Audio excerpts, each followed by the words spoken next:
is. So we're going to start over here doing the WrestleMania stream. We're just going to go straight through. I'm not messing around today. We're just going to go straight the way through.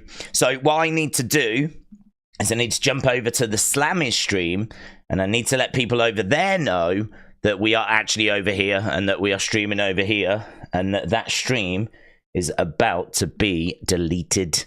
Deleted! Let me see if I can jump into the chat. So, hello to everyone in the chat. I'm going to jump in here. We have started the WrestleMania stream. There we go. Let's ping that over there. Let's go. And how do I I don't even know how I delete a stream, you know. I don't know if I've ever actually done this. Let's go down here. Let's go over here. Let's go over here. Yeah, if you are just joining us, I did think the Slammies were starting now, but clearly there's been a mix-up. Clearly I've made a mistake. I'm going to blame myself rather than blaming WWE. But, I mean, I don't just pick these times from nowhere, you know? I didn't just guess as to what time this was going to be. So, I'm guessing I must have just got the wrong time. But we're going to start with this stream, and, yes, that's right. We're going to go straight the way through. That's what we're doing. We've started now. We're going to go straight the way through. We're going to do the kickoff show. We're going to do WrestleMania Night 2. Yeah, we'll have a little chat after as well. So, I hope you're ready, because this is going to be flipping long, right? This is probably going to be a 12-hour stream, right? And you can think about what you've done. Yeah? So, I hope everyone is, well, I'm going to delete that stream now. I understand that I am deleting this permanently. Very good. I understand. Thank you.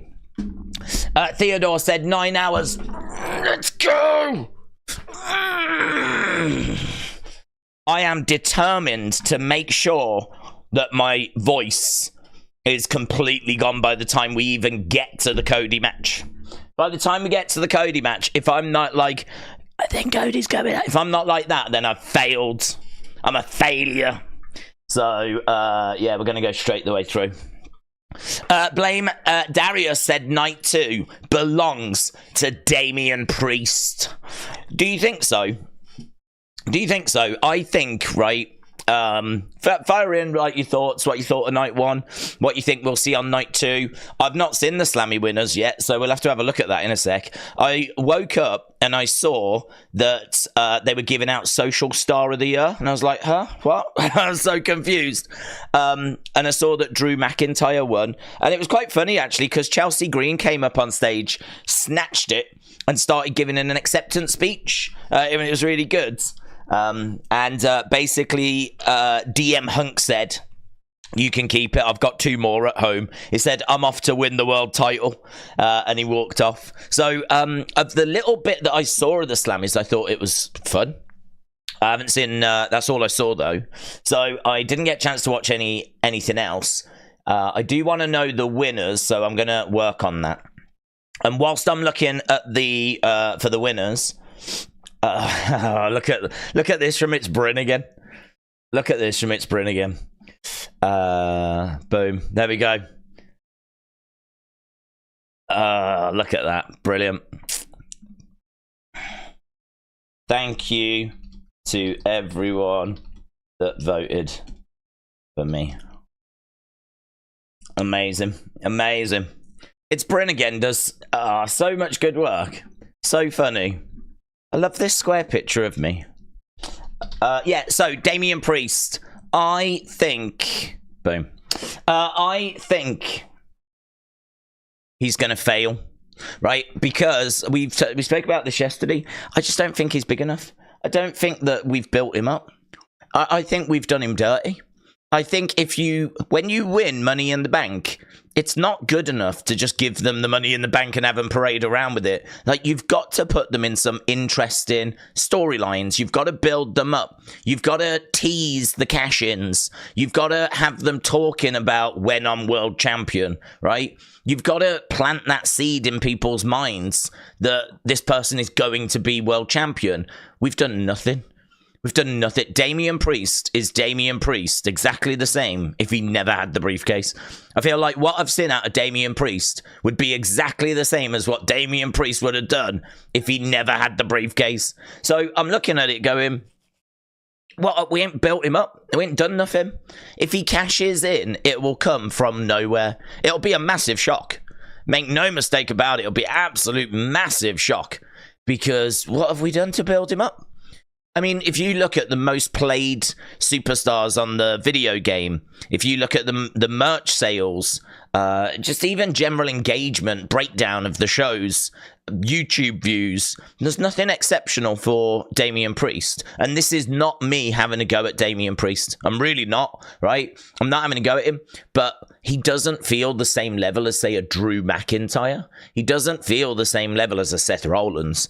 And that is WWE's fault. That is their fault. They have not built him up. They've done nothing. All they've done is had him be one half of the tag guys, tag champs, and doing like some backstage clubhouse stuff. He's faffed around with R-Truth. That's all he's done, which has been fun, but it's not built him up as world champion material. So I'm looking at Damian Priest and I'm like, I just don't get it. I don't understand why we've not built him up. If we do have him cash in and he succeeds, then we're taking a chance. We're taking a gamble, right? We're really pulling the trigger on someone whose numbers, from what I can see, don't seem to suggest that that's the right direction to go. We're rolling the dice, right? Which maybe Triple H is willing to do. Perhaps he's thinking to himself, listen, we'll put the title on him, and I know it'll work. I know it'll work. Because I know what I can do when he's got the belt. I know how I can use him when he's got the belt. And so maybe Triple H is thinking, doesn't matter that we ain't done nothing. We'll do it when he's got the title. But I don't know, man. That just seems crazy to me. I'm someone that would want the numbers first. I'm someone that would want, like with LA Knight. LA Knight, it's all kicking off. Crowds are going crazy. Video views are really good. Like, you can hear it in arenas that LA Knight is over. LA Knight, I'd look at and go, okay, I feel confident and comfortable that I can pull the trigger on LA Knight and it's not going to be a disaster. But I don't see how you can say that with Damian Priest because he just feels so cold. So it's not me having a go. It's really not. I just can't see him leaving with the world title. I just can't see him leaving as champ tonight. But if he does, wow, that will be... Do you know what, though? They do say expect the unexpected. Haven't they? They have been saying expect the unexpected. So I am going to do that. I'll expect the unexpected. And maybe that is a Damian Priest thing. But right now, sitting here, using my kind of Vince knowledge, because it is dated. I am dated. I am a boomer, right? I am out of touch. I've said this before, right? I didn't expect CM Punk to come back. But because of, knowing the way that Vince used to work, I feel comfortable that Damian Priest would not succeed with a cash-in, right? Under Triple H, don't know, we're still learning, aren't we? We're still learning. I'm not expecting it. I always feel WWE fails Money in the Bank winners in my eyes, said J-Love. Yeah, I think you're right. That they, look at the debacle that was Austin Theory. Horrible. I think that you could have a list of things that you could put Triple H on trial for. If you had a case against Triple H for being a bad booker, right? Which is a good booker, by the way. But if you really wanted to take him to court for being a bad booker, first of all, you can't do that. But second of all, I can give you a list of stuff. And on there would be Austin Theory's cash-in, right? That would be quite near the top. Liv Morgan's title reign, that would be quite near the top as well. But cash-in wise, at the moment, how he's treated Damian Priest, because Damian Priest is the one that's getting all the grief. There's loads of memes of Damian Priest sleeping. People are making fun of Damian Priest, of him sleeping and not cashing him. Right now, Seth was down in the main event yesterday, and I understand why they didn't do it, but why didn't he come running down? Was that not an opportunity for him to come running down to face a Seth Rollins that had just been through a half-hour, 40-minute main event. I mean, Seth was hobbling during that match. Seth was hobbling. So where was Damian Priest? Why didn't he come down? This was asked in the chat last night, and I've got an answer for it, but you ain't going to like the answer. Work. From a booking perspective, it doesn't make sense.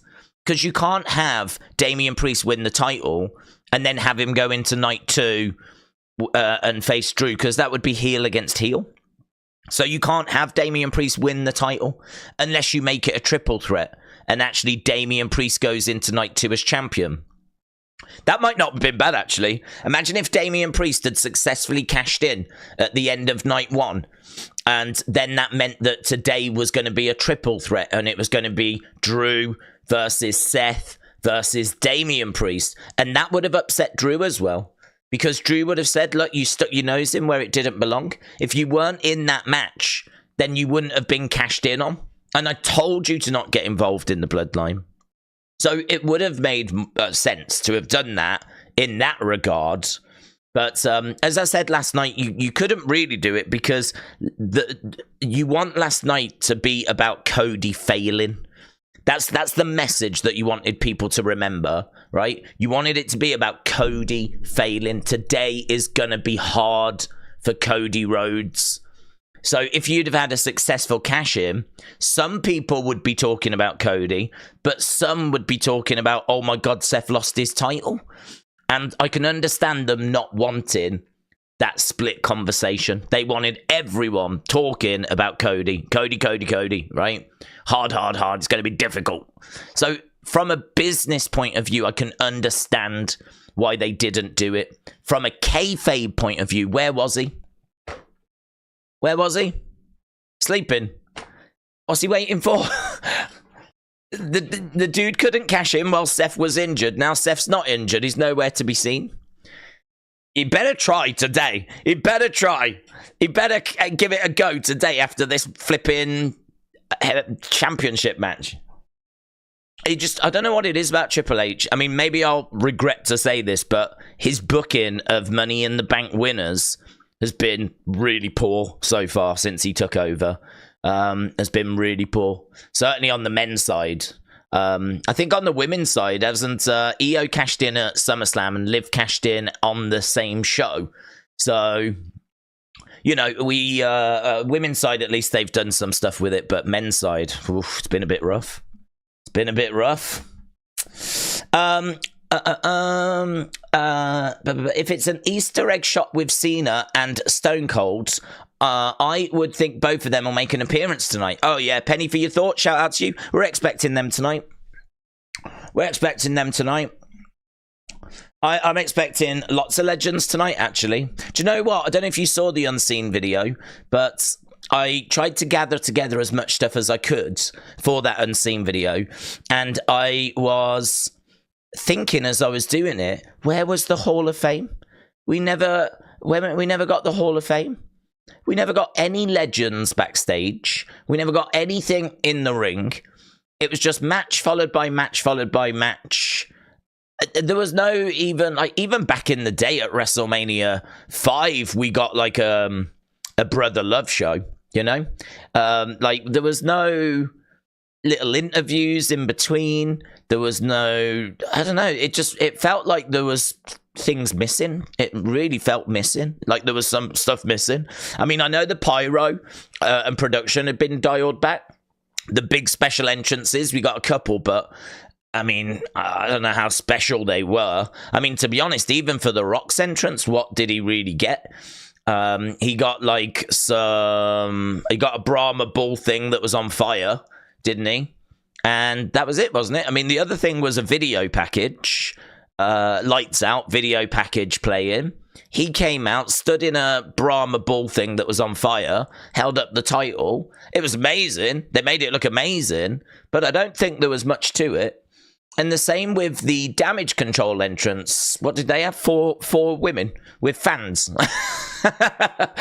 that ain't going to break the budget, having 4 geisha girls with fans doing this. obviously, you know, Jade, whatever, they had their platform, right? So, bit of money spent on that. That granted, it's probably just a cherry picker, right? Dressed up that they've rented. But, yeah, like, we know the entrances felt a bit scaled back.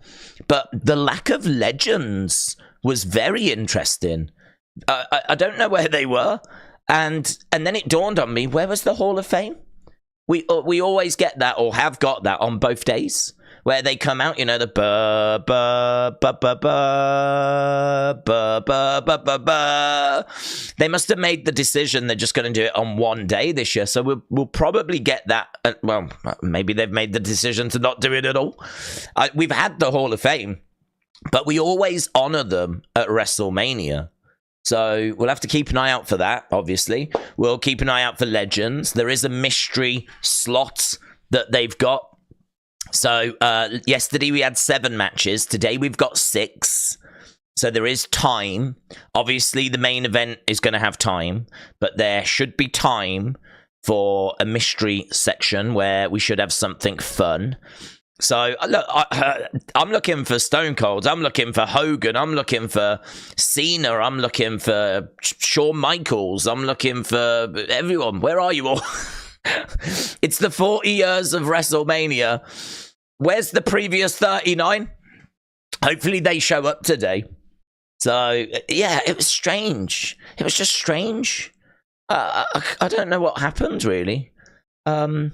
At one point in the chat, it seemed like quite a few people were not feeling it, man. There was quite a few people in the chat that were like, man, this is just not it. This just doesn't even feel like WrestleMania. And I think we were in a risk, at a danger of going on a bit of a downward spiral, right? I think the negativity in the chat was kind of fueling more negativity, and we were really like, you know, by the time we were on the verge of the Slammy match, we were all just like, oh, God. Because the Usos match had been really disappointing. And the tag match with Rey and Andrade, it had sort of just come and gone. And I didn't care about them 2 boomers. I don't even know who they are, right? I think I've heard of Kelsey because of Taylor Swift. I couldn't tell you if that's the one that goes out with her or not. I know he's got a brother. I don't even care. I don't need to know. Don't feel like you need to tell me. I'm not bothered. But I would have been a lot more excited if those were 2 wrestlers that had just joined, or maybe we'd used from NXT or something like this, you know? But I get it. It's a way of popping the local crowd and probably people at home, right? I'm not down on it, you know. Just because I don't know who they are doesn't mean that millions and millions of people, like, didn't. So I'm not down on that. So, you know, I suppose in a way some people would say, well, we did get them. And they would use that as a, well, we did get them. But my response would be, but I don't know them. I don't know who they are. I could go and get Barry and Big John, right? Pop them in a mask. And I could get excited about that. And a load of you would be like, who's this? I mean, you'd pop once I told you it was Barry and Big John. Of course you would. Of course you would. They're legends. But, yeah, that match had kind of come and gone. And honestly, even though it had those two boomers in it, it didn't move people's dial. I mean, the ratings for that match was not amazing. I've got them here, actually, because we do score every match as we go along. That got 93% good. 93% goods. Okay to good. So, you know, we'd had the Usos match. We'd had that match. We'd had the women's six-woman match, which didn't do a great deal either. Kind of just came and went. So really, by the time we got to the Sammy and Gunther match, I think that we'd got ourselves in a bit of a mindset that was like, oh, this just doesn't really feel like WrestleMania.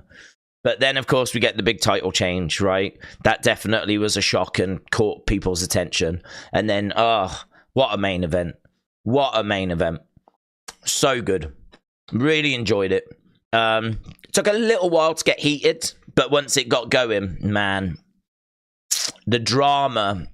I think what wrestling can be so great when it's got so many different things going on at one time. I mean, it can be great when it doesn't, but in that main event with the tag match, I mean, you've got the whole Mama Rhodes thing. You got The Rock with the belts. He's using the belt to mock Mama Rhodes, but he's also using the belt to cost Cody, whipping Cody with it. So, like, you know, the belt became an integral part.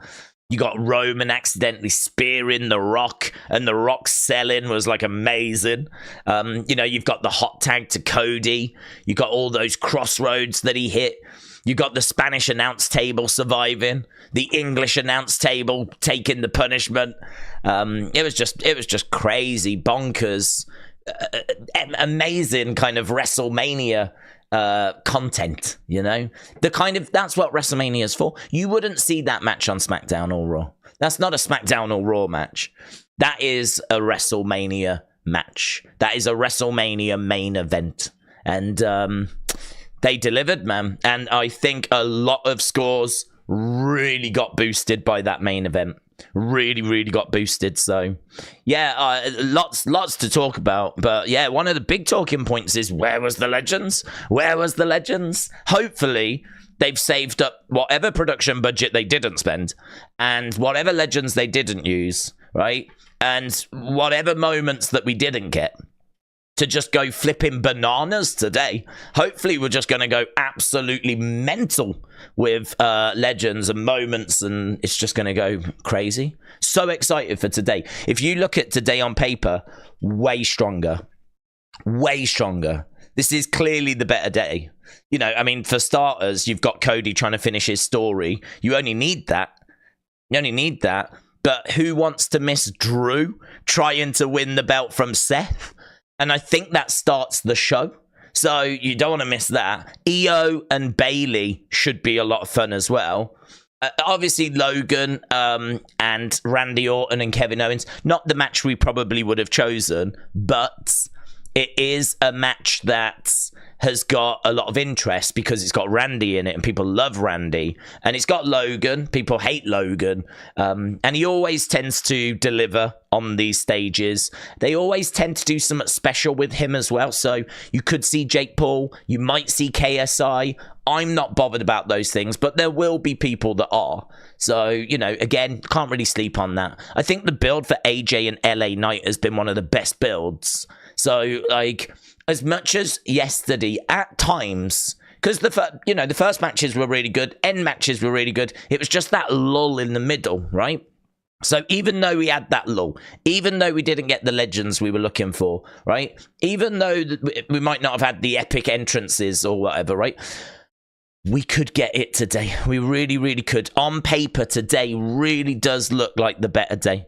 I am genuinely excited. Today could be it. It could be it. So let's go. I'm ready. We're ready. You're ready. We're all emotionally ready, so that we can enjoy whatever it is that they've got for us on day 2.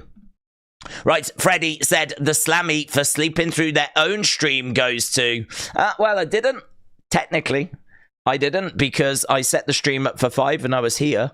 So I didn't sleep through the stream. I just maybe didn't get the right time. But, yeah, I don't know. I don't know how that happens. Because I don't just go, oh, when should we do the Slammy stream? You know, I would have seen a time, and then I would have set it up for that time. Somewhere, I must have seen it say midday. And then I add 5 hours. We're always 5 hours ahead. Now, unless I've got the wrong time and it was, say, a central time, that could have happened. That could have happened. Unfortunately, in the UK... a lot of these times, they're not in UK time. So you have to find the Eastern time and then add 5. And so my guess is probably that I've seen a time thinking it was the Eastern time. It may have turned out to be the Central time. I've added 5 and we've ended up where we've ended up. So, yeah, that's why. So I still don't know the winners of the Slammies. I know that Drew won Social Star. But outside of that, I ain't got a clue. I don't know who won Best Male, Best Female. We will get to that, though. We will have a look and we'll see. And we'll dig into it. AWC Legend said, how come so early? We were going to do the Slammies, so my plan was that we were going to start at this time, but you know, yesterday we did Stand and Deliver. Then there was a few minutes break as I was switching over the stream keys and all that, and then we started WrestleMania. Well, today we were going to do the Slammies, switch over, and then do WrestleMania. Well, I got the wrong time for the Slammies. So it had already started. So I binned that off, right? Which, to be honest with you, in retrospect, I probably should never have done a separate stream for the Slammies. I probably should have just started this stream at this time anyway, because I don't think the Slammies really needs a separate stream.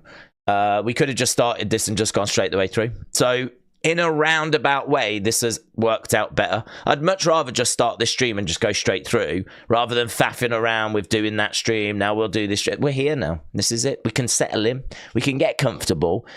We're here. We're not going anywhere. We're going straight through. So, yeah, it's just logistics. Chris O, shout out to you, my friend. Said, happy WrestleMania Day 2. So ready for Cody to finish the story tonight. Wanted to say thank you for that fantastic stream yesterday. It was entertaining. What did you think of the advertisements? Chris O, thank you, my friend. And a big thank you to everyone that joined us yesterday, because I know there's lots of places that you can go. And actually, I've been doing this since 2018.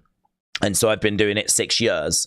I've been on YouTube going back to 2016, but I wasn't doing live streams back then because I was still working in retail. So I was working in retail till 2018.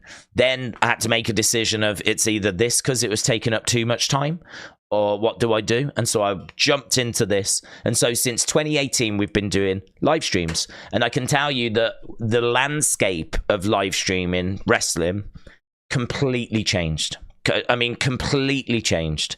Back then, back in 2018, there was, you know, a handful of people, if that, couple of people.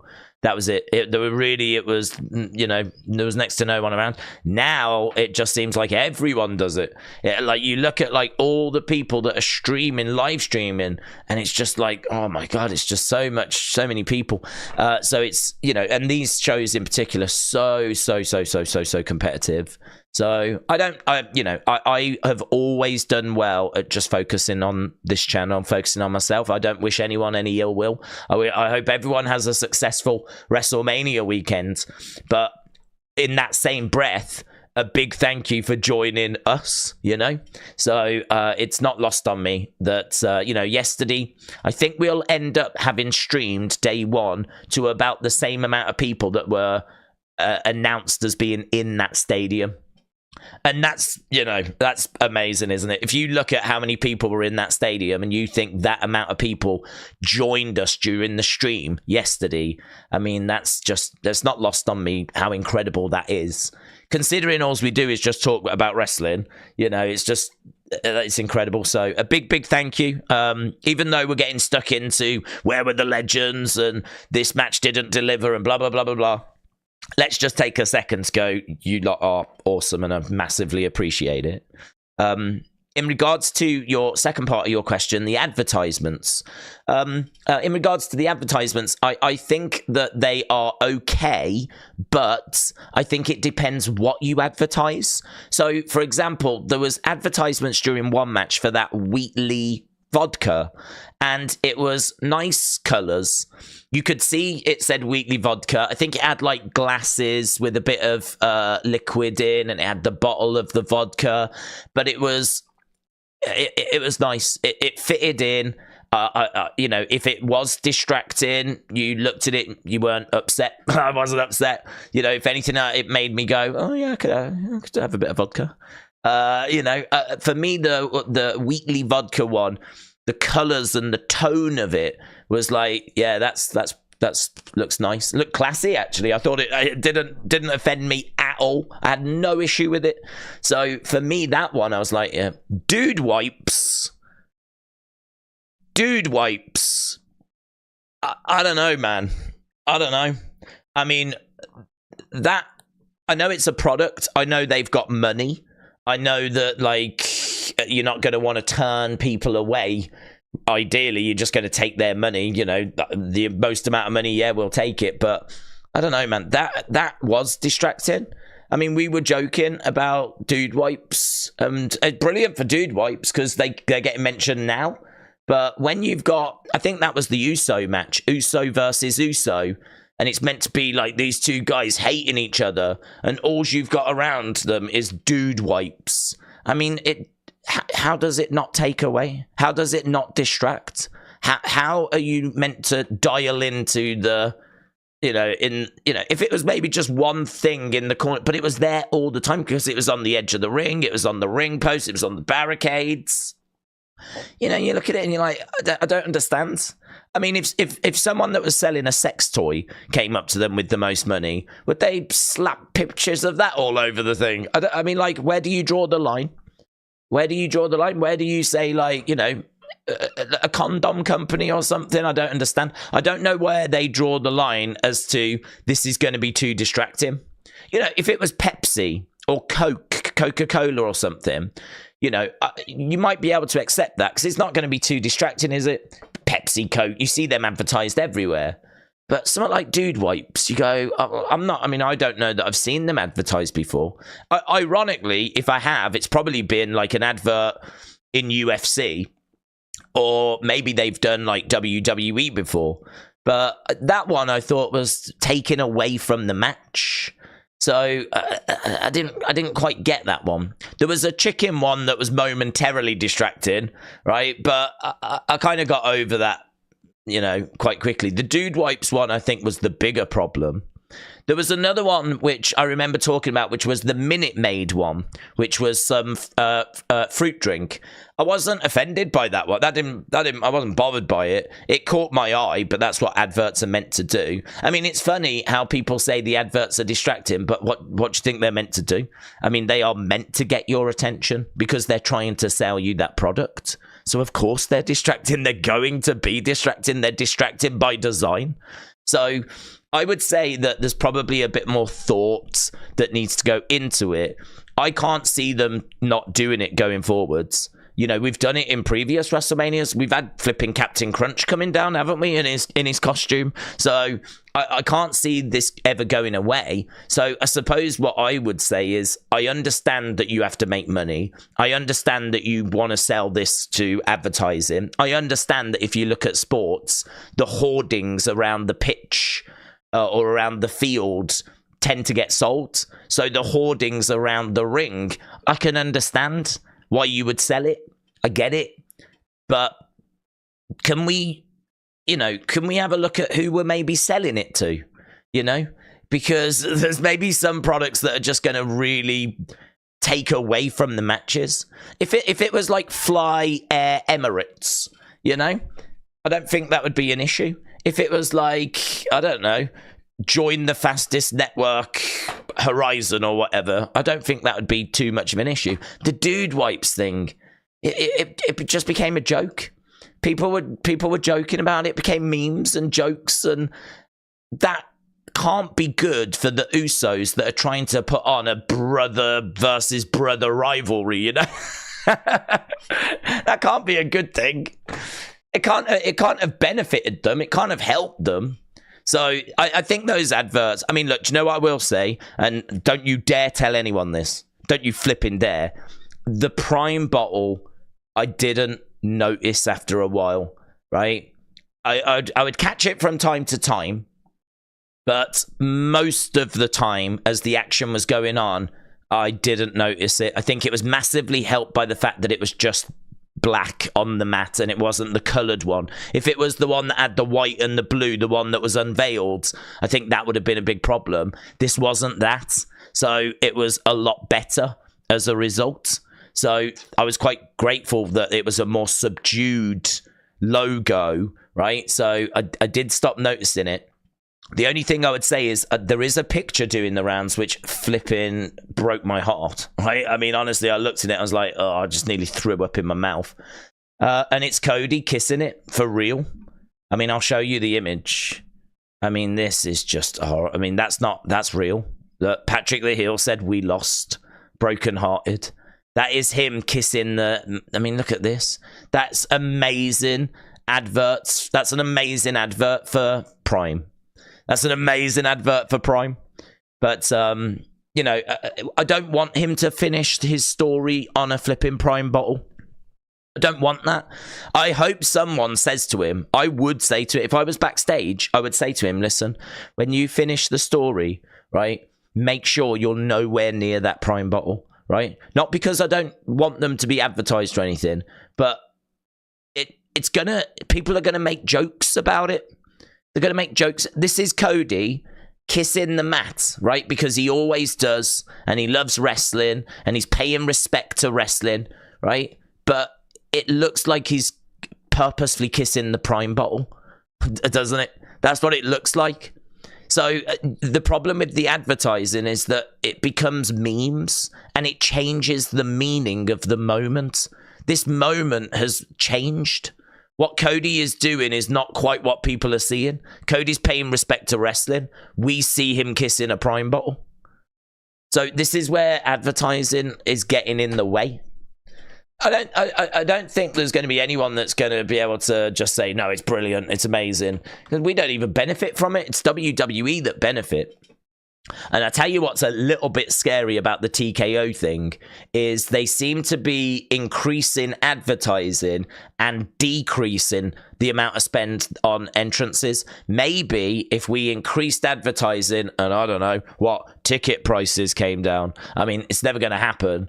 But if we benefited in some way from prices going, advertising going up, you know? I mean, the bottom line is TKO get richer. That's the bottom line, isn't it?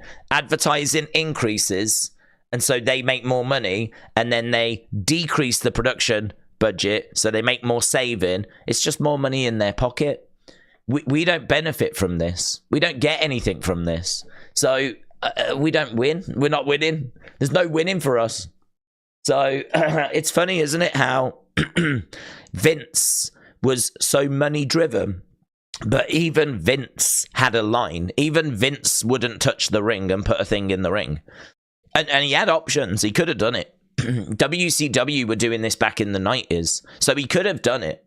But even he was like, no, the ring is sacred. I won't do that. That was Vince. You know, the man that's got no morals, zero morals. Right? His moral compass got lost back in the 1950s, right? Even he was like, no, I'm not going to put an advert in the ring.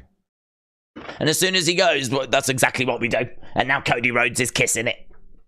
So you're not going to get rid of adverts. So I would say let's try and find a way of making them fit a little bit better and not look as, you know, the way they did.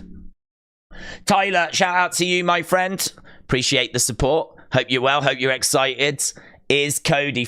we need to ask that question, don't we? Is Cody finishing the story? We'll get to it. Chris Morris, thank you, my friends. Appreciate the support. We will do a member stream on Thursday. And in that, we do the quizzes. We do some of those Sporkle quizzes. We have a good laugh with those. And we have a chat about any news that we need to catch up on. And I am going to get some toy hunts done, which the build to WrestleMania just took my focus away. I mean, I've been so dialed into, you know, everything that's been going on. And obviously, we launched the Unseen videos. We do those every day. Those Unseen videos. And I know many of you watch them. And I really appreciate it. They drop every day, and it's basically your snapshot of what's happening in the world of wrestling. Fun stuff, news, theories. It's just everything in one video that I can find from social media. So fun stuff, theories, news, exclusive interviews like the superstars do with WWE and what gets said, reactions to different bits. It's all just in a video every day. Called Unseen. So I dropped one yesterday as well. It goes about 40 minutes and I just grabbed as much stuff as I could, stuff I was being tagged in. I went back through as much as I could, but it was a nightmare, of course, because so much happened yesterday. So I did my best with it. But undeniable, there'll be bits which ideally I would have included, which I probably haven't even seen, right? But we'll do it again. We'll do our best and do another one again tonight. And hopefully we can sort of mop things up. And by the time we're done with Raw, we should be in a pretty good place again. So we will get another one done, though. As soon as I'm done with this, I'll get a review for day 2 done. I'm going to ask you your opinions of both days of WrestleMania, right? Obviously, today is going to really overshadow what happened yesterday, but you want to talk about advertising. You want to talk about Sammy winning the IC title. You want to talk about what happened with the Usos match. You want to talk about Rhea. You want to talk about the entrances. Whatever it is that you want to talk about in regards to WrestleMania or where we're going, right? I will, after this stream, put a post on my Twitter account, which is going to say feedback required. Give me your thoughts, theories, opinions about both days of WrestleMania. I will put that up, and you just leave your comment about whatever it is you want to talk about, and I will do a video where I will go through as many of those comments as possible. I give myself an hour, right? And I just try and blast through them, right? If you're just making a statement, I'll read the statement, right? And if it is a question, then I'll try and answer the question, right? And we do that for Raw. We do that for SmackDown. I was going to do it for yesterday, but to be perfectly honest, I ran out of time because of Unseen. So it got to the point where I was like, I can either go to bed now and get 6 hours sleep, which is going to be beneficial, or I can try and do an opinions video. And I've got to be honest, at that point, it didn't seem like much of a decision. So we'll just do it tonight instead for both days. So just so you know what's happening with that. Right, Tyler said, days I did, but it didn't go through. I hope enjoying WrestleMania. I did, but it didn't go through. Hope you're enjoying WrestleMania. I don't know what you mean by that, but I am enjoying WrestleMania.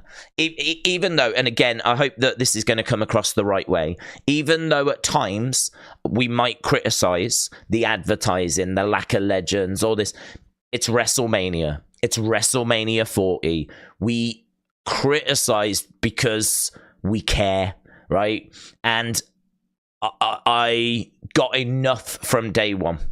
I did get enough from day one, right? I think my final score was like 6,757, right? 6,757. I think that we did enough for it to get a good rating, right? I think we did enough with that main event in particular. I thought Rhea Becky was great. I really enjoyed Rhea Becky. I didn't think it was anything amazing or mind-blowing, but I thought it was a great match. The ladder match I had a lot of fun with. We do get that dip in the middle. Sammy winning is... It was a great match. I didn't like the Brainbuster. I still don't like the Brainbuster. I've watched it back. I can't work out what it's meant to be, right? I've been told that it is meant to be that he is dropping Gunther on his head on the turnbuckle, right? And or maybe onto his shoulder. It's not a move that we see Sammy doing. It plays back to his El Generico character, but for me it just looks off. I can't work out what's meant to be getting hurt. I can't work out what. You know, Michael Cole says it's a brainbuster. So a brainbuster is where you get dropped on your head, okay? It's not anything to do with the shoulder. It's your head, right? That's why it's called brain buster, right? You ain't got your brain here. You got it here, right? And that's a fact. So I think that if you look at it in slow-mo, you're looking at the head and what is the head connecting with? And I can't see anything that the head connects with. I can't see what the head is meant to connect with. Someone said to me, it's meant to look like it's connecting with the top turnbuckle, but it's just obviously you can't really do that. So he's got it just in front of the turnbuckle. So I think what my running theory, right, is that it's the wrong camera angle.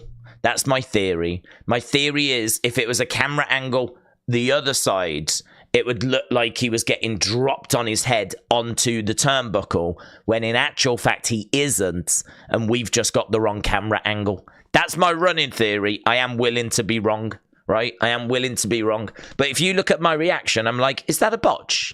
Has he just botched? I can't work out what that move is. And Michael Cole says brainbuster, but I don't know what he got dropped his head on. I don't know what his head's meant to have made contact with. I can't see anything that Gunther's head actually connects with. So I don't know. For me, I was a bit like, what was that? What is that? Has he messed up? Because it looked like he was going for the superplex. Looks like he's going for the superplex, but then he comes down. But I can't, it doesn't go down. Some people are like, oh, he hit his shoulder. But I looked in slow-mo. It didn't, I don't think he did. I don't think the head hit the shoulder. It looked like the head was here. But it doesn't seem to strike anything. So, I don't know.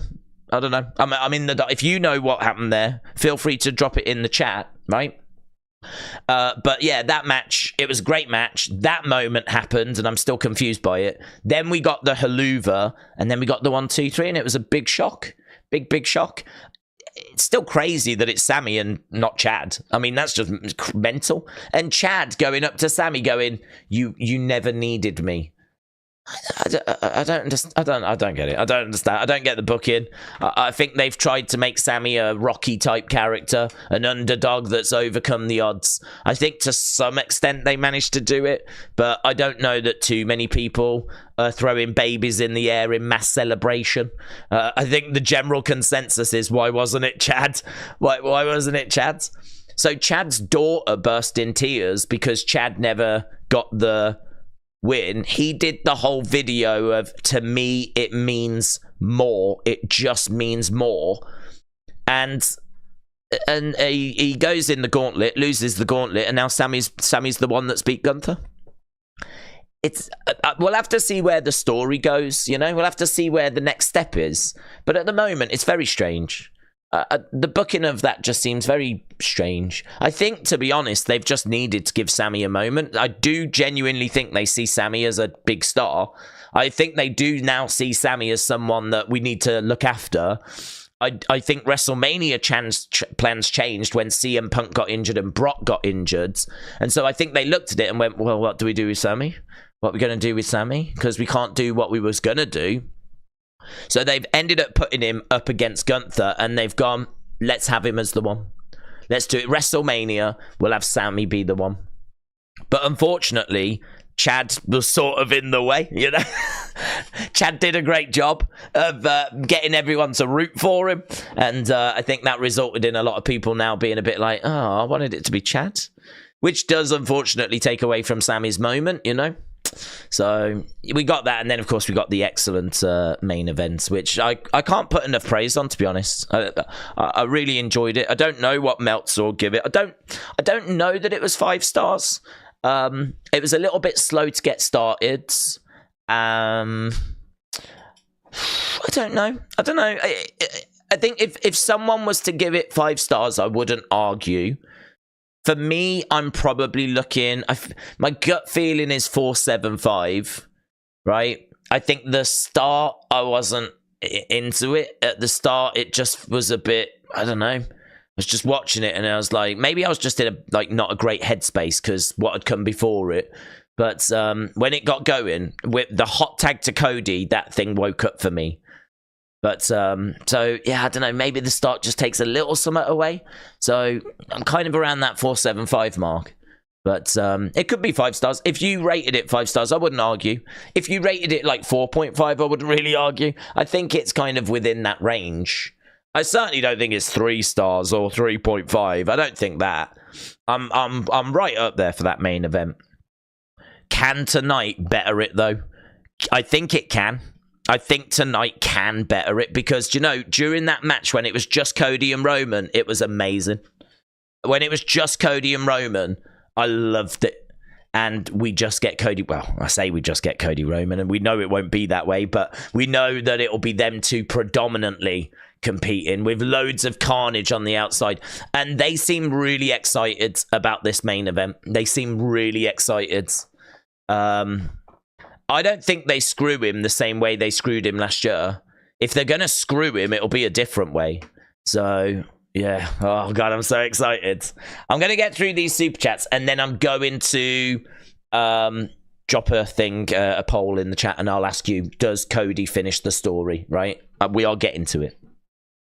Right, Christopher said Cody wins, then the Bloodline all turn on Roman. Well, I don't know. If you're going to have them turn on Roman, you've got to do it before. Because if you're going to end WrestleMania, the final shots should be Cody with the belt celebrating. Shouldn't be Roman being turned on. So if you're going to have Roman turned on, you've got to do it before Cody winning, right? Because that moment of Cody holding up the title on his knees, thanking his dad, that's how you end WrestleMania. No doubt about that. No doubt about that. Him in tears, embracing his mom, embracing his brother, looking up to Dusty. That's how WrestleMania ends. So if you're going to have them turn on Roman, I would have it like during the match. Like Roman spearing Rock. That might be a seed that's just planted. I think The Rock will be okay with Roman at the moment, but if something goes wrong in this match, The Rock might respond.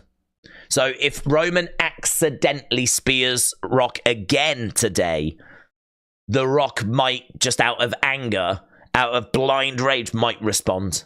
And then might be like, what have I just done? And maybe walk off, you know? That's going to cause confusion. I don't know. I don't know that The Rock is going to... I'm struggling to see The Rock turn on Roman. He was trying his hardest to help the Bloodline win yesterday. I mean, he whipped Cody. If he's secretly working with Cody, why the flip did he do everything in his power to win that match last night? Doesn't make sense. If he's secretly working with Cody, why did he go all out last night, giving everything he could to win? You know, doesn't make sense. So to me, I don't see him turning on Roman unless Roman does something in this match that's going to make him turn on Roman, right? Unless he does something that's going to make him turn on Roman, then we might see the turn. So something to keep an eye on. Something to keep an eye on. Right, JB said, should the trio of Bianca, Jade, and Naomi remain as a faction, or should Jade continue on her solo career? Bianca continue on a solo career. Jade, Naomi to go after tag belts. Yeah. So, I think in my prediction video said that Jade needs to go in a tag team after WrestleMania, and I think Naomi's a great shout. Or Bianca. You could do Bianca, because I don't know that Bianca's going to be around the title. If Bayley wins, then Bayley's a face. Bianca's a face. You could do Bayley, Bianca, but you might want to do Bayley against some heels. To be honest, you might have the other members of Damage Control coming after her. You might end up doing Kyrie versus Bayley for the belt. You might do Asuka versus Bayley. We've got to do Dakota versus Bayley. So I think Bayley wins, and then Bayley defends against Damage Control, right? So Dakota versus Bayley. I've no doubt in my mind we're getting that soon, right? I think we already had it on SmackDown, but I've no doubt we're getting it properly on a pay-per-view, right? So I think that Bayley wins today. And so that means that Bianca is not going to be anywhere around the title picture. So what do you do with her? And a tag team with Jade Cargill makes a lot of sense, because you can have a real powerful team that look amazing, that carry those tag belts, and it's just giving Jade reps. It's getting her going. She can't just sit on the sidelines forever, but she's not good enough for singles matches. She is, but she ain't going to put on great singles matches. We need to work with Jade so that she gets comfortable being in a WWE ring, knows the standards, is learning down at the PC.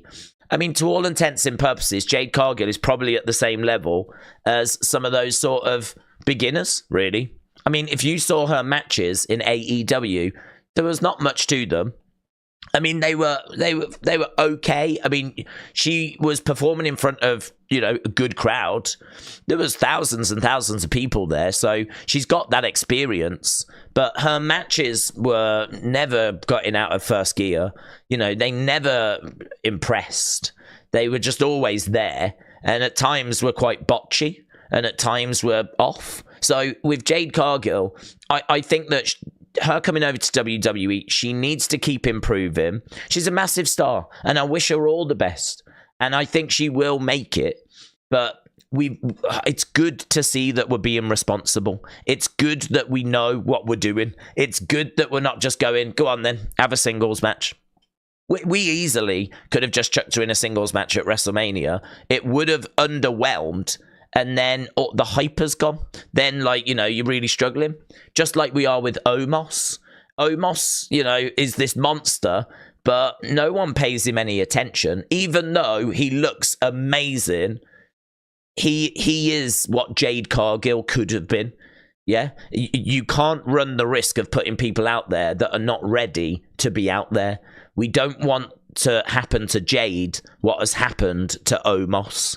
So we've got to make sure we're protecting her. And how you do that, put her in a tag team. Hopefully she improves. Omos was in a team with AJ. Didn't really work. Hopefully it works for Jade. She can continue to improve, continue to get better, continue to get confident. You know, the more experience you get, the more you do it, the more confident you get at it. And then hopefully when it's time for her to go on her own, she's off, she's up, she's running, she's killing it, right? She looks like $1 billion. She just needs to wrestle like $1 billion, and that's going to take time. So her now being in a tag team makes every sense under the sun. Doesn't make sense for her to go singles wise, because I don't think she's going to be ready. She's only joined towards the end of last year, so she will have had what, 4 or 5 months training. She was not that great in AEW. Add 4 or 5 months training on top of that. Still don't think we're where we need to be. I mean, really, the girl needs to be in NXT. She should be in NXT, just learning and working all the time. So they've decided to not do that. So let's put her in a tag team and let's just keep working with her and improving and see where we can get. So tag team with Bianca, tag team with Naomi. Yes, completely agree. I wouldn't keep the 3 of them together. I don't think it's going to be needed. I don't think they'll feud with Damage Control. I don't know what Damage Control will do now. I'd imagine try and get the belt back from Bayley would be my guess. But I think Naomi and Jade, or Bianca and Jade, that could work well. Right, Miguel, shout out to you, my friend. Shout out to you. I massively appreciate the support. Really do appreciate the support. I'm a bit cold, actually. So, Miguel, thank you. I hope you enjoyed yesterday. I follow a lot of people that stream wrestling content. I like different perspectives. Yeah. At the end of the day, I come back to the stream. I love how entertaining you are with your opinions and your jokes and your community. Well, that's very kind, my friend. I mean, look, I don't watch other streamers. I don't watch other people like that. Not because of any shades or anything. And honestly, not at all. But obviously, I'm streaming. So, like, for example, I streamed for God knows how many hours yesterday. And as soon as I stopped streaming, I went and looked for stuff for the unseen videos. So I was trying to find content for the unseen videos. I'm not looking to see what other people was doing and looking at other numbers or anything like that. I'm not interested. I've said before, I learned a lesson during the Attitude Era, which I think a lot of people would benefit from learning. And that is mind your own lane, right? I promise you, I learned this in the Attitude Era, because during the Attitude Era, WWE kept taking shots at WCW. And whilst they were focused on doing that, they weren't so focused on their own product, and their own product was not brilliant. They went down the road of trying to knock them down rather than build themselves up, right? When they changed that tactic and they built themselves up instead, when they focused on themselves instead, it resulted in the Attitude Era and WWE starting to grow. So WWE focusing on themselves meant that they eventually went on to win the Attitude Era. Right? They built up The Rock. They built up Stone Cold. They invested in the McMahon character.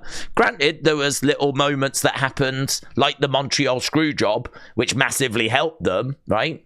In retrospect, but they still dialed in more to themselves and stopped focusing so much over there. We used the example of, do you remember when WCW on TV gave away the Raw results, and they said, right, we're just going to tell you now what's happening on the other channel if you really want to know, right? It looks like Mick Foley is going to be winning their world title tonight. That'll put butts in seats, right? As soon as they gave away that result, because that's dirty, innit? Could you imagine AEW being on at the exact same time as Raw? Raw is taped, and AEW just give out all the Raw results. That was the Attitude Era. That's what was happening back in the 90s. And as soon as they gave the result away that Mick Foley, Mankind, was winning the title, I think it was 250,000 people changed the channel to go and watch. And WCW lost a load of viewers, and they all went over to watch that instead. Completely shot themselves in the foot. Completely shot themselves in the foot.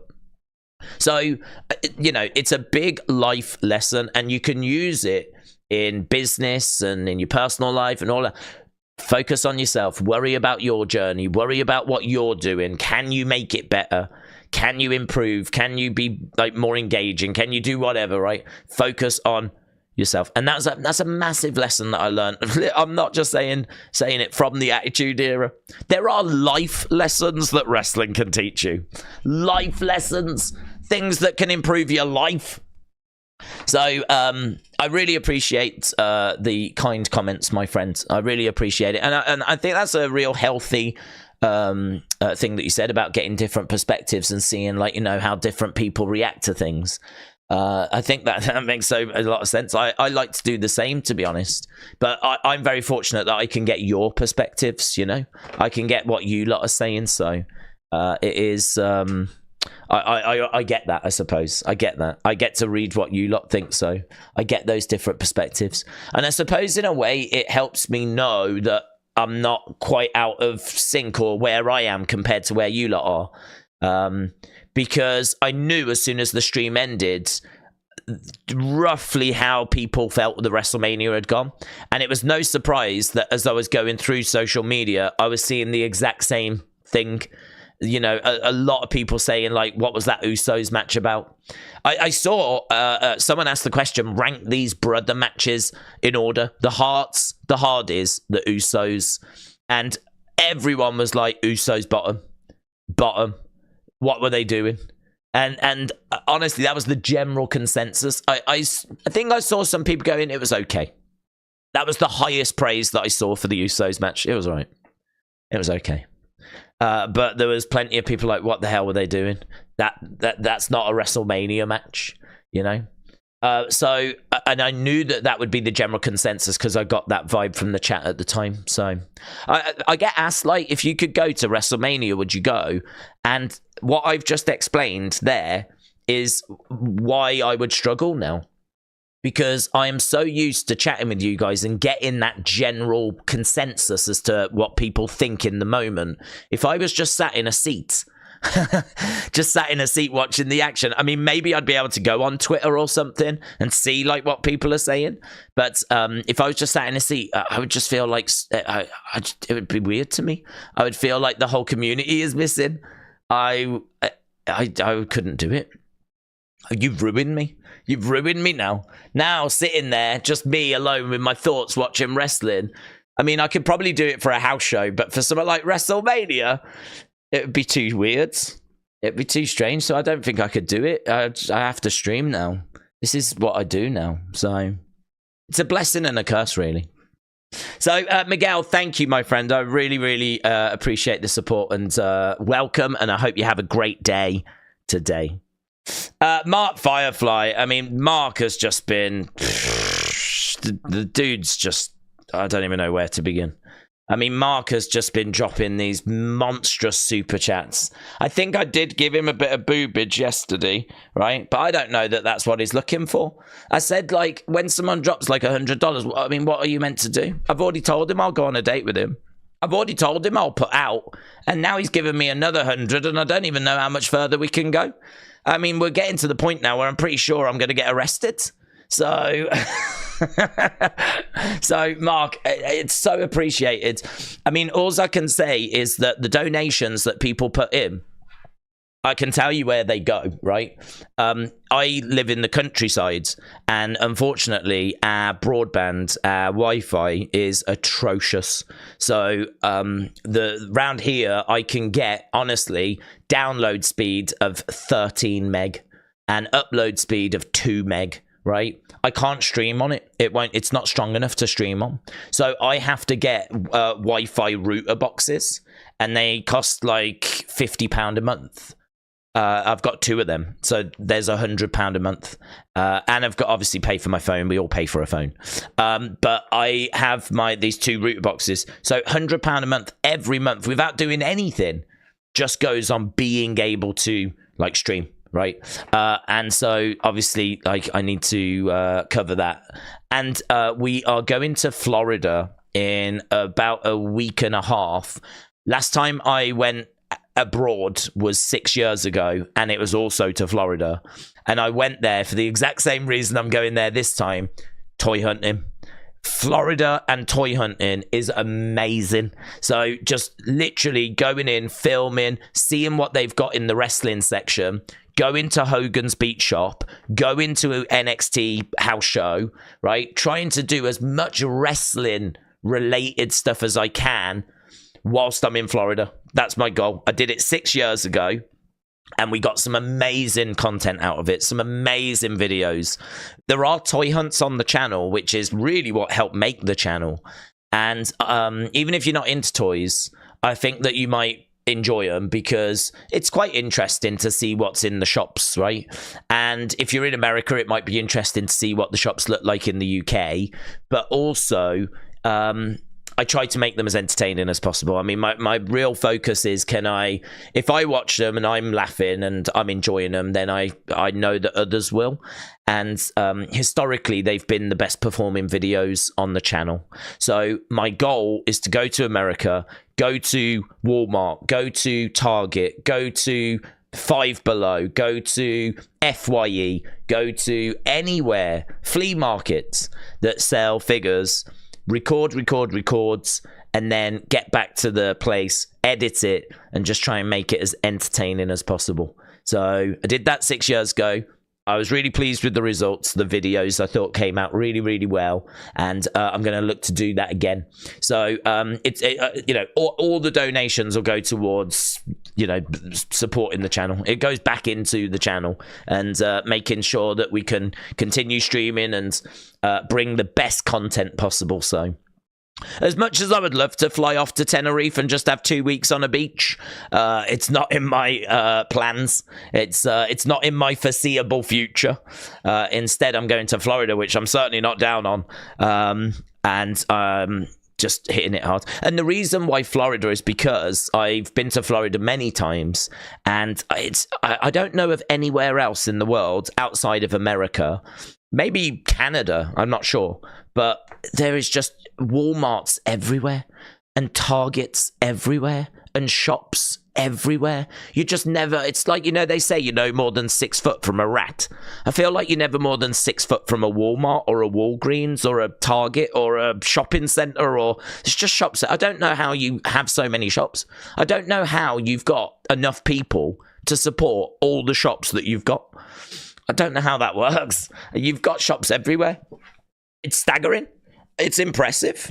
You should have some sort of Guinness record for like most shops. So it's perfect for that. And the other thing is they're quite big shops. So you can go to the wrestling figure section, and you're pretty much not bothered. There's not really many people around because there's people in the shop, but they're, in other parts. With Smiths here in the UK, we've got this big toy shop, but the way that it works is they've just got these long aisles, right? So there's a long aisle that's just got figures in. There's a long aisle for girls. There's a long aisle that's got outdoors. Long aisle that's got board games. So if you want to go to the figure section, there's normally a lot of people in there because there's people looking at wrestling. There's people looking at Mattel, Marvel, Toy Story, like all the figures are in the same area. And normally there's workers down there, there's security around. So trying to come in and film something for a video, it can be a nightmare. it can be quite tricky because there's normally people around and it's like you're trying to film and it's all like a bit awkward. In America, none of that. None of that. Normally the toy section's like tucked away over there somewhere, so you can just go and film and just, yeah, amazing. So it all goes towards that, but I like people to know where, you know, what's happening. I'm not buying, I mean, I wear a $20 Casio. It ain't going on smartwatches, right? It ain't going on bling and jewelry. It's going back into the channel. So, Mark Firefly Forever, man. I so appreciate the support, all of the support. I suppose all I can do is just say thank you. From the heart, you know, and just say, like, you know, it really does make a massive difference. It really does support the channel and ensure that the channel can survive and continue. So he says, happy WrestleMania Night 2, everyone. I just hope you are all doing good. Amazing to see you all. Sonny, I love you. Trini, I acknowledge you. And James, don't get mad for any reason in the strip. Good luck with that. Jesus, I'd imagine he's probably gone off on several people already, and we've only been live for an hour. Don't get mad for any reason, though I know it's hard for you. I do love the fact that you've sent in this super chat and you've done it just so that you can have a dig at James. I support this. I really do support this. I second everything that's being said here by Mark. I'm actually wondering if I've written this. So there we go. James, don't get mad for any reason in the stream. I'm reading it again. James Chadwick, don't get mad for any reason in the stream, though I know it's hard for you. Pervert. I added that. Love you all. So, Mark, thank you, my friends. Really appreciate the support, man. Really appreciate the support. Dragon Slayer said, my tribal chief will reign after... You know what? People are being so generous putting in super chats. I'm struggling to get through the super chats. So, and I keep saying I'm going to put this poll up. So, will Cody finish the story? As soon as I'm done with the super chats, I'm coming to the normal chat. I'm going to get there. I'm getting there. So, will Cody finish the story? There we go. Poll is up for you now. I said I'd do it. I'm a man of my words. And it's there. So, Dragon Slayer, shout out to you. Right, PJ said, Days, why did WrestleMania start at 12 a.m. UK and not 1 a.m.? They pushed it earlier. It was a change that was announced a couple of weeks ago, and I don't know why they decided to make that change, but I thought it worked better, to be honest. I preferred it. It was nice. It was... I mean, it still went relatively late, but could you imagine if we started an hour after as well? So it's a change that I think is a positive. I think it helps us in the UK. People don't want to stay up later than they really have to. So I think it was good. They are making little changes, just like how pay-per-views used to be on a Sunday. Now they're on a Saturday. You know, that was a change that was made the other year. And TKO have come on board and they've just switched it from an 8 a.m. start to a 8 p.m. start to a 7 p.m. start in America, which means it goes from 1 a.m. to midnight here in the UK. So I can't really give you the answer other than TKO think it's better. And I agree. Nando said, started WrestleMania 4. WrestleMania 3 has been my favorite so far. Well, I am just going to wish you all the best with WrestleMania 4. And I wish you all the best. Just know that better WrestleManias are on the way. I think 4 is a real challenge. I would also agree that 3 is the best so far. Although 1 is very special. WrestleMania 1... because of it being the first one. But also, you know, I think the Wendy Richter winning, like, the title, I love that moment, her dancing around with Cyndi Lauper. I think that was really cool. I think seeing inside Madison Square Garden and being backstage, and you've got Lord Alfred Hayes kind of stood in the entranceway, like, throwing us over. We got Mean Gene backstage. Like, I just love WrestleMania 1. I've got a soft spot for it.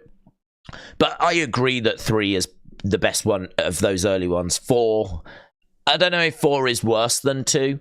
There's maybe an argument 4 is the worst one of the first 4. 2 is not an easy watch, to be honest. It's bloated. It's coming from 3 different venues, and it didn't need to. If it had just been one venue and it had just been the best of the matches that they showed, it would be really good, but it's not. So, you know, 2 is a struggle. 4 is the tournament, which it's just got a load of rubbish matches in it, to be honest. So 4's not great, but I love 5. So once you get to 5 and then 6 with the ultimate challenge, you know, you're off then, mate. You're off. 5, 6, 7's not bad with Nacho and Warrior retirement match. And I think, is that the blindfold match with Jake and Rick the Model Martel? There's some stuff in there that's all right. Some stuff in 8 that's all right. 9 is not good. I do you know what I was thinking about this the other day? If I could choose the first 20 WrestleManias or the 20 after it, I'd take the first 20. I'd take the first 20. If I could have, if they said, right, you can watch WrestleMania 1 to 20 or for the rest of your life and that's it, or you can watch 21 to 40, it'd be tough, that would, because you're getting a bit more content. With 21 to 40, you are getting more. I might have to take 21 to 40 just for that, because they are longer. They're longer, and some have got 2 days, so it's not really fair. Yeah, that's difficult. Actually, I might take 21 to 40 because of that, because they're longer, and the ones more recently have been 2 days, so I'm getting a lot more matches, aren't I? So it's not really a fair comparison. But favorite WrestleManias, I think it would be 1 to 20. I think more, I've got like 17 and 19 are most people's favorites. 17 and 19 are really good. And I love the Hogan era WrestleManias. I love all of those. So, yeah, I think my favorites would be 1 to 20 rather than 21 to 40. But let me know in the chat what you think. So, Nando, shout out to you. That's what she said. Said Cody lost last year, got beat up on Raw and SmackDown, lost last night. He'll win tonight. I agree.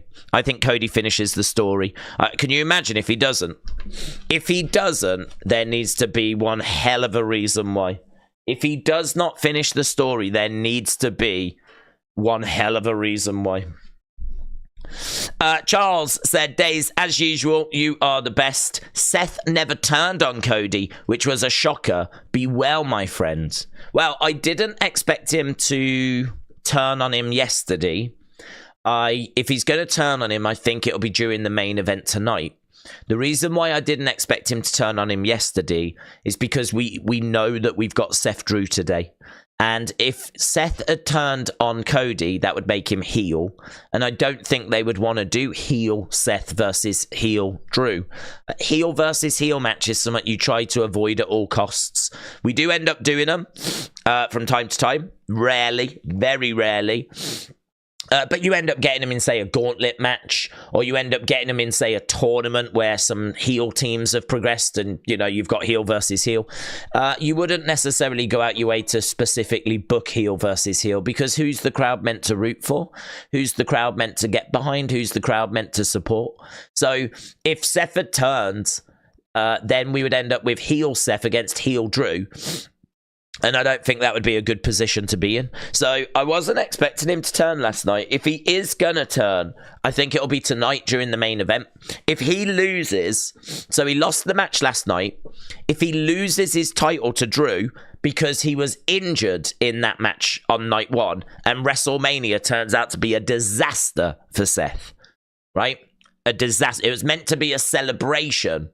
He was meant to win the main event of night 1. He was meant to retain his title, but instead he lost the main event of night 1, and he lost his title. He could turn on Cody. He could blame Cody for that. Because Cody was the one that was pinned. It wasn't Seth that took the pin. It was Cody that took the pin. So it wasn't Seth that lost the main event of night 1. It was Cody that lost the main event of night 1. So that is why I think that we could be looking at Seth turning still. I still think it's on the table. I still think that it absolutely could happen. But it would happen in the main event. So keep an eye on it still. It still might be on its way. It still might not be a done deal. Carlin 1985 Gareth said, have an amazing stream days. Carlin 1985 Gareth, thank you, my friends. Yeah, well, I mean, that's what we're here for, man. We're here to go straight the way through. I mean, obviously we're hours and hours and hours before we're even starting the kickoff show, but I want people's thoughts, I want people's theories, I want people to, you know, just anything you've got. Are you happy with day one? Are you annoyed at day one? Do you not care about the adverts? Did they distract you? Do you think Cody finishes the story? Is Roman going to walk away with the belt? What's going to happen with Drew? What's going to happen with Seth? What's going to happen with Bayley? What's going to happen with EO? Who's going to leave United States champion? Are we going to get legends? What are we going to get for the Raw after... Don't forget, Raw after WrestleMania tomorrow. It's all well and good sitting here getting excited for WrestleMania Night 2, and we are right to do that. But tomorrow we've got the Raw after WrestleMania, and this hopefully is going to bang, because we have not had a good Raw after WrestleMania for years and years and years. Last year was rubbish. Last year was Brock turning on Cody, and I can't even remember what else happened. We had Brock turning on Cody, and there was a couple of other bits. But I remember, because we did the live stream, people being disappointed. I remember people being, like, really down on it and being like... So I really think that Raw after WrestleMania is going to be unmissable. Like, I'll be here. So if you are around, it's going to be... a lot of fun. I'm really looking forward to this year, because they keep talking about this new era. They keep talking about how this is the new era, and, you know, you haven't seen nothing. You haven't seen nothing yet. You know, you keep saying stuff like that. Well, show us then, would you? Right? Because there was times yesterday where the new era was feeling a little bit like the old era. So hopefully today bangs, and hopefully Raw after WrestleMania bangs as well. So Carlin 1985 Gareth, shout out to you dudes, massively appreciate it, man. PDX Greg said, Days, do you think Gunther will be another guy now, or will he get a world title push by Berlin? I think he'll be in the world title picture. I think you take the Intercontinental belt off Gunther because you are ready for him to take that step up. No way is he another guy now. You don't give him the longest reign, not in this day and age, right? He's not the honky tonk man. You don't give him the longest reign in IC title reign and then just, that's it. Thanks for your work, mate. Shake his hand and off we go. He is one of the best in-ring competitors we've got. He is believable. He is hard-hitting. It's very unusual to see a Gunther match that doesn't steal the show, or at least be in running for match of the night. I mean, it took something pretty special to eclipse Sammy versus Gunther. But the Brainbuster is a real sticking point for me, because, as I said, like, it sort of took me out of the moment. And I know people will be like, no, it was fine. It was fine. He hit his head on such and such.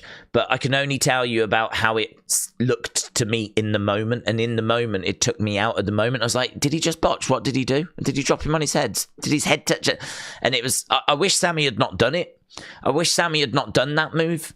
And I wish instead he had just done a massive suplex and then gone into the haluva. But it doesn't matter. It's done. I still thought it was one of the best matches of day one, but it was eclipsed by something extra special, which was that main event. That main event eclipsed the Gunther-Sammy match. So, yeah, I think that Gunther had that title took off him. We know that Berlin is coming up. That could be a crowning moment for Gunther. I don't know quite how this is going to play out, because if Drew beats Seth, which is what I think is going to happen, he's a heel, right? Even if Damian does cash in successfully, he's a heel. I feel like a face is going to have to get that title before Berlin, because if Gunther's going to compete for it, it's not going to be heel versus heel, surely. Although in Berlin, would Gunther be default face? Would the home crowds like support him, and so he would be the default face. Maybe Gunther, Drew for the world title. Imagine that. Gunther versus Drew for the world title, heel versus heel, but we're in Berlin, and so that makes Gunther default face. He's face, but just in that one room, just in that one country, and maybe Austria as well. But outside of Austria and Germany, he would be a heel as well. Just like he was at Cardiff, when we were in Cardiff, and he was facing Sheamus. Sheamus was the guy that people were behind. So, yeah. I think we've booked it. I think we've done it. If WWE are watching, I think we're sort of there or thereabouts in agreement that we would like Drew versus Gunther, a match that we've seen before, that would absolutely bang. That has banged. You might remember we got the triple threat, which was a Dave Meltzer 5-star match, which Dave Meltzer doesn't give WWE 5-star matches, but he did give that triple threat of Sheamus, Drew, Gunther 5 stars. Did he give Sheamus Gunther 5 stars as well? He might have done. And now I'm thinking, have actually we seen Drew Gunther in singles? I'm going through my brain now, and I'm like, actually, I don't know that we have. I think we were meant to, but I don't know that we did. So either way, Drew wins the title from Seth, and then Gunther is free now to face him for that belt in Berlin, and we get one of the greatest matches of the year. I've no doubt about that, for the title. Oh man, let's go! Yes. So PDX, Greg, we've booked it, sorted. Let them know. Jason, shout out to you, said, how about as final boss Rock takes Money in the Bank off Priest, turns on everyone for a cash-in? Don't know how he would do that, to be honest. I suppose he is the final boss and he is on the TKO board, so if he wants to take it, I suppose he could take it. How would I feel about that?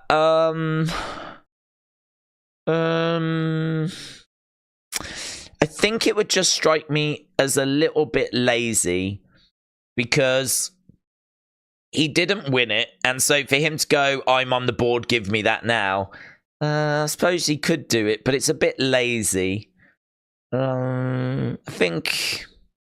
I'm trying to think if there's a way I could get the Money in the Bank on him. Like, I don't know, could he have a match for it? Could he face Damian Priest for it and win it? Or could he just come down during the ladder match and win the actual Money in the Bank ladder match? I don't know. Damian carrying that briefcase for so long, only for The Rock to go, give me it, just sort of doesn't sit quite well with me. It just doesn't seem quite right. Seems a bit lazy. Seems a bit like... I don't know.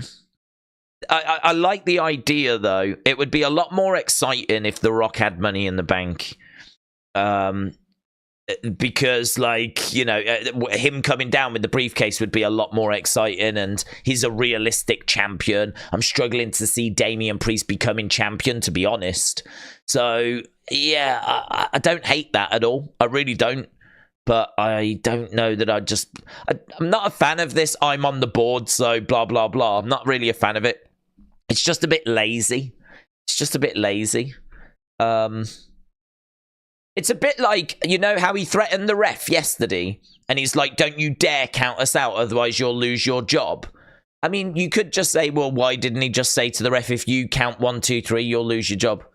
He could have just said, you know, if they pin us, don't you dare count, otherwise you are fired. You will be fired. I'm on the board. He could have said that, couldn't he?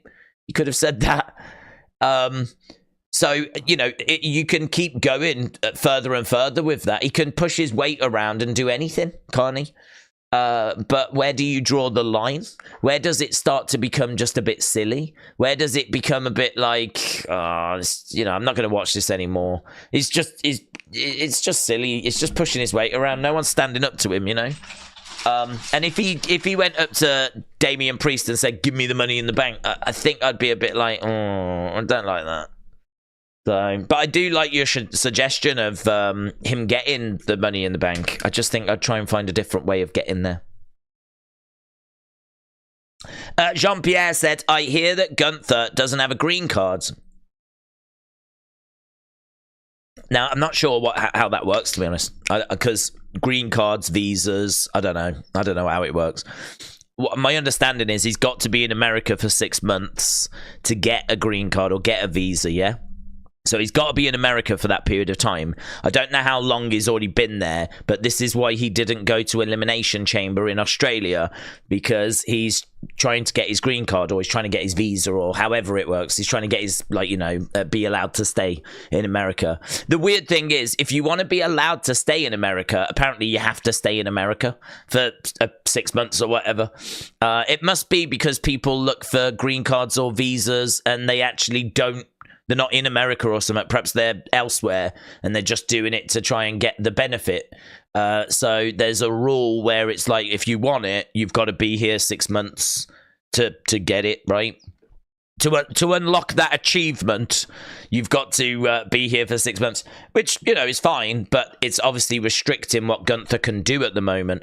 I think by the time we get to Berlin, which I don't know the date of, but I know Backlash is France, so that's next.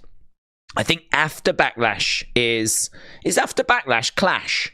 Is Backlash May, Clash June?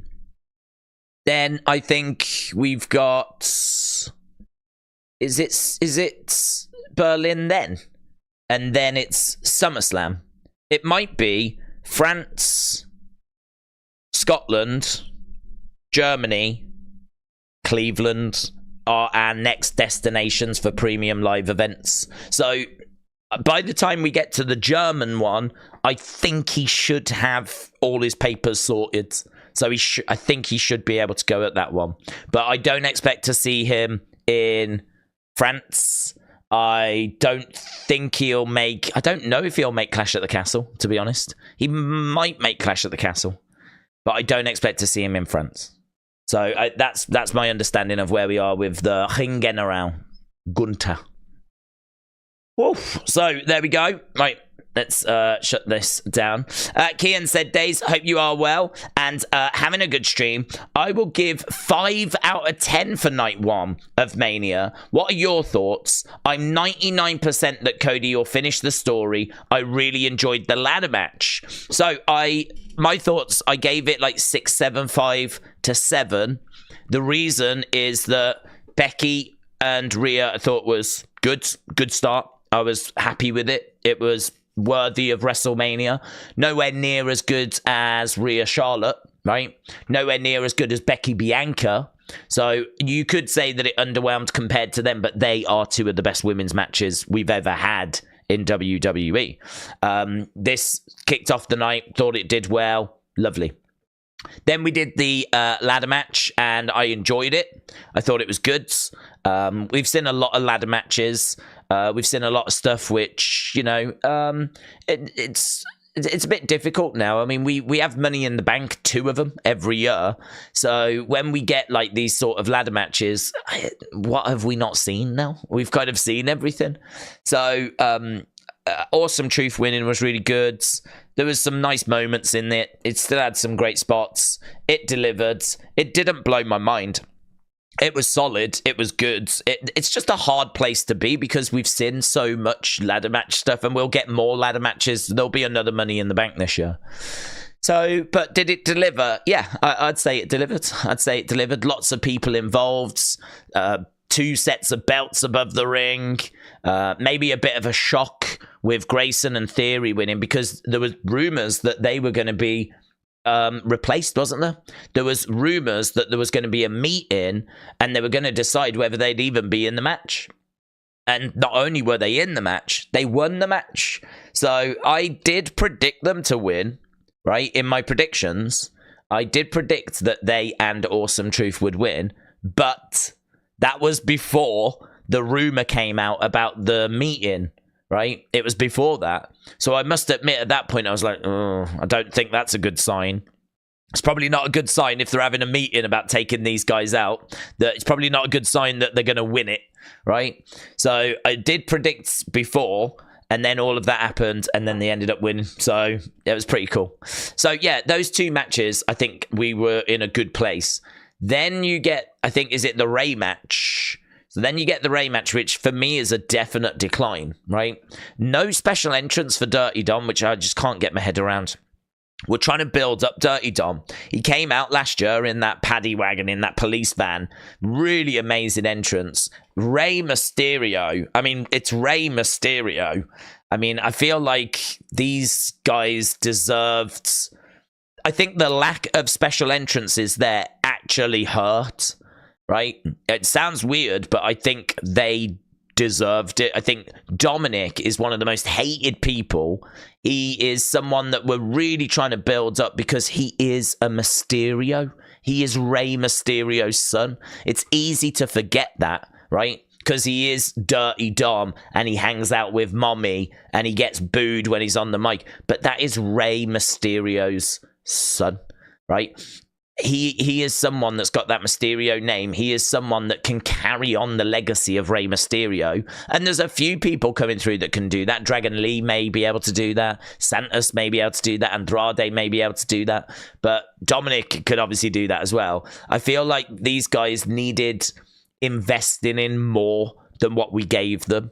And I think that the match that we got as well was a step down from what we had before. So the decline sort of started happening. Then we had Jimmy. For me, Jimmy J is the low point. So far below expectation. That for me is where we've really hit rock bottom. Little bit of a coming back up with the women's 6 tag. I mean, the entrances were better, actually. You know, we did sum up for the entrances for those women, but we didn't do it for Ray and Dominic. Don't get it, don't understand. But we did it for the women, and it helped. And the match that followed was so-so. It was okay. It wasn't very long. So I'd say that improved things a touch, but not much. Then, of course, we had Sammy Gunther. That helped. It was a good match. Shock title change, and then drastic with that flipping main event. So for me, there's this big dip that we come back up, right? And I think all in told, with all the talking points, if you look at the fact that there's maybe 3 matches that sort of let us down, it depends how you feel about Sammy winning the IC title as to how excited you were about that moment. I'm a big Sammy fan, but I'm not really too bothered about seeing him be IC champion again. Although he did make a good point. He said, I'm now a 4-time IC title holder. That puts me in very elite company. So I thought that was a good point. He was like, now I've won it 4 times. I'm really in amongst the best IC champs of all time. I'm in a very elite group. So I was like, okay, yeah, that's pretty cool. So I like that line that he said. But yeah, I mean, it's hard to be down on Sammy winning a title at WrestleMania. I mean, last year at WrestleMania, he won a belt. He won the tag belts. This year, he's won a belt. He's won the IC belt. Next year, world title, WrestleMania 41. You know, are we doing that story? Is it that Triple H has gone, here's the tag belts this year, here's the IC belt this year, here's the world title. So WrestleMania 41, Sammy winning a world title. Do we now do a year of properly building Sammy up for WrestleMania 41? Does he win Money in the Bank? And you know, but does he win Money in the Bank and challenge? Because Sammy, I don't know if Sammy is the kind of guy that he's going to want to do it the easy way. I don't know that Sammy's going to come running down with the briefcase. Sammy might be someone that actually announces in advance, I'm going to face you at WrestleMania, and cashes in. So maybe the Royal Rumble winner chooses who they want, and then Sammy takes the other person and says, I've decided I'm cashing in for a match, a title match at WrestleMania. So we get Sammy versus whoever for the world title. We get the Rumble winner versus the WWE champion. And those are our 2 title matches for next year's WrestleMania. And we've got Rock versus Roman as on top of that. So as if I was to do early WrestleMania predictions right now, WrestleMania 41 predictions, that's the kind of thing I'd be looking at. I'd be looking at that sort of area. So yeah, for me, that's why I, with that dip in the middle and everything, but with all the talking points, with everything involved, the whole package, I'd probably come out 675 to 7. So a little bit more. I'm a little bit more positive than maybe some in the chat about what happened yesterday, but I think I'd like to think I'm realistic as well. I saw the dip. I saw the Jimmy J match. I saw the chat reaction to what was going on in the middle of the day, but I did see that main event as well, and I did think that it really did help the score overall. Dally Paul, shout out to you. Real life Mike said Cody better finish the damn story. I'm ready for new stories. Let's go. I agree. I'm really looking for him to finish the story today. The emotion of that, we haven't actually touched on that yet. We've been live for an hour and 40 odd minutes. We haven't spoke about the emotion of the Cody moment. That moment, it really could be one of the greatest wrestling WWE moments we've ever seen, right? The emotion of him finishing the story, the emotion of him going over to, I mean, they've really built up Mama Rhodes, haven't they? That is brilliant booking, by the way. Bringing her in so that we all know who she is, they showed her on night 1. We know what she looks like, right? That means that if you don't know anything about wrestling, you know, you could not have watched wrestling, right, before, apart from yesterday's show. Even you know who Cody's mom looks like, right? You know who Mama Rhodes is. They made sure that Cody went over and gave her a hug, right? He went over, he gave her a hug. It was all on camera. During the match, The Rock goes over. Mama Rhodes, right? We show her again. Yeah, she has been shown on purpose so that you know what she looks like. And she will play a part tonight. Of course she will. You know she will. Win or lose, she will play a part tonight. She will be featured tonight. She will be shown tonight, right? And I don't know how she's going to feature. My expectation is Cody wins the title, right? He wins the championship. He's going to look up in the heavens. He's going to look at his dad. He's going to say whatever he wants to say. He's going to get out the ring. He's going to go over to the woman that has already been shown, that everyone watching knows what she looks like, knows who she is. He's going to embrace her. He's going to be in tears because I'm going to be in tears. You're going to be in tears, right? It's going to be one of the most emotional, genuinely emotional moments in the history of WWE. And for one good reason, right? One very good reason.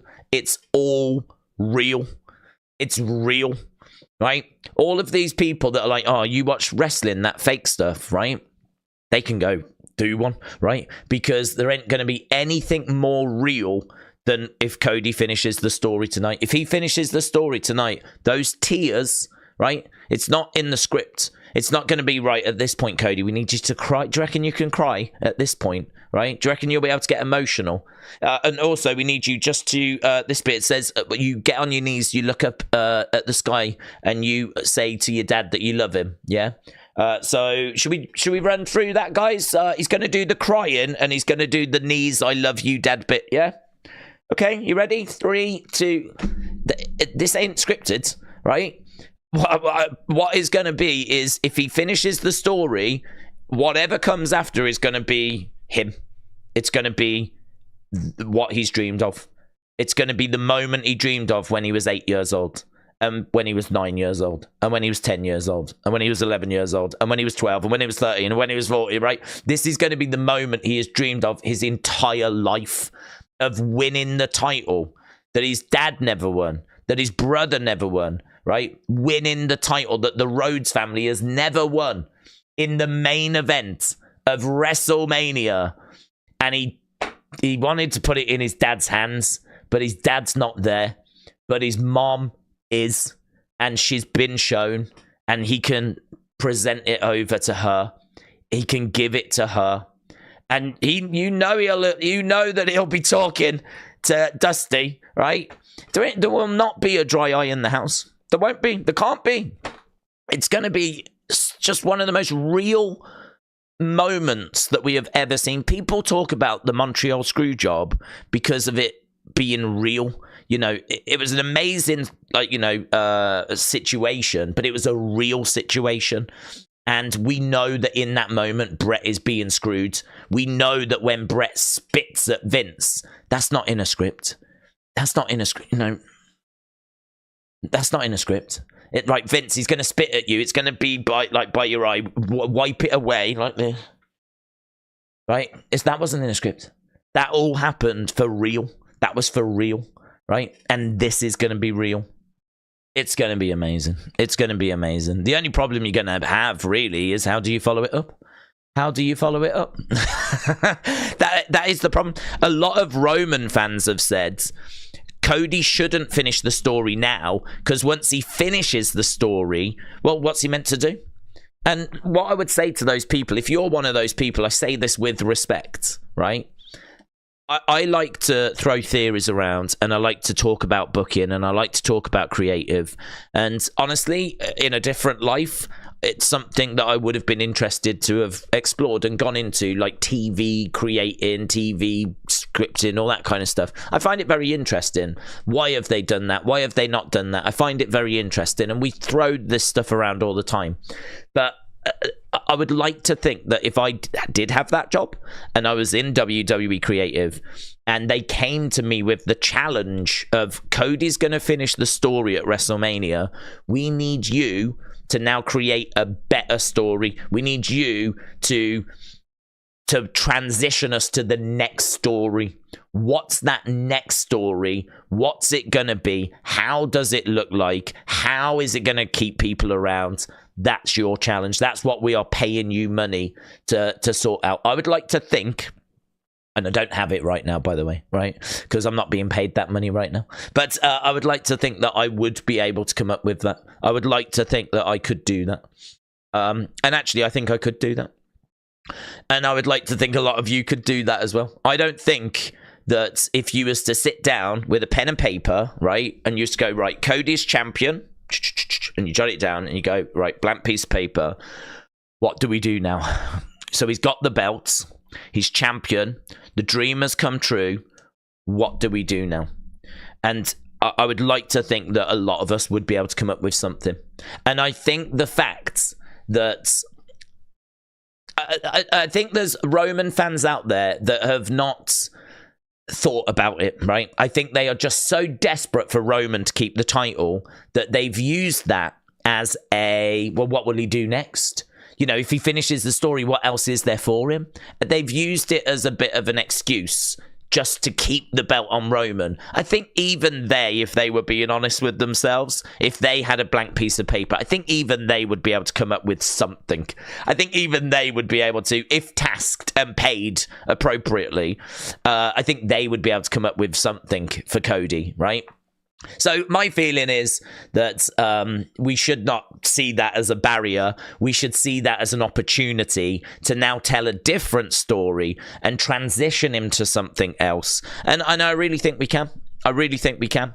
I really think that we could transition him to something else. And I think that we could do some really good stuff away from the bloodline, some new challenges, some new, I'd like some new locations as well.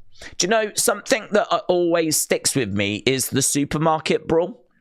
And it sticks with me because we don't do that sort of thing.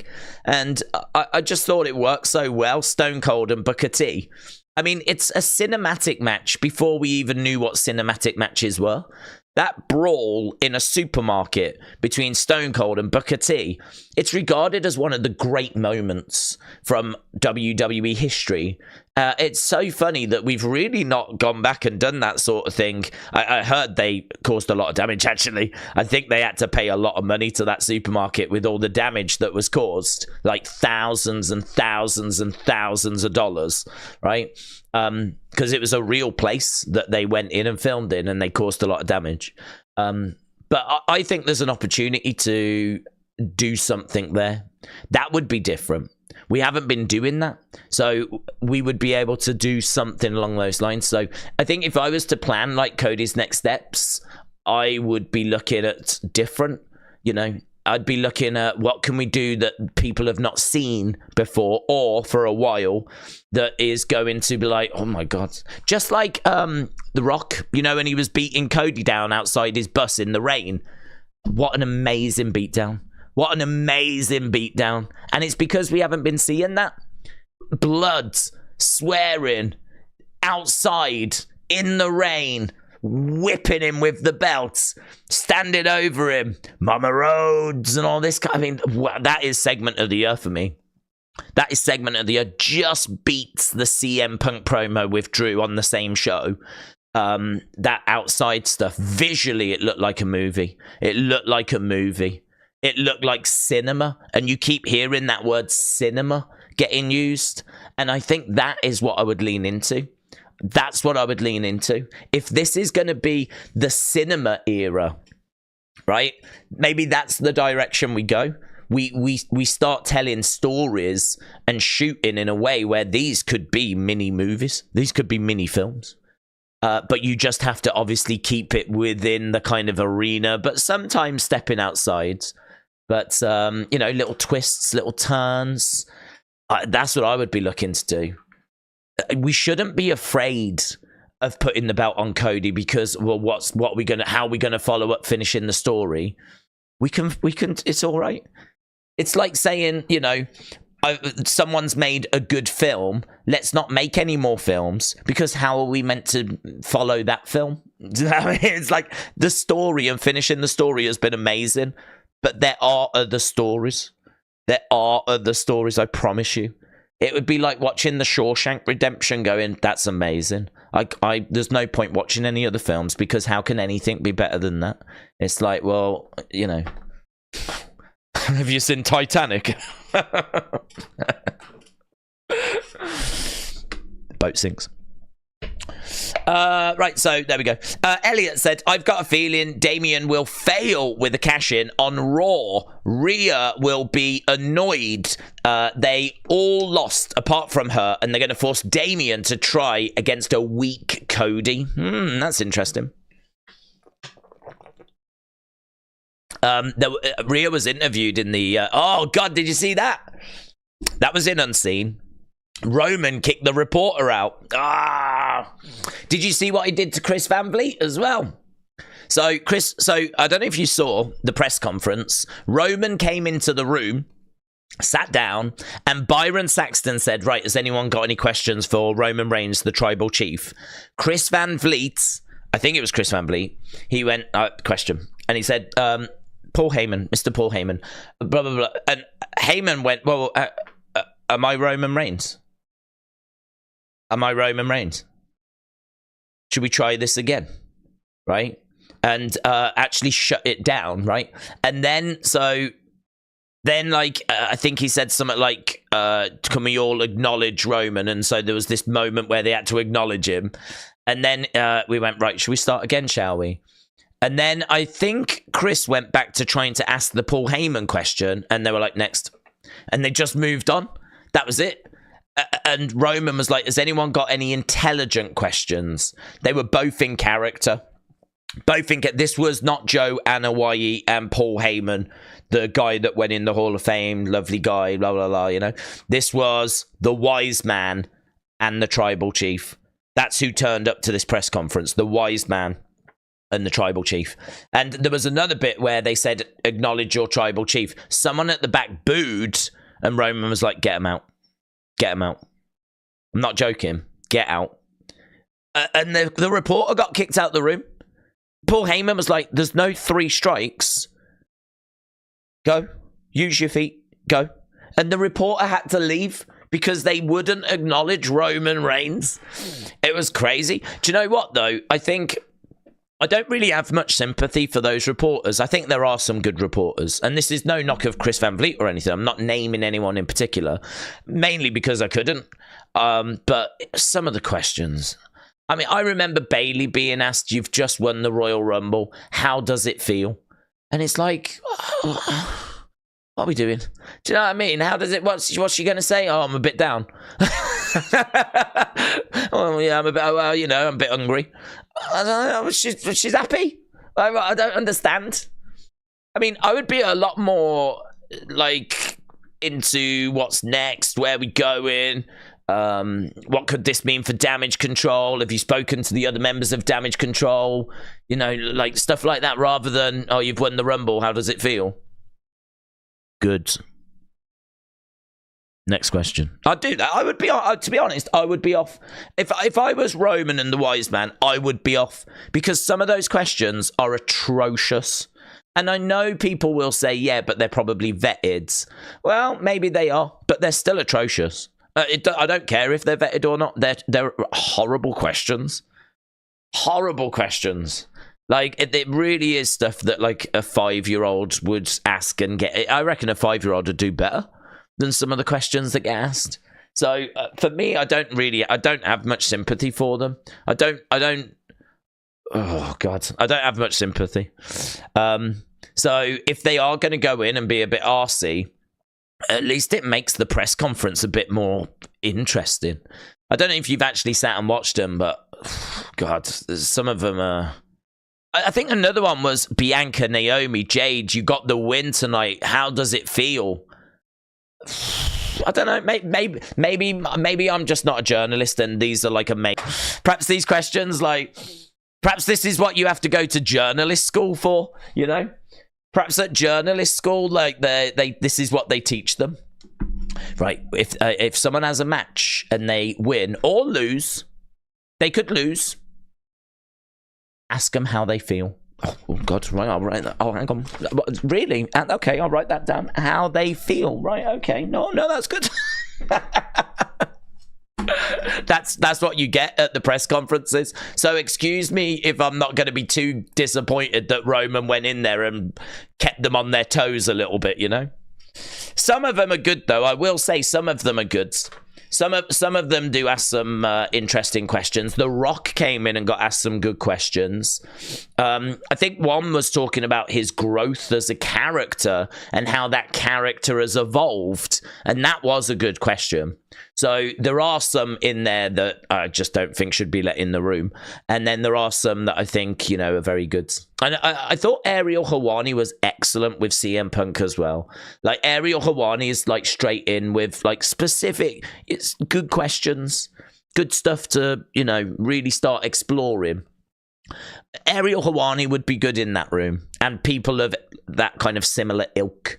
So, yeah, that was amazing, though. That was amazing, that moment. But the reason I'm telling you this is because in that same press conference, Rhea Ripley was asked about what's it like to have won and knowing that Judgment Day have lost their titles and Dominic lost. Good question.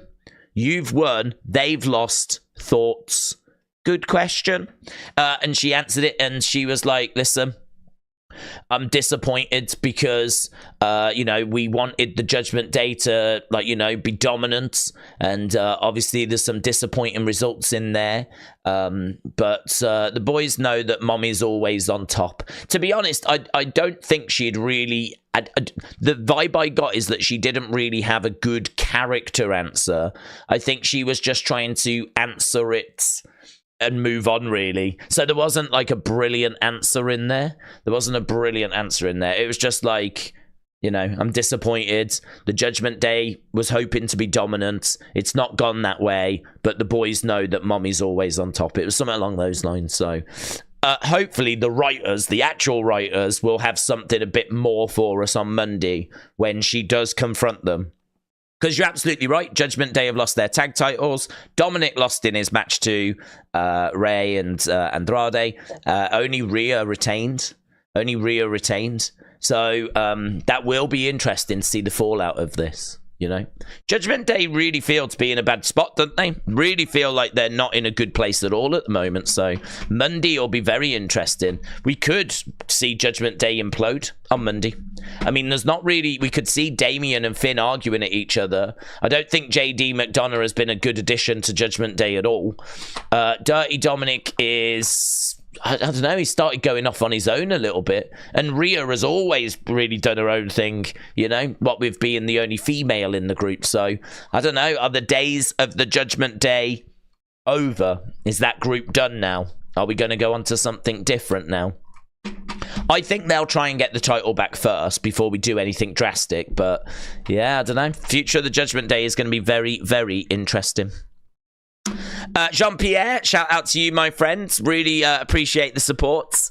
Jean-Pierre said, you need to be in the US 2 years to get a green card, 5 to be a US citizen, so I don't know. Well, I will be the first to admit that I don't know either, right? I will be the first to admit that. But I do know that I have read 6 months somewhere, right? That's not a number that I would just, like, pluck out of the air.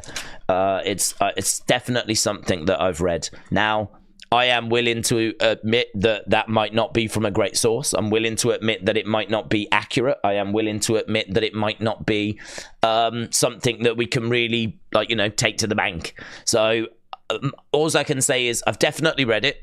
6 months, and then he's free to go.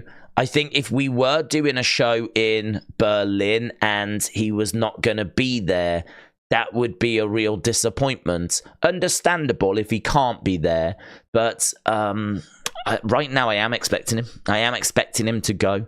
But if you are correct and it's 2 years, then well, he can't, can he? He won't be able to be there. So we'll have to wait and see on that one. We'll have to wait and see. I don't know if there's any legal loopholes. I don't know if they can get him to just go for this one visit. Maybe after 6 months you can apply for... maybe going away for a weekend or something. Like, I don't know. I've definitely read 6 months somewhere because, you know, I wouldn't just pull that out of thin air. But I will be the first to admit I don't know enough about it. I don't know. So, yeah, fair. Bird said, blessings, bro. Bird, shout out to you, my friends. I hope you are well. I hope you're excited for day 2. It's coming up fast, man. I mean, we've been streaming for over 2 hours already. You know, it's mental, isn't it? I mean, I feel like we've been talking for 2 hours, and I just don't even think we've scratched the surface. I mean, we haven't really spoke about the United States title. We haven't spoke about LA Knight AJ Styles. We haven't massively dug into Bayley and Damage Control. We have touched on the emotion of the Cody moment, and I think, like, we explored that quite a bit. We haven't really spoke about what might be next for Bloodline or Roman, or... do you know what I mean? We haven't spoke much about Raw after WrestleMania. There is just so much that's going on. I haven't even looked at the Slammy results. I don't even know who's won the Slammies. That's bad. I should do that now, actually. Let's have a look, see what we can find. Slammy winners. I do need to know this because people will be like, oh, did you see the Slammies? And I'll be like, no, I missed it. And they'll be like, oh, well, what do you think about such and such winning this? And I'll be like, oh, I didn't know that. Let's have a look at it. So we're on Wrestling Observer. Here's the winners. Kathy Kelly and Big E hosted the ceremony. R-Truth was on hand as a special correspondent, although he believed he was at the Academy Awards. The tagline for this year's event was the Fan Choice Awards. This is the first Slammies since 2020. So there we go. Cody won for Best Entrance. He accepted the award via video, and he thanked Downstate and all the fans for the award. So Cody won for Best Entrance. Match of the year. Wow. Charlotte Rhea. It was excellent. And I'm so pleased it won. It was what I voted for, actually. That was my vote. So I was torn between that and the Roman Sammy match. But Charlotte, that is brilliant. I'm so pleased. Do you know, so many people I spoke to voted for the Bad Bunny one. I'm not a fan of that, but a lot of you will know that anyway. I'm just not a fan of celebrities coming in because I think that wrestling is an art. It's a craft. I think we're seeing that with Jade Cargill. So for a singer to come in and be hitting like destroyers, destroyers are not that hard to do, to be honest. It's really the person that's taking the destroyer that does a fair bit of the work. So a destroyer it looks great, but it's not massively difficult to actually do. So WWE is great at making celebrities look amazing.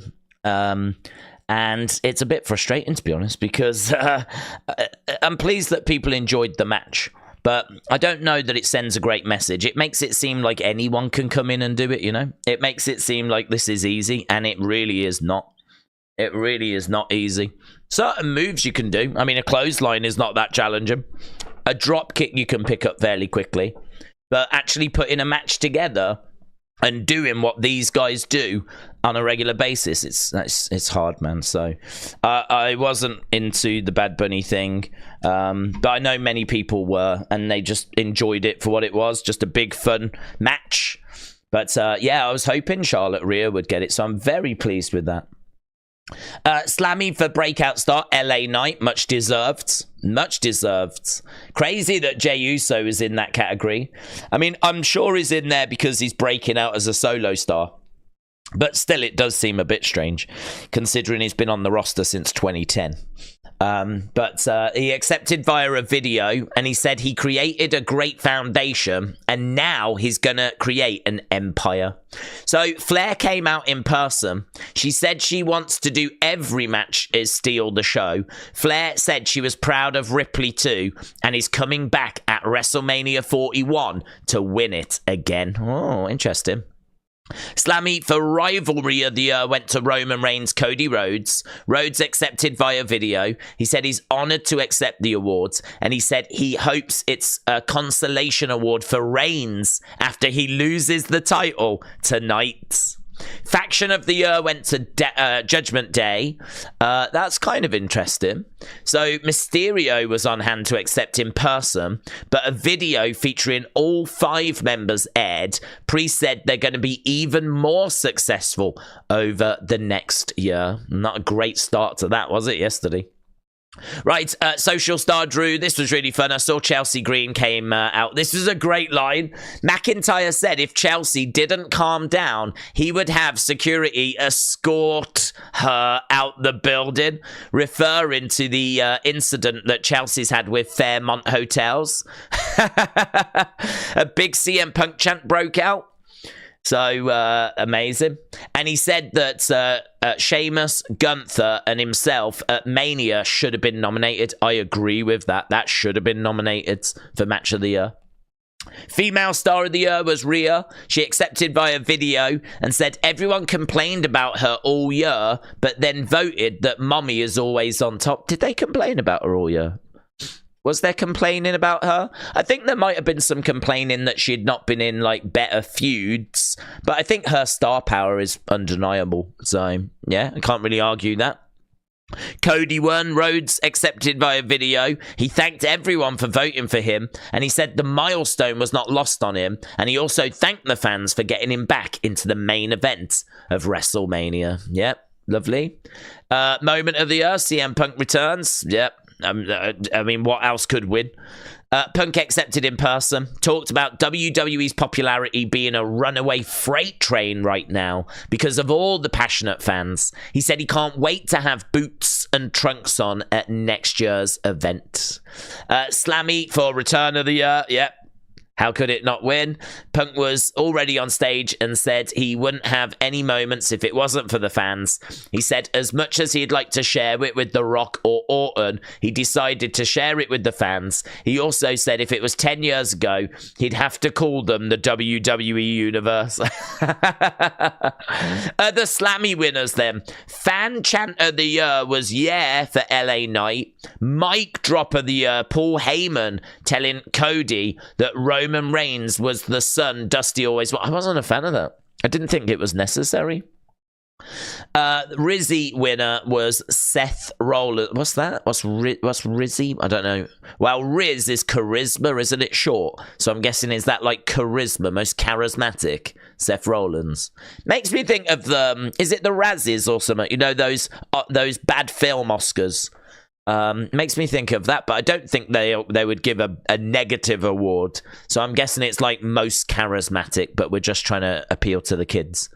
Villain of the year, Dominic Mysterio. Trash talker of the year, The Rock. I gotta tell you, yeah. I would say 99% on board with all of those. So that was the Slammy results. Good. NXT superstar was Tiffany. I don't know if we read that one out. Yeah, good. That was pretty good. I wish we would have watched it. I wish I'd got the right time. I wish I'd got the correct time. Right. Kian said, Days, Money in the Bank is in Canada in July. What do you think of Triple H answering the Brock question during the press conference last night? Does it mean that Brock isn't removed from WWE? So it's in Canada in July. I think that Triple H has sort of got to answer questions. I think there's a little bit of a rule where they will answer anything to the best of their ability. They are calling that press conference. So I think, you know, when Triple H was asked about the Vince stuff and he sort of said, I've not read it, right? That obviously went down like a lead balloon. But there's stuff legally that he can't mention, he can't talk about, right? So a lot of people criticized him for not going into more detail with his answer. But I understood that he can't. I understand that legally he can't, right? But really, I think they will try and answer what they can. So on this, the question was, Brock Lesnar, you know, can you give us a status update? Rather than going, no, you know, we can't discuss that at this stage. I thought he gave a really good answer because it sort of made it seem like everything's all right. There's no dramas, you know. There's no dramas. Everything's fine. Brock's just being Brock. If you know what's really going on, then you can sort of know that there is something going on, yeah? I mean, the truth is Brock was going to be facing Gunther at this WrestleMania, right? That's what was going to happen, and it's not because he's involved in the Vince allegations. So we know what the truth is. Triple H can't really come out and say that because they don't want to mention Vince. And they don't want to go down those roads, and they don't want to open up other questions along those lines. If you're Triple H, you want people focused on what's just happened day one of WrestleMania. You don't want people talking to you about Vince, Janelle Grant, Brock Lesnar. They're not the questions you're hoping for, right? You're not going in going, oh, I hope we get to talk about all that negative stuff. Like, you want to go in and go, oh, I hope we're going to talk about the 70-odd thousand that were just in the stadium, right? So he's gone in, the Brock questions come up, and he's gone, well, you know, Brock's still under contract. He's still a WWE superstar, which he is. They've not fired him. He's not been fired. So he's still a WWE superstar. It's just we ain't using him anytime soon, right? He didn't say that, right? He can't really say that. But the truth is, until this lawsuit is sorted, or until Brock is proven to not be connected to it, and we know what's actually happening, he ain't appearing, right? He ain't showing. He ain't going to be at Money in the Bank, not unless this thing is sorted. There is an outside chance you never see him again. He is still a WWE superstar. He is still under contract. They've never announced that they fired him. They've never announced that. So he is still, you know, working away. And, well, say working away. He, as Triple H said, he's just at home being Brock. Brock being Brock. They were like, well, why wasn't he here? Well, he's at home. That's why. He's just at home, Brock being Brock. You know, there's a real answer, and then there's a press conference answer. The real answer is, yeah, he's involved in the Janelle Grant lawsuit. Not sure if you saw it, right? But he got named in that. And at the moment, we don't want to have him around because it would be a distraction. And so until that gets sorted, you know, he's at home. But he is still under contract. He is still a WWE superstar. That's the honest answer. The press conference answer is, yeah, no, he's still a WWE superstar. He's just at home. It's just Brock being Brock. Next. Like, that's the press conference answer, isn't it? And you can understand it because you don't want people then fixating on, oh, we're going to talk about Janelle Grant now. Just on the Janelle Grant thing. Or just on the Vince McMahon thing. No, we don't want that.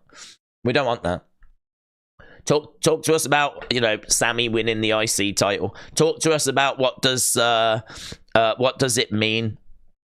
Like, you know, having the prime bottle in the ring. You know, what kind of opportunities is that going to lead to? Talk to me about that. Don't talk to me about Vince. So that's all that was. So I would not expect to see him in Canada at Money in the Bank. Winford, shout out to you. Said, maybe even at SummerSlam, Brock returns as usual, famous for SummerSlam matches. No, I don't think this is getting through. I don't think some people are understanding. Brock Lesnar is involved in a legal matter which is very serious and is being investigated at the moment and could result in a court case.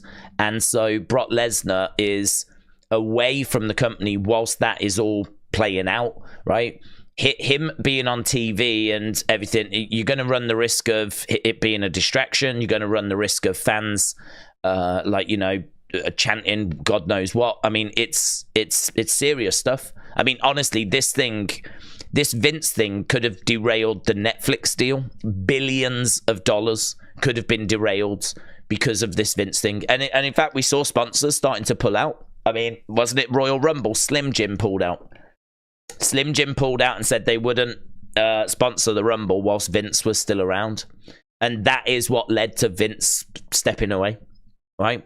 So this Vince thing is, I mean, you don't need me to tell you how serious this is.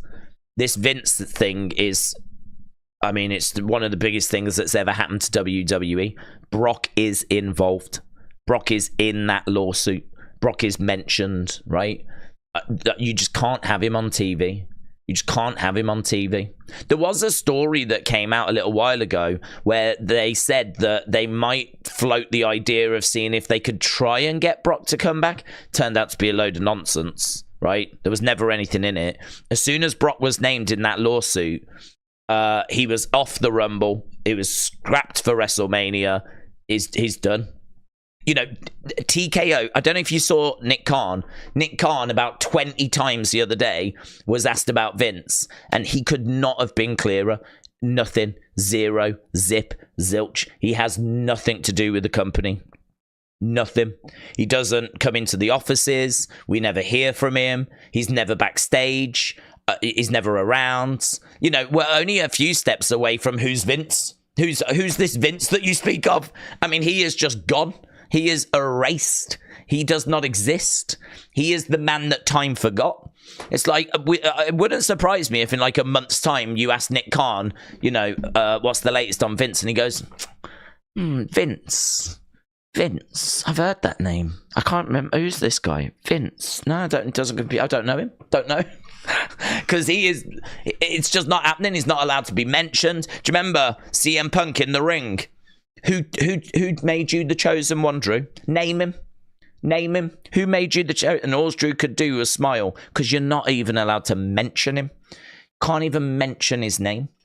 This is so serious that honestly, if not treated correctly, could really damage the company. Really damage. I don't want to say it could bring the company down. I don't want to be too overly dramatic, but it could have cost the Netflix deal.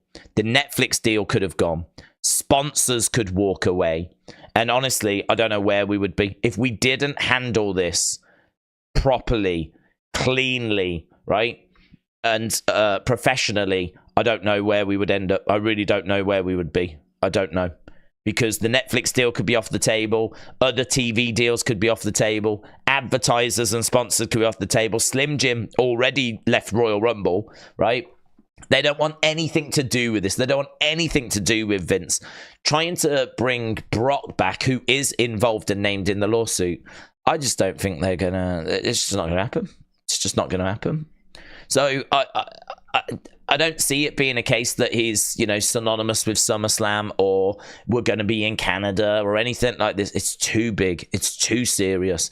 We've got to investigate it, get it sorted, see where we end up. And there is a very, very, very good chance you never see Brock Lesnar in WWE again. A very, very good chance. It really depends on what's happened. And everyone's going to have their opinions on this. People are going to say, oh, it didn't really do anything. If you read the lawsuit, blah, blah, blah.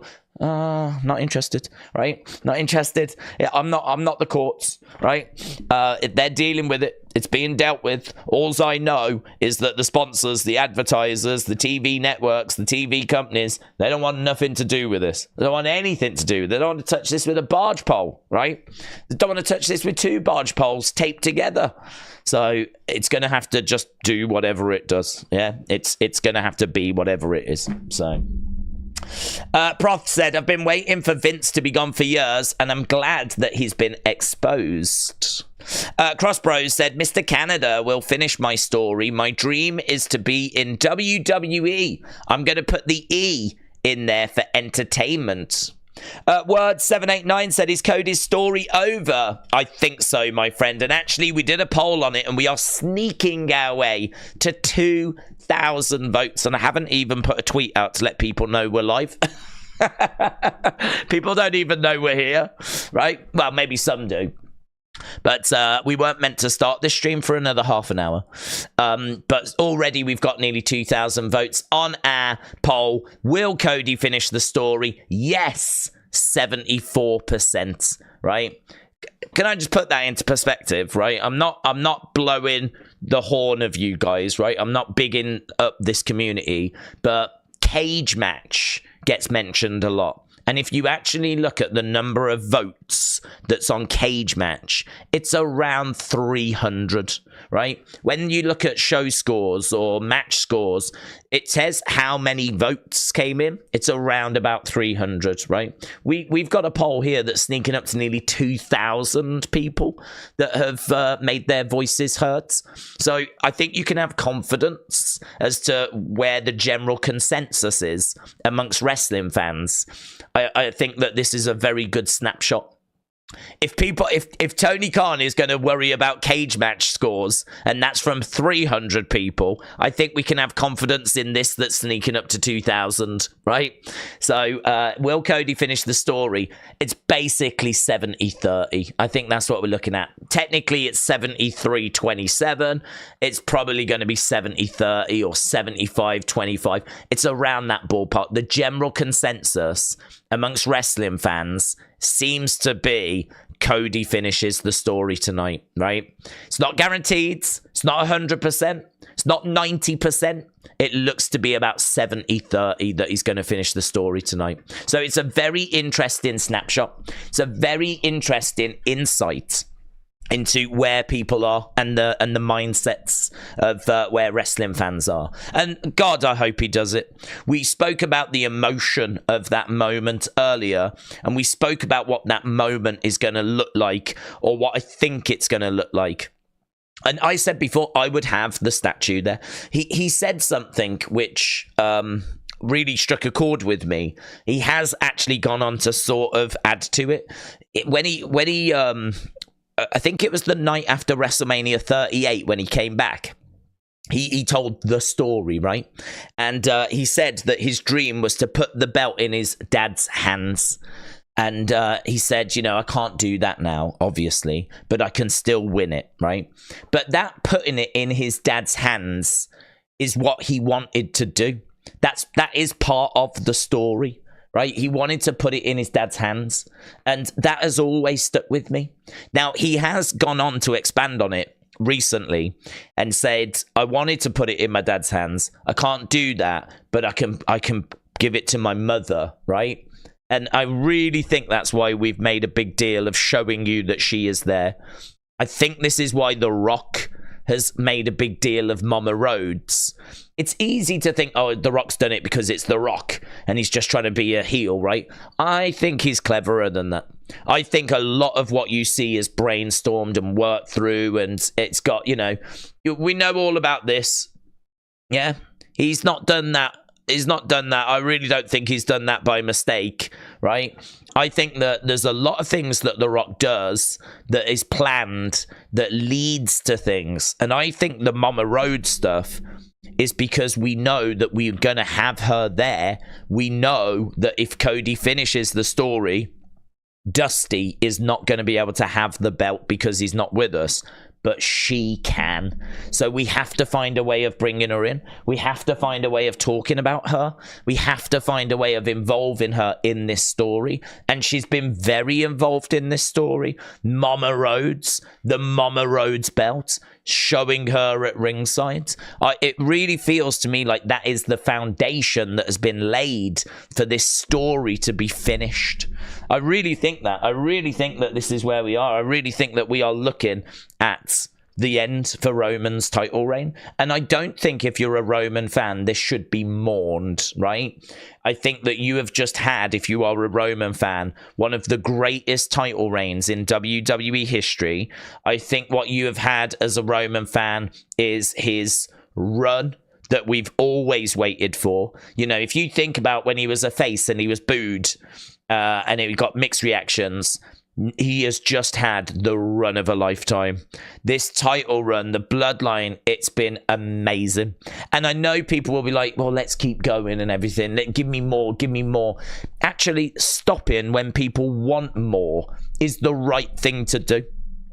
WWE have made the mistake too many times of just running something into the ground. They often have something that works and they just keep doing it and doing it and doing it until everyone is sick to death of it, right? And it just loses its appeal. And for some people, Roman has lost its appeal. The Bloodline has lost its appeal. It's not as good as it was a few years ago.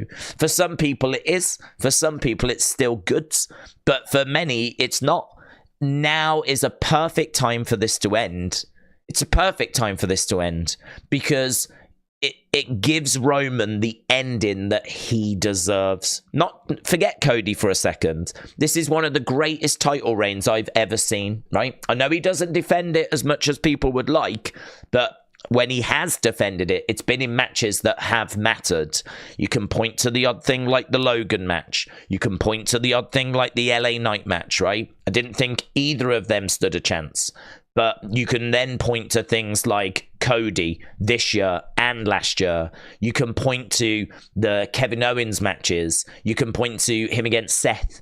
You can point to him taking on John Cena, him taking on Matt Riddle. There was a great match with Matt Riddle on SmackDown. His matches that he had with Jay going back like as the Bloodline were forming and starting, you know.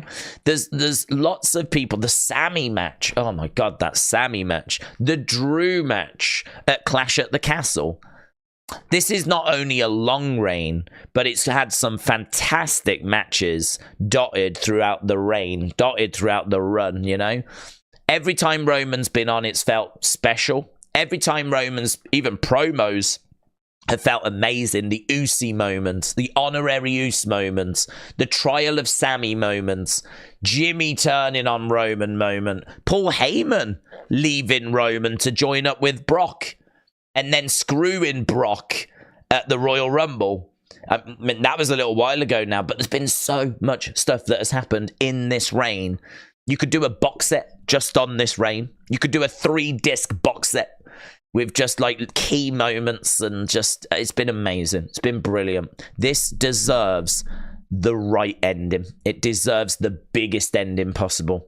It deserves, you know, every good story has to end. Every good film has to end in the right way. You know, imagine watching an amazing film and then the ending is just flat. It ruins the film. And I'm not going to say that a bad ending to Roman's title reign will ruin the title reign, but it deserves the best ending possible. And I really think that is Cody finishing the story tonight. I really think that is the right ending. It's the ending that people really want. It's the ending that people are hoping for. He's the baby face that was trending all weekend. We want Cody. Fans almost got Roman versus Rock and they rejected it because they wanted Cody. He's the one. He's the guy. He's the right one. As I think Paul Heyman said, he is Luke Skywalker. He's Luke Skywalker. And, you know, if this is a bit like a big movie like Star Wars, you know, you could say that Roman is Darth Vader. You could say that Rock is the other one. Is it the Emperor? I don't know. You know, the one that kind of tells Darth Vader what to do. That one. That boomer. The old boomer. You know, the old boomer. That's the Rock in every sense. And then Roman's Darth Vader. Well, Cody is Luke Skywalker. I think Paul Heyman might be Yoda. I'm not sure. I haven't quite worked that bit out. But, and I think that makes Brandy Princess Leia. And I think that Seth might be Chewbacca. Now I'm going through. Actually, no, he might be C-3PO. He likes a bit of gold, doesn't he? He likes a bit of golds. Like this. Hey, I could see him as C-3PO. Oh, it's all working and it's all working. Maybe Dustin could be Han Solo. All of a sudden, this just is making so much sense. I feel like I've entered the Matrix. All of a sudden, now I'm just seeing things that I never saw before. So, yeah. But he is the one. This is the point. He is Luke Skywalker. Paul Heyman is correct. He is Luke Skywalker. Tonight is The Empire Strikes Back, right? This is where we really deliver now, you know? This is where everything is built towards, you know, we're going to be fighting on Tatooine, right? It's going to be epic. It's going to be epic. Some people are saying it's the Avengers, you know, it's all cinema. Choose whatever film you want. Forrest Gump, I don't care, right? It's going to be amazing. And I really think it ends tonight. I really think he finishes the story. Steven said, so Roman is Cody's father. Yeah. That, Steven, is the twist. They said expect the unexpected. It is going to be a big shock. Turns out it's not Dusty. That is, it's going to be a real moment. So Cody's down like this. Roman's down. And Roman's going to grab him and go, listen, whatever happens, I've got to tell you, Dusty's not your father. And we're going to be crying and we're going to be like, what? I am. Ah! It's going to be so good. Expect the unexpected. Edward said, Days, hope the fam is well and I hope you are well. Happy Mania Day to and to you, my friends. The new WWE Undisputed Universal Champion, the American Nightmare, Cody Rhodes. Do you know what? He said, hasn't he, that on that WWE World panel, what if we change the belt design, right? And yes, please. And I would love for it to be a Winged Eagle-esque inspired. And you know, I really think it will. Because as soon as they showed the new belt for Seth last year, straight away, I could see that it had been inspired, right? Maybe not distinctly, but certainly inspiration had been took from the big gold belt. It's not quite as big of a front plate, but it is like lots of just big gold. If you covered that bit in the middle where it's got the globe and the logo, and it was all just gold with like detailing on, it would be like a bit of a shrink down big gold belt. So you can see that it's took sort of inspiration from that. And it's got the globe and the logo in the middle, right? I really would not be surprised if Cody wins and then we get a new title, which is going to be, it's going to have took inspiration from the Winged Eagle, and that we get the globe and we get it will have to find a way of getting the logo big on it. It's too important, because in this day and age, pictures are everywhere. Instagram, Twitter, you know, a lot of pictures get shared now. And sometimes it doesn't say who the person is or what the belt is. You sort of need the logo big so that even if it's only a picture you see, you know they're connected to WWE. You don't need to know anything about the person. You don't need to know anything about the belt. But if it's got a big WWE logo on it, that is enough information where it should say to you, that's a wrestler, that's a wrestling belt, that's a WWE belt, that's probably a WWE superstar, or a fan with a replica, one or the other.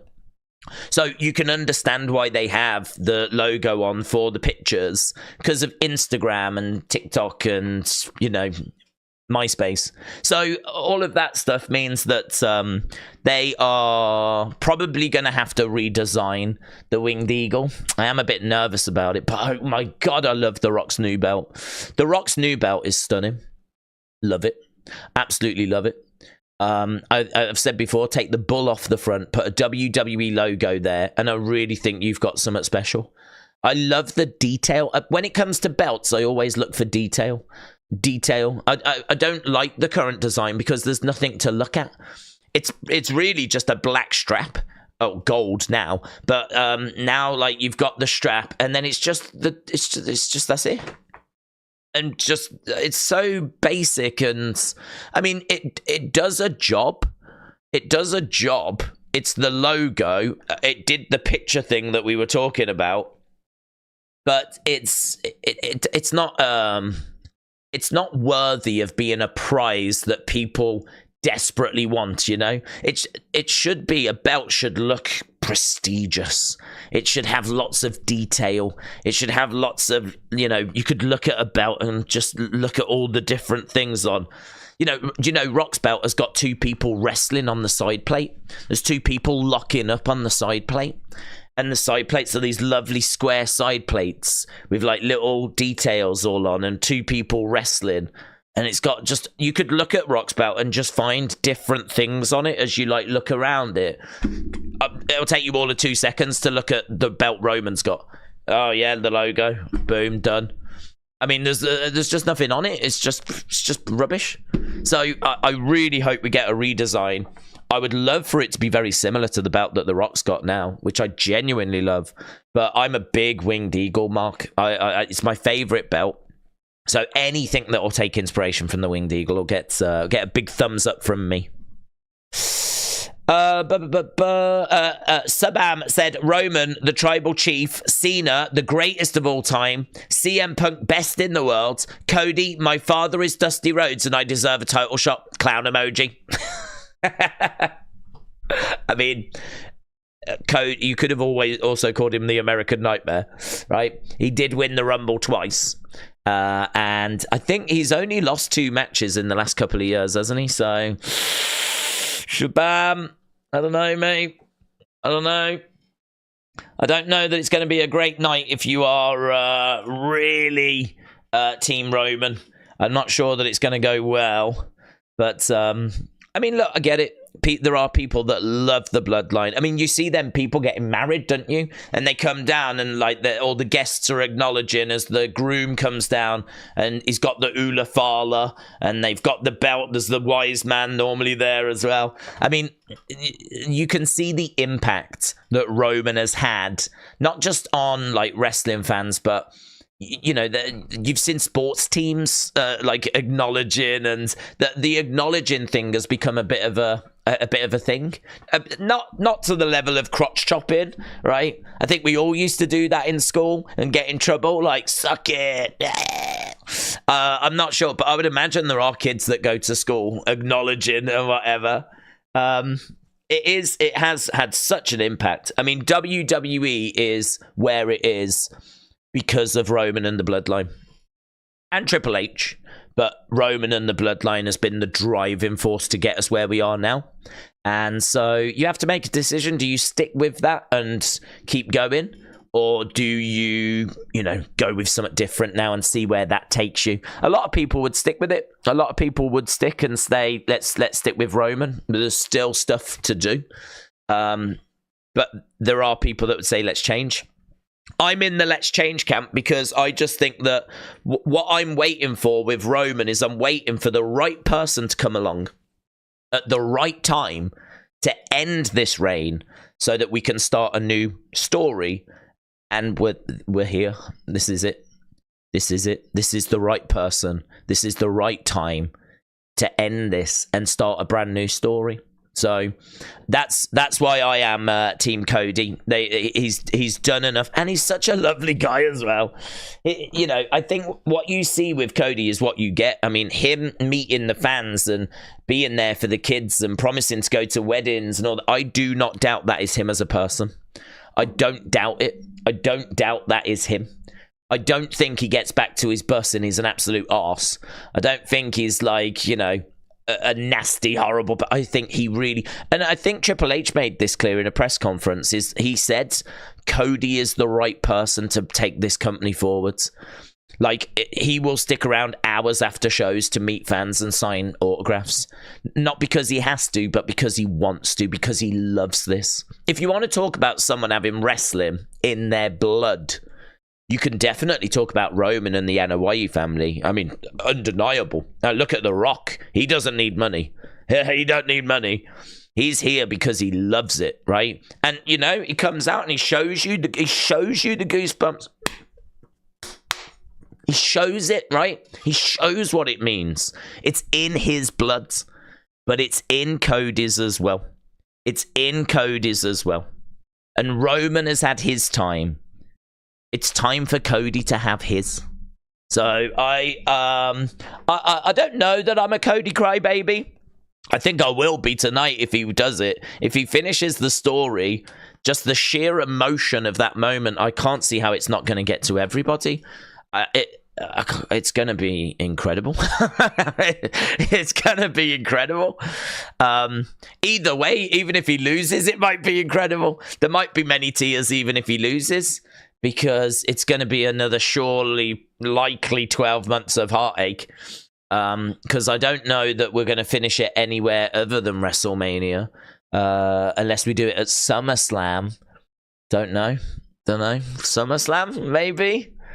But WrestleMania 40 feels like the better stage, doesn't it? It's the bigger stage. It's going to have more... WrestleMania 40 will have more attention than SummerSlam will. So this feels like the right place.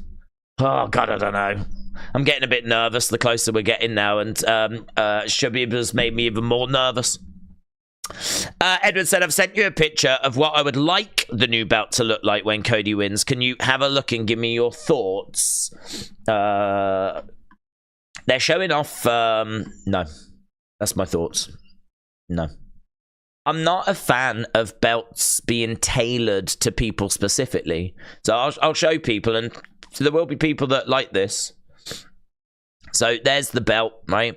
I mean, what I would say is get the Cody logo off it, get American Nightmare off it, make it an actual belt that anyone can carry, right?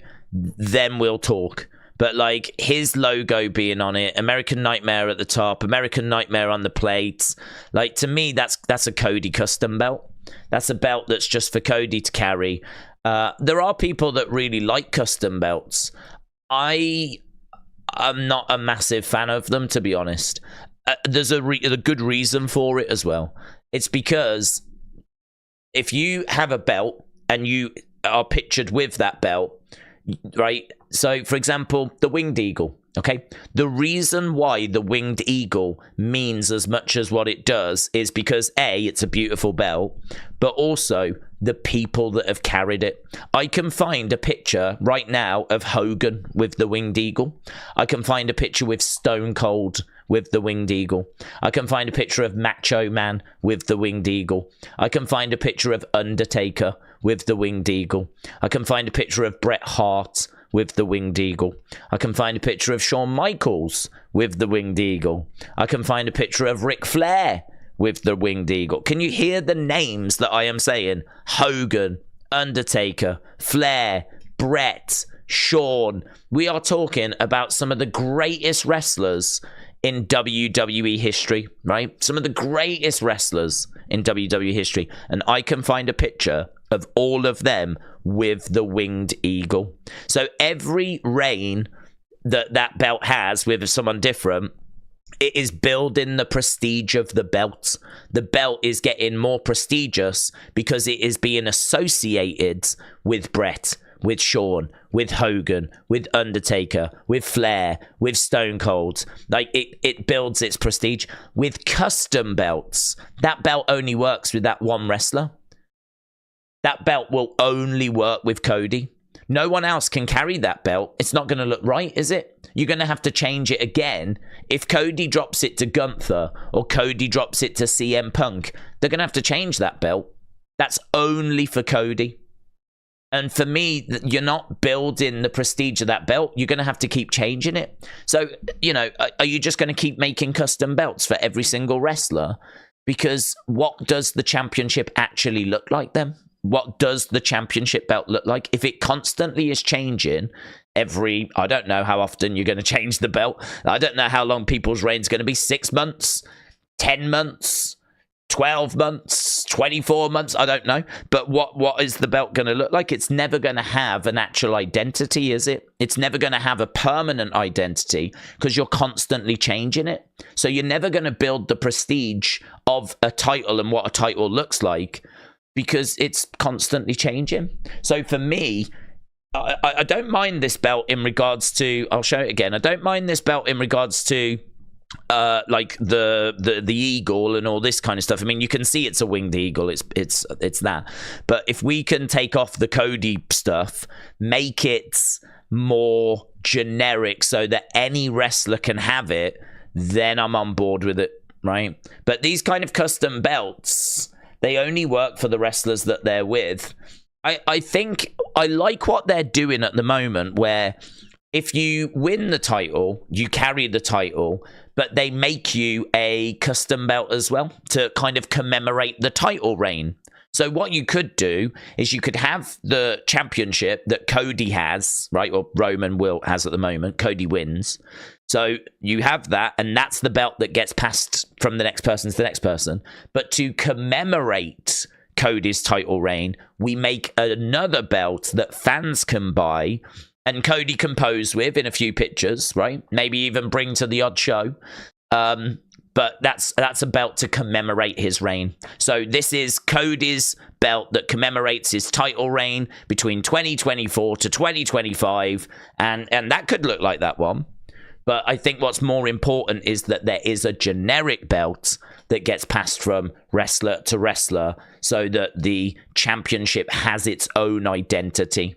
It has to have its own identity. The top title has to have its own identity. Think about UFC.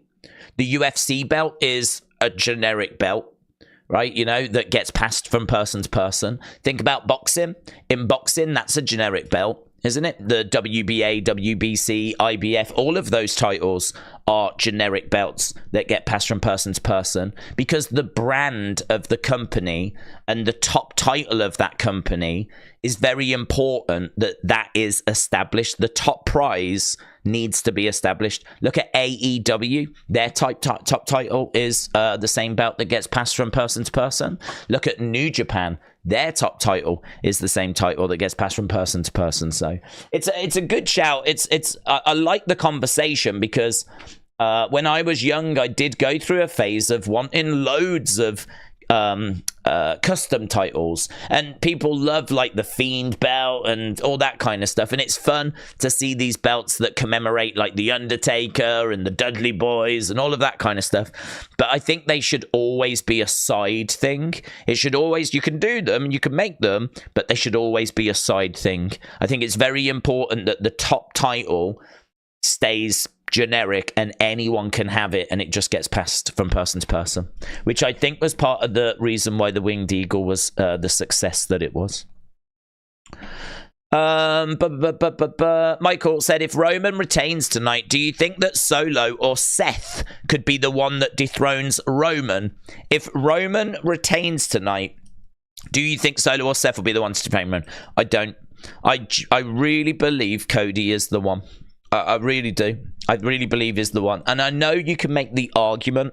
You can make the argument to finish the story, he doesn't have to beat Roman. But beating Roman is a prize all in itself, isn't it?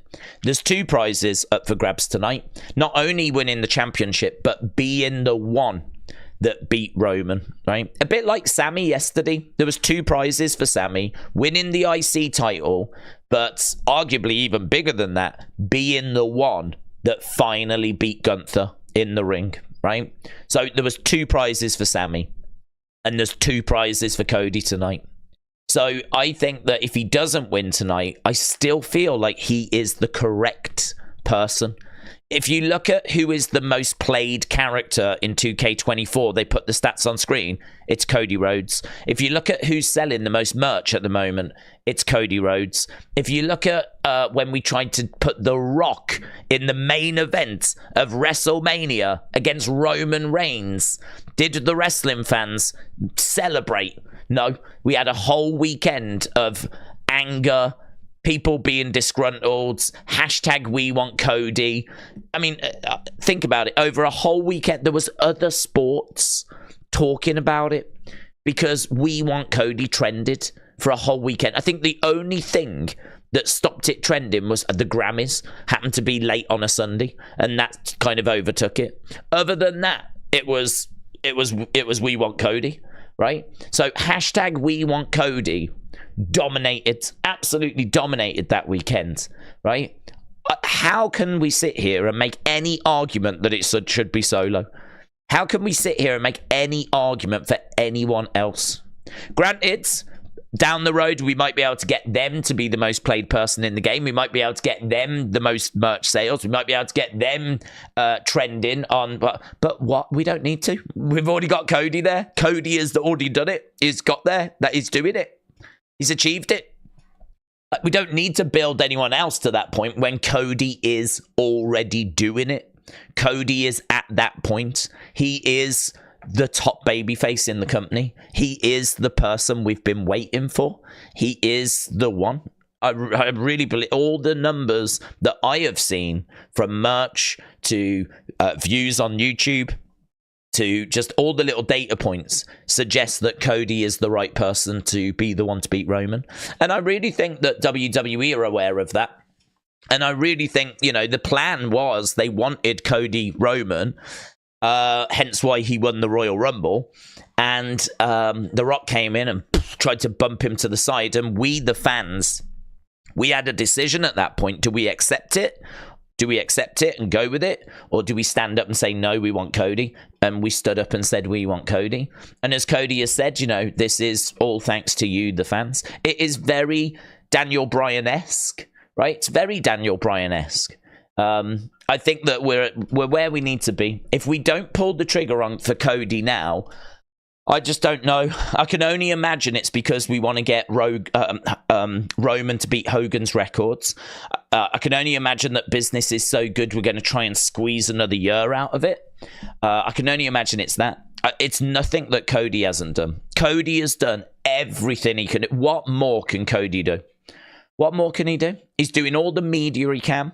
He's going to 5-year-olds' birthday parties. He's being the best man at a wedding. What more can Cody do? What more can he do? He's working every show he can, right? He's even popping up on SmackDowns as well as Raws and doing all the house shows. What more can he do? I cannot sit here and make an argument for anyone else. I can't sit here and say, yeah, it should be Solo. Yeah, no, you're right. It should be LA Knight. There is no one doing what Cody is doing. There is no one that is getting the results. There's people working as hard, but they're not getting the results. But that's because the company's not putting them in those spots. If you was to turn Solo face, then put him in that spot and build him up as this baby face. But I don't think so. Solo is this killing machine, right? Or at least we've tried to present him that way. I don't think he's going to garner the same sympathy that Cody does. So it's Cody. If Cody loses, I promise you, straight after the match, I will tell you it's Cody.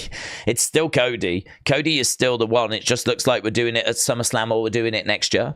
So I really hope the story gets finished tonight. I really do. I looking at every perspective other than a business perspective, because business is so good. Other than, can we try and squeeze another year out of this? I can't see why you wouldn't end it tonight. I've said I don't care about the records. I'm sorry, I don't. I know there's a lot of fans that are like, yeah, but he needs to beat Hogan's record. Why does he need to beat Hogan's records? Why does he need to beat Hogan's record? Right now, I don't even know, number 4 on the list, number 3 on the list. I don't even know where he is, right? But what does it matter if he's number 4 or number 3 on an all-time list? What does it matter? Does it make any difference? Who cares if you're number 6 or number 5 on a list? You ain't going to be number 1. Because to be number 1, he's going to have to carry this title till 2028. That ain't happening. That ain't happening. I mean, we're 4 years in and there's people starting to get bored. I cannot see it going another 4 years, right? I know that he's only got to get to, I think it's September, and then he beats Hogan's records. But as I said before, okay, so you get there. then you'll want to get him to 2,000 days. And then you'll want to get him to beat the next records, Bob Backlund's records. Then you'll want him to go on and beat to get to 2,500. Like, there is always another milestone. There will always be another thing to achieve. It never ends. Like, there's always the next benchmark, the next, oh God, if he could just get to 3,000 days. Oh, if he could just get to, like, you know, whatever. So for me, I don't care if he beats Hogan's record. It doesn't make it a better reign if he beats Hogan's records. It's not like, oh, it's good, but if he beats Hogan's record, it'll be great. Like, it's been one of the greatest title reigns I've ever seen. I feel like that now, and I'll feel like it exactly the same if he goes on to beat Hogan's records. It won't change my opinion. It won't change my opinion. In fact, the longer it goes, the more you run a risk of it being underwhelming. I thought what Roman did at the back end of last year was rubbish. I didn't enjoy the Roman stuff last year. I mean, him against LA Knight, I didn't give LA Knight any chance. That was not a match that had me on the edge of my seat that I was, like, really involved with. I know people love LA Knight, but I didn't see him being the one to beat Roman. So I didn't need that match. That match didn't do anything for me. He wasn't at Survivor Series, so we didn't get anything out of that. In fact, there was large periods last year where he didn't defend the title. I think we actually went, I'd have to double check, but I think we went from WrestleMania to SummerSlam where he didn't defend the belt because he tried to go after the tag titles. And even in that SummerSlam match against Jay, it was more tribal combat. Right? It was more who's the real head of the table. The belt wasn't really needed. I think what we did with Roman after last year's WrestleMania has not been very good. The longer this goes, I really think the more you are actually running the risk of this reign being remembered as being less impressive. Just because it keeps going, it doesn't make it better. You run the risk of it becoming worse. So give it the ending it deserves. Finish it tonight. Let's remember it as the great reign that it still is. Let's give Cody his moments. Roman apparently is going away after WrestleMania. That doesn't indicate anything, right? Because he was pretty much went away for all of last year. So it doesn't really matter. So it doesn't indicate anything. But well, let's change champions and let's put the belt on Cody. And let's tell some stories with the championship whilst Roman goes away and lives his life. Roman's in a very fortunate position where he can do what he wants. He's very fortunate in that he can work a reduced schedule because he's got to that level now where he can do that. And so let's take the belt off him and put it on someone that can defend it on shows on a more regular basis, and let's tell more stories and let's use more superstars, and let's see where that goes. During the Attitude Era, the top champion was not missing for months on end. Like, actually, during the Attitude Era, the belt was getting passed around a lot, too much, but it was ever present. That's not the case now. So if people are saying this is the new Attitude Era, well, there's a big glaring difference, and that is that your champ's not around as much. So if we're gonna tell stories, you might need the champ to be around a bit more. So I think the longer this goes, the more you run a risk of actually Roman's title reign being less impressive and less impactful and less meaningful. So I'm very clear as to what I'm hoping for. I'm very clear as to why I want it. And I really hope he does finish the story tonight. But contrary to popular belief, if Cody doesn't, I actually won't cry about it, because I will understand that business is very good and that they've probably done it to just try and squeeze as much money out of Roman and out of this title reign as they can. And it's just going to be a case of, life is hard. Unfortunately, life isn't perfect. And unfortunately, you can do everything in your power to try and achieve something. And the honest truth is sometimes you don't achieve it. That's the truth, I think Cody will finish the story, but there are no guarantees that it will be tonight. There's lots of boxers and fighters that have put in miles and got up early and, you know, ate food they don't want to, drunk raw eggs and done everything within their power to become world champions. And I've no doubt those people have gone on to achieve a certain level of success. But being a world champion is not for everyone. Being a world champion is not for everyone. It is the elite of the elite. And you can do everything to achieve it. And you can fall short. You can fall short. You know, I mean, take this channel, for example. I don't think I could work or do any more. I mean, we stream all the time. I do unseen videos every day. I do, like, you know, as much as I can. I mean, I don't go anywhere. I just work on this channel. Work. I'm either asleep, eating, or I'm working. That is my life. And I'm fortunate. I'm blessed. And I'm so grateful that I've got people that will support, like, the channel, right? So grateful. But, you know, I'd be lying if I was to sit here saying I wouldn't love to have 1 million subscribers, you know? It's, you know, I would love to do that, but, you know, life is going to deal you whatever it deals you, you know? And that's true of Cody. Cody can work every hour under the sun. He can do everything that's possible. And it's no guarantee that he will get the belt tonight. It's no guarantee, but it won't be his fault. It's just that business is great at the moment and why we can't rock the boat. We're making too much money and it's too much of a gamble to switch to Cody. Even though he works all the house shows, works Raw, has been on SmackDown, goes and does all the media. Like, I'd imagine he would love to spend more time with his daughter and his wife, but he's doing the work that needs to be done. It's a sad truth that you can do everything in your power and you may not get the result. And you have to accept that and you have to be okay with that. That has to be okay. Doing your best and getting the best result you can, that is enough, right? Cody wants to finish the story. There's no guarantee that it happens tonight. I really believe it does happen, but there is no guarantee it's tonight. But I would love for it to be tonight because I think he really, really deserves it. I think he really deserves it. I think he's put the work in, and I think that he deserves to get the reward.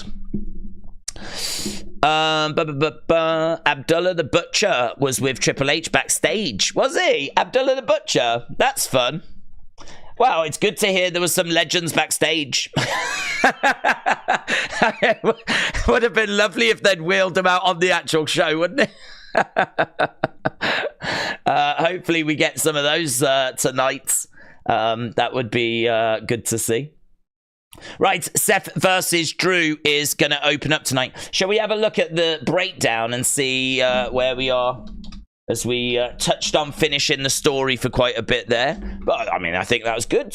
I think it was a good conversation, and I think it's a conversation people are here for. This is all about finishing the story, isn't it? This is what we're here for today. Today is much bigger than yesterday. I think yesterday was a day where you could look at the cards, and it looked like they'd pushed a lot of the more engaging matches. A lot more of the matches that people really cared about are on today's cards. So, we've got all the times as well. I will get to any super chats, whatever, but let's just look at this. So, look at this. So, Rhea and Becky went 17:05. The tag match 17:25, very close. Then we had Rey Andrade, 11 minutes. It felt shorter than that, to be honest. 11:05, felt shorter. Jimmy and Jay, 11:05. Bianca Jade, 8. That felt shorter. I would have said 6 for that. It felt really quick. So I'm surprised it was 8 minutes, actually. But you can see, like, these first two match got time. Then we went 11, 11, 8, 15 minutes for Sammy and Gunther. So that got a little bit longer, right? 45 minutes for the Bloodline against Cody and Rhodes. 45 minutes. This won't include entrances. That's amazing. We watched that match for 40. Do you know, it's funny, if you was to say to a wrestling fan, a WWE fan especially, you know, do you want to watch an hour-long match? I think a lot of fans would not be too eager about that, because we're not used to watching matches that long, and it's hard to believe, because, you know, back in the day, they used to do hour-long Broadways all the time, hour-long draws, time limit draws. They used to do that a lot back in the day, but those days are long gone. You're going back 40 years, you know? It's a long time since we've been doing that. You know, we just don't get matches of that length in WWE. This has got to be one of the longest matches in WrestleMania history. No doubt about it whatsoever. In fact, I think that record was held at WrestleMania 36. 36 between, let's go 36, between Edge and Orton. 36, Edge and Orton. That went 40-something. Let's have a look. I'm sure it was the longest Mania match of all time. 36.50. Hang on, 36.55.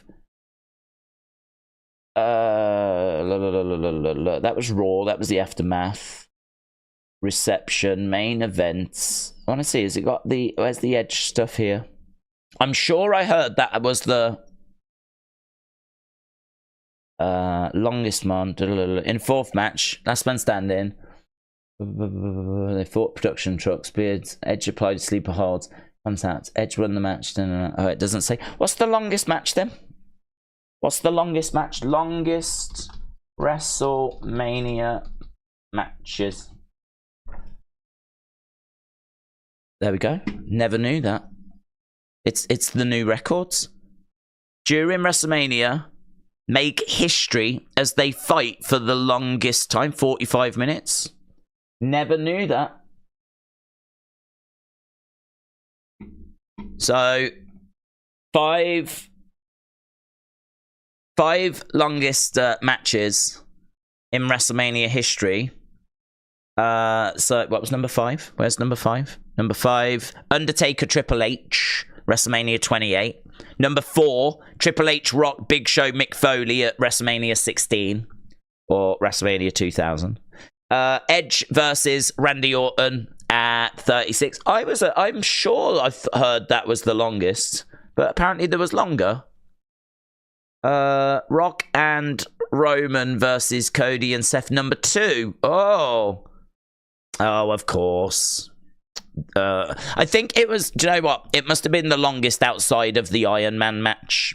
So outside of the hour-long Iron Man match, that was the longest. So that was the longest outside of the Iron Man. So normal match that doesn't have that stipulation, because that match is going to go an hour regardless because it's an Iron Man match, right? So this was the longest outside of like normal match. But that is now the new longest normal match in WrestleMania history. Rock and Roman versus Cody and Seth. So WrestleMania 40 created history. Almost 10 years as The Rock returned to the ring. Cody and Seth gave the match felt very slow, as with performance, blah, blah, blah, blah, blah. The Rock's ring rust was visible. It did feel slow at the start. It really, look, even though the match was slow, it will be considered one of the greatest WrestleMania main events.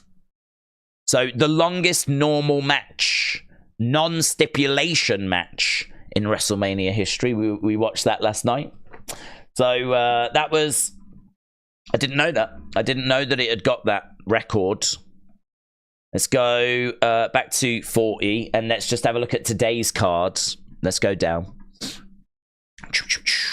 So there's today's card, and I believe this is in order because I know Bayley Io is the co-main event tonight, right? So Seth versus Drew, right? Seth versus Drew for the World Heavyweight Championship will open the show. Then we've got, they call them the Pride, but they don't call them the Pride on TV. They did say that Bobby was the leader of the Pride on the bump. They did say that. So we've got the Pride versus the Final Testament. That is a Philadelphia street fight. That should be fun. Seth Drew is going to be amazing. Can Drew do it? Will there be a cash-in? That's going to be amazing. the Pride versus Final Testament, the fact it's going to be a street fight, and the fact, like, Karrion's been doing some amazing promos online, that's going to be a lot of fun. LA Knight AJ Styles, I think, has been built really well. LA Knight going around AJ Styles' house, I thought was really good.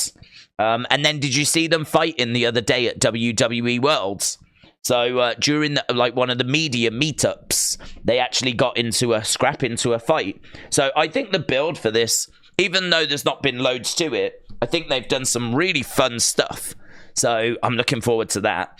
The match I'm least excited for is Logan versus Randy versus Kevin. And that's because I'm not a Logan fan. So that, I'm not going to get excited about seeing him. I do like Randy, but very similar to Sammy, I'm not interested in him being a mid-card champion. But I suppose it gives him something to do. And then Kevin Owens, it just feels like we had to find a place on the card for him. This really feels like it should have been Randy versus Logan one-on-one, but we know that Randy has not long come back from injury, so perhaps they felt, let's protect him. Let's put someone else in the match so that he doesn't have to do all of the work on his own.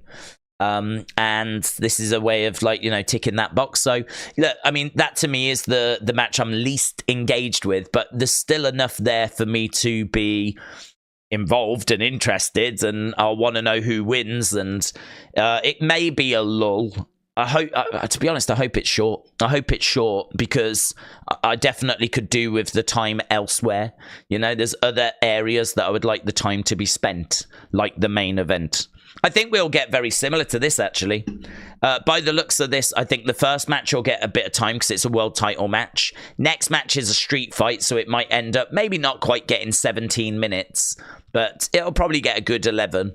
Then, I think we'll be around 11, 10, 8, kind of that ballpark. Then I think when we do EO Bayley, they'll give them time. I could see them getting the same 17 minutes that Rhea and Becky got. I could see them getting some time. And I think main event, God, give it 2 hours. Honestly, if that breaks the record for the longest match overall, there would be no complaints. That is too important. So important. Everything is on the line. Everything is up for grabs. Roman Reigns, Cody Rhodes, Bloodline rules match. How is that going to play out? And I don't even know what time that's going to be, actually. Don't even know what time that's going to all be. I'm a bit out of whack with my times. I don't know when kickoff shows start and everything. I think WrestleMania starts. Is it midnight? I think it's midnight midnight starts. So, and then before that, there'll be a 2-hour kickoff show. So that'll be 10 p.m. Right now, it's 8:15. So that means the kickoff show starts in 1 hour and 45. So we've got 1 hour and 45 to chat about whatever you want to chat about. Then the kickoff show starts. Then we go into WrestleMania. So by the time we get into Cody, we're probably going to be pushing around about 3 in the morning. So right now it's 8:15. We got a long time, right? It's going to be a while. I hope you're comfortable. I hope you've got your snacks. It's going to be a bit of a walk, but it'll be worth it. It'll be worth it. Right, I need to just double check the super chats, make sure that we are up to date. No, we are not. Nate Dogg, shout out to you, my friend, said, I'll be super upset if we don't get Uncle Howdy tonight. He really needs to show up tonight for Bray and the family and the crowd. The crowd want Uncle Howdy. Don't know. I don't know. The reason why I don't know is because I think they've made it clear that he's coming, right? So at the end of the Bray documentary, you saw him, right? At the Bray panel at WWE World, they showed another clip where you saw him grabbing the hat, right? He's coming. He's on the way. We know he's coming. But I don't think that they would tease his arrival if they didn't have plans soonish, right? But I don't know how soon. I mean, it could be that he steps out as Uncle Howdy, right? And makes his presence felt. It could be that there's a little moment, you know. But I don't know that we're ready to start with him. For me, I think what's more important is not now. It's when we do get going. Is it planned? Do we know what we're doing? Have we got it mapped out? I actually think this stands a really good chance of working, because I think that, and this is no knock of Bray, but if you watch the documentary, there is, I think, something that sort of comes through that I think we already knew, but and that is that Bray was this creative force, right? He was a creative whirlwind, but the problem with a whirlwind is that it's out of control. And I think that Bray was, to a degree, out of control in the sense of he was coming up with all this amazing stuff, right? But you've got to stick with something. So, we could do this, we could do that, we could do this, but that could lead to that, and this could do this, and that could do that. Well, the problem you've got is that if you're constantly evolving and changing your ideas, and you're not just digging into something, you're not just getting down to something, like, things can, like, change, and they can go off in different directions, and then they can change again, and really what you would ideally want is you would want it mapped out. You'd want to sit down and you'd want a story all planned out. And I think that Bray, just going off what Triple H was saying, and I think this is maybe why he got released as well, is that he would come up with stuff and it was very hard to, like, pin it down. Just when you're like, okay, stop, let's do that, right? That's brilliant. He's off. Yeah, but we could do this, we could do that, we could do... That's the painting, that's the image that was painted of what it was like to work with Bray. You know, he was a challenge to work with, is what Triple H was saying. It was difficult to work with him because he was just this creative whirlwind. It's the best way that I can word it, is that he seemed to be this creative monster, right? Which is incredible. And look what he did create, and look what we was able to get down, right? We were able to get the Funhouse delivered. We were able to get the Fiend delivered. But I think, you know, what Triple H was saying was that he was hard to work with. He was this creative whirlwind. It was hard to pin things down. It was hard to plan things out. And if anyone else wanted to change stuff, like Vince, he didn't say Vince, but he meant Vince, it would really upset Bray. He would really struggle with it, apparently, because I think he had this vision. He knew what he wanted. Well, he didn't, but he had an idea of where he wanted to go. And not only was he changing it, because it was like, but we could do this, we could do that, Vince was changing it as well. And Vince was taking it in directions I think Bray didn't want to go. Bray hated the Burnt Fiend stuff. That's in the documentary.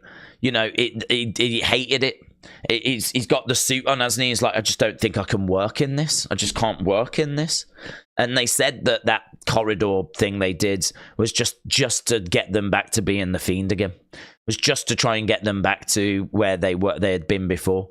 So a lot of what's presented, you know, is, I think, creative people getting involved, which ideally they wouldn't have got involved, and Bray being this creative whirlwind. I mean, it seems like getting something done seems to, and actually committing to it and getting it on screen feels like it was a nightmare for many different reasons. Seems like it was hard. So I think with Vince not around, and Bray not being around is horrific, of course it is, but I feel like Triple H sitting at a table with Bo, right, saying, right, we're going to map this out. We're gonna from start to finish, we're gonna figure out what's this character, where do we want this character to go, what stories are we gonna tell, why are we telling them, what's the end result, where can we put in White Rabbit stuff, where can we put in like QR code bits, why are we doing them, are they needed, let's plan this out for the next 6 months, right? We'll get a framework, we can flesh it out as we're going along, but we've got an idea. I actually think this stands a really good chance of working really, really well. Really, really well. I could have the complete wrong mental image. I could be completely wrong, okay?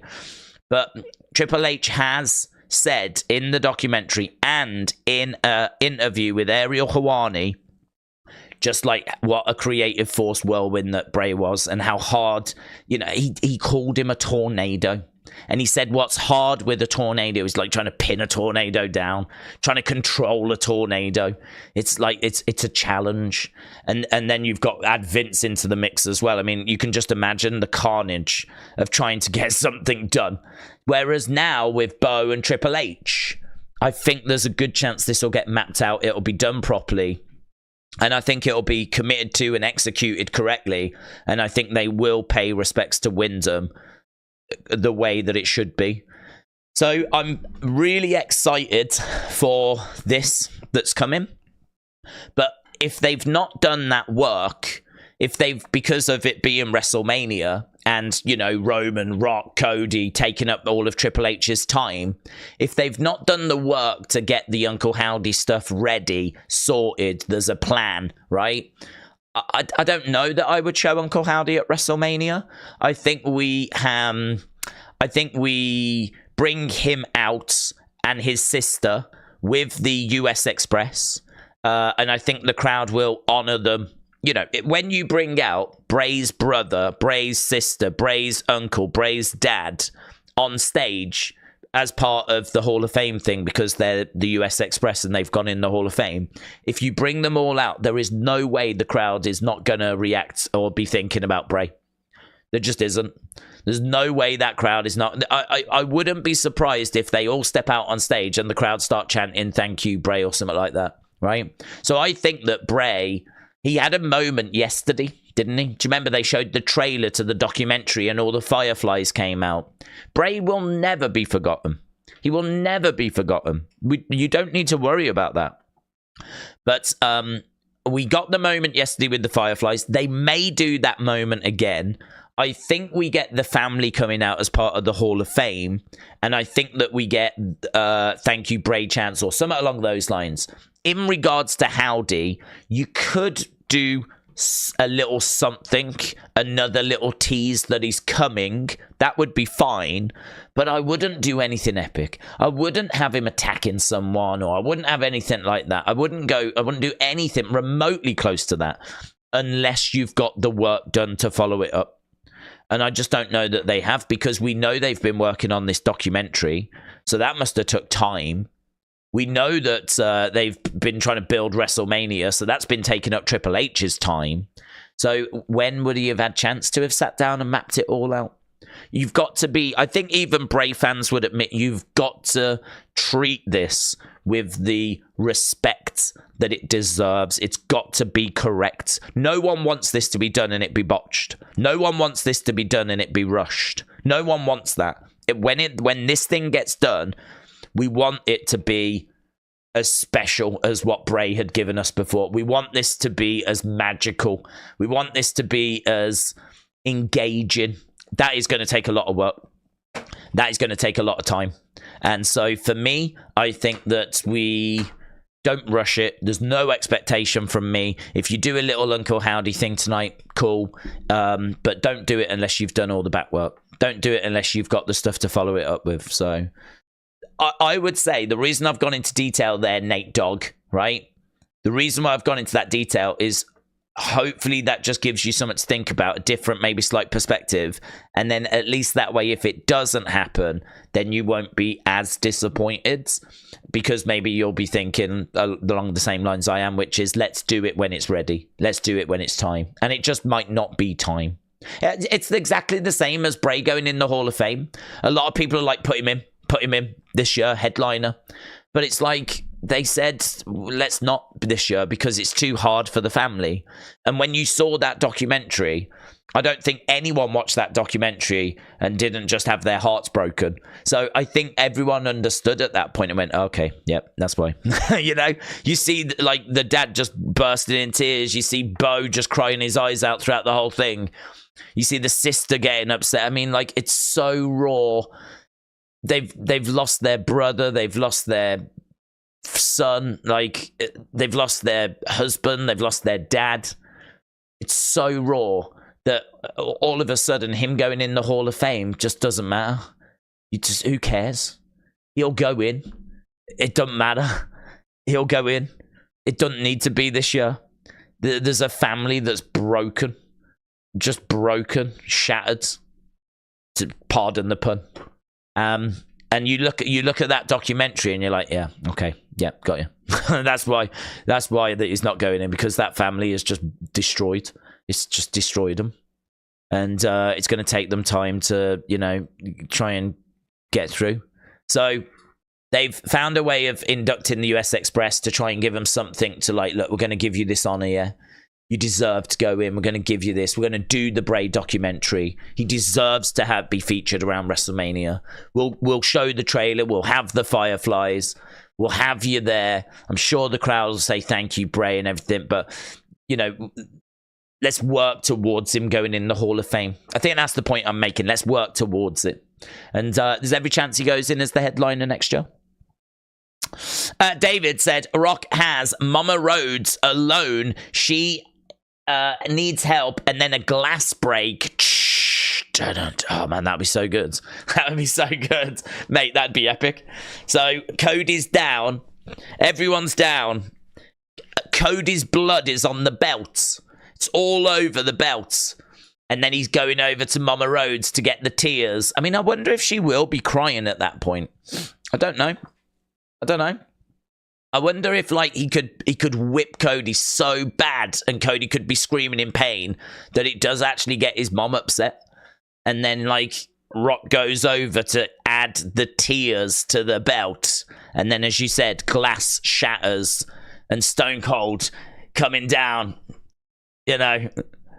And The Rock looks like he's just seen a ghost. Oh, mate. There are so many things we can... I'm breaking open the Harry, but we're celebrating.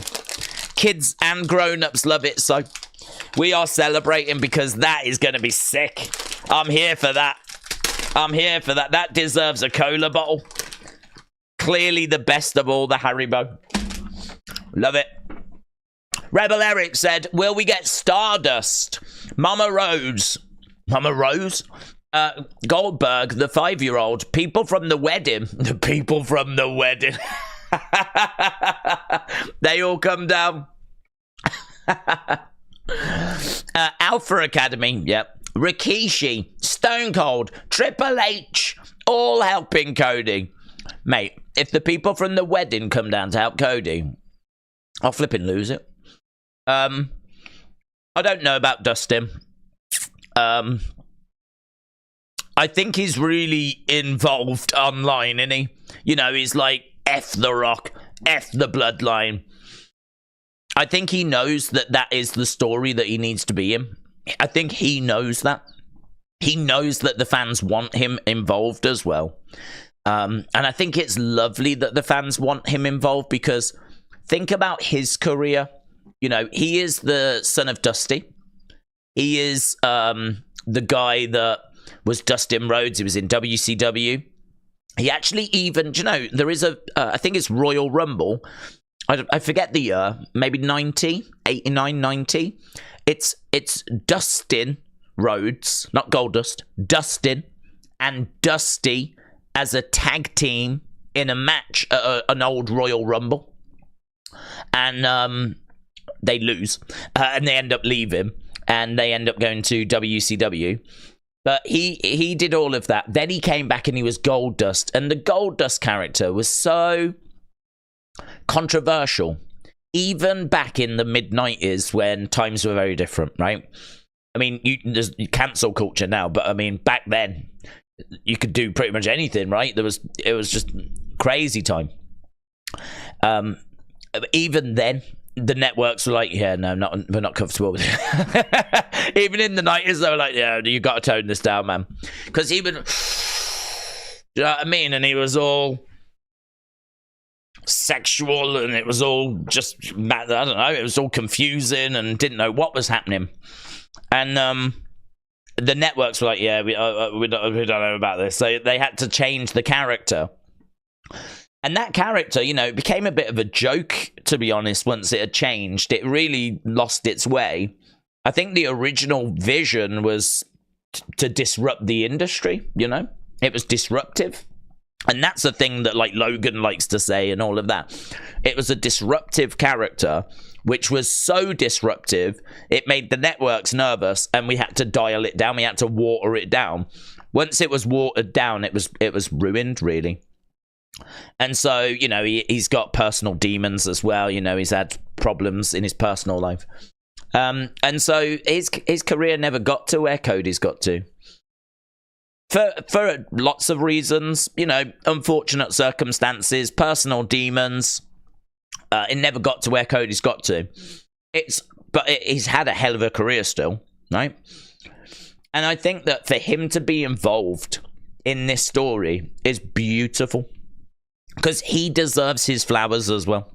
You know, we talk about R-Truth having his WrestleMania moment. I feel like Goldust deserves to have one. Dustin deserves to have one. You can say that Goldust had one. There's that amazing Hollywood Backlot Brawl. Him and Rowdy Roddy Piper. I mean, that's great. I love that. So you can say that he's had a WrestleMania moment. But I feel like he's kind of someone that we've all forgot about, really. He's kind of this legend, son of Dusty. He is also the son of Dusty. It's not only Cody. He is also the son of Dusty Rhodes. Who's had his career and his time is pretty much done now. And people want him to help Cody finish the story and to be a part of finish. They so desperately want it, and I'm so desperate to have it as well. I just don't know that Tony's going to allow it. I mean, Tony and WWE just don't like each other, and he would have to do it for the Rhodes family, and I would hope that he would be willing to do that, because in order for Dustin to be involved, he's going to have permission from AEW, because he's under contract until September. So he would have to. The only thing he could do is do it and then just face the consequences, right? Like stick a finger up to AEW. But I think he really enjoys it there. He seems to really enjoy it. I think he has a really good time. I mean, I don't know if WWE could reach out and find something for him. I'm sure they could. So, I mean, if it went sour with AEW, I'm sure we can bring him into WWE. I'm sure Cody could insist on it, right? Bring him in, otherwise there's going to be trouble. But I think that I don't have an expectation that we see him tonight. I'm going in with it being, I don't think we do. If we do, brilliant. But I'm not going to let his absence ruin tonight. I won't watch it and the lack of Dustin ruin this moment. This moment, it means a lot. This moment is going to be massive. It's going to be monstrous. It's going to be amazing. And I'm not going to have it ruined because Dustin wasn't there. So I go in with that expectation. Maybe the wrong expectation, maybe the wrong attitude. I don't know. But I'm not going to go in with that being a factor. If we get it, bonus ball. Bonus ball. If we get it, fantastic. It makes things better. But I'm not going to go in with the expectation that it's going to ruin anything. So, but I really hope is there. I really, really hope is there. I really, really hope that he does feature in some way, even if he's just front row next to Mama Rhodes and Cody comes over and embraces them both. And there's just that family moment. Even if it's just that, you know, even if it's just that. But ideally, yeah, he would come down and deal with, I don't know, Solo. I'm sure Jay will come down and deal with Jimmy. I'm sure Stone Cold, I think there's a great chance we see Stone Cold dealing with The Rock. I think there's a great chance of that. If not, then it could be Randy. Randy would make a lot of sense. We know that Cena is going to be around, so I think Cena could definitely make his presence felt. We know that he doesn't want to do anything too physical, but even so, like, just coming down to the ring and just, like, you know, pretending to, like, hit a few people. I mean, it's not like he's got to get in the ring and do AAs and, you know, all this kind of stuff. So, you know, he could just be part of this Avengers crew that make their way down to the ring, you know. So, who is your list of people? So, will we see Alpha Academy? Not so certain about that one. The Wedding People. They were technically on Roman's side, weren't they? The Wedding People. So, I don't think they'll get involved unless Roman needs help. Maybe he could call them.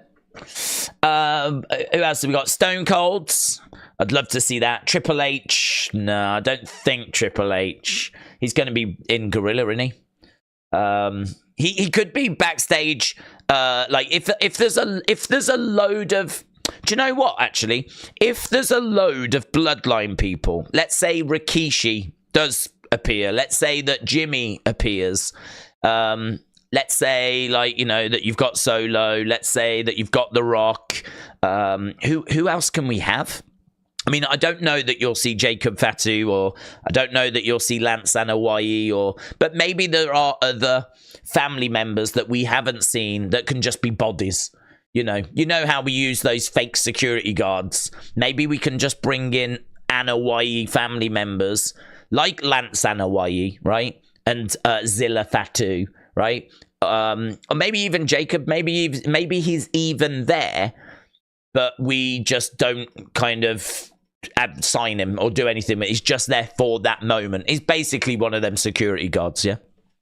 So maybe we get a load of Anoa'i family members, and then we cut to the back, and Triple H is like, listen, this is not what we booked.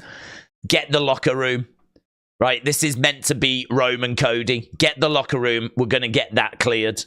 And so the message goes to, and then maybe you do get the locker room coming out to clear away all these Bloodline Anoa'i family members, because Triple H has said, I want this to be Cody Roman.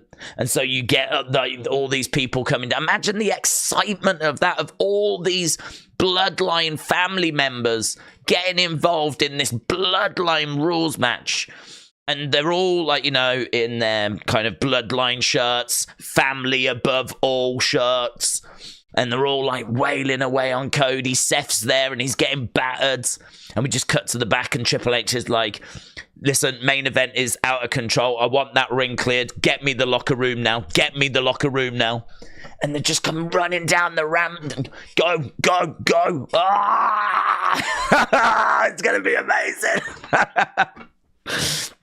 You watch now. It's going to be, what's going to happen is we're going to have Roman versus Cody, and Roman will win. And that's it. We're sat here going, it can be all this stuff. Actually, what's going to happen is Roman wins. It'll take about 5 minutes. There'll be a spear and he'll win. 1, 2, 3. And that'll be that. So...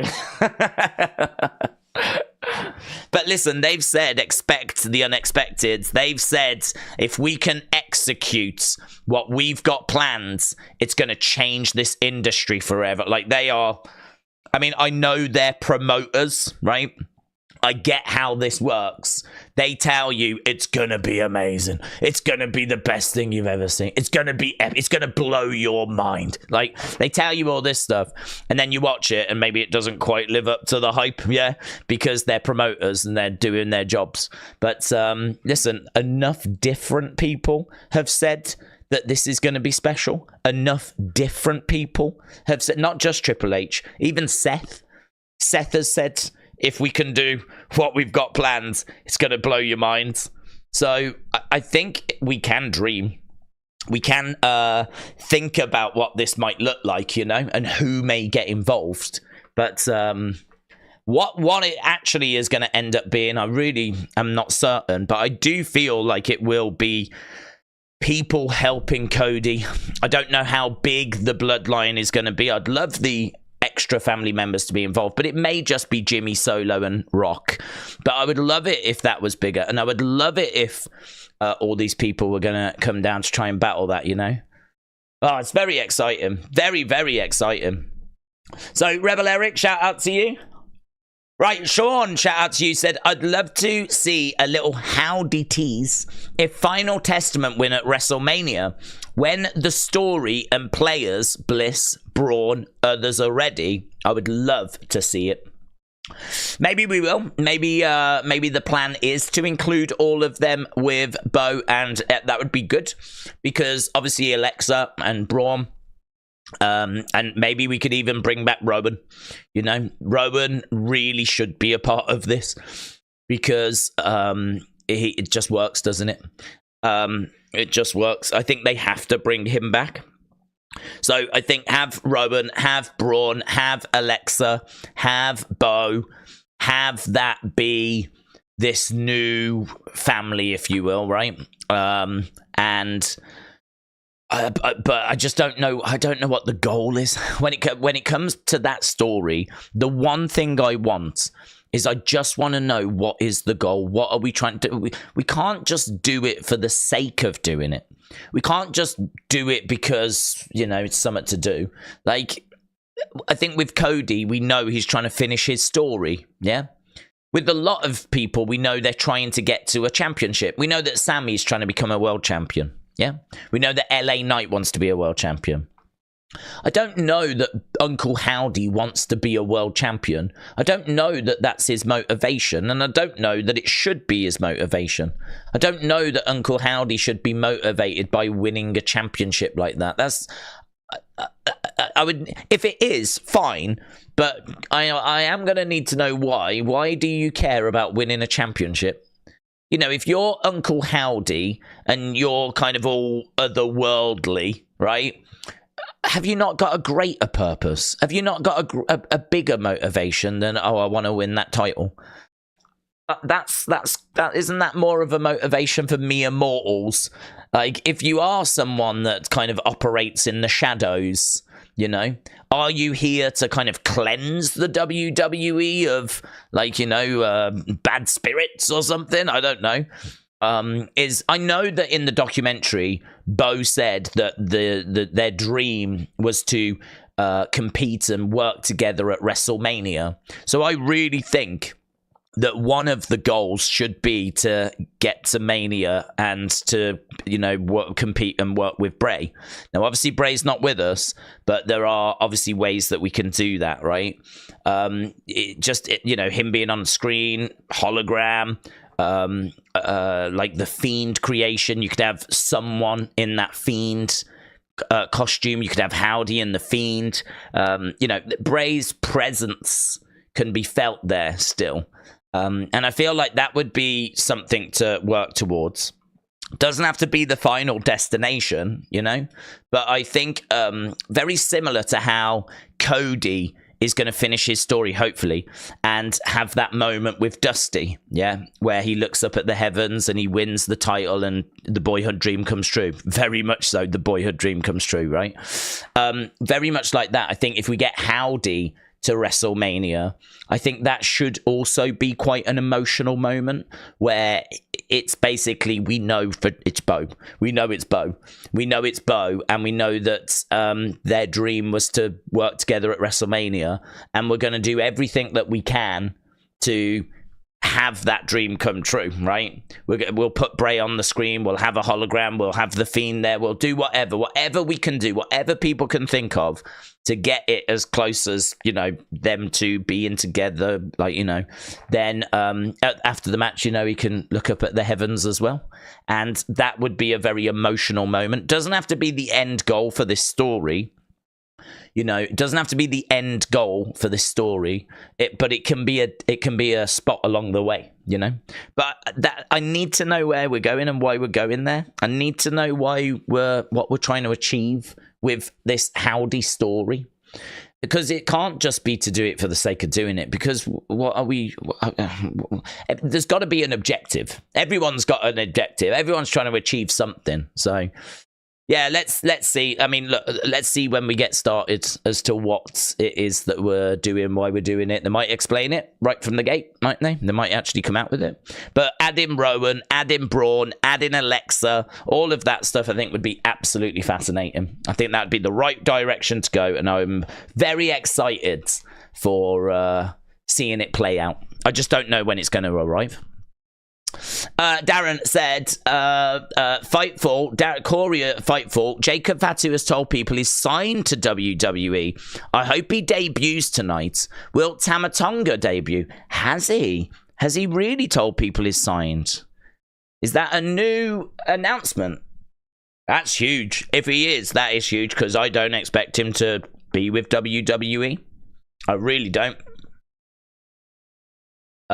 Yeah, this was 17 minutes ago. So it's WrestleMania weekend, and there are plenty of wrestlers in Philadelphia. One talent in GCW's schedule is Jacob Fatu. Fatu competed in his final date for MLW in February. Fightful, Corey, and Sean Ross Sapp have both report that Fatu has told others that he signed with WWE this past Wednesday. Mate, that's a massive story. That is huge. We've spoke about him so much, and that is not what I expected at all. Wow. Some of you may not have seen Jacob Fatu. A lot of you will have. This guy is the real deal. But he does have a history. He does have a history. He said that he got, I think he was arrested when he was young. Was it? I don't want to say. I don't want to say because I might be wrong. We'll have a look at it. But this guy is the real deal. And he said that when he was in jail, he saw the Usos on TV. And that really inspired him to turn his life around. So I have got a lot of time for Jacob Fatu because Jacob Fatu is someone that is basically what we want Solo Sikoa to be. He is what Solo Sikoa ideally would be. He is that monster. That is Jacob Fatu. He's a former MLW champion. And he is an absolute beast. He's 31 years old. He is... I'm just having a look. He is a one-time heavyweight champion MLW. He has also won other championships in other like indie promotions. PW Insider ranked him number 20 in the top 500 wrestlers in 2020. He was number 20 on that list in the top 500. If we look at his personal life, so he was arrested for robbery when he was 18. He says seeing his cousins on TV in jail was inspiration for him becoming a wrestler. And from what I've heard, that has historically been a barrier for him. That has really stopped him from... from getting into WWE because they've been aware of him for a long time. I mean, he started wrestling when he was 18 for the Anoa'i family, a family connected with WWE. So he's been wrestling 13 years. WWE are aware of him. But they've just never moved for him, but they have now. Wow. He's got 7 children. Wow. That actually feels like a video. You know, I'm going to do a quick video. Super, super quick. So, yeah, that is really interesting. Really, really interesting. I didn't know that. So, I appreciate people in the chat letting us know that had come through. Right. Interesting emerging news coming out of Fightful. They are reporting, or Fightful Select, I should say. This was as of 17 minutes ago. That apparently, this is according to Corey Brennan and Sean Rossap. Sean Rossap. I better start that again. Sean Rossap. Interesting news coming out of Fightful. That's Jacob Fatu is informing people that as of Wednesday, he has signed with WWE. This is a bit of a spoiler, but it's not been confirmed. Jacob Fatu himself has not confirmed this. This is being reported from Fightful Select by Corey Brennan and Sean Rossap. They have both reported that Fatu has been telling people that he has signed with WWE. Just a quick look on his Wikipedia page tells us he's 31 years old. He's been competing in wrestling since the age of around 18. He was arrested when he was 18 for robbery. And interesting, he has said in the past that seeing the Usos on TV in jail is actually what turned his life around. So he's gone on to be like the MLW champion. He's been voted one of the top wrestlers in the world by PW Insider and Pro Wrestling Illustrated. There's a lot of companies that are interested in him. He is an absolute monster, but most importantly, he is also part of the Anoa'i family. He is part of the Bloodline, and so if he has signed with WWE and he's going around saying that he's signed with WWE, there's probably a real good chance that we see this guy at some point tonight. That could be a huge problem for Cody Rhodes. That could be a massive problem for the WWE roster, actually. This guy is a beast. Boom. Normally, I can do that in one go. I'm excellent. But I'm also a bit tired, so. Day 2 of WrestleMania weekend. I don't want to do that as oh, I don't have my phone, though. That is a problem, isn't it? That is a problem. I don't really want to put it out as a spoiler and spoil it for people that don't want to know, even though all of you lot have had it spoiled. But, I'll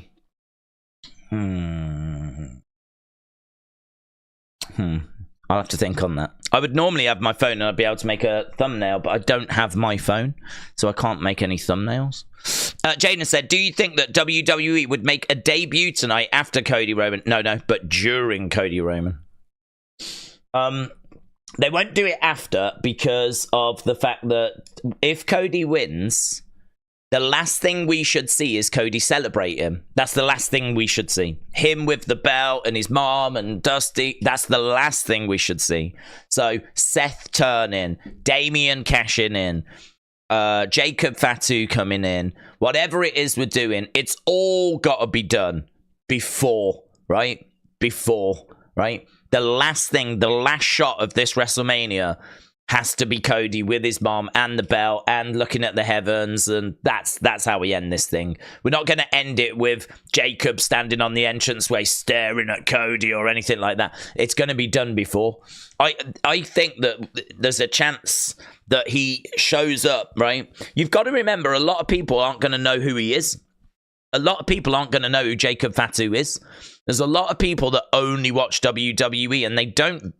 You know, WWE is a form of entertainment that they watch along with other shows, right? They watch with other shows. So it's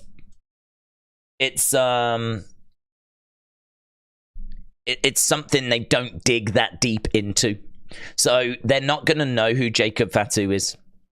So I think it's something that WWE can have him help the Bloodline. Right? He can be part of the family that try. They're going to throw everything at keeping that title on Roman. And if it involves throwing Jacob Fatu at it as well, then it seems like they're willing to do that.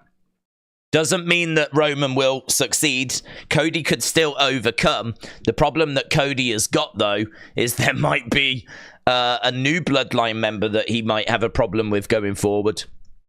Jacob Fatu against Cody Rhodes.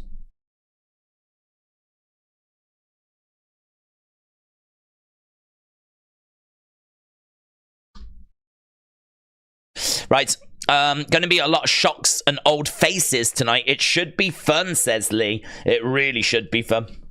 It really should be fun. Triple H has tweeted something interesting, says Barnaby. Thank you, my friends. We'll have a look at that. I'm just chucking this video up. Which I need... I'm really bothered by the fact that that's not got that thumbnail. I am going to have to try and work on a thumbnail for it, but it's going to just take me a moment. So I'll chuck it up, and then I will get to work on a quick thumbnail. I'll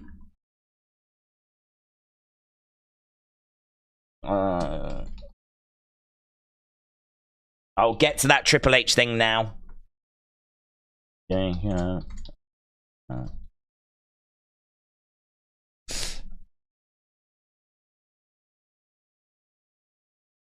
It's worth mentioning that, actually, they're not saying that he has signed.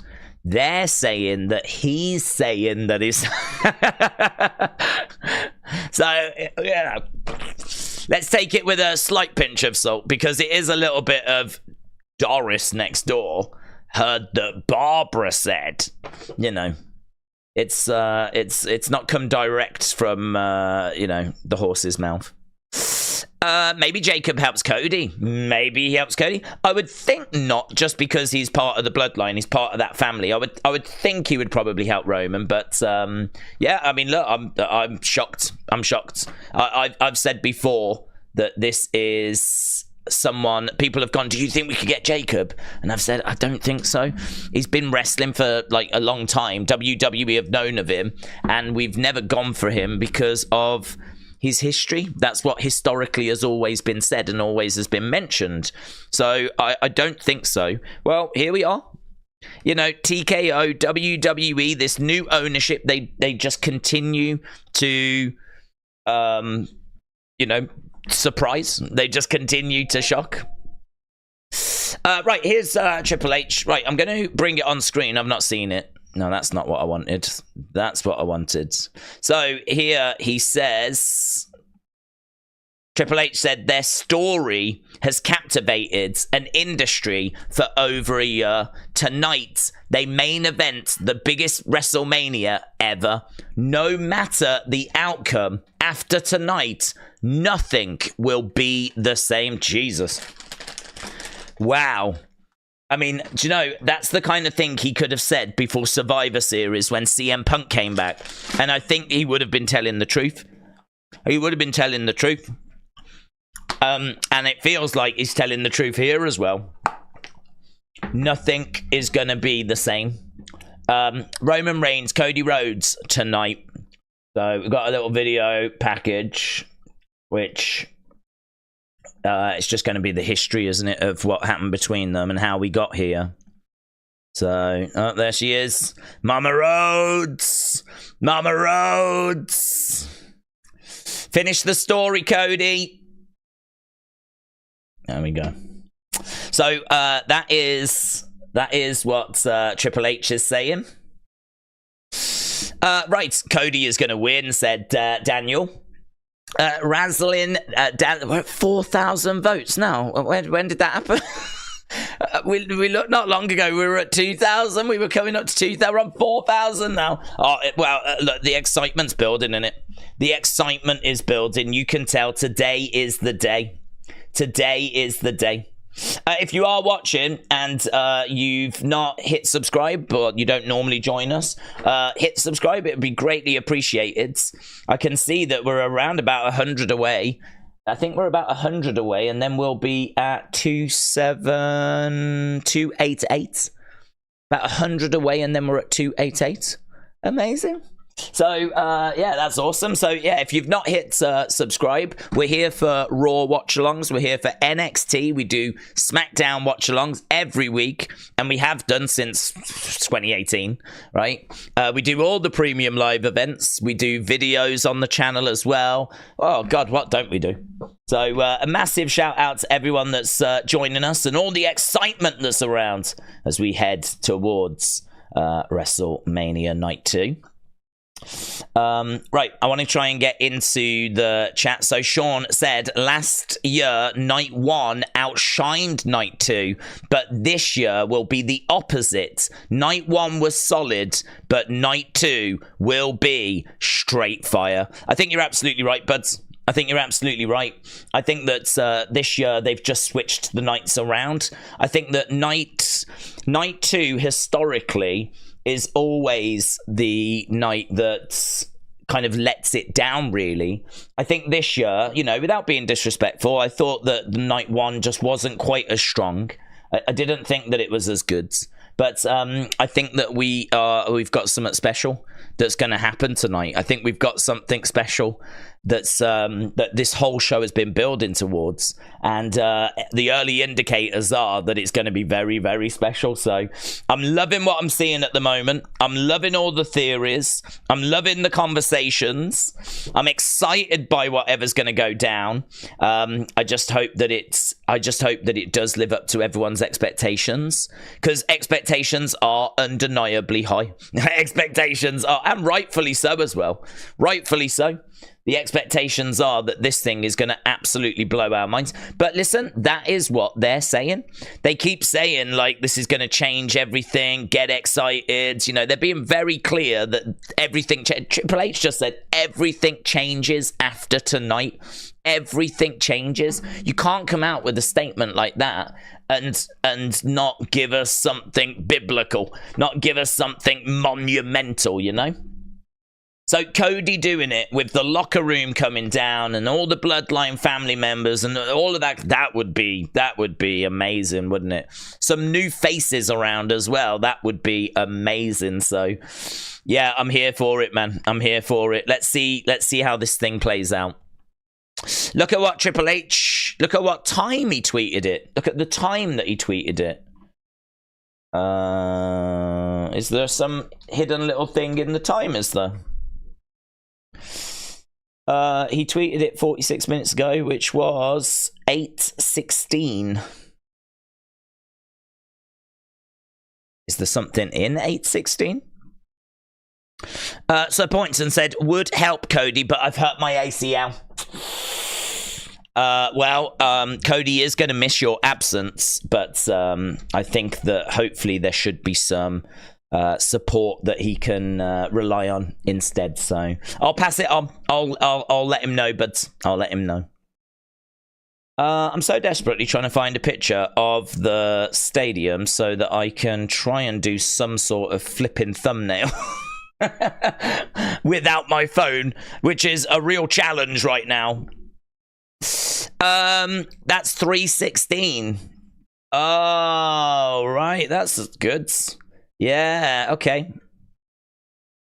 Okay, very good. Well, here in the UK, it's 8:16. We're 5 hours ahead, so that wouldn't have worked for me. But Eastern time, very good.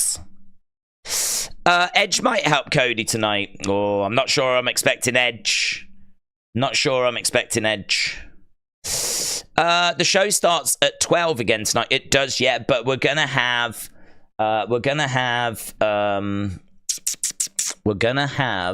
2-hour kickoff show. So actually, oh my god, that's 56 minutes. Oh my god, we're 56 minutes away from going over to the kickoff show. I didn't know this. Oh god, I thought we still had loads of time.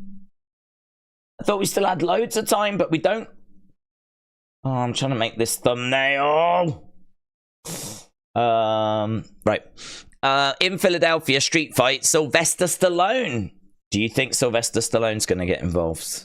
They did try to get him, but I heard that there was a scheduling problem. They wanted him, but they couldn't. I don't think they could get him. So I'm not expecting to see him. I heard they wanted to try and use him as part of the Open and everything, but yeah, I don't think they could. I don't think they could make it work. How does MJF sign with WWE? Not expecting MJF. Apparently, he is still with AEW, is what the rumor mill said. I mean, obviously, that's not guaranteed. But the rumor mill was that he was still with AEW. So I'm not expecting to see him. I'm expecting him to return and be in AEW. So, but again, you know, you just don't know, do you? I mean, right now, is there anything off the table? I mean, really, right now, anything could happen. It's not easy because it's going to be under Bloodline rules, said Kalimba, and I think he won't win, but may, by the power of God, somehow make it possible for him. Yeah, it'd be brilliant if we could find a way of doing it for him tonight. I really hope we do find that way of it happening. But you're right. You're absolutely right. It's going to be difficult. This is not going to be easy. This is not going to be easy at all.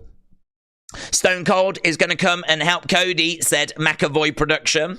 Kareem said, I would have thought for Sammy's match that Stallone would have been there. Well, they did want him. But they couldn't, like, really make it work. So it was a scheduling conflict kind of a thing, you know? So it's one of those. It is what it is. Okay. To me, it's moving fast, man. Tamina and Brandy should be involved. I think Brandy could be involved. I don't know about Tamina. She might do, though. I mean, again, is anything off the table right now?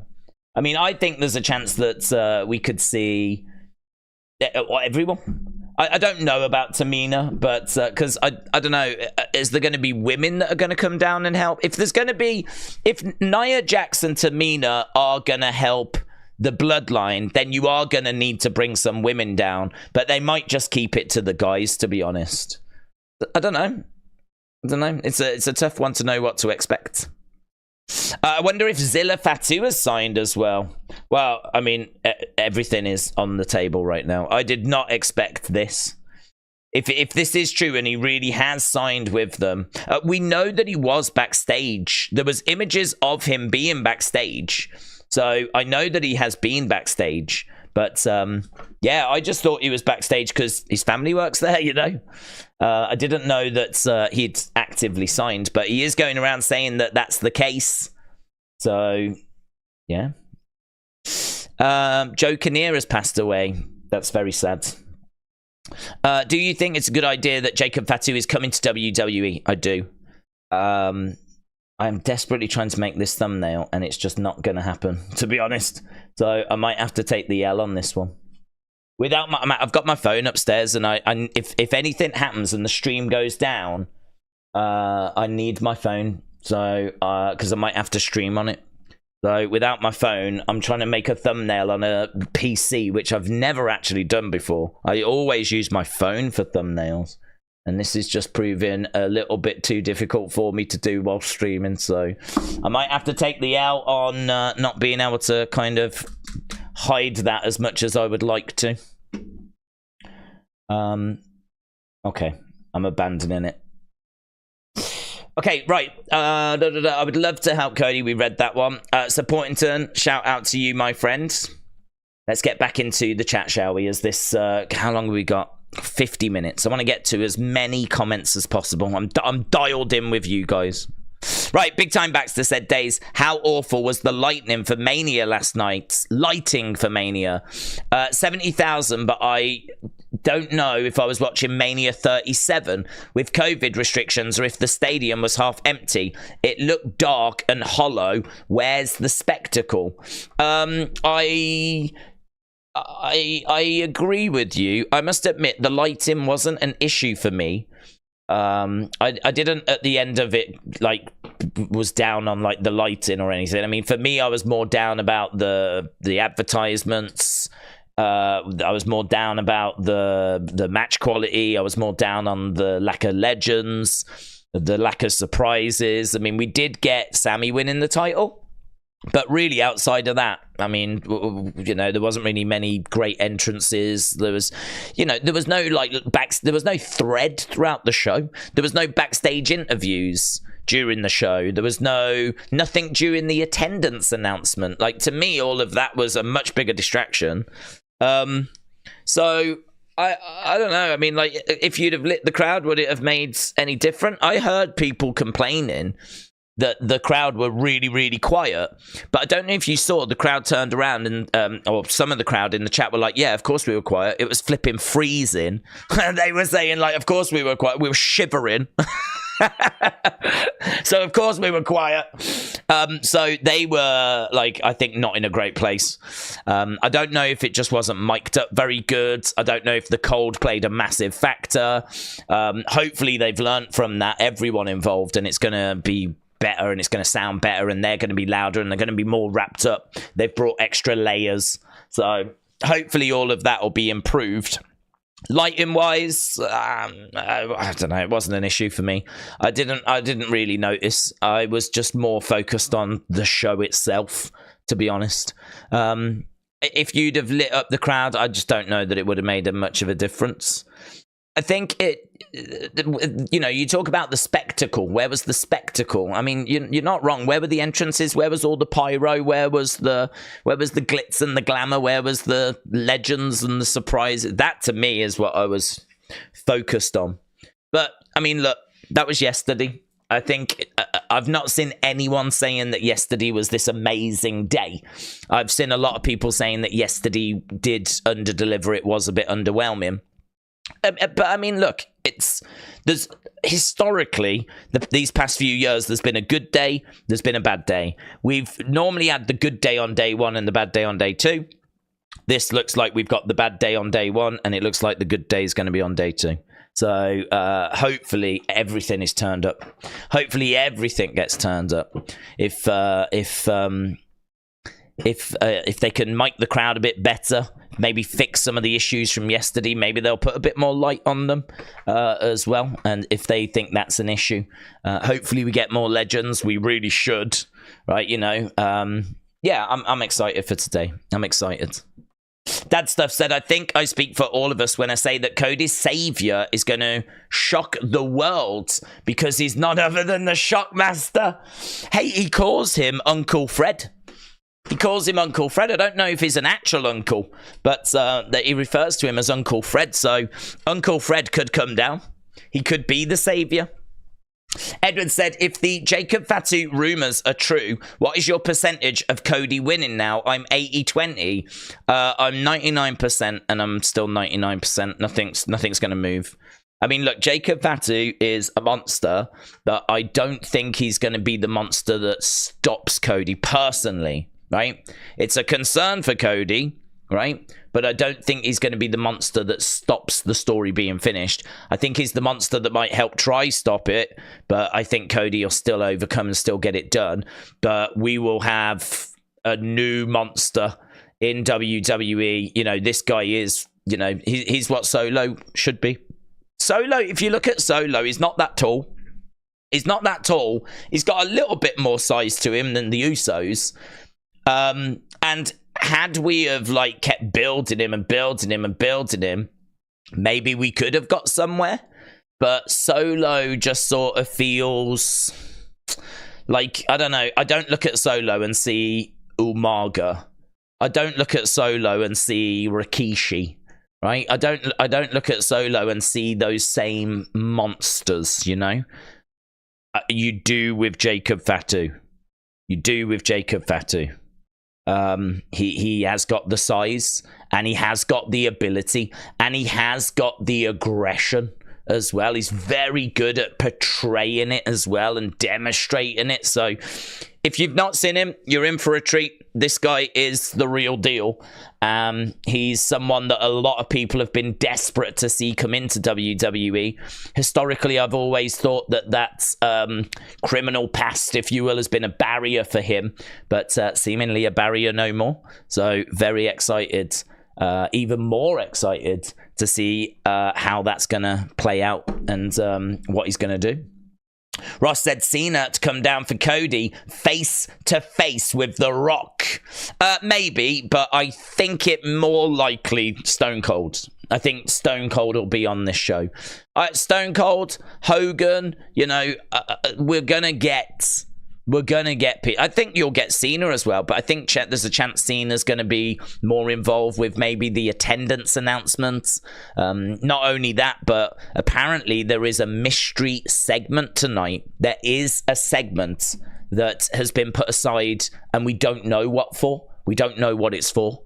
Right, so there's going to be something going on. It could be that it's just a lovely Legends bit where we get Legends in the ring, right? But something's going to happen. There is only 6 matches tonight rather than the 7 that we had yesterday. So there's I think they called it a mystery slot. There's a mystery slot. So we're going to have to wait and see what that maps out as. I've got 5 walking sticks. Laundry is done, and Chinese food is on the way, said Johnny. Shift God said Jacob Fatu. Man, oh man. Shaz said, could Tama Tonga help, as they were in the Bullet Club together, and Tama is friends with The Rock, but not related to him. Tama Tonga could help, yep. Tama Tonga could definitely help. I mean, I think he has a relationship. So Tama Tonga could help Cody because of Bullet Club and their relationship in Japan, but Tama Tonga is also a family friend of the Anoa'i family. They regard Haku and that family as like close to them. So even though he's not Bloodline, he can certainly help Bloodline. So Tama Tonga is signed with WWE. Do you know what I never considered, right, is I think that if you put Tama Tonga out there, I promise you there will be a load of people going, who's that? Who's that guy, right? If you put out Jacob Fatu, you'll have a load of people go, who's that guy? We've never seen it. Who's this, right? This is why I didn't expect like Tama Tonga to be at WrestleMania, right? But there is a good argument for having extra bodies for the Bloodline. It might be that Solo, Jimmy, Rock, it's not enough to help Roman win. It might be they need more family members. And so, as I said earlier, you can bring in Tama Tonga, you can bring in Jacob Fatu, you could bring in Lance Anoa'i, right? You could bring in all these extra bodies, really to be extra bodies, right? But if you've signed Jacob, you could at least give him a bit more. Like, oh my God, that's Jacob Fatu. You know, you big him up a bit more. Oh my God, he's an absolute wrecking machine. He's a monster. Jacob Fatu, former MLW world champion, blah, blah, blah. You know, you do all that on commentary. So you give him a little shine. But like, oh God, Cody doesn't step. But now here comes the locker room. And the locker room come down and there's this mass brawl. And they're all fighting. Do you know what? I can see them fighting in the stands. I can see them fighting in the stand. I can see the locker room coming down. And all these superstars just, you know, it's just carnage everywhere. It's just carnage everywhere you look. There's just fights. There's just Bloodline members and locker room members, and it's all just happening everywhere. Imagine the visual of that, just all outside the ring in the crowd. We would never have seen anything like that in WrestleMania history. Never have seen anything like this epic war that's going on. But at the end of the day, in the ring is just Cody and Roman, and Cody finishes the story. So at least that way, you would have introduced Jacob Fatu, you could have introduced Tama Tonga, you could have given them some great looking moments, given them, so, you know, when we get to Monday Night Raw, the crowd are a bit more aware of who these people are, and boom, you kind of take it from there, you know. So I personally would look to go down a road like that, but yeah, oh God, it's going to be so good. It's going to be so good. I don't know who Tama Tonga would help. I don't know which way it would go, you know. Miss Clown, hello, shout out to you. Said it would be like when Sting beat Hogan at Starrcade, the WCW locker room celebrating with him. Dort Knight, shout out to you. Nico said, Days, are you pumped for night, mate? I'm getting more pumped the closer we're getting. I'm getting more pumped. I mean, we started this stream over 4 hours ago, and I'm only getting more and more excited as we're getting closer to the event, man. I mean, this is what wrestling fans live for. This is what it's all about. This is what we do. This is what we do. This is what we live for. This is our Christmas, our New Year, our birthday. It's everything. So WrestleMania, night 2, potentially the end of the story, potentially new Bloodline members, potentially Stone Cold and Legends. Oh, mate, how can you not? Excitement levels right now off the chart. I've been asked a lot, how excited are you for WrestleMania? How excited you are? But yeah, I'm about an 8. About an 8, you know, it's about, I don't know, a month or so out. Yeah, it's clicking about 8.5. You know, I mean, now it's like, I don't know, 100 out of 5. Honestly, it's through the roof. I mean, how can you not be talking about this stuff and the potential end of the story and not be excited? So, yeah, I am. Nico, I am pumped. Night one, I think, was okay. However, it felt like a usual show.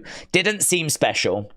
However, tag match didn't disappoint, and much as like Sammy, him winning was just nah. Yeah, it's done. I don't think you're wrong. It's done. I think night one had its problems, had its flaws. We acknowledge them. We know that it maybe didn't deliver quite as we were hoping, and we move on. This whole WrestleMania has been about tonight's main event. I know The Rock has dominated this WrestleMania, but really, it's been all about will Cody finish the story? It's been all about who should face Roman. Will it be Rock? Will it be Cody? Right? When it was decided it would be Cody, well, then we started building for the tag match. But the tag match is obviously a match that determined the stipulation for night two. Yeah? So we knew that the tag match was to build the night two main event. Everything is to build night two. So night one, who cares? It's done. It's in the bag.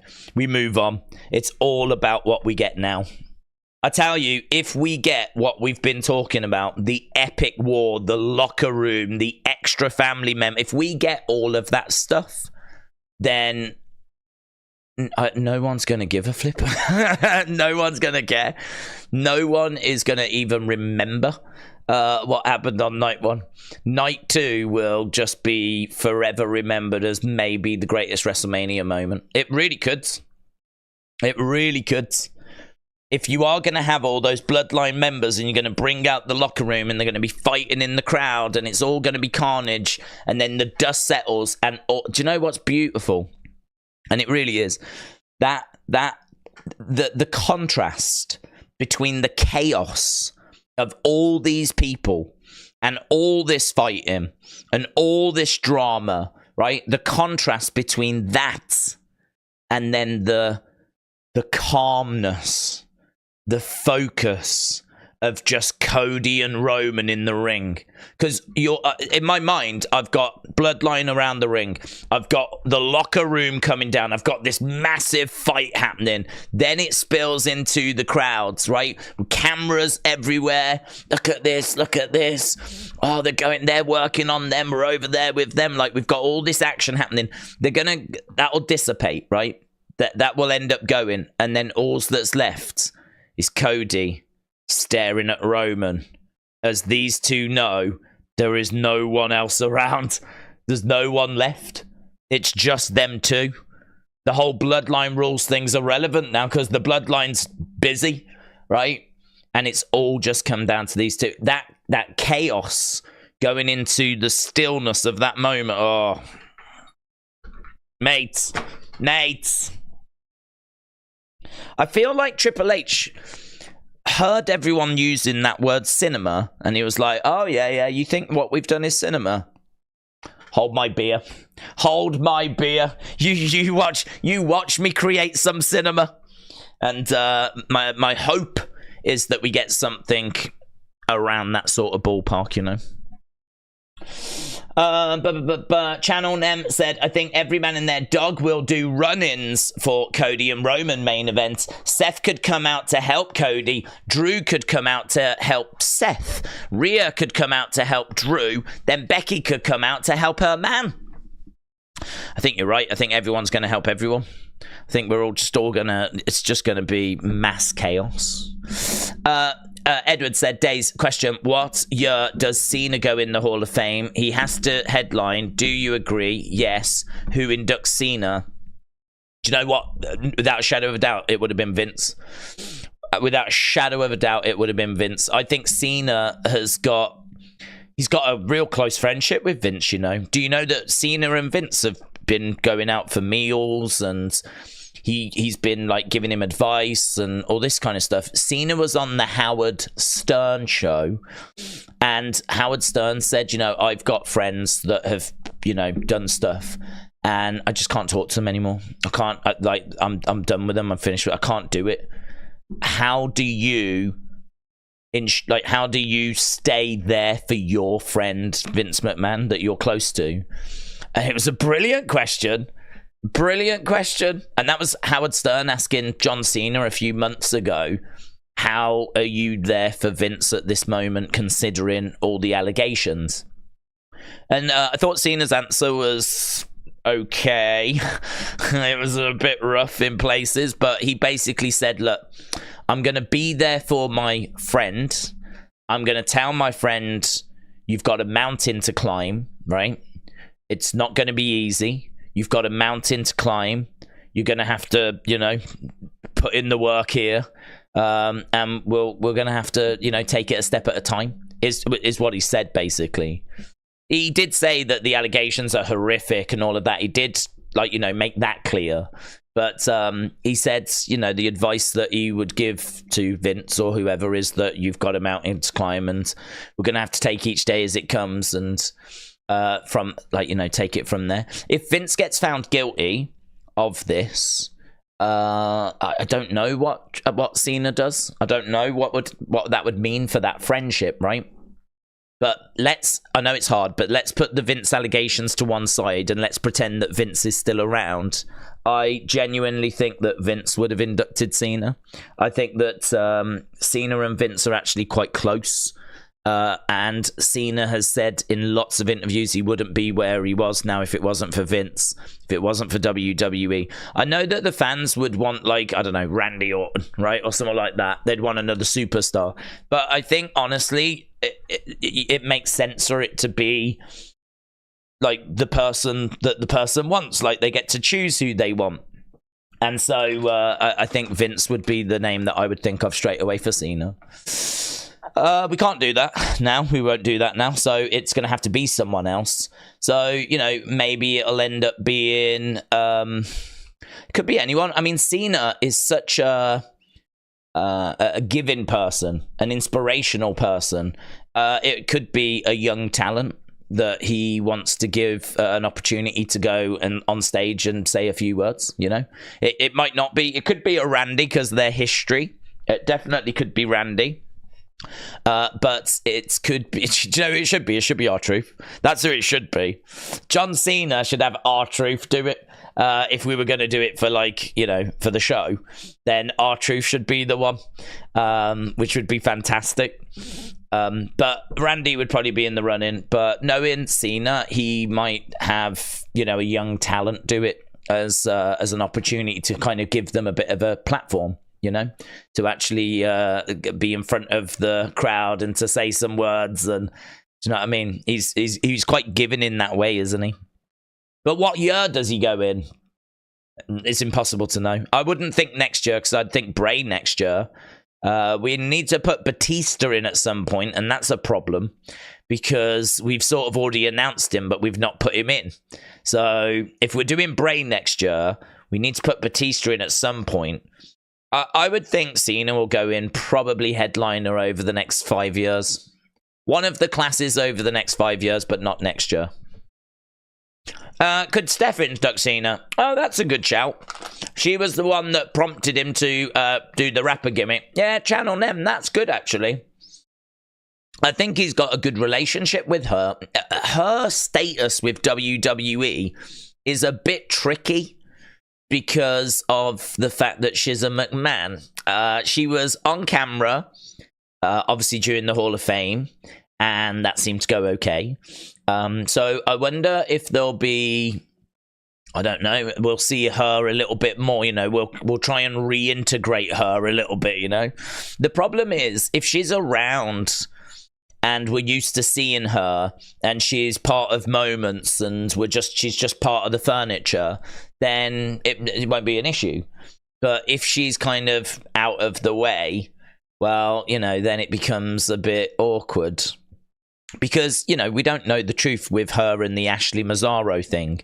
We don't know quite what happened there. So it's all a bit uncomfortable at the moment, isn't it? It's all a bit uncomfortable. I mean, I don't know the truth on any of this stuff. I wasn't there, was I? So I don't know what the truth is. But it's all awkward. It's all uncomfortable. We're really trying to focus on other things. Just the McMahon name. I know you're not guilty by association, of course. And the crowd seemed fine with Steph. But I don't know. At the moment, could she want to answer? It was noteworthy that we saw her at the Hall of Fame.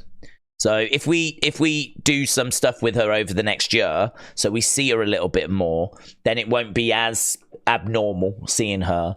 Then maybe she could. Maybe she could. I hope we do see her around. I like Steph. So I hope we do see her around, It's a shame that she's just sort of just gone, So it was lovely seeing her at the Hall of Fame. I hope we don't have to wait till next year's Hall of Fame to see her. But, I don't know. I hope she's happy. I hope she's, enjoying her family life. Right, we've got a few bits to go through. So Pete Geary said, could see Rock and Roman turning on each other. Could end up having 2 bloodline groups. That's true. That's true. I don't know if that goes down tonight. Because that is something we can do, but I don't know that we need to do it tonight. The other issue we've got is that Roman's going away for a bit after this. So I don't think we're going to start 2 bloodline groups tonight because we're not going to be able to follow it up. Word on the street is Roman goes away for a bit after this, right?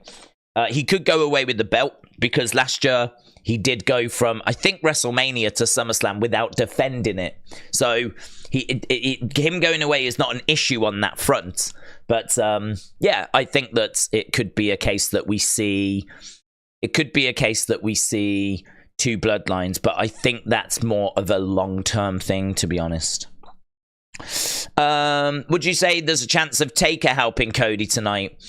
I would say that one is a little less likely, just because I don't think Taker moves too comfortably these days. I mean, he can walk, but he's not the quickest of movers, is he? So unless he's going to already be ringside, him coming down the ramp is going to actually take a little bit of time. I think he would already need to be like ringside. If he was sat at ringside already so that he could just get up and smack someone, oh, I could see that. If we had legends in the front row for this championship match, which would be really good, wouldn't it? We do this championship match, we got all these former champs there.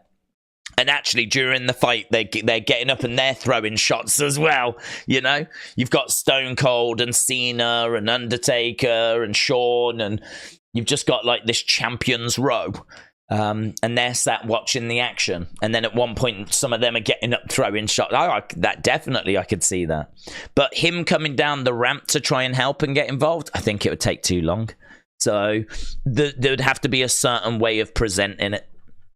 Legit Beast 9000 said, did Cody too sweet and acknowledge the WrestleMania sign on Raw?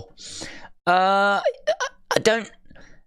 don't know about the too sweet thing. He did do the too sweet, didn't he? Yeah, you're right. He did do the too sweet.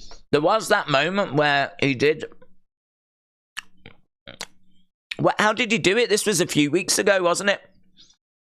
This wasn't recent part of the build. This was, I think, even before the beatdown to Rock. I do remember him doing the too sweet.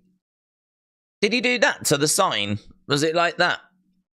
I couldn't tell if that was just like a cute little moment or what that was. But maybe it is an indicator. Tamatonga is on the way. So he did that and he acknowledged as well.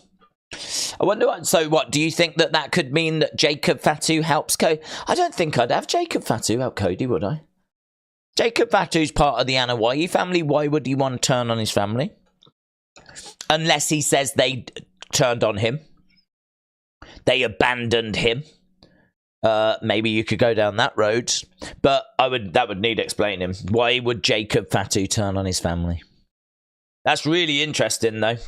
Legit Beast 9000, shout out to you, bud. That's interesting.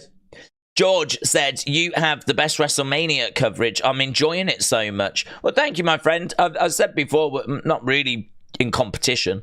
We're just trying to have the best fun we can have. We're just trying to have the best conversations and chuck theories around and see where we end up, really. So, George, I really appreciate the kind words, my friend. I'm enjoying it very much. Goods. Thank you. Sarah Marshall in Niagara Falls. I love you. Sarah Marshall in Niagara Falls, Ontario. I love you. I don't know if Sarah's watching. Sarah in Niagara Falls. No, there might be some other Sarahs, not you. Yeah, I'm sure you're lovely. All the other Sarahs, I'm sure you're lovely. Yeah, I'm sure you're great in your own right, but you're not the one that George is talking to, right? So forget George. You'll have to find someone else, right? George is only interested in Sarah Marshall in Niagara Falls, Ontario, right? He loves you, okay? I'm willing to do that service if you need me to pass a message on to people. It's not a problem. It's no problem, yeah? So Sarah, please respond, yeah? Oh, here's Sarah. She's met someone else. Oh, that's a shame. That's a shame. Sorry, George. She's met someone else. Apparently they're super buff as well. Super buff. But I've been to Niagara Falls. That's where the WWE shop used to be, in Niagara Falls. If you didn't know there was a WWE shop, have a look into it because it's pretty awesome.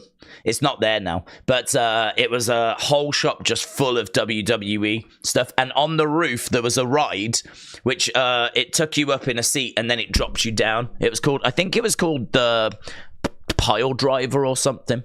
But that was at Niagara Falls. So, George, shout out to you, buds. Wayne said, Days, could Dustin help Cody tonight? We hope so. I hope so. I mean, it is Golden Girls on TV tonight, so, you know, tricky. He was Goldust, wasn't he? So it is difficult for him to miss that. And I have heard a rumor that his VCR recorder is on the blink. So if he's willing to miss Golden Girls tonight, then he may show up. But it's a big ask. The other problem is that he also needs to get permission from Tony Khan, and that is also another issue. So if Tony is going to allow it, if Tony, oh my God, talking of AEW, did you know that they're showing footage? How have we not spoke about this? Why is there so much going on in wrestling? Did you know on AEW they are showing the backstage footage of AEW All in London, where CM Punk choked Jungle Boy, Jack Perry? Apparently they've got the footage and they're gonna show it. Did you know this? It broke last night. It was, everyone was asleep. Do you know, it's so weird, right? After WrestleMania, I think a lot of people were like, oh, I'm off to bed, right? I obviously was doing the videos, the unseen. So my notifications sort of stop because everyone's gone to bed and no one's tagging me and stuff. And you look online and like, I follow a load of people and I was looking at that feed and that feed had sort of just slowed to a snail's pace. And you could tell no one was around, everyone was asleep. And then this story kind of came through that they were going to do this thing. And it was like, oh my God, this feels massive and there's no one around to know. Everyone's asleep. So it was kind of crazy that this news dropped. And it was from Fightful Select, right? And they have got the story on this. So I'll read it for you because it's 15 hours ago now. So I don't think I'm being a bit naughty or cheeky. Right? I don't like just reading what's on Fightful Select because it is behind a paywall. But this was 15 hours ago. It says AEW is heavily implying, and there is a graphic, that they're going to show the brawling footage from All In 2023. During Collision on Saturday, a graphic was shown showing that the Young Bucks will present backstage footage, right, from AEW All In, and will discuss it for the first time, right? Many took this as being some sort of troll, okay? So a lot of people saw it and were like, yeah, sure, right? But everyone around the situation that we've spoken to said it is genuine. And footage from the CM Punk Jack Perry altercation is expected to air. Not only have they got it, not only are they playing it, they're playing it on their show. mean, I know that the ratings had dipped a little bit, but as a ratings grab, this is pretty wild, isn't it? This is pretty wild. Tune in to Dynamite, guys. It's the only place you can see CM Punk choking Jack Perry backstage. I mean, I'm interested. I'm not going to lie. I'm interested. I might have a little eye on it. So it was reiterated to us by numerous people in AEW that the company isn't going to falsely promote something, much less this. So that was 15 hours ago. 15 hours ago that word has come out that they are showing the footage of that.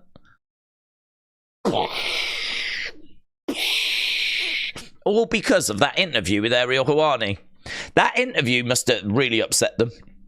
We got the Edge promo at the start of their show, didn't we?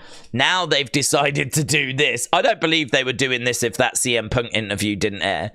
If that CM Punk interview with Ariel Helwani hadn't happened, I don't think you get this footage. So it must have really upset Tony Khan. Wild, isn't it? I'm not into the tribalism, right? I'm really not. So for me, I'm only commenting on how wild it is that we're going to see this backstage footage of a very real incident that I would imagine lawyers would be involved in this situation. I'd imagine that this has got crazy kind of legality, stuff around it. Like, how are they even allowed to show this on TV? Can CM Punk not get his lawyer to get this stopped? Like, I know that he says he's got nothing to be ashamed of, but how is this even being allowed to be shown? It's, do you know what? We could do a whole separate stream on this conversation. I can't even get my head around it. I can't even understand how we are doing this. So, yeah. Imagine that. I finished the WrestleMania stream and then I saw all that news and I was like, what the flip is going on? Wrestling is just bonkers right now. It's lost its mind. Absolutely lost its mind. AWC Legend said, thank you, Days, for all you do. I've been a fan since 2019. No, dude, thank you for joining us. It's not you that needs to thank me. It's me that needs to thank you guys. I'm in this very fortunate position where I can sit and talk to you about wrestling. And it's not lost on me how fortunate that is. Do I think I'm very fortunate to have worked in retail for 15 years. So I worked in retail for 15 years. And the reason why I think I'm fortunate to have done that is because I know what work is like. I know what doing 10, 11-hour days consistently is like. Hard work, that's never been anything that's worried me. I'm here to do the work. We started this stream 4 hours 40 minutes ago. We ain't even got to the kickoff show yet. So putting in the hours, putting in the work, doing the grind. Never been afraid of that. Never will be afraid of that. And I know many of you feel the same as well. But it's not lost on me how fortunate I am that I can sit here and talk to you about wrestling and have, people join us and share their thoughts as well. So I think what we've created together is something that's really cool, And I know that this exists in other places. But all I can do is just thank people for joining us in our little corner, in our little space. So I hope people, whatever they do tonight, wherever they watch it tonight, I hope they have a real good time. So AWC Legend, shout out to you, my friends. Niall said Cody kissed the Too Sweet and blew the gun out. He kissed, so he did this, and then what? And did that, bang. Like this. Oh, I don't know what all these mean. I don't know. These are probably gang signs. I don't know what they are. I mean, like, I know it's Bullet Club, but I don't know what it's going to reference. I don't know that it's going to be a tease that Tama Tonga's going to get involved. I don't know if it's a tease that Jacob Fatu is coming in, or I don't know. Does it mean Billy Gunn's on the way? We'll have to wait and see. Could it be a little indicator of something? Sure. I'm sure they've been putting little things in on the road to WrestleMania. No doubt about that. But to be able to sit here with any kind of conviction and say, well, that clearly means it's going to be this, can't really do that, to be honest, because I think there's been plenty of stuff that they've done which has been curveballs as well. I think there's been plenty of stuff they've done which has been to just muddy the water. So what's been done specifically as an Easter egg and a cryptic tease, and what has been done to muddy the water, and then what has happened that's just a coincidence. It's just one big melting pot in it, so we're going to have to wait and see. Kernsick Supercard. Shout out to you, my friends. Hope you are well. Hope you are ready for the kickoff show in 14 minutes. 14 minutes. I haven't even tweeted it out like the flipping thing to let people know that we're here. I'm just the worst man at this. YouTubing, man. You think I would have got it down by now, but right, boom, boom, boom, boom. Right, AEW, like Punk said, is childish. Move on, not back. Yeah, I mean, I've got split thoughts on it, actually, because I agree that it seems weird to air it now, right? All this time after. It seems very strange that now is the time we're doing it. I mean, it can't be a coincidence that Punk did the interview the other day and now we're doing this, yeah? So I think we must be in agreement that it's not coincidental. It feels like it's a reaction. But, and I agree, like, mind your own lane. I said this earlier. You know, it's a lesson I learned in the Attitude Era. Don't worry about what others are doing. Worry about your own products. So all of that, I believe, is true.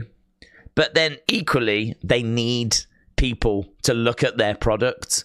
And if you've got something that's going to bring eyeballs, do you use it? You know?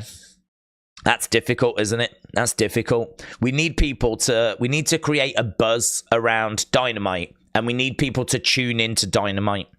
How do we do that? Well, you can tell some good stories with wrestlers, right?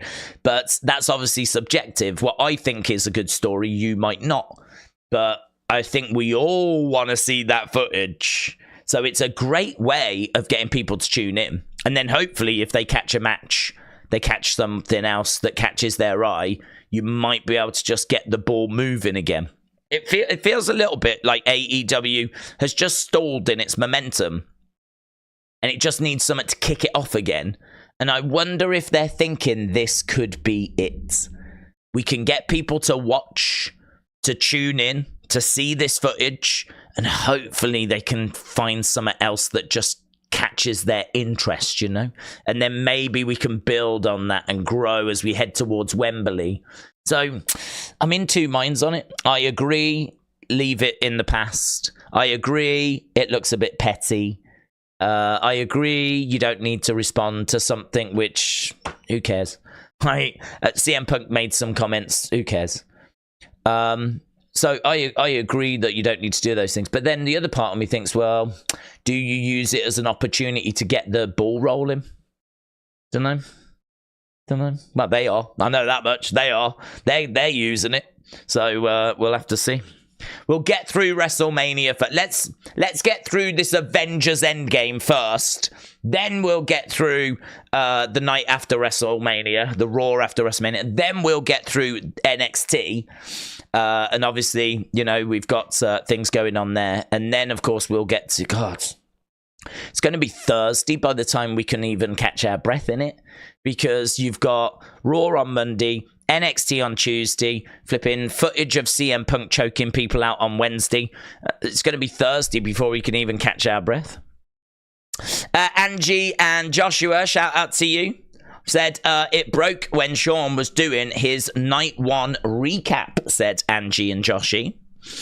Yeah, well, I've not seen that, to be honest, but I saw it leaking and coming out on line. So I saw people starting to put it up, and it's starting to gain like its traction and everything. So yeah, it's quite the story. It really is. I know that it's a bit of a distraction, maybe not something we need to dig into too deep here, but in the wrestling landscape, it is a massive story, and it does affect CM Punk, of course. We don't know what that footage is going to show, and we don't know what it's going to look like. It's probably not, in isolation, it's not going to look good for Punk, because he's going to be shouting and he's going to be grabbing someone. I mean, I wonder if they must be showing us it because there's something they want us to see. So is this footage going to change perception of Punk? Are they showing it because they want to devalue Punk and change perception of Punk? Well, that affects WWE, doesn't it? If that's what's going to... I mean, if I'm WWE right now, I am asking Punk, is there anything we need to be worried about when this footage gets shown? Is there anything... If I'm WWE, I might even be looking at, can I get my lawyers to stop that footage being shown? Because it affects one of my talents now. So WWE have got some of the best lawyers. So is there anything we can do to stop that footage being shown? Because they ain't showing it because it's going to make Punk look amazing, are they? They ain't showing that footage because it's going to make Punk look like Mother Teresa. They're showing it so that it devalues him.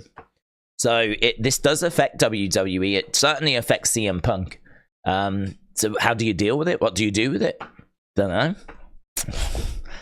All I know is I'll be here with my popcorn going, oh yeah. Show it all. What are you going to do now, WWE? How are you going to respond to that? Have you got any footage? What if WWE gets some footage of, like, I don't know, Tony Khan, like, meeting up with a mystery woman or something, and we just, like, start this kind of weird warfare of, like, them both showing footages of each other's companies? We as fans, we're eating good. We're eating good. But also, please remember that Edge said that there is no war. Yeah, please remember. Defcon Prime said, Days, fans from 2019, I call it the Firefly era. Yeah, but that was, for me, the best thing that was happening at that time. We've said before that during that period, we would watch a lot of the shows, and one of the only most memorable things to take from it was the Firefly Funhouse. So, yeah, I think that era, I mean, officially it won't be referred to as that, but I think it's not unfair to call it that. 2019 was a pretty rubbish year. Pretty rubbish. 2020 was worse. But that's not where we are now, thankfully. Thankfully, we are in a much, much better space. Right, Owen, hello, my friend. I hope you are well. Days, hope you're doing well. I just noticed WWE uploaded a promo package at 4:30 Eastern, and the area code for Texas is 4:30. Stone Cold tease. Yeah, probably. So Triple H uploaded a video at 8:16, which in the UK is... well, 8:16 here. In America is 3:16. So people were excited by that as well.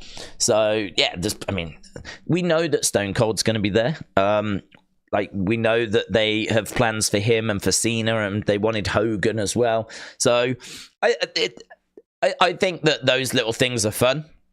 I think they're good, but I don't know. At the end of the day, what's it doing? It's telling us that Stone Cold's going to be there, which we already know. So I think it's like something just fun, and it's just a bit of fun. I'd probably be more excited if there hadn't been like big rumors, big talk that Stone Cold was going to be there anyway. But it's WrestleMania 40, isn't it? I mean, how is he not going to be there? Of course he's going to be there. We just signed Jacob Fatu before night 2, said Dennis. It's mental, innit, mate? It's mental. That is a monster signing. Do you know, I've said this before. How important is that Anoa'i family? You think about all the people we've had from that family, like the Usos, Rikishi, Yokozuna, The Rock, Roman Reigns. Like, you go down that list of superstars that we've had, Marga, right? Those superstars that we've had from the Anoa'i family throughout history, that family has provided some of the biggest names in WWE history, and that family's connection with WWE is rock solid. They're rock solid, and you know, that is something that other companies don't have, like AEW. They don't have that Anoa'i family that is constantly churning out and producing just monsters and incredible wrestlers. I mean, that family is a whole flipping developmental system in itself, isn't it? That family is its own performance center.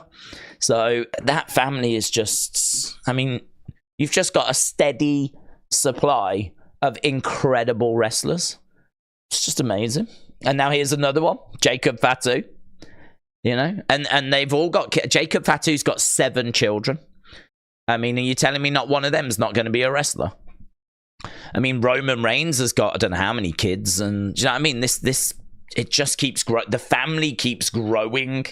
It's a family that gets bigger, and as it gets bigger, that's going to contribute more and more. Eventually, we might just be no one but Anoa'i family members. It might just be all Bloodline. Might be no one but Bloodline. So, yeah, it's amazing. Signing Jacob Fatu is absolutely incredible. And not something that I expected. Not something I expected at all. David said, Punk buried AEW. He was a jerk for that. Well, he definitely said stuff that was off with them. He did say some stuff, though, which I thought was complimentary. You know, I think he said, like, he's got friends that work there and he doesn't wish them any ill will. You know, there was some stuff in there. He said something which really actually made me appreciate AEW a little more. He said that he didn't know what their purpose was because it didn't appear to be ratings and it didn't appear to be ticket sales. That didn't seem to be like the what they were so focused on. And when he was asked the question, well, what are they focused on? Great matches seem to be the answer. So it's kind of cool that you've got a billionaire, right, who is spending his money on just trying to put out the best matches possible. Now, I know many people will say he's failed and that the matches and the shows are not to their standards, not what they're looking for. But I don't know, there's something pretty cool about, like, there's a billionaire spending loads of money trying to put on the best match. It's a bit like Saudi Arabia. Saudi Arabia are spending loads of money and they're losing money on it as well, but they're just trying to get the best boxing matches possible. You know, we've got like Fury Usyk coming up, and we've had Ngannou Joshua, and we've had Fury against Ngannou, you know, and we're going to get Bivol and Beterbiev, and you know, we've got all these big fights happening, which we never would have got if it weren't for the Saudis and the money that they were spending. And they just want to put on the biggest, best matches possible. They really are driving boxing at the moment over there. That really is like a big driving force for boxing. And in a way, you've got Tony sort of doing something on a smaller scale, where he's just snapping up these wrestlers. He's trying to get the best wrestlers. He's trying to put on the best matches. And he's doing it all the while whilst losing money. So hearing that kind of made me go, oh, yes, you know. You can easily look at it as he doesn't know what he's doing, he's out of his depth, you know, all this kind of stuff. But the point I've made in the past is, so what? So what? He's out of his depth. He doesn't know what he's doing. He's wasting his money. And, like, what's the issue? Well, you know, the company will go out of business. Well, okay, the company will go out of business. But there's a lot of people that don't want the company to be around anyway. So if they go out of business, well then, so what? I mean, if people are going to criticize Tony Khan, which is fine, if you want to criticize, that's fine. I haven't got a problem with it. I'm not a Tony Khan defender, right? I don't really pay AEW much attention anymore. But I don't quite understand, like, oh, he's a joke. He doesn't know what he's doing. The ratings going down. Okay. Yep. I can see the ratings going down. I can see the attendances aren't very good. Well, he's just wasting his money. Yeah, he's wasting his money. Yeah. Well, he's just buying all these people for the sake of it. Okay, yeah, he's doing that. Yeah. And What's the next bit? What's the when do we get to what the actual issue is? What's the actual issue? What's the problem? So I think, like, for me, AEW are just doing what they're doing. And I gotta say, as soon as I heard that, I was like, that's kind of cool, isn't it, really? I wish I had billions of pounds that I could just buy wrestlers and just try and put on the best matches possible. So I know that some people will have seen that CM Punk interview and gone, oh, he laid into Tony, called him a clown, he said they're not a real business, all that kind of stuff. I actually came away from it a bit more impressed with AEW, actually, which is mental. And I know people won't believe me, but I'm telling the truth. I watched the interview, and that's what I came away with. I came away with that sort of, I suppose, in a way, they're doing what Saudi Arabia is doing, but on a much smaller scale, you know? Much smaller scale. They're just trying to snap up wrestlers for crazy amounts of money, and they're trying to put on the best matches possible. And if people go, brilliant. If they don't, well, you know, it's not a problem, because he's a billionaire, so he can lose money, can't he? But listen, that's AEW, and we are focused on WrestleMania. But where's the show? Where's the kickoff show? Let me go watch now. Is it going to be in there? Here she is. Here she is. Let's go, baby. Let's go. Bloodline rules. So there is Bayley backstage. Will you be my girl? It's Blue Fusion said it might backfire on AEW, showing the Punk footage. It might make Punk more popular. It could do. There's Drew. One of those trucks has got Dusty Rhodes on it. There's Seth freaking Rollins. Yeah, he's looking pretty good. He's walking all right, though.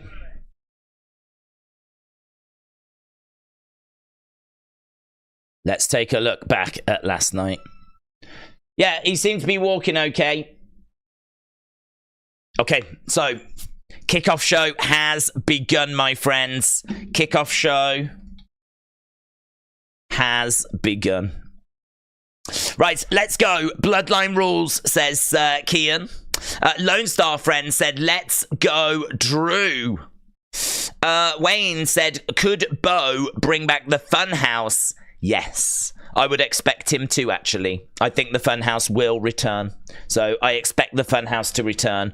I expect... well, I think that you get... I don't think he'll do it on his own. I think that's too much for him to do on his own. So Alexa being a part of that would make sense. And Braun, when he comes back, being a part of that would make sense. I would love to see Rowan come in as well, so... Right now, all they're doing is just showing a few clips from yesterday. And it's crazy to think that this was 24 hours ago. It doesn't feel like 24 hours ago. It was a good contest, that Rhea and Becky match. And a big win for Rhea. And do you know what? Rhea winning clean. Rhea winning clean. And I've not seen a reaction from Becky. I meant to look for that, actually. Becky Lynch. Let's have a look. Let's see what Becky, if she's reacted at all. No, she hasn't. A lot of superstars haven't, actually. There's not been loads of reaction to what has gone down. So I did wonder if Becky might come out, because that's a big loss for her. But... because don't forget, this is the woman that main evented and won the main event of WrestleMania 35. Here we are 5 years later, and she's losing in the opening match to Rhea Ripley. Granted, it was for a title, and granted, there's no shame in losing to Mommy, but even so, not the spot that Becky would want to be in. Dalton Knight said, you need to read the super chat. I thought I'd read super chats. Ah, Missy. Yeah, apologies, Missy. There's a fault with these super chat ones. Some of the more expensive super chats, they don't show in the list. until they've expired. Like, you know, there's like a little countdown thing. There's seemingly a fault. So until it expires, then it shows. And then once it's shown, it goes further up the list. It's complicated, but that's why. But Missy, shout out to you. Really, really appreciate the support as always. Missy was with us, been with us ages, but with us all day yesterday. Missy said you need to go get your phone. You need to have a bathroom break. You need to make sure that you don't forget to. Well, I do have. Look, I've got some. I got some water. You're not drinking enough, young man. Hashtag proud loser. Missy, shout out to you. Yeah, I mean, look, if I did sit here drinking, I mean, I am a human being, right? I can, I mean, I've learned to not go pee-pee for quite a long time. I can do that, right? My bladder control is pretty good. But if I was to sit here and just drink, then, you know, I would need to go pee-pee, wouldn't I? And then that means getting up and going and leaving the stream and missing out on things. And so I would much rather not drink and not worry about any of that stuff. And just, you know, after the streams. So normally it's not a problem, is it? 'Cause normally we stream for like 4 or 5 hours, but this is gonna be a long one, isn't it? I mean, we've got a 2-hour kickoff show now. Probably what, 4-hour show? We've probably got another 6 hours to go. Yeah, Missy, you might find me towards the end being a little bit uncomfortable. Towards the end of the stream, there might be a bit of shuffling around in the seat. I need one of those chairs that's got like a toilet built into it. You know, one of those chairs that's got like a bowl in the bottom of it. And then I can just sit here, go pee-pee whenever I want. Guys, all your donations going forward, they're going to go towards that now. Yeah? I'm going to go towards that. They're going to go towards... Because as I get older, it's probably going to get harder for me, innit? Do you know what I mean? As I get older, it's not going to get easier. So I'm going to need to buy this chair at some point. So that's where all the donations now, they're going to go towards the pee chair. So, Missy, I really appreciate the support, my friends. I really appreciate the support. I was not ignoring you. It's just a slight fault with the system, with the YouTube system. Anna, shout out to you. I don't even know if Missy's still around, but she has been around, so I'd imagine she is. Unless maybe she's gone to PP. I don't know. There's Logan. We have got the kickoff panel. So Michael Cole is not dressed like Prince today, which is a big disappointment. What if Brock Lesnar came out to help Cody? Well, I'd be shocked. There we go. Talking about the Slammies. Got a couple of Slammies on the kickoff panel. What's this? Where are we going? Selfie can. Where's Big E going? Oh, Big E's gone to the crowd. Big E has gone out to the people. Oh, that's good. So this is selfie can. Why is the picture so bad? Camera phones are better than that.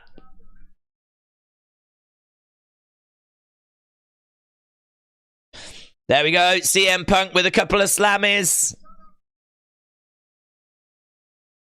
He's got 2 Slammies. I think OMG moment of the year. Return of the year. 2-time.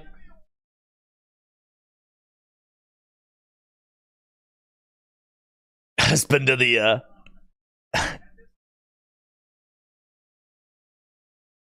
Superstar of the year.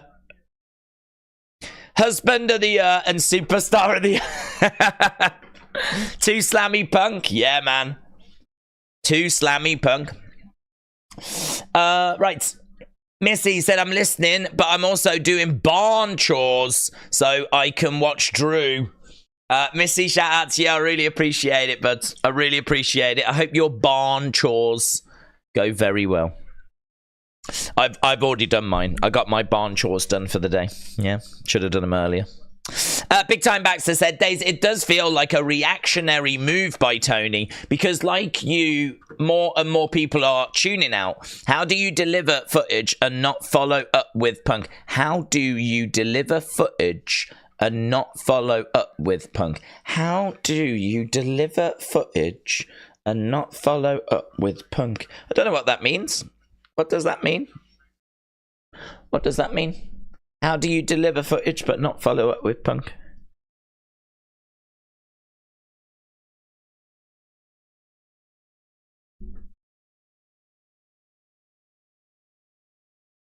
They're showing Roman from the press conference. So they're showing Roman not answering the question because it wasn't good enough. And then they're showing him kicking out the reporter.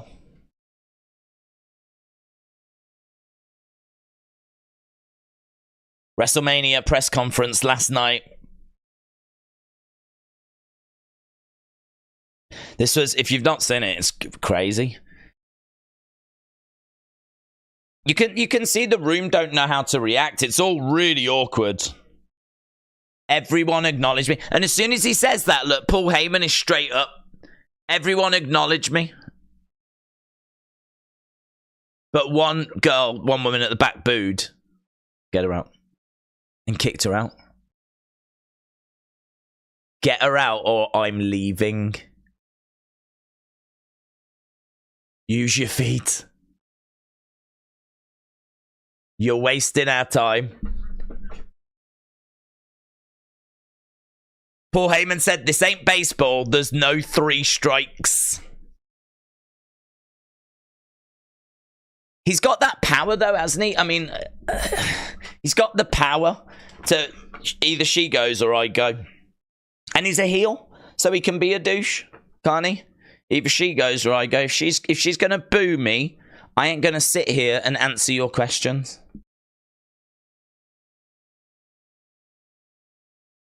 Amazing. Did she come back? I don't know. I don't even know who it was. I don't know who it was. I wonder what they said after this. When those two go to the back, do you reckon they were like, I can't believe that happened.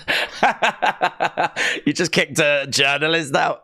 Do you reckon they were like that? Or do you reckon that they were just stone-faced, like, disrespectful? I don't know. I'd love to have seen how they reacted once they left that room. So there we go. Roman Reigns causing all kind of trouble. She was probably crying afterwards, said ChatGPT. Well, I mean, it's a tough one, isn't it, really? It is a tough one because she was in that room to, like, you know, represent a company, I would imagine. I don't know that she was representing herself. I don't know who it was. But if she was the reporter for whoever, Bleacher Report or something, and she's just been kicked out the room, how's she going to report? How's she going to do her job? So, you know, I'm sure that she could get notes off other people or whatever, but I mean, obviously that's going to cause disruption for her. So, I mean, that will have had an actual impact on what she was there to do. But, you know, I don't disagree with him because he's walked in, he's clearly in character. He's clearly not in a good mood, right? He's not in a good mood. He's in character. He said, acknowledge me, right? If you're gonna not acknowledge him, right? If you're not gonna join in with this, then, you know, you might get kicked out. You might get kicked out. And it was quite the moment, man. I included it in the as one of the top stories in Unseen because that's probably one of the most fun things I've ever seen from those press conferences. You know? Certainly the AEW ones are more fun. But from the WWE ones, that's one of the most fun things I've ever seen. James, shout out to you, said, when I hear the word Slammy, I think about Owen Hart. Yeah, he was the best, wasn't he? He put him on his ring gear, didn't he? So I don't know if anyone will go to those lengths, but if Chelsea Green had won it, she would have paraded it around, you know? There's certain people that don't have loads. I mean, like CM Punk ain't gonna, because CM Punk has got so much going for him. He doesn't necessarily need to treat these things as big deals. But could you imagine if Chelsea had won? if Chelsea had won, she would have paraded around with hers, you know? So that could have been fun. I'd like to see the Slammies getting used more rather than it just being like, you know, we've given them out and that's that done now. It would be great to see people, you know, carrying them like Owen used to. He loved his. He absolutely loved his. These people had better give Roman respect, said Tyler. Calvin said that lady was unprofessional. It's fine if she doesn't like Roman, but as a reporter, not supposed to behave that way. Roman still sucks, but that was pretty funny that he kicked her out, said Tom. I think I'm a little bit torn on if someone didn't acknowledge, what would he do, right? I don't know about that. But that's not what happened. She booed. She actively made noise, like expressing that she didn't like him, right? And so he kicked her out. I can't disagree with that. That's her own fault. That is her own fault. She booed. You have been invited into that room to talk to the superstars, and you've booed one of them. Why did you think that was acceptable? Why did you think that that was allowed? She was under the impression that this was some sort of, like, performance show and that she was there to have a lovely time. It's not what we're doing, mate. It's not what we're doing, Flower. So, yeah, and Chris Van Vliet got a bit of a rough time in it as well, didn't he? So he got told, like they said, ask Roman a question. He asked one to Paul, and they were like, no, ask one to Roman. I think he did ask one to Roman then, but Roman was like, next. Just dismissed it. He was in a mood, man. He had one on him. He was in full tribal chief mode. I tell you what, if he was upset last night, if he loses the title, oh my god. If he loses the title to Cody and he's going to be at the press conference after, what kind of mood is he going to be in then? If I was a journalist, one of the members of the press, if Roman comes in after, I'm like this. I'm putting them both up. I'm putting everything up. Mr. Tribal Chief. What? How does it feel losing the championship? Their normal questions would be like, are you sad that you lost the championship? That's the normal quality of question that we tend to get at those press conferences. I was just wondering, are you sad that you're no longer champion? What do you think? Triple H has really taken the reins from Vince and he's doing well, said Adil. Adil, shout out to you, my friends. Anna Dawes, shout out to you. Shout out to you. So Anna said, Drew saying if he can't beat Seth, he'll leave. Could Priest cash in on Seth before Drew's entrance, bypassing Drew's leaving threat? Hi, by the way. Hope you're well. Hang on. Drew saying he can't beat Seth, he'll leave. Could Priest cash in before Drew's entrance, bypassing Drew's leaving threat? I see what you're saying. So, if Drew can't beat Seth, he said he'll leave. Well, what if Damian cashes in and then it's Drew Damian? I don't know, that's weird. That would be weird, wouldn't it? Because that would be heel against heel. It would be heel against heel. Unless we get the announcement that Seth's going to be in the match as well. But then all of a sudden it's a triple threat. I mean, you could. I mean, it'd be messy. It would be messy, but you could do it. You could have Damian cash in on Seth during Seth's entrance, but Seth is going to be ready for a fight. So Damian's going to have to blindside him. But because he's, cashing in before a match rather than after a match is very unusual. You'd wait until after the match when you've got more of an opportunity because the person's weak. Doing it at the start of the match means that they're at full health. So that is not conventional. So you'd have to blindside him. Then if they win, Then here comes Drew. So does that now mean that it's Damian versus Drew? So Drew's won, but now he's got to defend the title straight away. Well, that's not good planning, is it, on Damian's part? He's not thought that through. So I think attacking Seth before causes a few issues. And I think, I don't know that we would do Damian versus Drew, to be honest. I don't know that we would do Damian Drew. It might be that we get an announcement that this match is now going to be a triple threat. Seth, I'm going to give you an opportunity to win that belt back right now. And then you do that. But I'm going to say that it's unlikely that it goes that way. I'm going to say that it's unlikely that it goes that way. I think that we get Seth, Drew, and I think Drew gets it. We should probably ask that question, shouldn't we? But Anna, good thought. I've enjoyed exploring that. Will Cody finish the story? I don't think this is going to move anymore. So at the moment, will Cody finish the story? It's 71% yes. 71% yes. 71% of people think that Cody will finish the story. So let's end this and let's ask the question. This is probably going to be a more interesting question, right? Who leaves as World Heavyweight Champion? Who leaves as World Heavyweight Champion? Is it going to be Seth? Is it going to be Drew?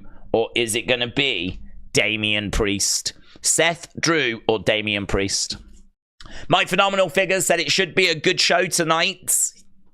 Yes. Barnaby said James has just sent you something. Okay. Right, we are back to the kickoff panel. WrestleMania 40 tonight, if you want to see what Logan's wearing. Looks like that's... Are those the Eagles colours? I'm guessing so. Oh, look at that. There we go. Marie said, you just said about a PP chair. Here's a couple of ideas. I think they work very well. I think they work very, very well. Love those. Don't look cheap, though, don't they? That looks like quality material. So there might have to be a bit of saving done there. Look at that one as well. Oh, and it's on wheels. Fantastic. That might be where we have to, that might be what we have to build towards. Right, Jacob Fatu, 100. So, ignore this post if you signed. Okay. Yeah, well, listen, he's been telling people. He's been telling people. I don't know if there's... He retweeted what... Oh, look, Jacob Fatu retweeted Trick Williams, Carmelo Hayes as well. And again on April 5th.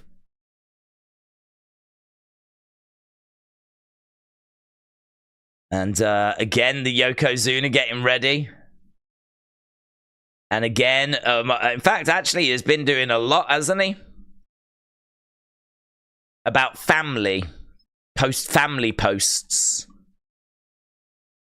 There's Yokozuna backstage at WrestleMania 9. It's a great image, isn't it? It's a great image. So, yeah, it looks like he is teasing that something could be happening. Thoughts on Damian cashing in on a set of tag titles tomorrow on Raw, said Khan's Supercards.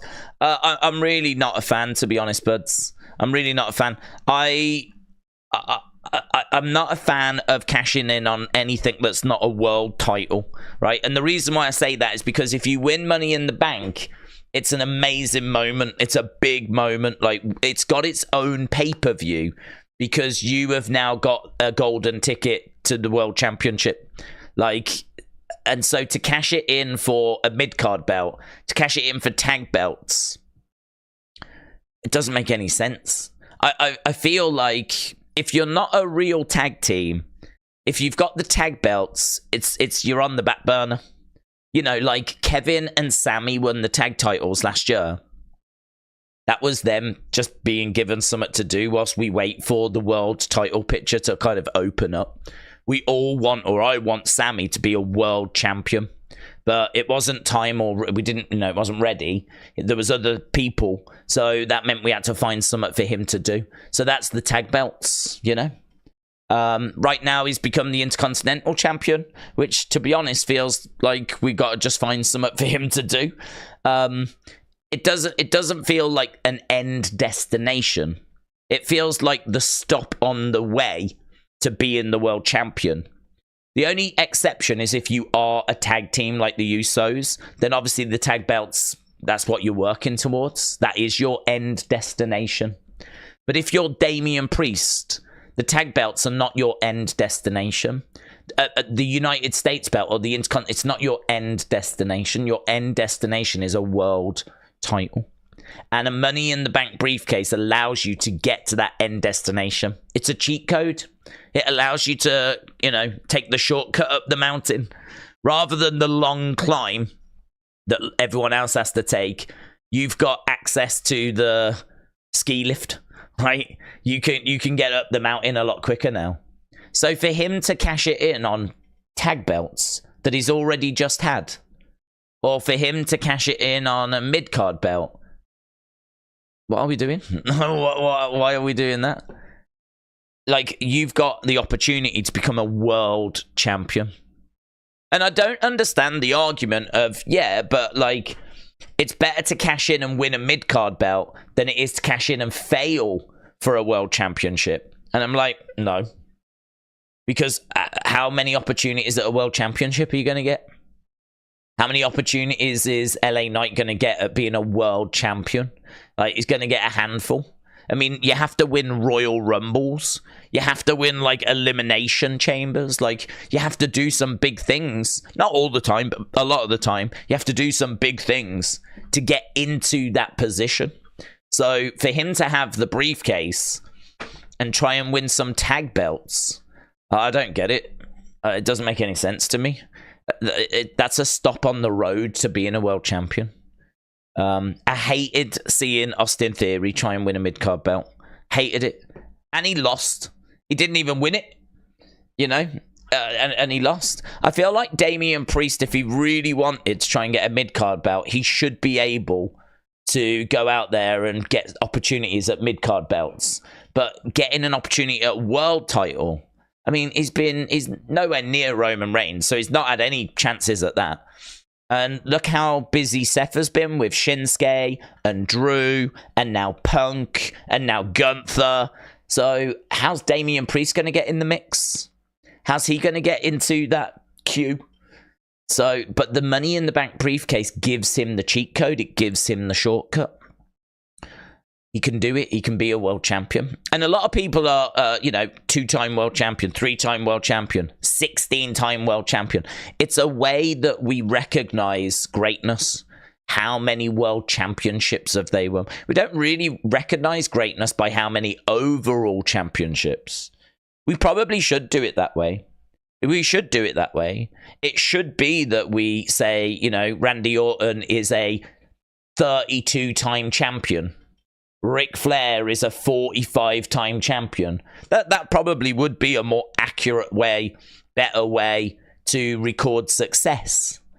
But even that's flawed because, Bruno was champ for 7 years and then 4 years. So that's 11 years.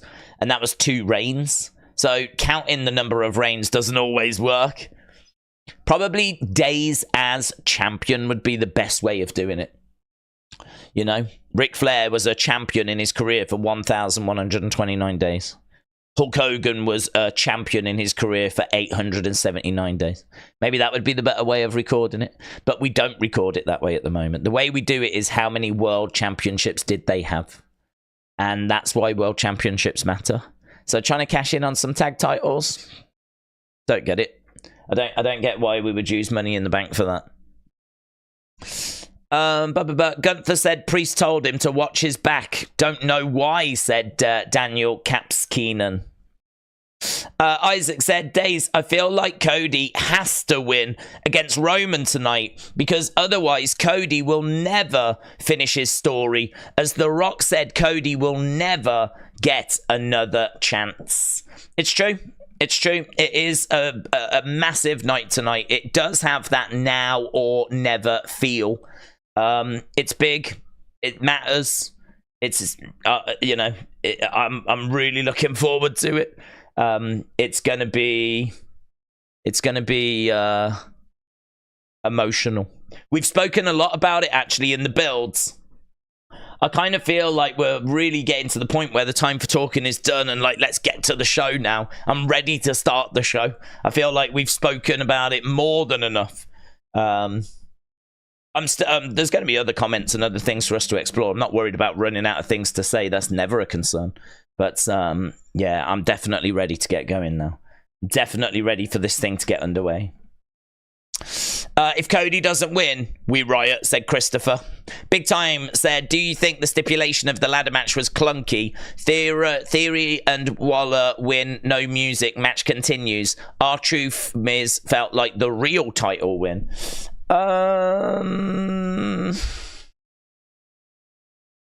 I think... Yeah, maybe. I think that it was a decent way of splitting the titles. I don't have a problem with that, but could it have been done a little better? Could they have said we want to separate the titles? We want to separate the titles. We feel that both brands deserve tag champs. So in this ladder match, both sets of belts will be above the ring. When you grab a set of belts, you become that brand's champions. You are then eliminated from the match, and the match continues without that team, you know? So it could be that, like, A-Town Down Under grabbed the belts, you know, they celebrated, we basically, you know, played the music, announced them as champions, and then we could restart the match. But only this time, there's only, obviously, the Raw belts up there. And A-Town Down Under are removed. And then the match continues as we try and crown the Raw champions. So maybe you could have done a little tweak, a little change to have, you know, made it just a bit more, I don't know, presentable. Make it seem a bit more special. But I enjoyed the match. I thought the match was pretty good. Certainly better than the Usos match. But I was absolutely waiting on him to walk out on Sammy last night and cash it in, said Jay. Johnny said, Daze, you already know that I love Logan, but do you agree with me that Randy should win? I don't think so. I actually think I'd keep it on Logan. I think the reason why I would keep it on Logan is because Logan is showing it off on his show. It's probably good for him to have that belt so that he can do stuff with it on social media, show it on Impulsive. So even when he's not talking about WWE, there's a WWE reminder there, you know? Do we need Randy to be the United States champion? I mean, he'd be great as a United States champion, but I kind of like him being free to maybe go after a world title again, or, you know, have a bit of a freedom to do whatever needs to be done. If he needs to be in a tag team, he can go in a tag team. If he needs to help Cody, he can help Cody. If he needs to do this or that or whatever, I like the fact that he's free. If he's the United States champion, then he's really getting bogged down into specific feuds, you know, because he's got to defend the belt. So I like the freedom of Randy, and I like him chasing after world titles. He's that level of a superstar.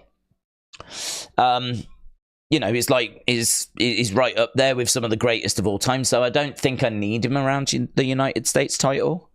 So I think if Logan's not winning, I think Randy would be the pick. But I think Logan retains. That's my guess. It's nothing but a guess.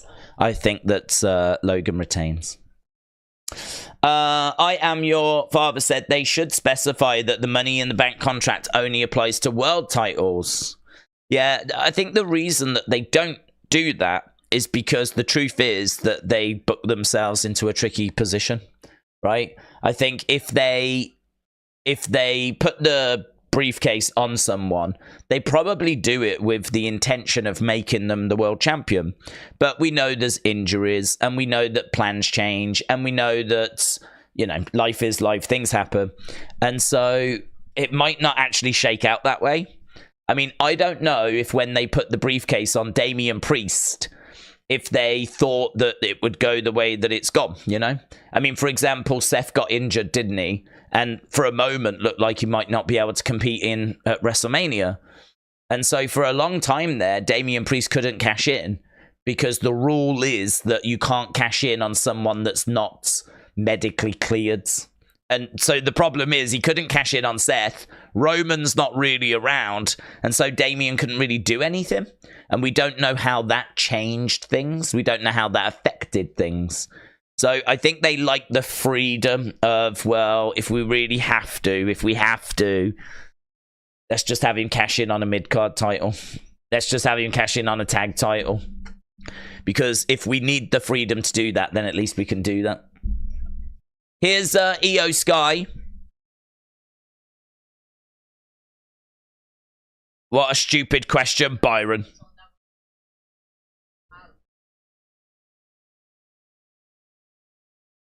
She doesn't deserve it.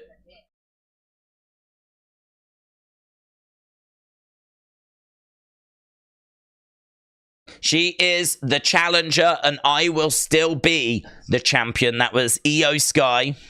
Love you, Leo. Is this Sam Roberts?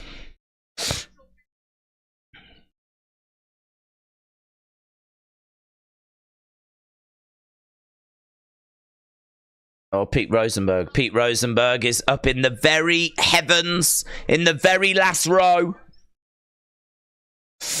Days, I want to say thanks for everything you do, said Paul, and this community. I want to say thanks once. Shout out to you, buds. Yeah, no, massively appreciate everyone that's joining us. And obviously, we're getting ever closer. We're just 1 hour, 23 minutes away. 1 hour, 23 minutes away. Right, let's go down. See where we are. Days, hot take. Love them. Mr. Meme, shout out to you. Tonight's main event is one of the most predictable in WrestleMania history. Could be right. You honestly could be right. We won't quite know until it's gone down. But, yeah, you know, they've said expect the unexpected. I don't know quite how that's going to show itself. But, yeah, Cody winning feels like the play, doesn't it? So, but it's for me, that's okay. I don't mind. If it is going to go that way and it's going to be what we expect, as long as it's executed as excitingly as what we hope it's going to be, it's not going to stop it being an amazing moment, you know? It's a lot like when WCW gave away the Mick Foley result. You know, and they said, oh, he's going to win the title. And a load of people changed the channel to see it. It's one thing to know it's going to happen, but, you know, there's things that you want to see. So, honestly, I mean, it could even come out that, yeah, it's confirmed. We've seen Cody's winning. Cody's finishing the story. We've seen the run sheet. It says Cody's finishing the story. Right? That would be a little disappointing because it would take away, of course, the mystery of, oh, what if could Roman do it? So, of course, that would take something away, but it would not stop me from tuning in. It would not stop me from wanting to watch. So, yeah, no, it's a hot take. I don't think you're wrong, but I am still very involved. Days, did you see Samantha Irving calling the Sammy victory? I did, yeah, I did. She seemed genuinely shocked, and she probably was. I mean, I don't know that she knows the results. So she did seem genuinely shocked by the... and pleased for him as well. So, lovely. Right, Cody has signed. He has re-signed, yes. Matt said it could go down to 39 degrees tonight. I sure hope that Liv shows up. Oh, yeah, she did. That's a good point. Half expected her to be involved with Rhea and Becky. But yeah, you're right, no Liv. Wow, that's got to be really disappointing, innit? That's got to be really disappointing. do you think, right, and maybe not, but do you think that the arrest played any part? I don't think so, but then, I don't know. I don't think so, but I can't believe she's not on the WrestleMania card.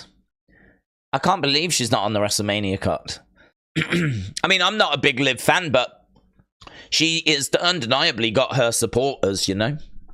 But maybe it's one of those where online, on social media, she's like got loads of support. But actually, if you look at merch sales, if you look at Google searches, if you look at YouTube views, perhaps it's just nothing special.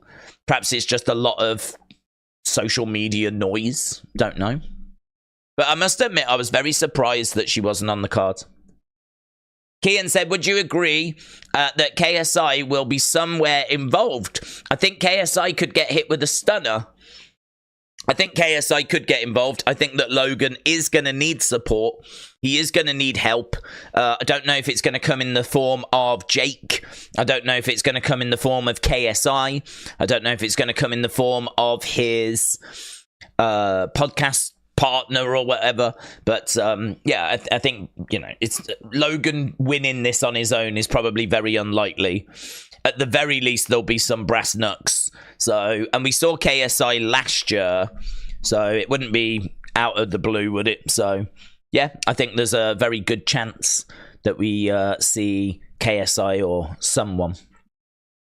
Maybe it's going to be like all the YouTubers are going to come down to help. Like, perhaps you get Mr. Beast and PewDiePie and T-Series. They're all going to come down.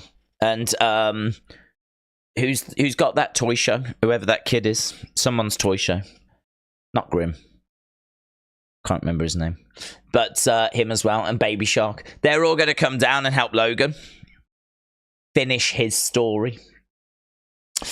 Johnny said KSI is probably there.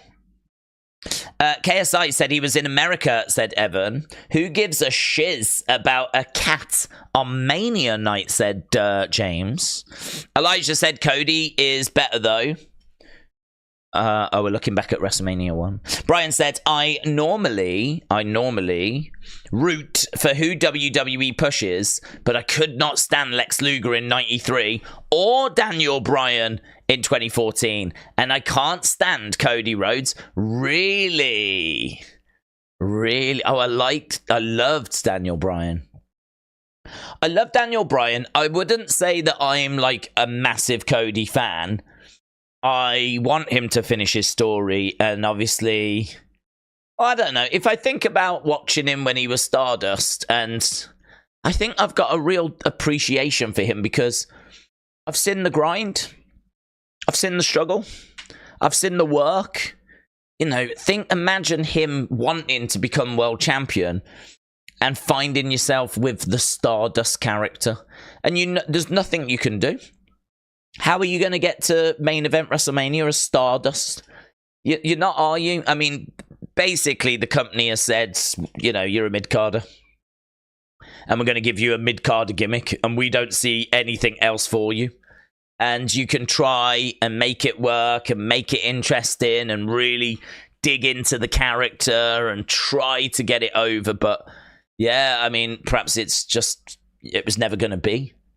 And so he's had to go away, and he's had to, you know, work on the indies and get with Bullet Club and start AEW and all this stuff, and then come back from undesirable to undeniable. It's a brilliant, brilliant line. It's a brilliant, brilliant line. From undesirable to undeniable. And just for sheer that alone, and of course the fact he's Dusty's son and finishing the story. No, I really like him. It's interesting that you don't know. It's interesting that has not resonated with everybody. So that's interesting. I agree with Lex Luger. Didn't do nothing for me. That is right in like me as a kid loving everything as well. And I love Luger slamming Yoko on the ship. One of my absolute favorite moments. It really is. I love that. But outside of that, the Lex Express and all of that, nah. And then SummerSlam. SummerSlam 93, when he wins the match by count out, and all the balloons and everything fall from the sky, but of course you don't win the title. So we're doing this big celebration. He's beaten Yokozuna by count out, but Yokozuna's still going to be the champion. And everyone's all like confused. The crowd are like, why are we acting like this is a massive deal? Yeah. So I more than agree with you on Lex Luger. Big Time said, thoughts on Stand and Deliver. Overall, I thought it was better than Mania. Definitely newsworthy. I am excited for Tuesday. I enjoyed it. I didn't think that there was any matches that really blew my mind. I thought every match was solid and pretty much delivered. There were some excellent matches. Well, not excellent. Very good to great. But I didn't get any 5-star classics, let's put it that way. People seem to really enjoy the triple threat match with Dijak and Josh Briggs and all of that. For me personally, I think my favorite was Roxanne and Lyra. I really enjoyed that. But I still didn't think that was as good as their match earlier in the year when Lola cashed in. I enjoyed that match more. I enjoyed Elia against Trickmore as well. So I thought it was good. I think the best thing that I saw yesterday was the main event of WrestleMania by a country mile. I don't think there was anything else that came even remotely close to that from either show. That was by far my favorite thing. But yeah, I think it did enough to deliver, Stand and Deliver. It did enough to deliver. But I can't say that it's like one of my all-time favorite NXT shows or anything crazy like that. I thought it did enough to deliver. I thought the matches were solid. I think I enjoyed them all, with Lyra and Roxanne being my favorite. And yeah, job done. On we go. And we'll see what they've got on Tuesday. And we are expecting Carmelo Hayes to be main roster now. I think he's done with NXT. And it'll be interesting as well to see if there's any other call-ups, because I thought that the Wolf Dogs would lose, but they won. So that means that Bron Breakker, I don't know what we're going to do with him. So I really thought he was going to be moving up, but I'm not sure about that now. But Carmelo, it's been reported he is on his way to the main roster, so that's going to be exciting. Looking forward to that. So yeah, I agree. I thought it delivered. Dort Knight said, I'm seriously excited now. I will be gutted in the morning when I wake and it's all done for another year. Oh no, wake up tomorrow, Raw after Mania. Mate, no. You can wake up on Tuesday and be a bit disappointed. You can certainly wake up on Wednesday, but saying that, with AEW showing the footage from All In, I'm even excited for that now. So, yeah, for me, I'm so excited for the Raw after Mania. Do you know, the Raw after Mania is so special because I think you've got a lot of people that watch wrestling once a year for Mania. Some of them might stick around for that Raw, but a lot of them won't. A lot of them will just watch Mania and that's me done for this year, yeah? But some will stick around for the Raw as well. So you've kind of got this weird, it's nowhere near as big as WrestleMania, but it is much bigger than a normal Raw. So it's still quite exciting, but it's not as big as Mania, so there's not as many like casual fans around that just watch once a year. So it's a really good show. It's a really interesting time. I really like it. It's one of my favorite shows of the year is Raw after Mania, but it's just, can they make it as good as it used to be, you know? I'm hoping this year, yes, because I'm hoping whatever we get today, there's going to be a massive fallout from. If Cody wins the title, everyone is going to celebrate it, but then immediately go, what now? What now? Well, tomorrow, hopefully we get an answer or at least an indication. So, no, don't be too down after tonight. We'll celebrate like whatever happens, but whatever happens, tomorrow's unmissable, because if Cody loses, what now? If Cody wins, what now? There's always a what now? And hopefully we get some good twists, turns, call-ups, shocks, returns, surprises. The fact that we didn't get much yesterday is filling me with hope for today, and it's filling me with hope for tomorrow as well. So I get where you're coming from, but no, mate, I'm dialed in. I'm dialed into Raw. I'm very excited. Right, let's go down. I want to make sure that I'm getting to as many people as we can, because obviously in an hour and 10 minutes, it's WrestleMania, baby. So we've only got an hour and 10 minutes to try and get to as many people as possible. Jamie said, what's the chances MJF turns up tonight? And I hope everyone has a good night. Chances of MJF turning up, I would say, are quite slim, because I'm under the impression that he's still under contract with AEW. The word on the street late last year was that WWE believed that he had re-signed. And after Big Business, I think the day after, apparently he was meeting with AEW officials. So, I mean, obviously he might be meeting with them to say goodbye.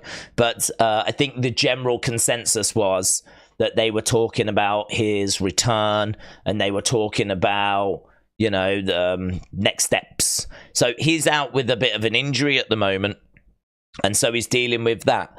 So, yeah, MJF, not expect him. But you just don't know in wrestling. You really just don't know. I mean, I didn't know about Jacob Fatu, so I didn't know about that. I wasn't expecting that. But, yeah. Well, here we are.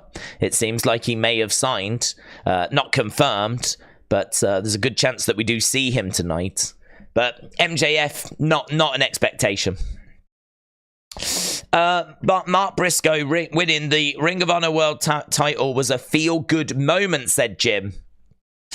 Days, do you think Sami Zayn, Seth Rollins, Jey Uso will help Cody win the Undisputed Championship? Or will The Rock betray Roman? I don't think Rock betrays Roman. I think that it'll be a case that we get... the locker room coming down helping Cody, yeah. I think that there will be a lot of Bloodline family members. I think that we'll need a lot from the locker room to help Cody. I think it's going to be carnage. I think there's going to be fighting everywhere. And I think the dust will settle, and I think it'll just be Roman and Cody then. And then we'll figure out who is the real undisputed universal heavyweight champion. And I expect the answer to be Cody Rhodes. But honestly, I mean, we're going to have to wait and see, aren't we? We're going to have to wait and see. Big Time said, for Raw after Mania, what are you hoping for? Because I was hoping that we're not coming out of it underwhelmed. If you remember last year, commercial free, we had Omos versus Elias. I mean, we just can't do that, man. We just can't do that. We're going to have to find a way of, we're going to have to find a way of carrying on a lot of the good work that we've been doing. I think they know what works with the fans. I think they know what the fans are looking for. The problem that they've got is that they want to give you that, but they have to give you stuff that's going to be a bit more divisive as well. The only thing I would say is that the Raw after Mania is a show where we don't really need to be doing that. I understand that we've got to tell stories with tag teams and, tell stories with women that are a bit lower down the card. I mean, not everyone is going to get excited when they see Candice LeRae, Indy Hartwell come into the ring, right? Maxine Dupree and Ivy Nile come into the ring, right? But they're on the roster. You got to tell stories with them. So I understand that you're going to have to use them. Otherwise, why have them? And you're going to have to tell stories and whatever, but then that's not going to appeal to everybody, is it? I feel like the Raw after WrestleMania, that is the show where you go legends, call-ups, big segments, CM Punk segment, Cody segment. You just filled the show with just big stuff, just like that Raw that we had a few weeks ago, where we had like a Cody promo, then we had that CM Punk and Drew promo, and we had Seth, and we had the beatdown outside with The Rock and Cody, and it was just full of these big moments, you know? Like, let's try and do that again. Let's do that tomorrow. Let's maybe park some of the lower down feuds for a different week, and let's just try and have as big a Raw after Mania as possible. Because hopefully the crowd are going to bring the energy and the noise, and it's going to be like a party. It's going to be a big celebration. You know, you don't want to ruin that with Omos against Elias. So I think there's a time and a place for them types of matches. There has to be. I don't think that's tomorrow. So I don't know. We'll have to see. It would be a real disappointing follow-up, though, wouldn't it, to such a massive moment. Whatever happens, this is going to be huge. So to follow it up with something like that that's really underwhelming, that would be a real shame. But we'll see. I'm sure they've got plans. Evening Days, Damian cashing in to make it a triple threat. Damian wins. Drew versus Damian at Clash for Drew to win at home, says Matt. I don't know, to be honest. I mean, I feel like Clash would be a nice place for Drew to get a victory, but it is something took away from him winning and then losing. I mean, it's not long between now and Clash. So does something get taken away from him winning and then losing and then going to try and win it back? I don't know. I think I would rather, if we were going to do that, I'd rather he lose here, not win here.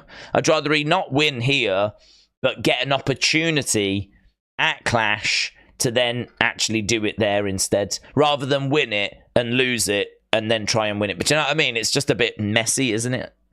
Win, lose, win, lose. I would just don't have him win it here. Don't have him win it. Have him like get cheated out of it or something. Have him get screwed out of it.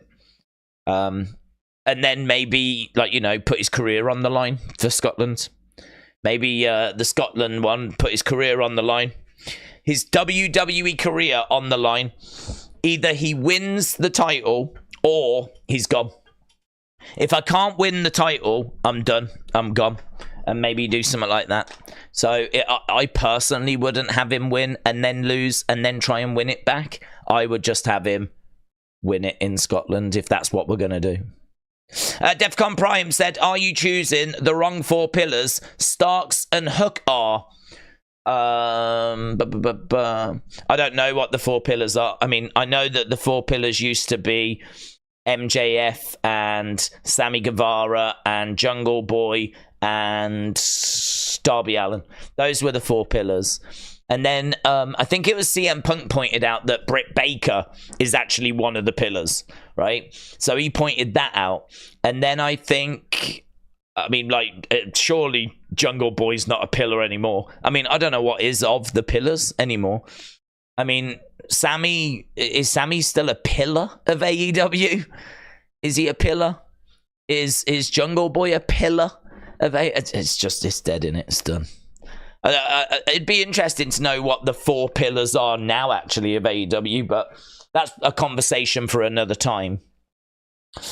Ace, shout out to you, bud. If Cody wins, will it be more emotional than Daniel Bryan in 2014? I think so. I think it'll be... I think it's hard to say because Daniel Bryan, people loved him. They were so desperate for him to do it. It was an amazing moment for him, but he had won the title before, right? He had won the title before. And going into that WrestleMania, I mean, if you want to talk about predictability, it was predictable that he was going to win. I mean, I don't know what the odds were, but I don't think too many people were in doubt that he would get past Triple H, get added to the main event, and win the title. So I remember watching it in a pub and felt very comfortable that Daniel Bryan was going to be leaving as champion. I do feel comfortable that Cody's leaving as champion tonight. I do feel fine and comfortable about that, but I think the fact he's never won a world title in WWE before, and the fact that actually no Rhodes has ever won a world title in WWE before, and he just happens to be Dusty's son, so it makes you think of one of the biggest wrestling legends of all time, and he happens to be the brother of Goldust, someone that a lot of us have grown up watching and enjoying and having fun with that character. You know, so for us, we've got a lot of memories, there's a lot of nostalgia, there's a lot of history.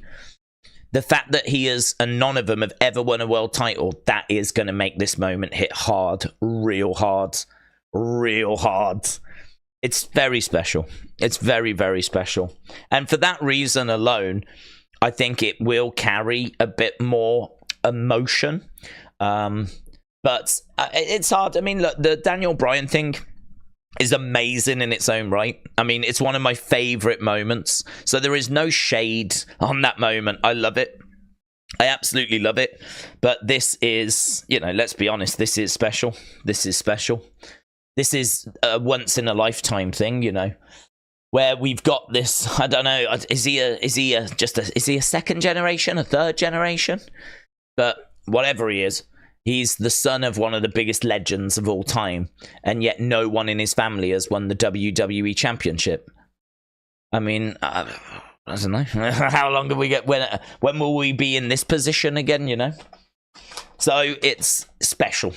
And I think what we're going to witness tonight will stick with all of us for the rest of our lives. Days, does the WWE announce on Raw tomorrow that there's a women's IC or a TV title coming? I don't know. They announced a women's one. Well, I don't know. I mean, I'm not aware of any new belts that are on the way, but you know, they easily could. So I'm not aware of it being a case that we've got a championship coming. I think that we should have one. I think there should be women's mid-card belts. But, yeah, it was good to see that NXT one. I think that's a good move by them. I've got college in the morning. I feel like I might have a lot of sleep, says Evan. Well, you don't want to miss tonight, mate. This ain't a show to skip, is it? Matt said, do we see Howdy on tonight or any teases? We answered that earlier. I think you do it if you are ready for him.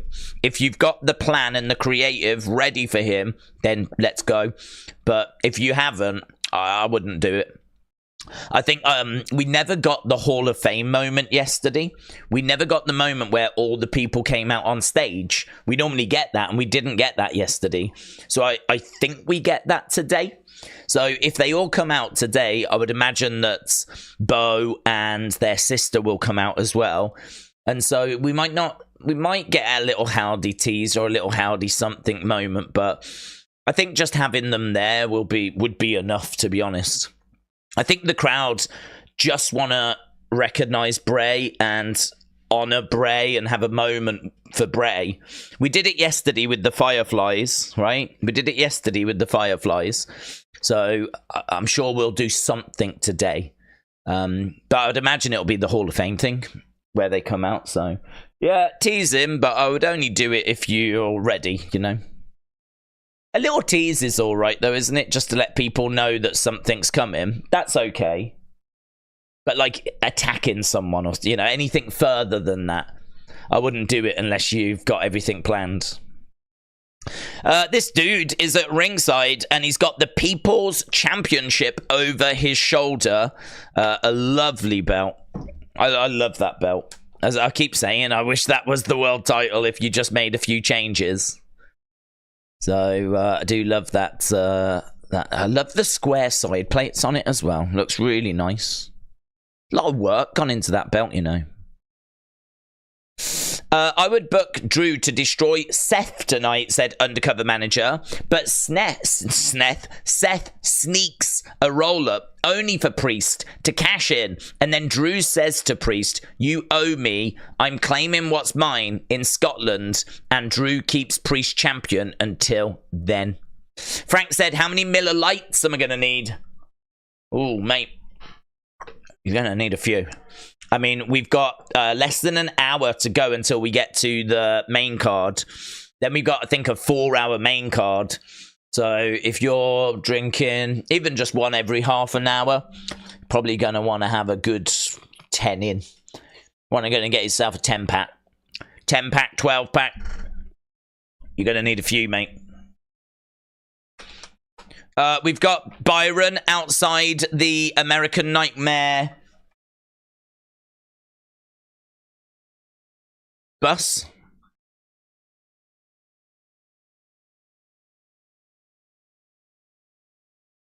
Cody Rhodes is more than prepared to become the new undisputed heavyweight champion. It's huge, isn't it? Do you know, we talk about it. We talk, and words are easy, words are cheap. But it's only when you think that we might actually be seeing the end of Roman's title reign tonight.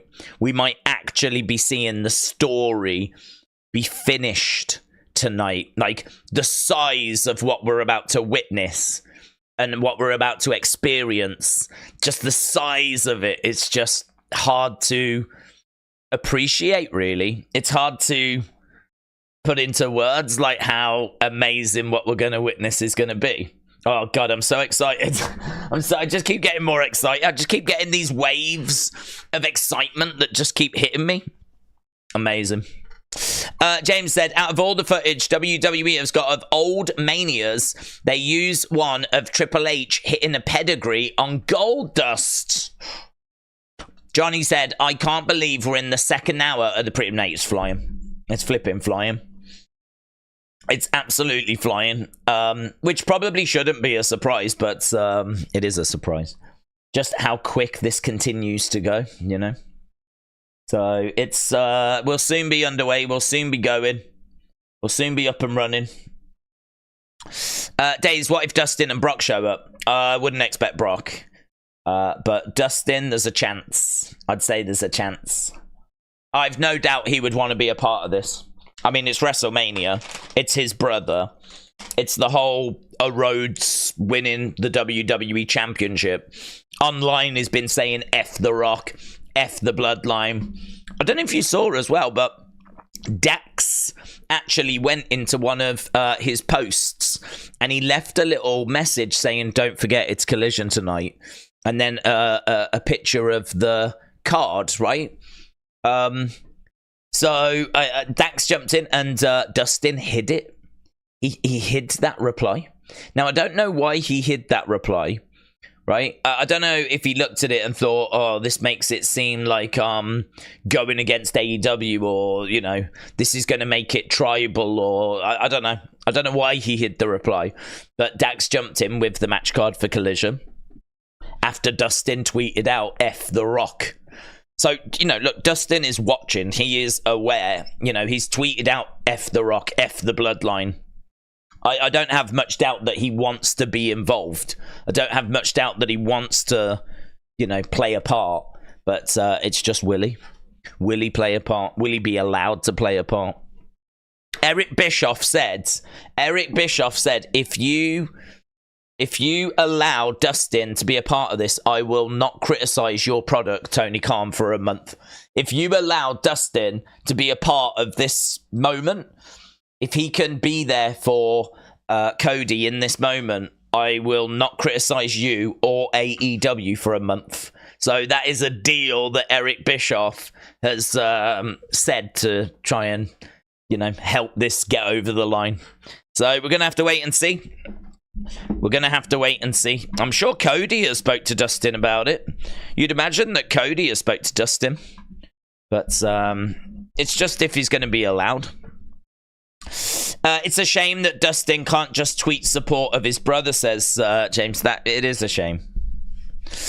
Days, how would you react if Cody won the title and Bad Bunny came out and challenged Cody to a match and won it in 10 seconds? I would be shocked.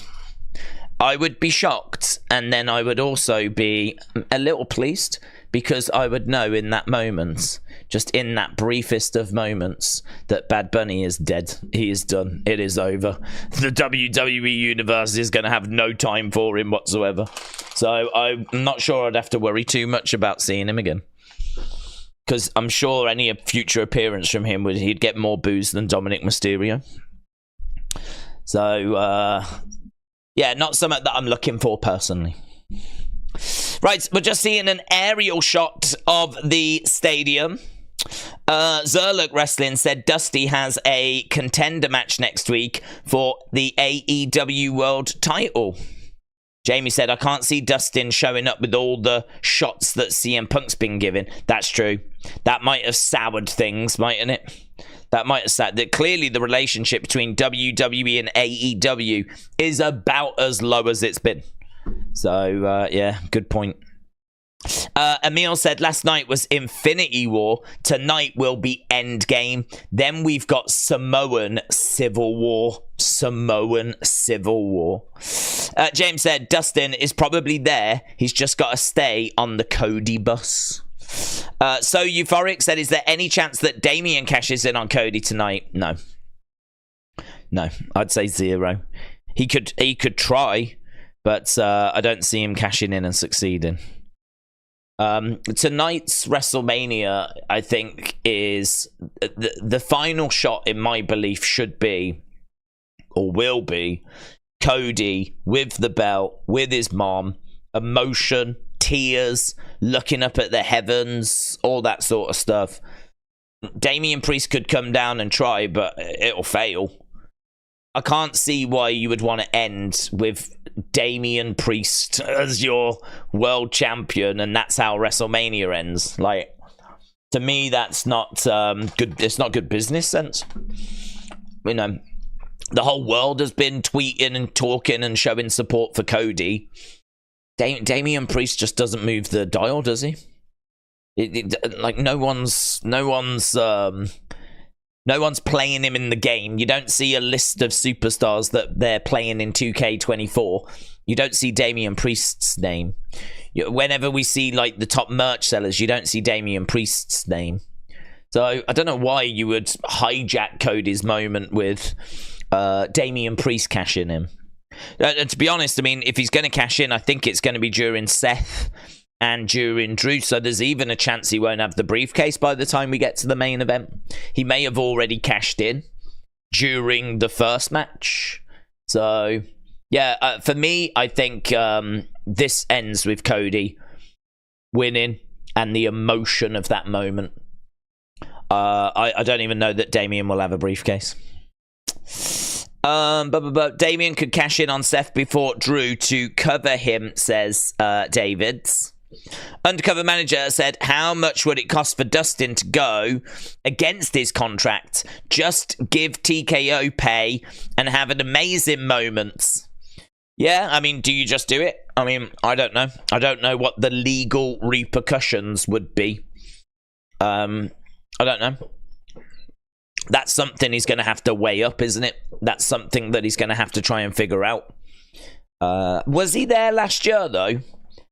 Was he there last year? I can't remember if he was there last year. He certainly didn't get involved. But I can't remember if he was ringside. Because Cody says he didn't know if he was winning until he got pinned.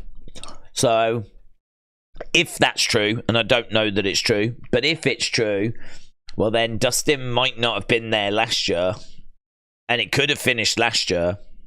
Okay, here's Kayla Braxton outside the Bloodline locker room. Must be feeling confident. Bloodline rules.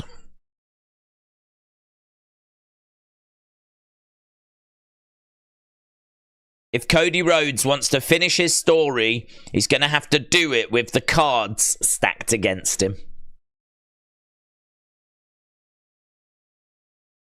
Yeah, main event is absolutely huge. Io, Bayley, that's coming up as well. That's our co-main event tonight. Io, Bayley, co-main event. Cody and Roman, main event.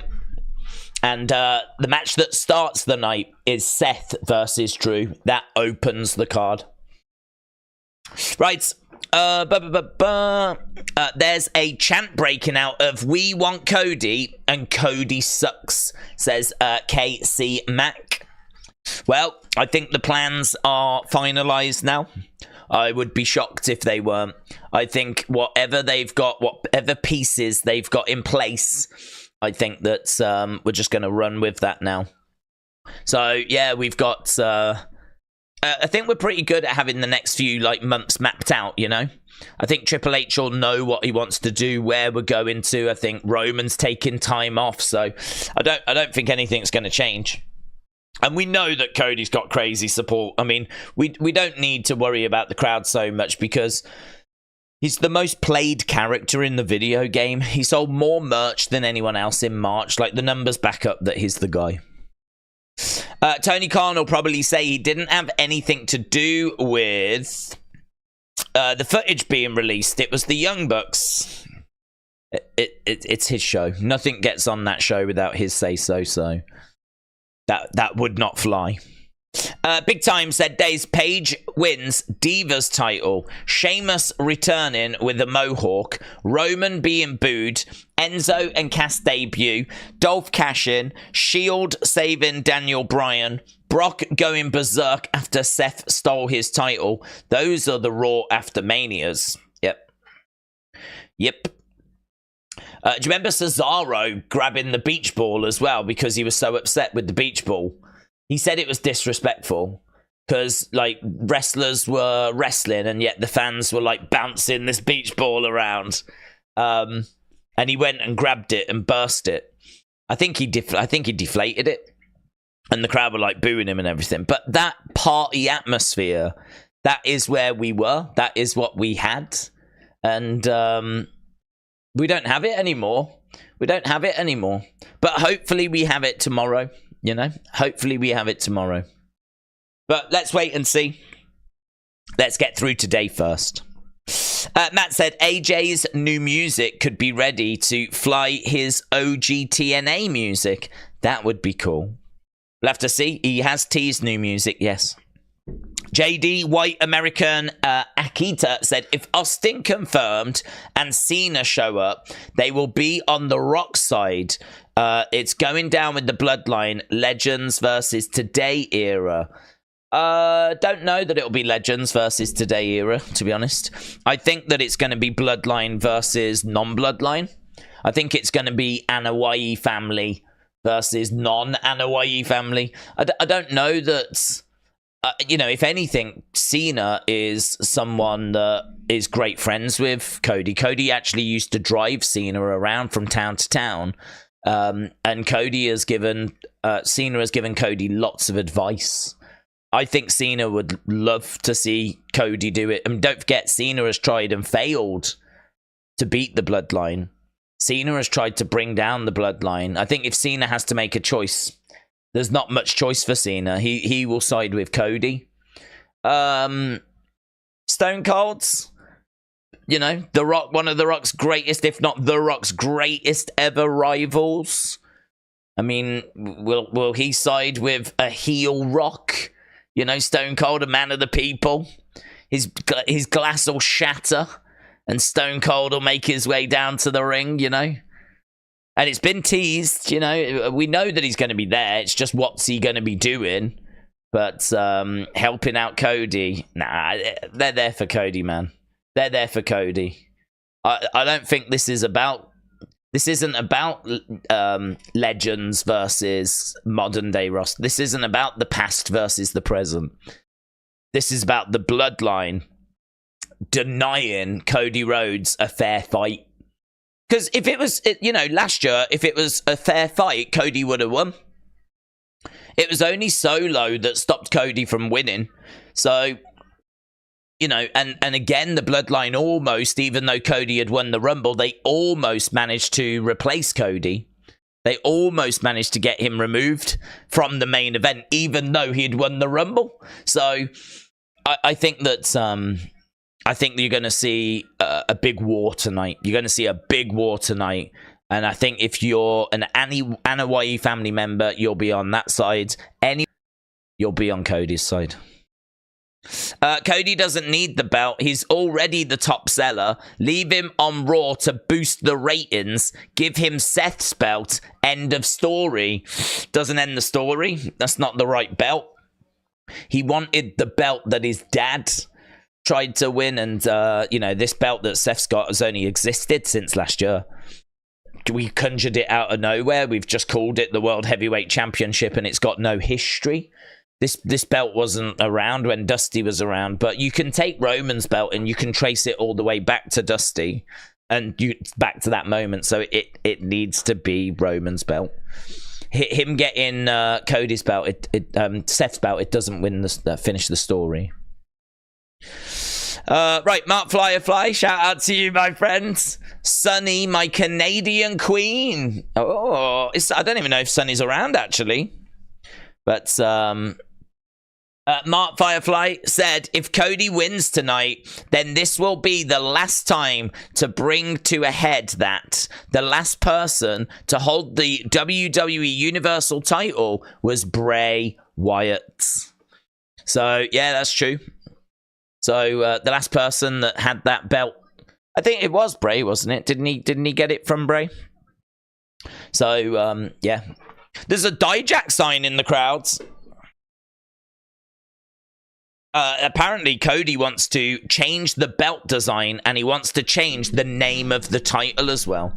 So, you know, he wants to go back to it being WWE Championship, and he wants to change what it looks like, which is really good news. I'm very pleased to hear that, because I think the belt design looks rubbish, and I hate the long name that it's got, you know. Has it started? No, it's not started yet. We are 39 minutes away.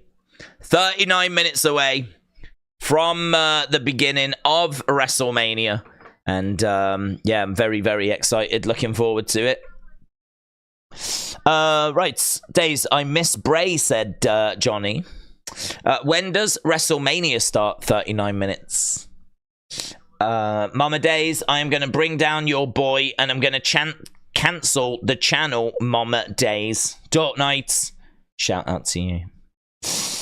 Cody will be on Raw with the belt if he wins tonight because of the Netflix deal. That's my thoughts. They will want the top title on the top show on the biggest TV rights deal. That is what you pay for. Yeah, do you know what? I heard that in New Zealand you could watch WrestleMania on Netflix. But I don't know that you can do that in the UK yet. But apparently in New Zealand you can. CM Punk is going to help Roman retain. I am so smart, says Austin. You've called it, mate. You've absolutely called it. Corey said the World Heavyweight Championship on SmackDown. Could go that way. I'm Too Sexy said, I hope the People's Championship gets released. I do. It's a beautiful belt. Beautiful belt. Johnny said, when Bray's dad cried, it made me cry. It was very emotional, but we knew it would be, you know? We knew it would be. Finish the story, DM Hunk, said A. Jobson. Days, do you know a referee that doesn't get enough love? Mike Chioda said, Big Time Baxter. Legend, definitely. Do you think we see Pharaoh tonight? Yes, I think Pharaoh deals with The Rock. Do you see Triple H talking about Brock? Did you see? I did, yes. Zerlook Wrestling. I did. I thought it was a good answer. Jason said, I heard... What did Jason hear? I heard a rumor that Drew wants to follow Edge to AEW. I hear a lot about Adam. I live fairly close to him. Apparently Sheamus, Drew, and Adam have been spotted together a fair bit recently. Well, I mean, Drew has made the comment that he is having so much fun and he wants to keep having fun, right? So, I don't know. I get the impression that if the money was right, if the offer is what he was looking for, I get the impression that he would want to stay with WWE. But the ball's in WWE's court, isn't it? You know, they're going to know what he is looking for. And so it's up to them to deliver that offer, you know. The expert panel reckons Seth has no chance tonight, said Brian. So I'm expecting Seth to retain. Jamie said, who do you think will kick off the show like Triple H did last night? don't know that. I mean, Triple H did last night because it was the first night of WrestleMania. Tonight, I don't know if anyone will kick it off or if we'll just go straight to the first match. That's interesting because yesterday we did get the national anthem. I don't think they've announced anyone doing the national anthem for today. So, don't know. Be cool if it was Shawn, wouldn't it? Triple H kicking off night 1, Shawn kicking off night 2. Just to ask us, are we ready? And welcome us to the start of night 2. That would be pretty fun. But I don't know. I can't say I'm really expecting anything. Days, rumor has it, Knuckles is, let's go. Let's go. Dominic, come on. He was at Stand and Deliver, wasn't he? There's a new show, Knuckles show, that's apparently on TV or coming to TV. So Knuckles was like sat in the crowd at NXT Stand and Deliver. And there was a little moment between him and Dijak. Dijak like ratioed him in real life. It was brilliant. I think that was in Unseen, wasn't it? I was half asleep during that Unseen. That Unseen was not... I don't even remember half of it. That was not the easiest video I've ever done after a day of streaming. But, yeah, I'm sure it was in that video. Right, we are backstage with Pete Rosenberg. There's Drew. Here's Drew McIntyre.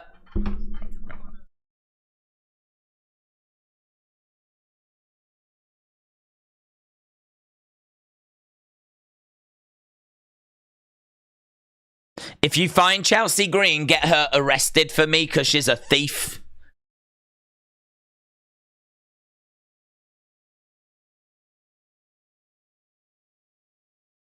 This has been such a moment. So, Pete Rosenberg just chatting away with Drew McIntyre.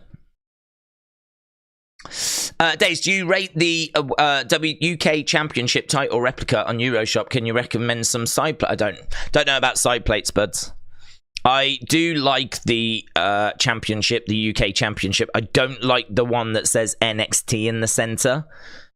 Because to me, that was not the original belt.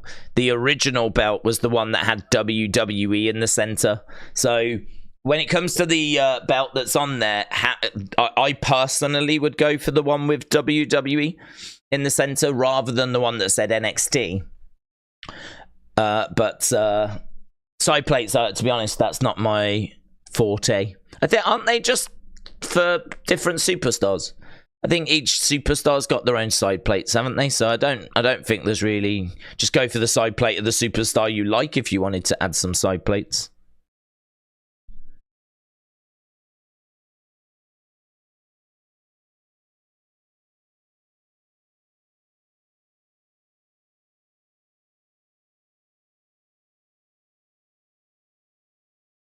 That's true. Forgot CM Punk's going to be ringside, isn't he, for this as well? So we're actually starting... We're going to start with Punk, are we not? Because CM Punk's going to come walking down and he will be ringside. Here's Alpha Academy. Chair phone! Chair phone! The most powerful chair in existence.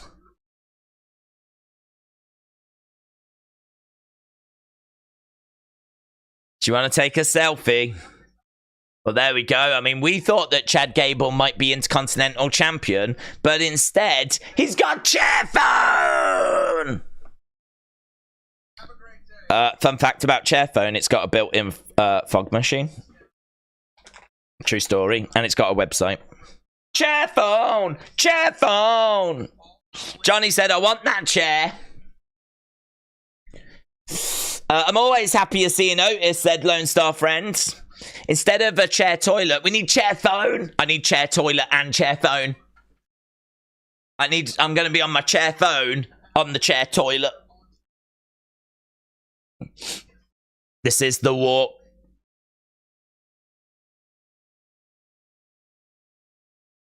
It's quite a big stage, isn't it? There's quite a bit of space on that stage.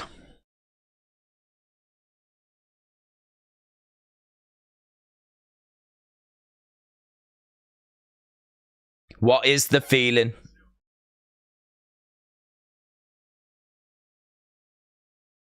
Big E said, as you walk down that ramp, you get chills. I love the fact that we get to, like, you know, go through Gorilla and go, like, down the ramp and see what the superstars see. I do love, the production is awesome, isn't it? The energy is palpable.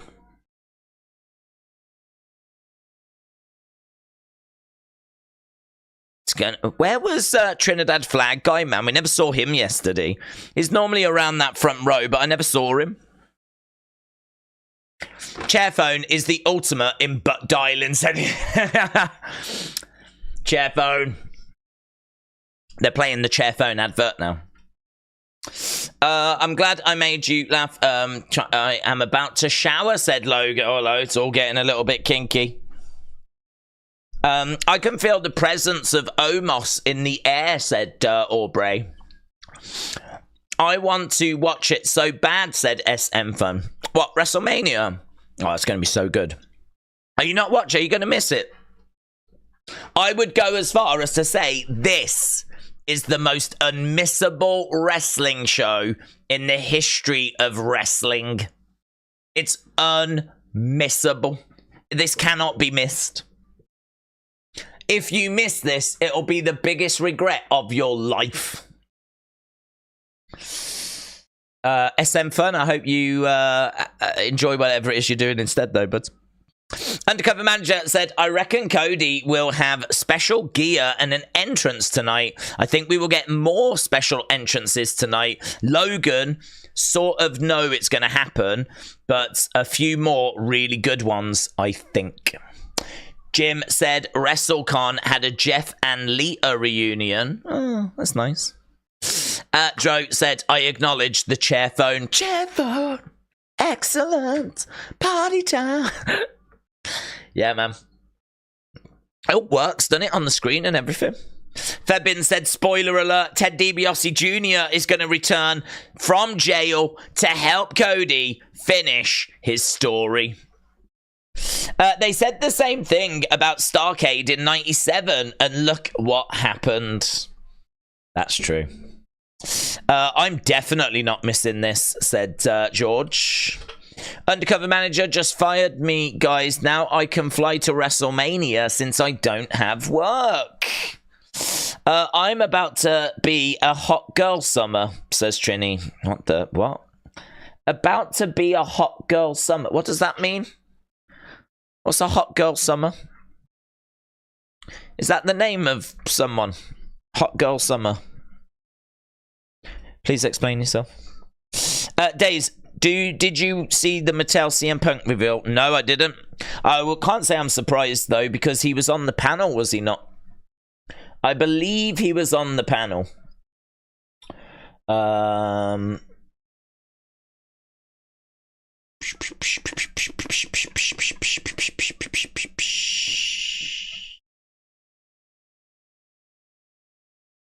Oh, Keegan says, look at the back. Dustin is there. Boom. Boom. Is that Dustin? Is that Dustin? It sort of looks like Dustin, but it might not be Dustin.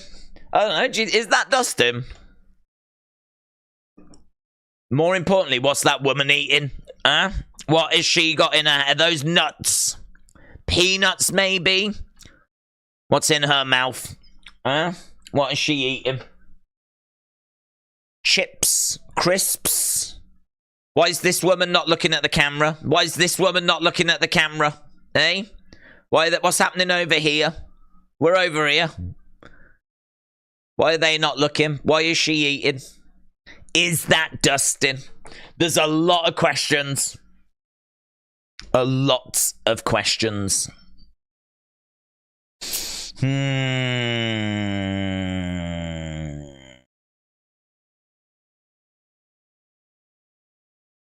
I'm looking to see the... Oh. Wow. Aaron meeting Drew McIntyre. So Aaron, look at this. Backstage. Backstage? How did he get backstage? How's he got backstage? Backstage at WrestleMania. Huh? Why is he backstage? How's he backstage? Luckily, Drew didn't notice that I was wearing a CM Punk jacket. How's he got backstage? Unbelievable. That is pretty sick, innit? That is pretty sick. How's he got backstage? Oh man, he could take pictures of the run sheet and everything for us, couldn't he? Aaron, is it who's winning the main event, Aaron? Aaron, is Jacob Fatu back there? Please respond. I was looking for the... Oh, there it is. Oh, yeah, that is nice. That is nice. So, that's cool. And there was another one as well, which kind of looks like... that's him in his return-like attire.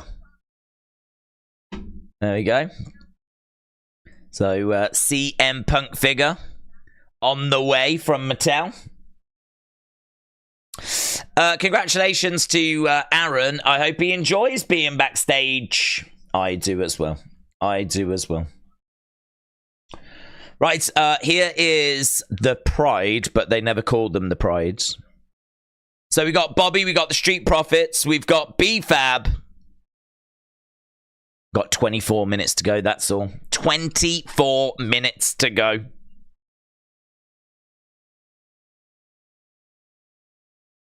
These boys tried to take us to the dark side, but now we're here. Do you think Brock will return and out Cody? I don't know. No. What he's involved in is quite serious. So, I don't expect to see him until that legal stuff is all sorted. Right, so they're just having a few words.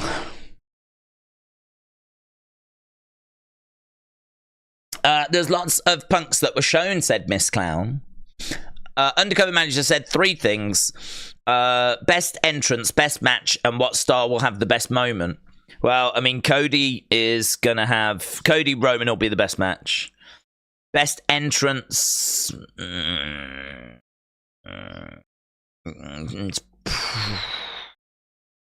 I don't know that we'll do anything special for Cody or Roman. You know, I think they might just both make that. I mean, Roman just came down to the ring, didn't he? Cody just came down to the ring. I think we might just do that. I don't know that there'll be anything special there. It might... Best entrance might be Logan. I don't know what he's got planned. I don't know what he's got planned. I think his entrance last year got spoiled. I seem to remember seeing the zip line thing, and that got spoiled, but I have no idea what his entrance is going to be this time. But listen, he's a social media guy. He's all about, like, attention. So he is going to want to do something that's going to want to grab attention.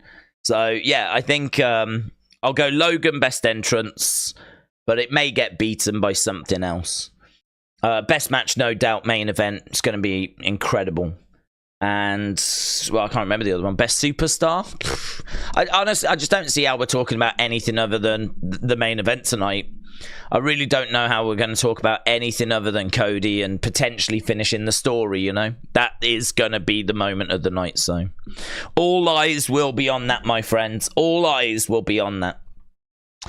Right, I think if it is Dustin, look at the hair color. Who else would be the sisters of Cody and Dustin? Who else would be with the sisters of Cody and Dustin? Well, I don't know. I mean, I know that it had blonde hair, and it certainly looked like Dustin, right? I would say it looked like Dustin, but I don't even know what his hair color is these days at the moment, though. I think he has changed it a few times.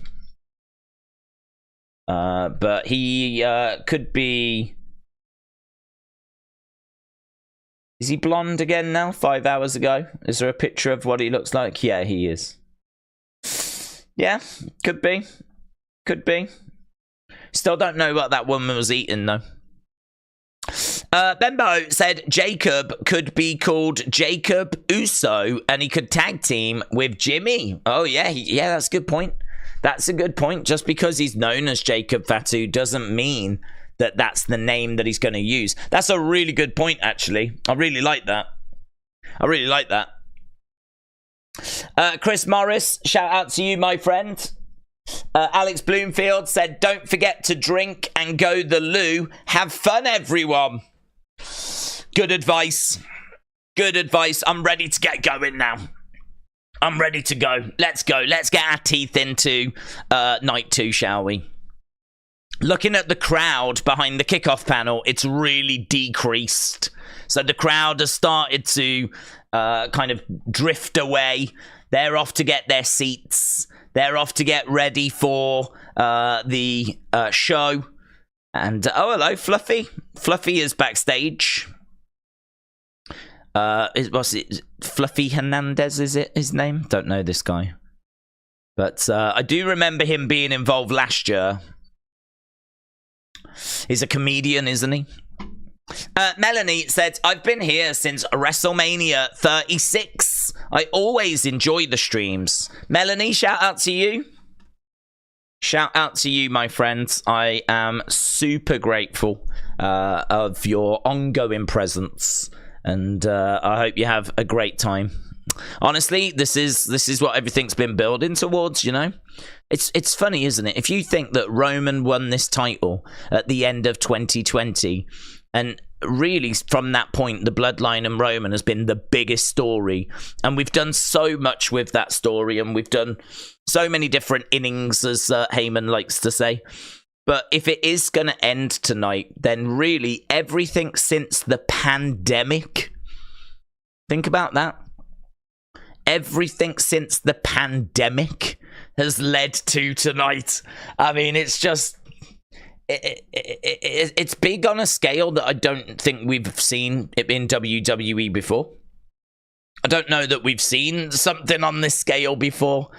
It's absolutely monstrous. It's absolutely huge. Let's see. Let's see what goes down. But Melanie, shout out to you, my friends. Let's get back into the live chats. I wonder if Days is going to have actual tears if Cody wins tonight. I really don't know. I don't know. I don't... Cody winning, I don't think will make me cry, right? Because I'm expecting it. What will make me cry is what follows it. What will get me is it when he looks up at the heavens and looks at Dusty, and we all know what that means to him, you know? All of a sudden then you start to get lost in the moment. You know, Cody doing it and winning it, that won't get me. I don't think that will get me upset. But like him hugging his mom and his mom being upset and maybe Dustin being upset, and Cody will be upset. Cody's probably crying now. So Cody being upset, Dustin being upset, his mom being upset, the belt in his hands and looking up at the heavens. They're looking up at the heavens, and you know, who knows if he mouths something. I mean, obviously we had "I'm sorry, I love you." That was an amazing moment from Shawn Michaels at WrestleMania 24, but I mean, that's going to be nothing compared to Cody mouthing something to Dusty Rhodes up in heaven, is it? I mean, Jesus Christ. Jesus. I mean, how are you not going to get a bit emotion, you know? And after an epic war, after a giant battle, I mean, how are you not going to get emotional? So, yeah, it's going to be...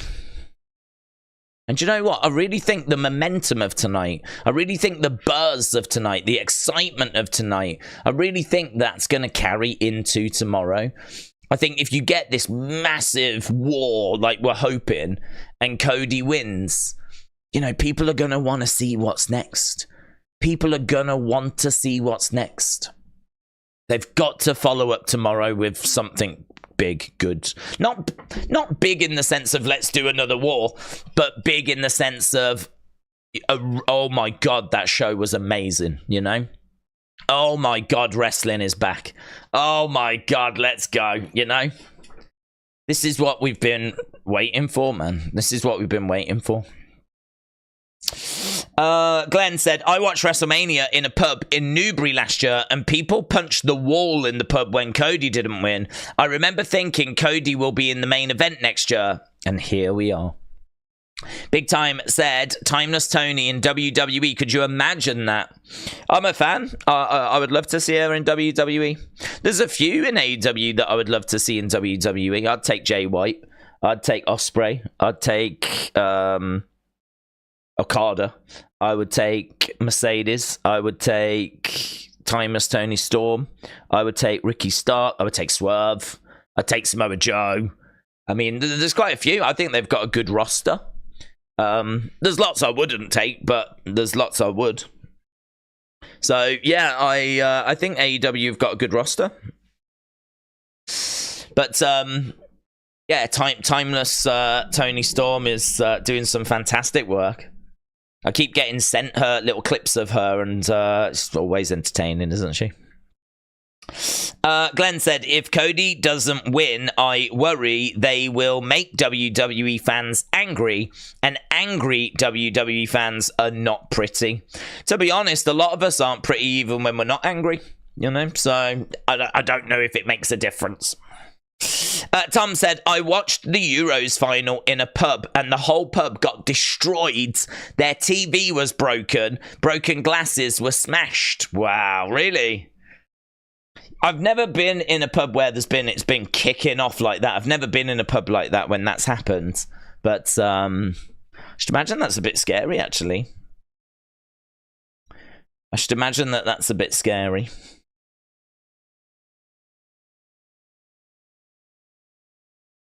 Right. Trini said, I'm actually a bigger fan. You're a bigger fan of Roman than Cody. Precisely why I want that belt off Roman. Time for a new era for him. This one has run its course for me. Trini, shout out to you. Wardlow is 100% made for WWE, said Undercover Manager. Tom said Omos finishing the story would almost bring a tear to my eye. AJG said if it's a 5-star match and Cody loses, it ruins it for me totally. Andy said the main event is going to be chaotic. Days. Where did that go? Andy. That is just what we're hoping for. Definitely. Brad said the same fans said that last year and the Cody crybabies are still watching. JP said, I saw an interview today where Tiffany Stratton shouted out Timeless Tony as someone that she would want to wrestle against. Really? That's cool. The Raw eats corn the long way, said the Beach Kevin. A. Jobson said, if Roman wins, we riot sign. Oh yeah, in the background. It looks a bit too well done, though. Do you know what I mean? If you've got that sort of anger in you, I don't know that you had a picture. You know, the one in ECW was just, you know, nice big sign. If Cena wins, we riot. Whereas this one, it's like, if Roman wins, we riot. Nice little picture added, and flowers in the corner, and tassels. I added those last bits.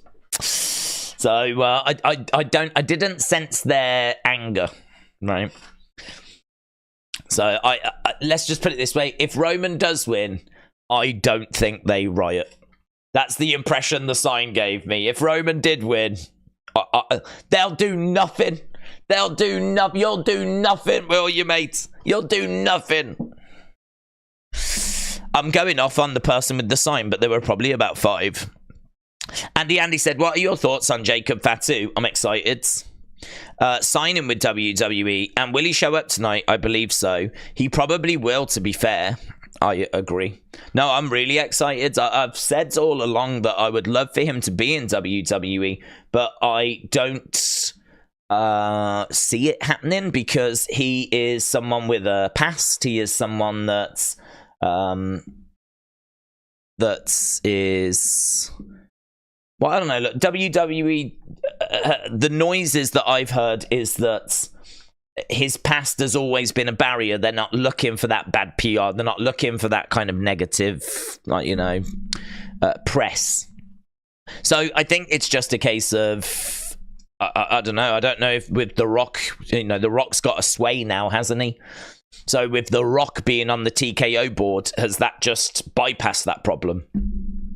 You know, I wonder if The Rock being on the TKO board has now meant, okay, doors open now. If you want to come in, I'll get you in.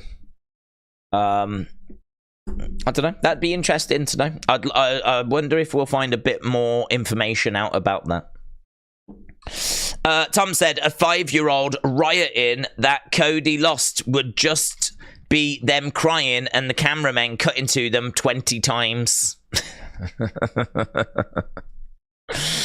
Yesterday had about 3 matches that didn't even care about said Matt. Tonight actually might be glued to the TV. Every match is exciting. It's a way better card today. It's a way better card. And apparently there is a mystery slot, right? Which is my nickname for a vagina.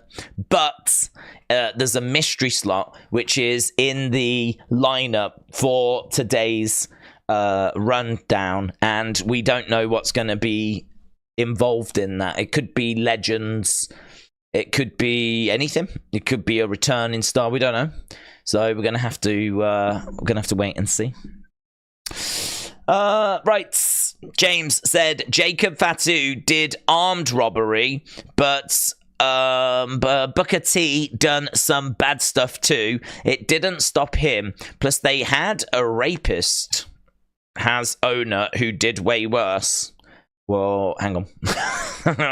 Let's clean this up a little bit. So, alleged. We'll chuck that in there, right? So, there's allegations that are being looked into, right, when it comes to the owner. The other thing I would say is with Booker T, when he signed with WWE, you're going back 20-odd years, right? Bad press, I'm not sure was a factor. I'm not sure that's something that they were really caring about or conscious of. You know, this is a very different environment now. I don't know that Booker T would be signed now if he was available now. I don't know that he would be signed. So Jacob Fatu going back 20 years ago, no problem. He'd be signed. Jacob Fatu in this world, 2024, it's always been perceived as a barrier. So, but seemingly not now. So love that he's in. I'm a big, fan of what I've seen of him, and I must admit I don't watch MLW, but I've seen clips. I'd heard, when I heard of this monster that was part of the Anoa'i family that was working in MLW, I saw highlights and I saw clips, and I was very, very impressed with what I saw. He really is the monster that we need for this family, and the monster that we would like Solo to be. And I'm excited. I'm excited that he's in, yeah. I'm really excited. And yeah, we've got a big war tonight involving his family. If he has signed with WWE, then yeah, I think we see him tonight. Right, WWE can deal with the aftermath of the fans if Cody loses this year. I'm in the safety of my own bedroom. It's their problem this year. Let's go.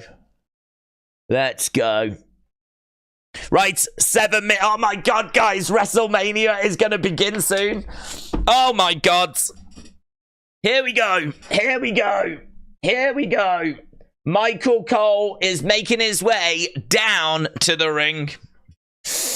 James, you know me. I say what I think, right or wrong. No, James, it's fine. I just did a little bit of mopping up. Just did a little bit of tidying in there. Chucked a little alleged in there, yeah. And I think we're all covered now. I mean, not that Vince is going to even know, But you know what haters are like? They'll send him a clip, won't they? In all fairness, he's got bigger problems. In all fairness, even if he got sent a clip, I'm sure he's got other things on his plate at the moment. 6 minutes. Oh my god, oh my god, oh my god. I'm here for WrestleMania, said George. Same, George. Jules said Liv Morgan started a drug empire and she's still employed, said Jules. Jules. That's one of my favourite comments because I really appreciate you telling it like it is. It's true. She is Florida's biggest drug dealer, right? Allegedly. And she got caught, man. She got caught. And what? Now she's not at WrestleMania. Weird, that, innit? So I hope you've all learnt a lesson, yeah? Drugs don't pay unless you're selling them, and actually you can get some really good prices. So, right, finish the story. We've got a load of people on the streets of Philadelphia telling Cody to finish the story. Right, Jacob is a dub. Days, I tagged you in a picture of Dustin at the stadium. Is it the one that we've already seen that I'm not sure if it's him or not? Is it that one? No, it's a different one, and this one looks like Dustin. Oh my god. Right, more than that though. Look at this. Oh my god, more than that. What's happened to this woman? Or is it a woman? I think it might be a woman. What's happening here? Why is this woman leaning backwards and holding onto her heart? What's happened? That is a bigger concern right now. Is she alive? have these two people tragically passed away and we're just more focused on Dustin? Because I don't know what's going on here. Like, there's some drama going on. Like, this guy as well. Look, is this some sort of performance art? I don't know what's going on. Now, this guy here looks like he's maybe doing a picture. And so I reckon this guy is trying to get a picture of this guy. Like this guy, the guy with the camera on the left. He's trying to get a picture of Dustin. And then I think these two are maybe just trying to get out of the way at the bottom. But it does look like they've both tragically passed away and we're just moving on with the show. I don't know. It's hard to know what's going on, isn't it? It's hard to know. But that definitely looks like Dustin Rhodes, doesn't it? That definitely looks like Dustin Rhodes. Oh, my God. Oh, I feel sick. Dustin confirmed. That is definitely Dustin.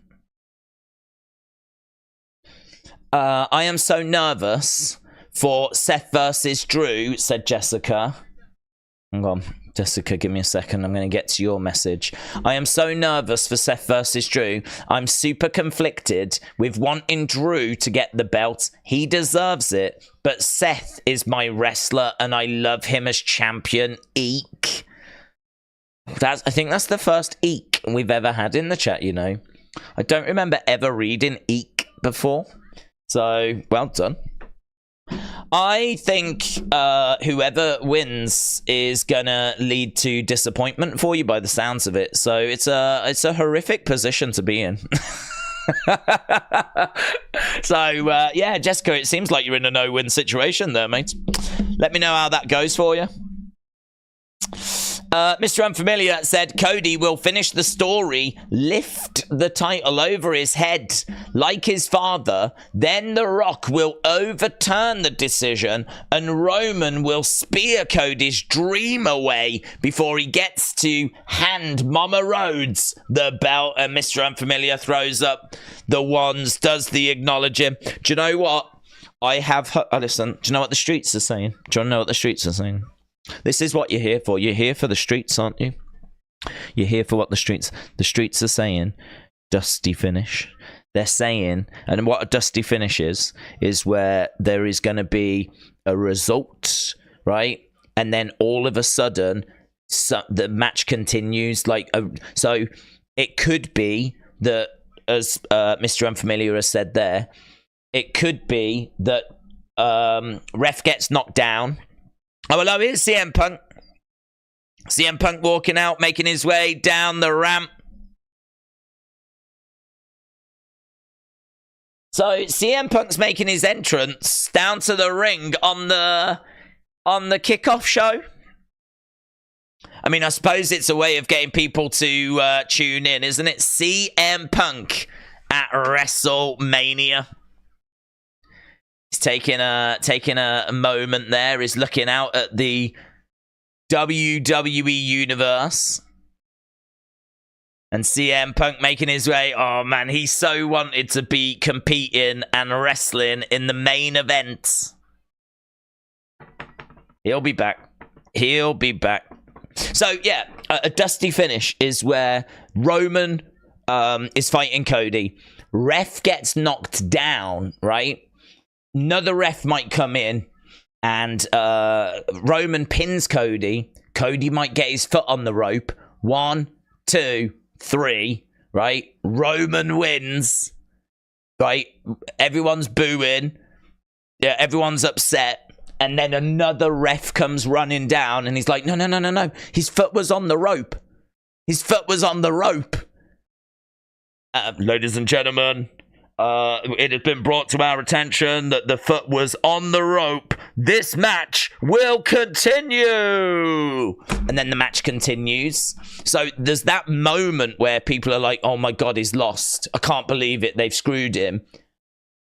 And then something happens to ensure that the match actually carries on. So Dusty finish, named after Dusty Rhodes, Cody's father, is very much on the cards tonight, apparently. That's what the streets are saying. That is what the streets are saying.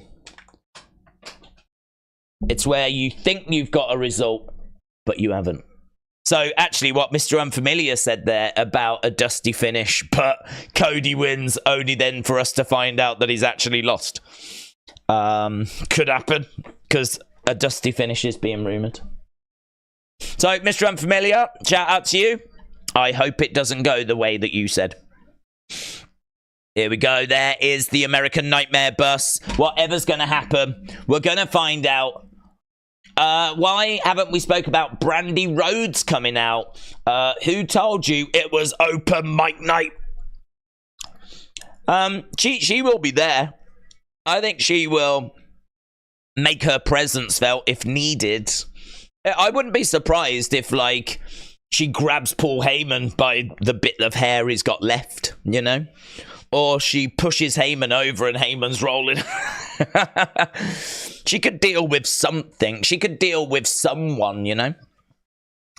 It would feel like Heyman would be the one for her to deal with, though. WrestleMania Sunday, we are underway.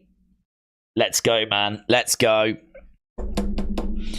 Last night, XL City. Apparently, Punk was meant to win the Rumble and main event against Seth, says Evan. Yes.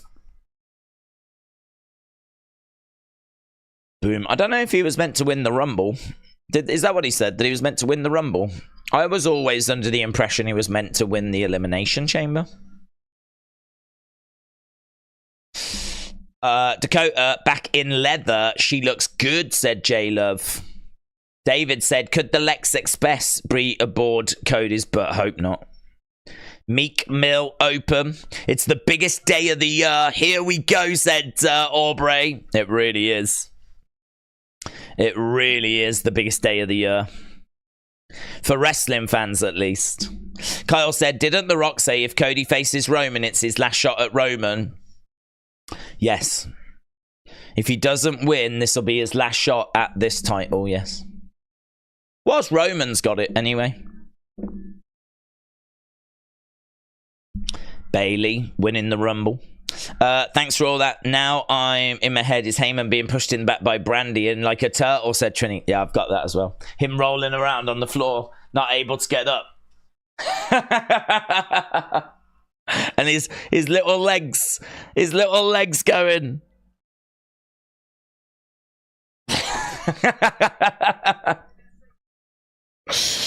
That's the visual I need. Daniel said, Meek Mill's dreams and nightmares.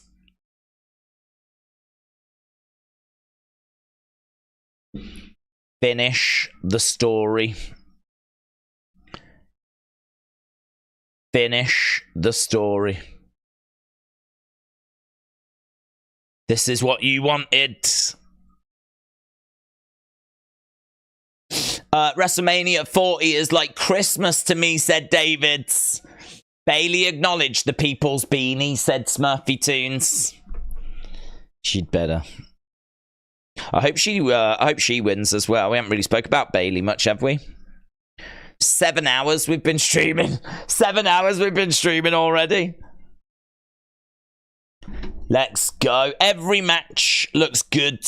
Every match looks good. Elder Sour, shout out to you, my friend. Really appreciate the support. And here we can see Dustin Rhodes. Dustin Rhodes and Mama Rhodes in the suite behind us. They even gave us a little Stardust. What does that mean? They even gave us a... Oh, he did the thing! He did the thing! Goldust is doing the thing! It must be him! He's doing the thing! Yeah, man. Yeah, man. Help him! Help your brother! Oh, my God. There's a Stormtrooper helmet that's got the American Nightmare logo on it. There is... Wow, Drew has got a great-looking glove that he's just put on. Let's go. Let's go. Right. There is Seth. Seth looking at that championship. Looking at that championship. Is that the final time he's going to be looking at that championship? Right, we've had 1,700 votes. God bless America. I don't know who this is. War and Treat. I like these two. Weren't they on, was it Tribute to the Troops?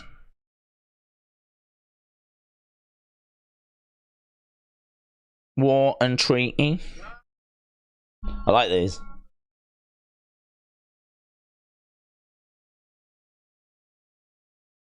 See? Doesn't always have to be hip-hop, does it? Eh? We can do some other musical genres. Keith Lee's doing the answer. Yeah, man. Go on, Keith.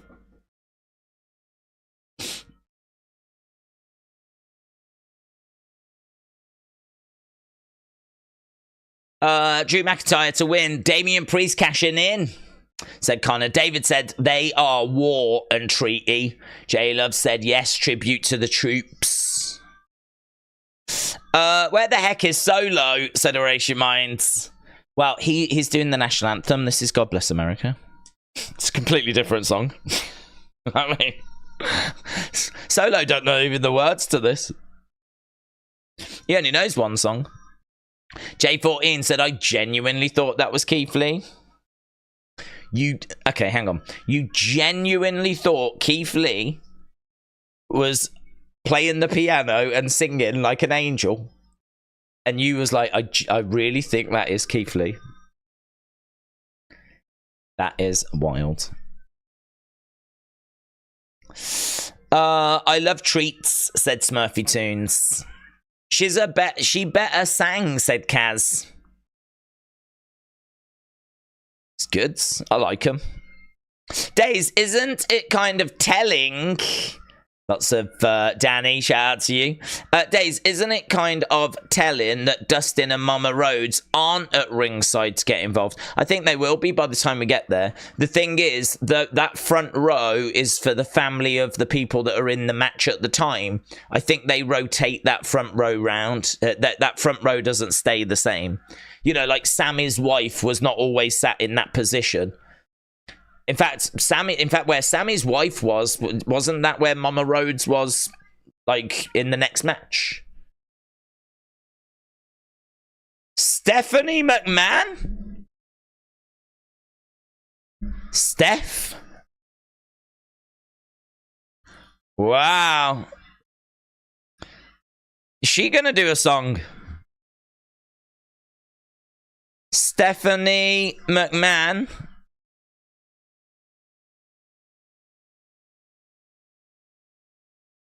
It's a bit of a remix of her theme, by the sounds of it.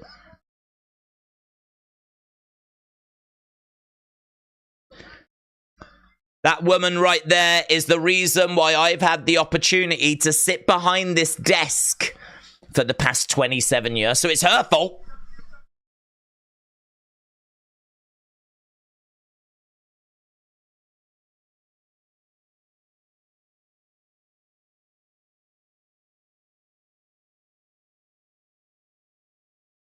Right, well,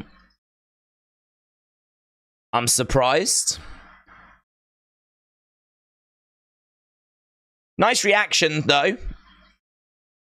Walking with confidence, says Tony.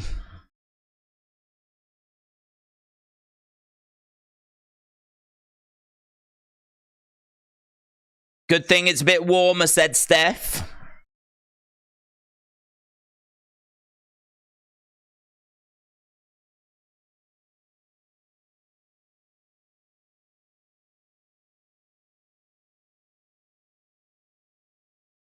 She said, I've had the honor of being at or a part of every single WrestleMania.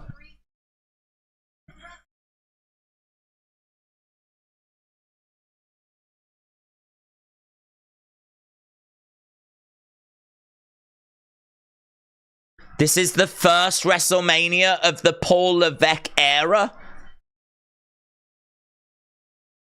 The Paul Levesque era?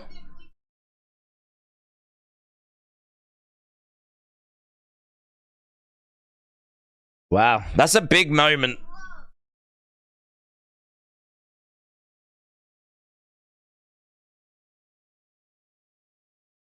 Just really putting Triple H over, man.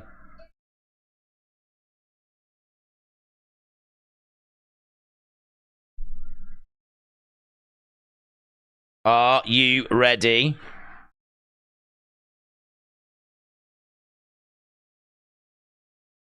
Wow.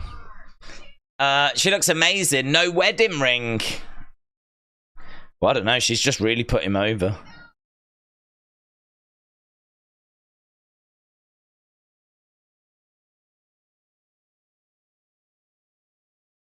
There we go then.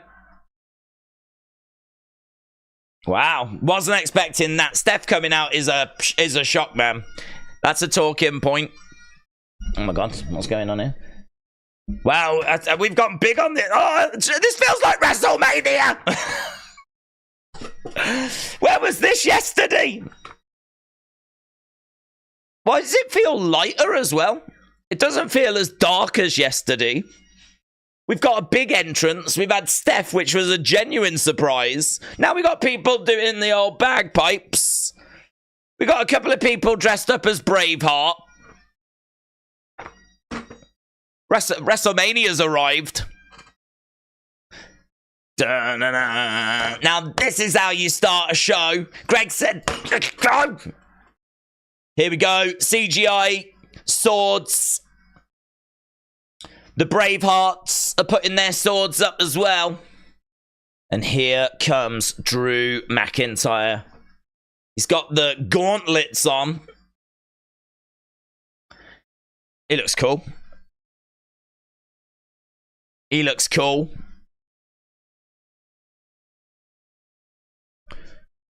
Dun-na. So, Drew.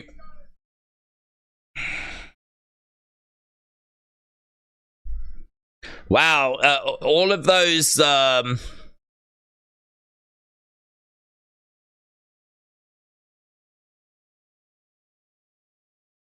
Highlanders, all these Highlanders are all down the entranceway with the sword. This is a great looking entrance. Reminds me a lot of Undertaker had something similar to this, didn't he? This reminds me of like a Undertaker type entrance with druids and flaming torches. It's a little bit John Cena. Do you remember when they were all on the entrance ramp doing that? You can't see me. It's a bit like that. Did we save the budget for Drew? And that's a lot of people, that is. Yes. Poor Damage Control had 4 women with fans. That's all they got. Drew got Scotland. Oh my God, Wrestle with Andy is there. I bet he is just weeping into his haggis. New CGI. There is a budget.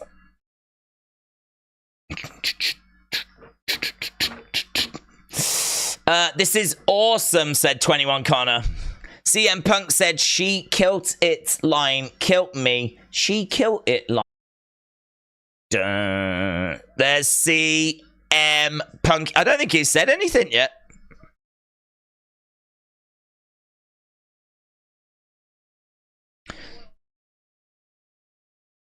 The reason why you've got that brace on your arm is because of that man in the ring. Oh, he's got a pipe bomb for that man.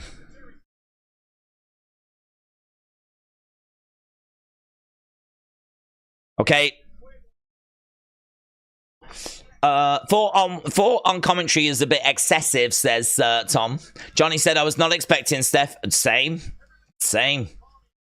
You should have heard how loud I was screaming at my TV, said Johnny. 61. It feels glorious.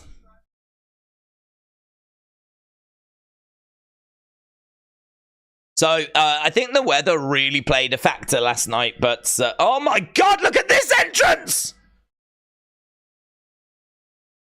What the hell's this? Who are them? And what?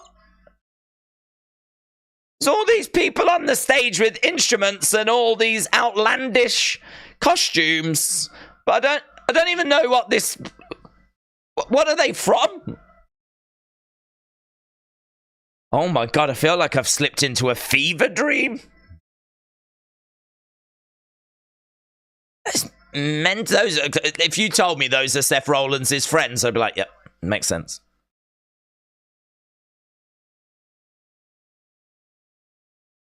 Philadelphia Mummus String Band Association. Look at them. Oh my God, they're wild. Look at Seth, man. He looks so good. Oh my God, WrestleMania. I've missed you so much. Look at Seth, man. Look at what he's wearing. Look at this entrance gear. It's got leaves on it. I think he's got an owl. Oh, God. It's amazing. It's amazing. What the hell is that? They're all coming down to the ring. It's like a scary kid show. Even Bray Wyatt's twisted mind couldn't come up with this. Look at it. Oh my God. What is he wearing? I love it.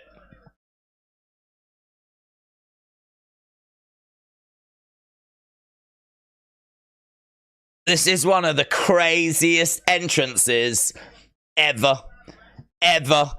There are so many people. There's got to be 50 people. All with instruments, all with outlandish costumes. I mean, oh my God.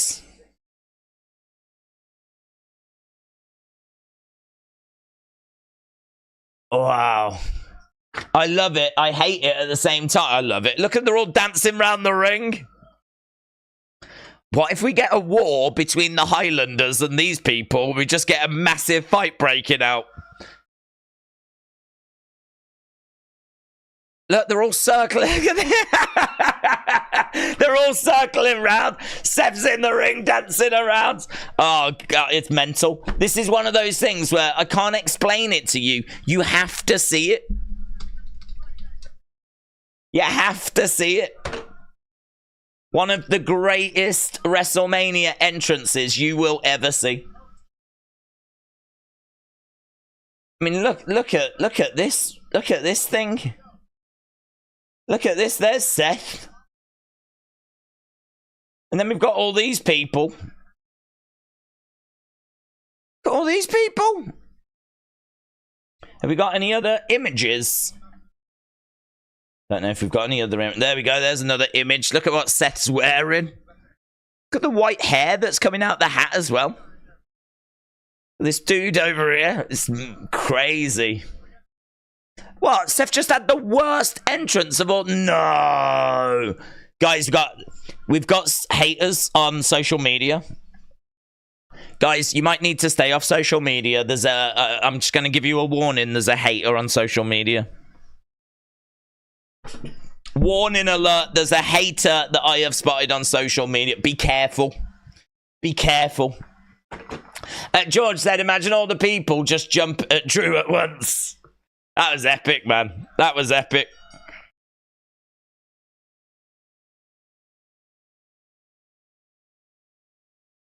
Do you know what I've written? I've written Drew, big entrance, right? Big entrance for Drew. And then I've written Seth, bigger. Anything you can do, I can do better. Right, Drew McIntyre. Drew McIntyre against Seth. Freak it. I want a picture of all them people and I want it as my background now. Now. I want all them people in the background now. Let's go, Drew, said Miss Clown. Best entrance ever. Look at that. That was them circling around the ring. Look at that shot, man. That was a shot. Look at them all. Circling around the ring. Look at all these people. How many have we got? 1, 2, 3, 4, 5, 6, 7, 8, 9, 10, 11, 12, 13, 14, 15, 16, 17, 18, 19, 20, 21, 22, 23, 24. I mean, it is going to be like over 50. Right. Claymore. Claymore. 1, 2. Oh.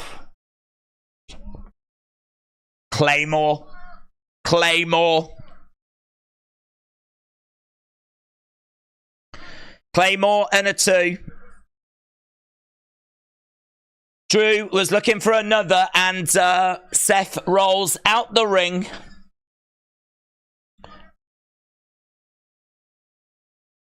Yeah, it's true. I mean, chop block there by Drew. This is going to be a nightmare. This is going to be an absolute nightmare for Seth Rollins. This is going to be a flipping nightmare because a Claymore straight out of the gate. Belly to belly by Drew. Drew going over to Seth. Seth is down at the moment. Brilliant start. Love that Claymore straight out of the gate. He goes over and grabs the dude's phone. Right now he grabs Seth, drives him into the ring post. And I love that plinth as well. Love the belt on the plinth. I love that. Seth is down. Drew looks at CM Punk on commentary. I see you, you goof. I see you, but can you hear them as the crowd are chanting for CM Punk? Kick to the midsection by Seth. Looking for a pedigree. Gets it. Seth gets a pedigree on the outside of the ring. Quickest Claymore I've ever seen, says Theodore. Look at this tiny writing. It's as crazy as this match. I've made it super big now. That's what she said. Right, those belly to bellies, said Miss Clown. Drew did actually tweet, did he? He just tweeted. Seth Rollins going for the pin in the ring, but only getting a 2. Did he just actually tweet out whilst he was grabbed that dude's foot? How did he get onto his own account so quickly? Bored at work, lol. There we go. Bored at work. Lol. That was 1 minute ago.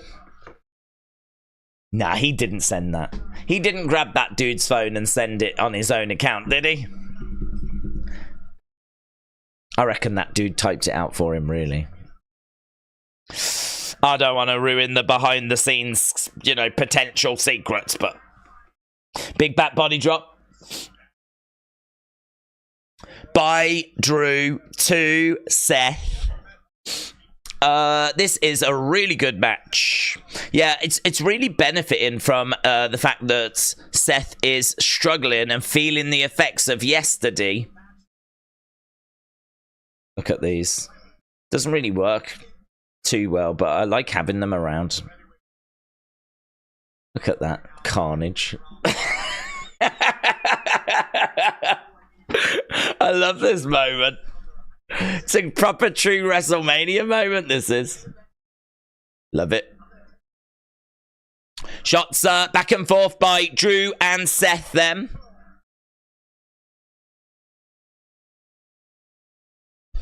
Against the ropes goes Seth. Super kick. Drew still on his feet at the moment. Hey, do you know what? The Macho Man from yesterday that was in the front row, he is now the Macho King. He's got a Macho King thing. Got Macho Man has become Macho King. Love it. He's the Macho Man night 1. He's the Macho King night 2. Amazing. Imagine if you went to... you could be Uncle Howdy on SmackDown. You could be Fiend on day 1. You could be Firefly Funhouse on day 2, Bray.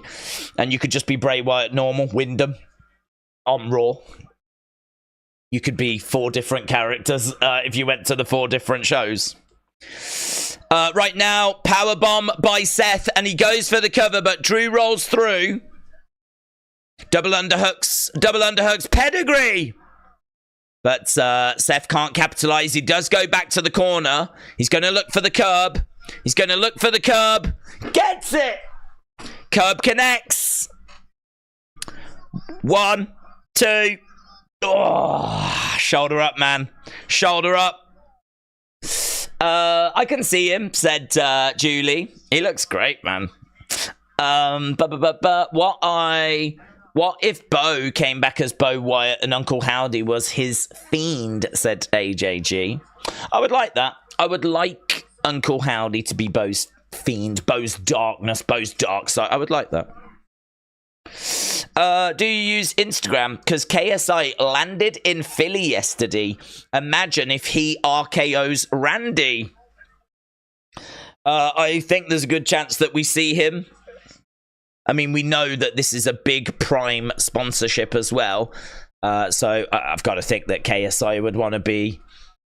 he only'd want to support Logan as well. God, there's a lot of security that just walked past, wasn't there?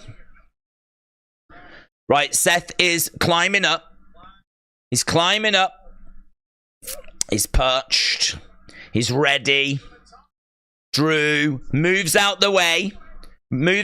Claymore coming. Misses. Oh, man, he went big for it as well. Curb. Misses. Duck underneath. Future shot. Gets it. Man, that was brutal as well. 1, 2. Oh, that was a brutal future shot. It's really good, man. It's really good. Really good. I think it's so... The energy that, like, Steph, followed by those big entrances, like, the energy... Oh, so good. There's a real wrestling crowd tonight. This is awesome, is the chant. This is awesome.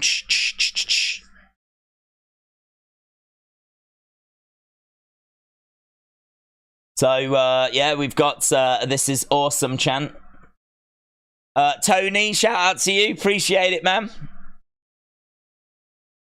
So, right now, Drew is saying he's going to do the GTS.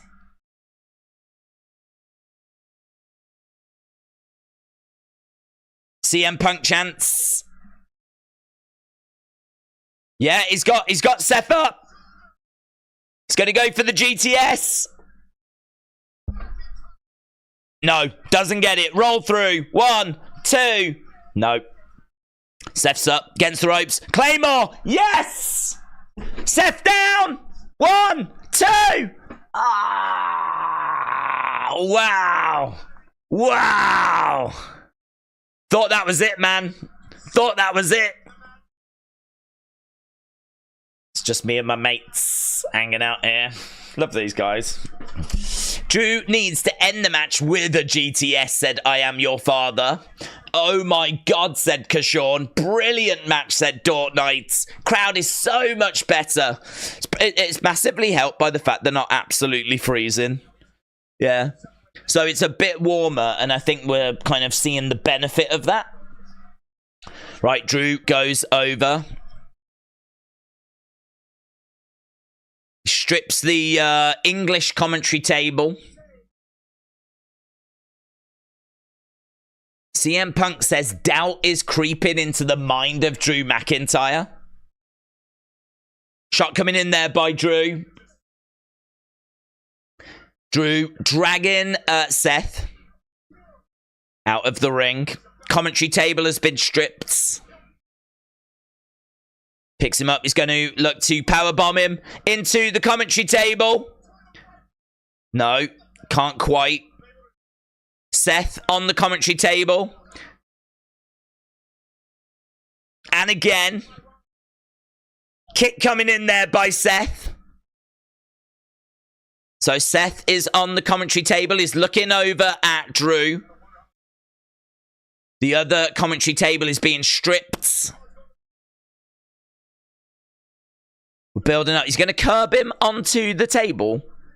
Runs over. Curb! Wow. Onto the commentary table. So right now we got Drew back in the ring. He just got curbed. Oh, Claymore! 1, 2. Oh! Mate, that Claymore was from nowhere. Oh, wow. Oof.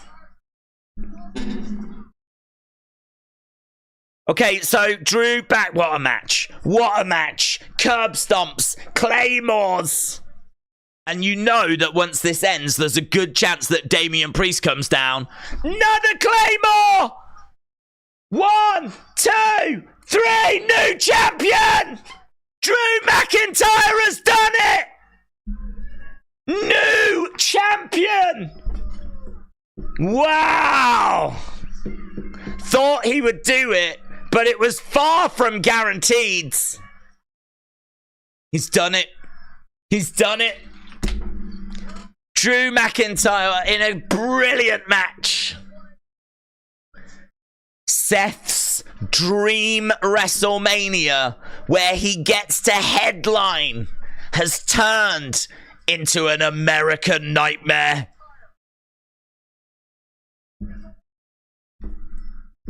Wow. He loses the main event. And he loses his World Heavyweight Championship. And Drew is on his knees. And he gets the World Heavyweight Championship into his hands. Wow. Drew's now a 3-time champion, said Kylo. Seth is crying.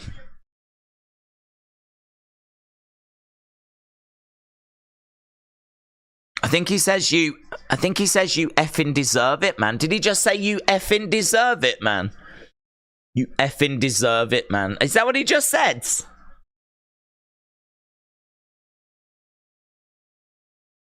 Wow, what a moment. I feel bad for Seth. Johnny said the match was amazing. It was so good. Well, actually, it's so good. I've got to get your thoughts. We do rate every match, so I've got to get your thoughts. So, match score.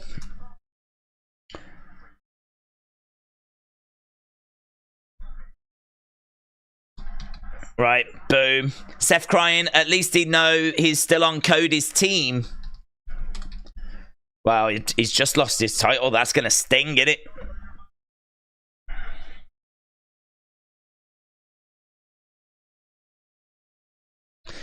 Oh, he goes down onto his knee and he hands the belt over. There's his partner. And is that his brother, is it?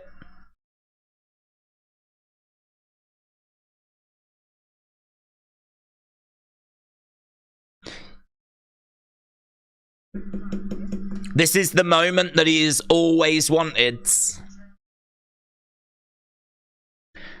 Now he's looking over at CM Punk.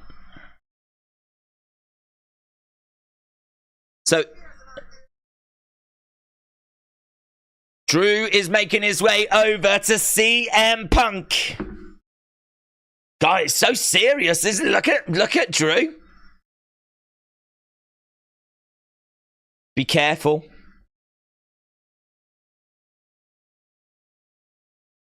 CM Punk's applauding. CM Punk's applauding. Congratulations, you can take selfies on the internet with it.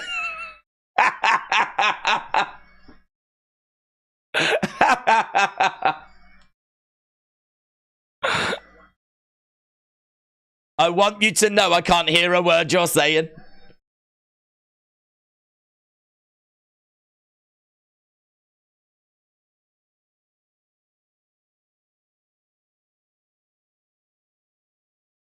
If you step up to me, I won't put you out for a few months. I'll end your career. This is my moment.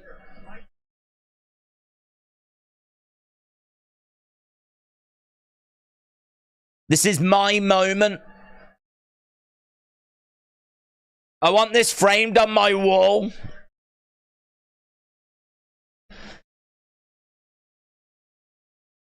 I have never won a title and heard the crowd chanting someone else's name. Oh, oh, CM Punk! CM Punk! CM Punk snaps! CM Punk snaps! He takes the arm brace off! Oh my God! Oh my God! CM Punk smacks Drew in the head with the arm brace! Oh, kicking out at Drew. Wow! Damian Priest! Well, I don't think CM Punk thought about this. I don't think CM Punk thought about this. I didn't think about this. Oh my God, this is the best. No, he just got nailed in the head with a briefcase. He's cashing in. He's cashing in. Oh my God. This is already better than night one. This might be the best show we've ever seen. Oh, Damian Priest. Boom. Plants Drew. 2, 3. Damian Priest is the new World Heavyweight Champion! Wow! Wow! Damian Priest. Do you know what? This whole story is gonna be CM Punk, Drew's moment being ruined, Damian's the champion, go to Scotland, try and get it back. This is CM Punk's fault. This is CM Punk's fault. My God. My God. The way that all played out. Incredible. Incredible. The way that played out. Judgment Day celebrate. Isn't that amazing? Now they've got the World Heavyweight Champion and the Women's... Oh my God, we're getting so much stuff to talk about. We're getting so much stuff to talk about. You could end WrestleMania now. I mean, it's done, mate. It's done. Look, CM Punk is applauding the fact that he took that opportunity. CM Punk's like, how's your day going, Drew? How's it going? Everything all right, mate? Oh my God. Oh my God. What a start. What a start. What a start. Do you know what? We did a poll and we said who was going to leave. Drew won. It's Damian Priest. He cashed him. Oh my God. That's got to be a quick video, hasn't it? It's got to be. We did one yesterday for Gunther. Jeez Louise, man. That is absolutely... It's one of the best things I've ever seen. It's one of the best things I've ever seen. Massive, massive breaking news coming out of WrestleMania. And honestly, I don't even know where to begin. The entrances for both Seth and Drew were incredible.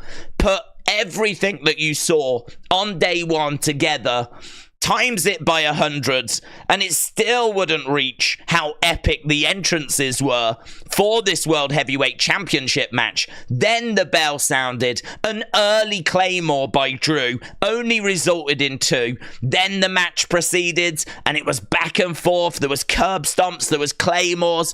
Ultimately, Drew McIntyre wins. He wins the World Heavyweight Championship, and honestly, it was amazing. He went over, he presented it to his wife, they were celebrating, and then he made a grave mistake. He went over to CM Punk, started trash talking CM Punk, and Punk ended up knocking out Drew with his arm brace. That's when Damian Priest came down, cashed in, and we have got a new World Heavyweight Champion. So Drew did win the title in front of fans, but that's not going to be the memory that he kind of takes away. The memory he takes away is CM Punk costing him that title as Damian Priest cashed in and becomes the new World Heavyweight Champion. It was incredible.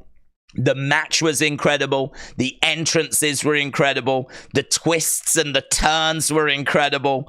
CM Punk costing Drew is incredible. Damian Priest is now the World Heavyweight Champion.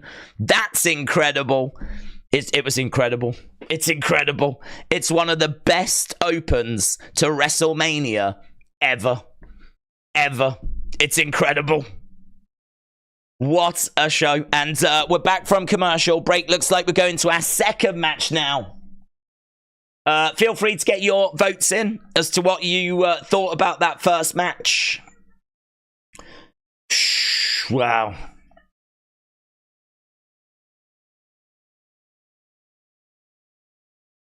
I saw someone say Priest doesn't deserve it. I don't know about doesn't deserve it. I think they're really clever. They've done it. Here's Snoop Dogg. They're really clever because we've talked about this in the build. The numbers mean that he doesn't warrant being champion, right? There's no numbers to suggest he'll make for a great time, but actually his reign is going to be secondary to Drew and CM Punk. You know, they're going to do the heavy lifting of this story. They're going to be the reason as to why you tune into this World Heavyweight Championship story, because Drew's going to want it back. And we've got Clash at the Castle coming up. And CM Punk is, I don't know if he's medically cleared, but taking off the brace and walloping Drew. And, you know, I mean, you thought Drew hated Punk before. Where do you think that's going now? You know, that's going to a whole different level now. I mean, actually, the fun and games might even stop. There might not be fun and games now. So Snoop Dogg has made his way down. This is already better than night one. And we've only just started.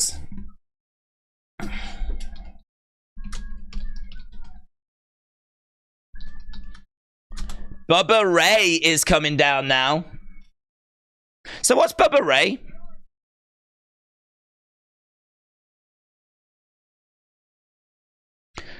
Bubba Ray Dudley, is he the special referee? So Bubba Ray Dudley is the special ref for the street fight Mate, what's happening? Why is this? This feels like... It feels like night one was booked by... God only knows. I was going to say Tony Khan, right? I'm not going there. I'm not going there. But this ain't booked by the same person. Whatever this is, this ain't been booked by the same person.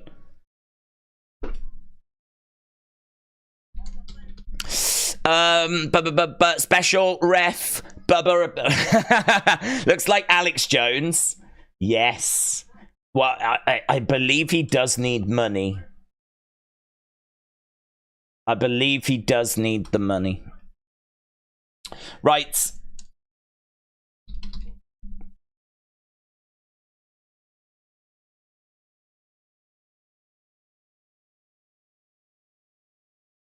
Okay, so here comes Karrion Kross.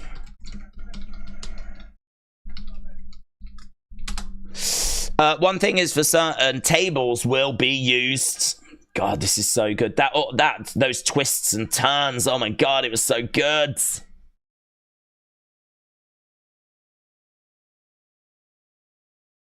Okay, Final Testament making their way down. We got Karrion, we got AOP, we got Scarlett, we got Paul Ellering. I mean, I don't know that Paul Ellering's going to be getting involved, but Scarlett looks amazing. Scarlett channeling her inner Christina Aguilera.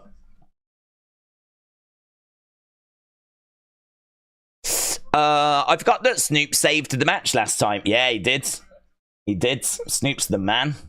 Snoop provided one of the great WrestleMania moments. So Scarlett has made her way down. They booked Bubba so the crowd would react during this match, says Davids. Timothy said, but by Paul Heyman. EC'd up, EC'd up, EC'd up. Fantastic.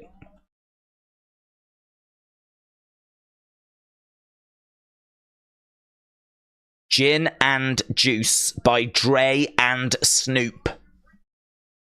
So there we go. Gin and Juice by Dre and Snoop are sponsoring this. I was going for a bathroom break, but damn, Scarlett has made me stay, said legit. Gin and Juice. He's got his Gin and Juice top on as well.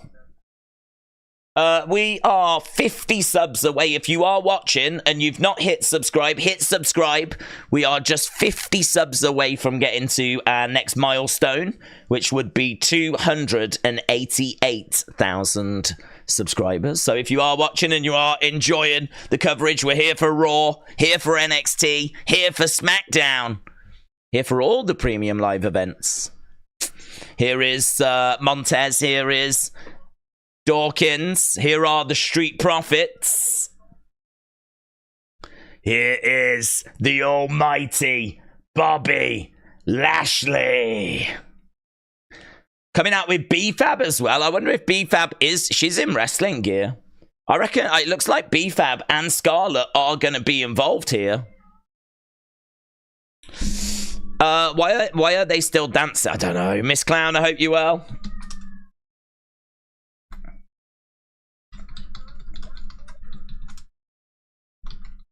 Dun, dun, dun, dun. I'm going for the Pride, said Johnny.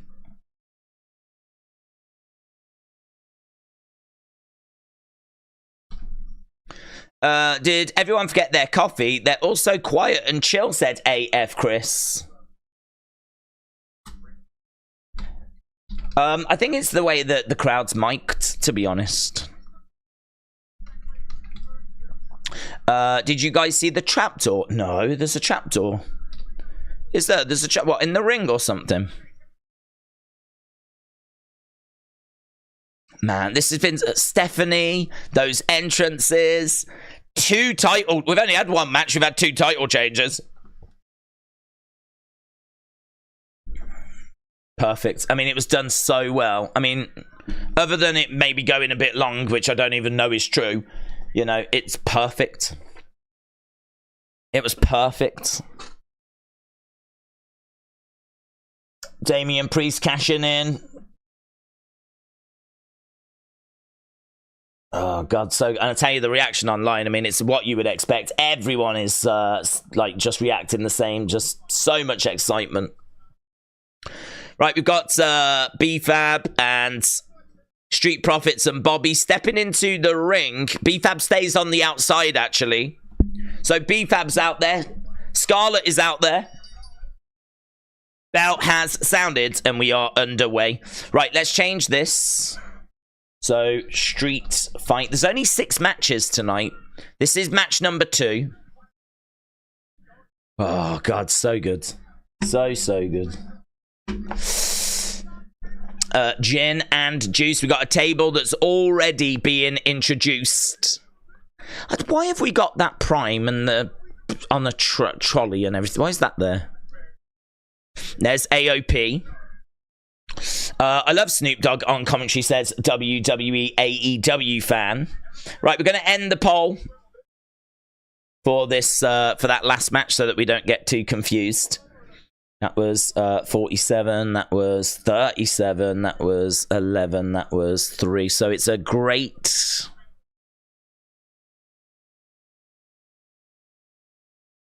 Oh, big shot there by Bobby. Back elbow by Bobby. Oof. Kendo sticks in the ring. They're absolutely walloping away at the moment. So the Pride are struggling. Final Testament with kendo sticks.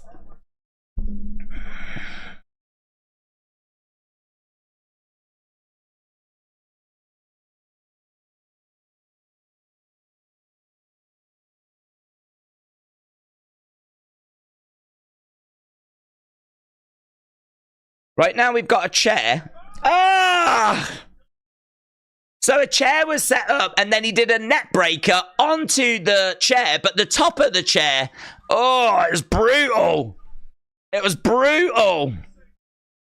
AOP wailing away. Now we got Montez. Ah, he gets shot. A shot in the midsection. Kendo stick, batter him. That was gross, said Miss Clown. Oh, it was horrific. Horrific. Right, I need to try and catch up on some of these. So, George Vlog said, imagine all those people just jumping Drew at once. The entrance was so good. Superman predicted Seth would win and Damian would cash in. So, Super Collider. Boom, power bombs. So, Superman with superpowers. Oh, look, they've stacked Montez onto Angelo Dawkins. And B-Fab is the one that makes the save. B-Fab came in, used a kendo stick because the Pride were about to get defeated there. Montez got put on top of Dawkins, and it looked like that was going to be enough to put these away. This is very one-sided at the moment. This is very one-sided. Now we've got another Super Collider coming in. But Bobby stops it. Bobby prevents it. Bobby is in there. He's got Karrion. And he plants Karrion with a flatliner. All of a sudden, this thing getting belly to belly. A little bit more competitive. Belly to belly there by Bobby. Amazing. Days, if Roman retains, go balds. If Roman retains, go balds. Oh! I might be bald anyway. Montez goes over the top to the outsides. Right now, we've got Bobby with a chair. Bobby with a chair. Drives it in the midsection of Karrion. Smashes it over his back. Bobby is wailing away with that chair at the moment. So, I think he's broken the chair, actually. Right now, he's going to look for a Uranagi, and he plants Karrion onto the chair. Karrion's down. Bully Ray will get involved in this match, said Hardcore Gamer. Well, Bully Ray just moves the trash can out the way. Kendo stick there by Scarlett. Scarlett is in with a kendo stick. She wallops Bobby with it. Here's B-Fab. Big boot by B-Fab. Damn. That was great. Massive kick by B-Fab. Paul Ellering grabs the leg of Bobby. Paul Ellering has got Bobby. Oh. Both the women go through a table. Big shot there by Karrion. This is Carnage. Oh, lovely move there by Karrion. Great opportunity for Karrion to show what he can do because we really don't see him compete on a regular basis. Chair is set up again. I do like Snoop on commentary. The chair gets set up. Bobby gets driven through it. Snoop's like, he's going to sit down on the chair. What's he doing? He's going to sit down on the chair. No, he's not. He's going to put a man through it. Oh, now Karrion is stepping up to Bubba Ray. Karrion pushes Bubba Ray. Pushes Bubba Ray. Oh, hello. The glasses are going on. The glasses are going on. Bubba Ray's glasses go on. Spear! Oh. Spear. Karrion down. The Pride are very much in control right now. Yeah, do you know, Snoop is a lot of fun on commentary, isn't he? Damn.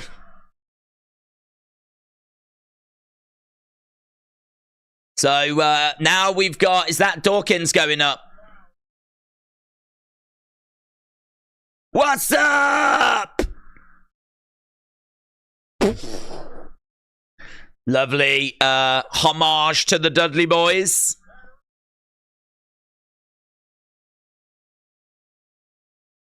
Karrion is selling at the moment. Oh, hello. Get the tables. The Pride are all pushing each other. The tables. So there we go. They're off to get the tables. Arm Production says, get the tables.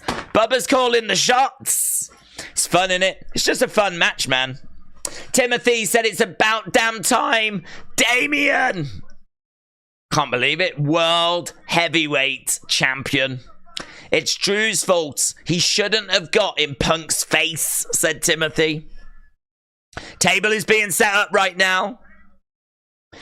Oh, the table botched. The table botched. The table broke. Oh, my God. We're going to need to get another table. We're going to need to get another table. There should be a backup table. Scarlett, get out of the way. There we go. We've got another table.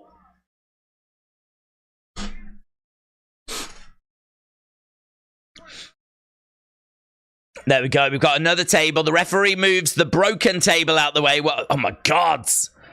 Look at Montez using that kendo stick. Oh, be careful. I tell you what, we're really learning how difficult it is to use tables in wrestling. It's a big lesson learned, isn't it? It's a big lesson learned. Apparently the Dudley Boys made it look so easy.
Right.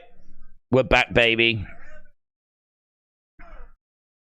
So the table broke. Yeah, it was a fun match. It's not the match that I was expecting. I thought it was going to be a bit more serious, street fighty.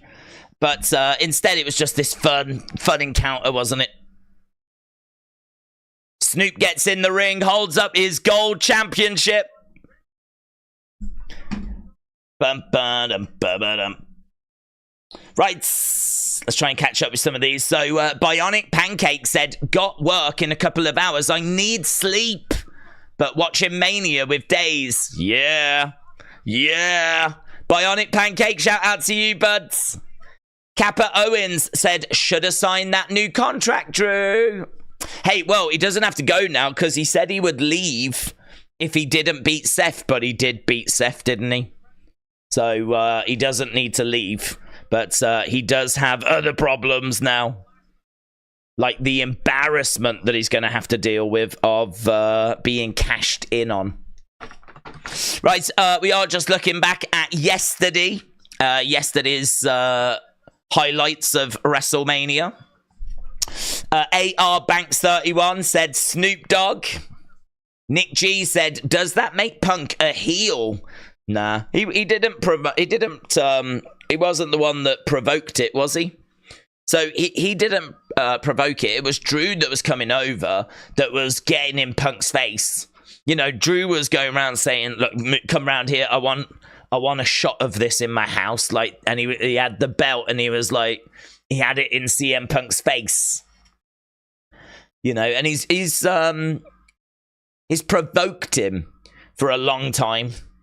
You know, the shirts, the grave, CM Punk's WrestleMania main event, all of that stuff has massively provoked CM Punk. So no heel turn for lashing out. A lot of people would say it's justice served. Right, we're backstage with Paul Heyman.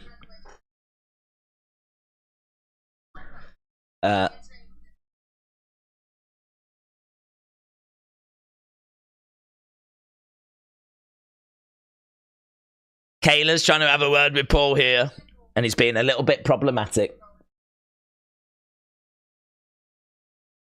What's Bloodline rules?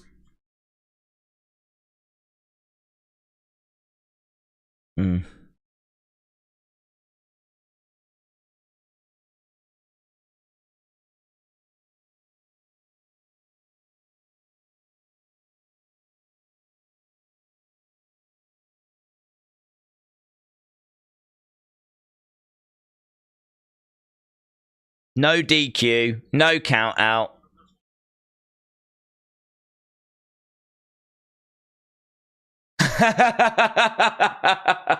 That's great. That's great.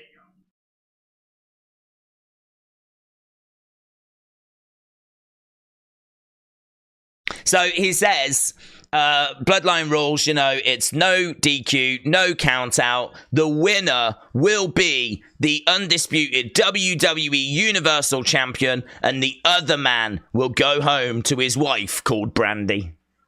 So I thought that was a really fun way of wording it. Mad Jason said it was so much better. It don't feel as rushed as yesterday. That's true. It feels like we're letting things breathe. I feel like the street fight could have had a bit more action in it, which is a weird thing to say if you think about everything they did. But there was a lot of standing around and setting up tables and doing, like, you know, what's up, and slapping each other's chests. And there was lots of fun little moments in there. I just feel like the AOP might as well have not been in that match. I can't remember what they did. I don't know where they went. Why were they both on the outside of the ring for so long? I don't know. That second match, I feel like if you want to be super critical, really pick it apart, I think you could quite easily do that. But if you just want to look at it as like a fun sort of nod to Philadelphia, here's Bubba Ray Dudley. You know, if you want to look at it that way, then that's probably the healthier way to look at it, you know? I thought it was fun. I thought it was fun. It didn't affect my score. I thought it was fun. Here is the Slim Jim car. It's normally LA Knight, isn't it, that's driving that. Yeah, and it might be again here. I believe it is. LA Knight has arrived in the Slim Jim automobile.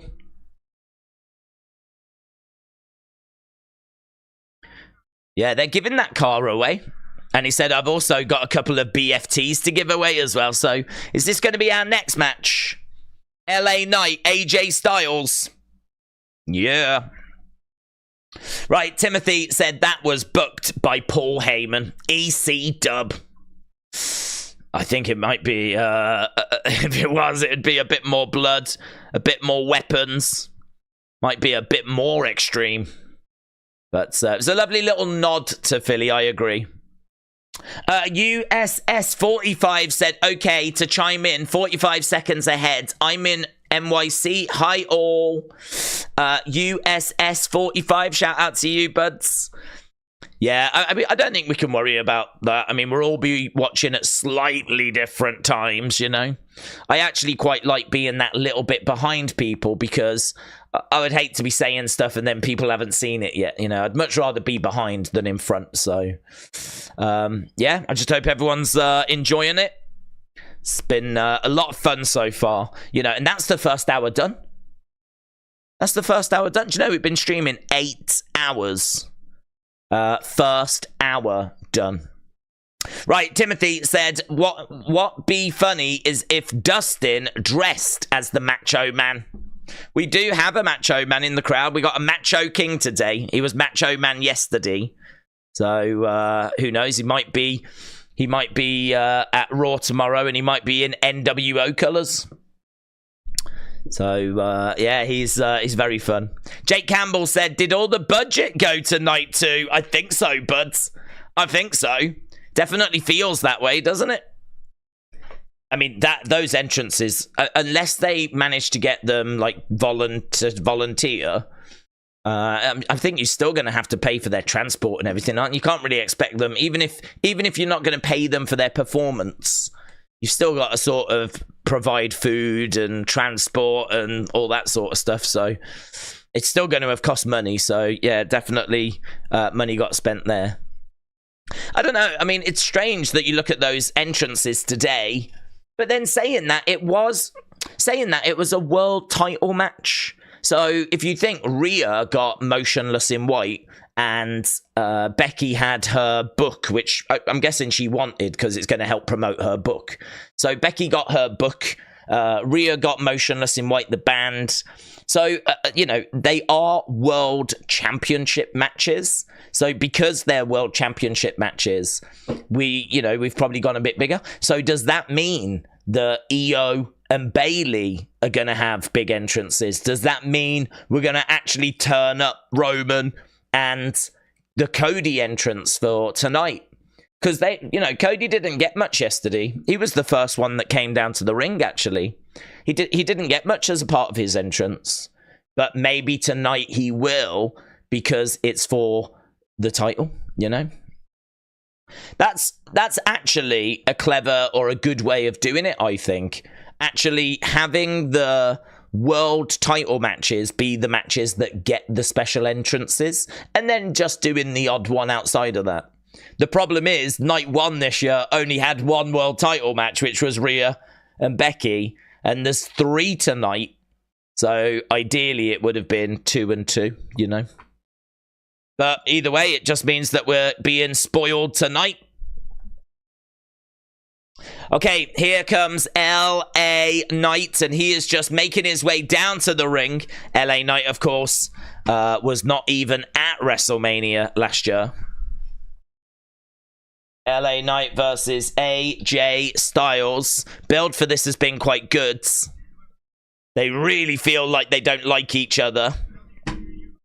So LA Knight making his way down to the ring. So that was 44, that was 36, that was 13, and that was 5.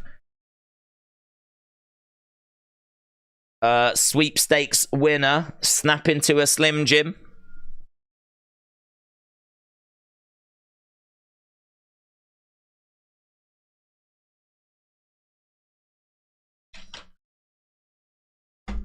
Right. They won a car. She looks shocked. Undertaker music hits. He hits the ring. Challenges Kid Rock to a match. This is sponsored by Slim Jim. Look at all them. That's the Long Boy Gang fan section.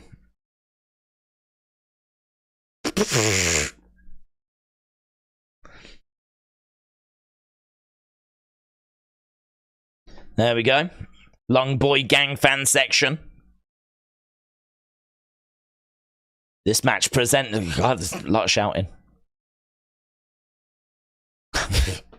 Yeah! What is it about meat sticks that get men so excited? Whoa! Yeah! Look how hyped they are. I know, yeah. Meat sticks, meat sticks, meat sticks. They're loving it, man. There is London. Where is that, though? I don't even know where that is. I don't even, like, did WWE advertise, like, come to our official watch party or something? Don't know. Here's AJ Styles. Here we go, said Mitchell.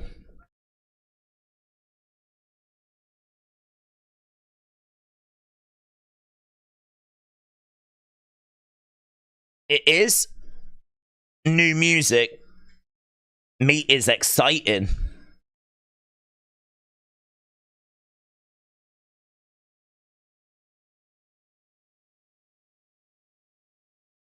It's kind of cool.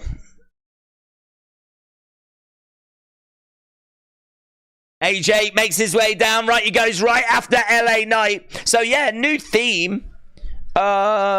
It's cool. It doesn't strike me like his old music struck me. When I first heard his theme before, I was like, wow, that's great.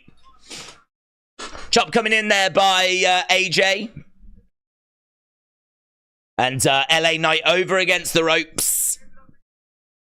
Against the ropes, looking over the top to the outside goes AJ. LA Knight through the ropes. AJ smashes into that commentary table. It's 3 o'clock here in Greece, and I'm still watching WWE, said CR7. Good, because Cody's going to try and finish the story, and that's all that matters. Right now, AJ is getting smashed into the commentary table. AR Bank said, I feel Tama Tonga is going to debut in this match. AJ Styles, old Bullet Club buddy. I'm not digging that new AJ music. Well, remember, he's a heel, so I don't think they're going to want anything that's going to be too catchy or, you know, that people are going to want to sing along with. So I would think if we're turning him heel, like, it was all right. It was all right. Anyone smoking right now watching this is on same brainwave as Snoop, said Puff Dutch. Drew McIntyre got his karma tonight, said Nelly Nell. That's what you get for getting in CM Punk's face. And CM Punk blew a kiss at Drew McIntyre's wife. It was awesome, said Nelly Nell. J14 said, looks like Dustin and Ricky Starks are in the building to witness Cody finish the story. Tony said, what do you think of the Slammers? I thought it was a bit disjointed. I didn't watch it. So I was going to do a watch along for the Slammers, and we actually set up a stream for it. But I set the stream up for 5, and it turns out they started at 4. So instead of doing that, I just cancelled that stream and we started this one instead. So I never saw them. I saw who the winners were. And I thought the winners looked very good, actually. I thought the winners seemed like the winners I would be looking to get. But yeah, I didn't see the ceremony. The only thing I saw was Chelsea thinking that she'd won Social Star of the Year, only for Drew to be announced as the winner. And then she stole his Slammy, so. But that's interesting. If you thought it was disjointed, if you didn't think that it quite worked. I'd still like to watch it. LA Knight goes over, rolls up AJ. Kick out. They're working at a good pace. AJ down, another clothesline by LA Knight. AJ gets up, goes for a clothesline. Nice. Side Russian leg sweep by LA Knight. He goes over as AJ is in the corner. Kicks coming in by LA Knight.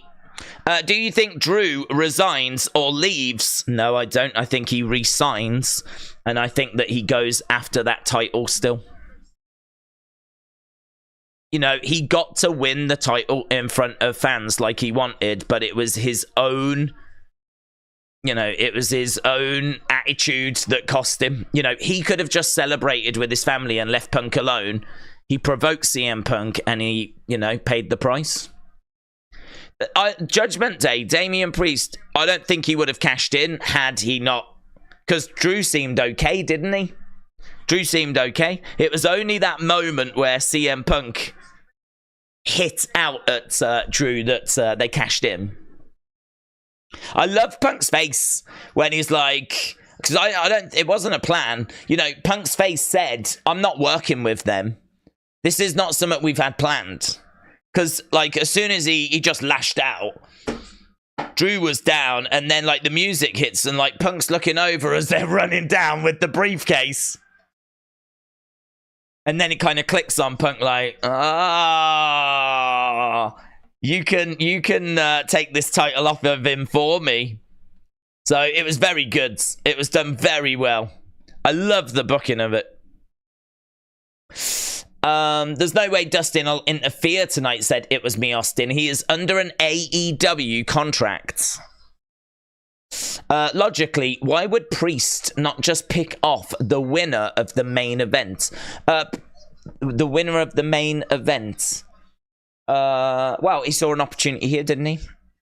Doesn't really matter for him which belt he gets. They're both classed as world titles.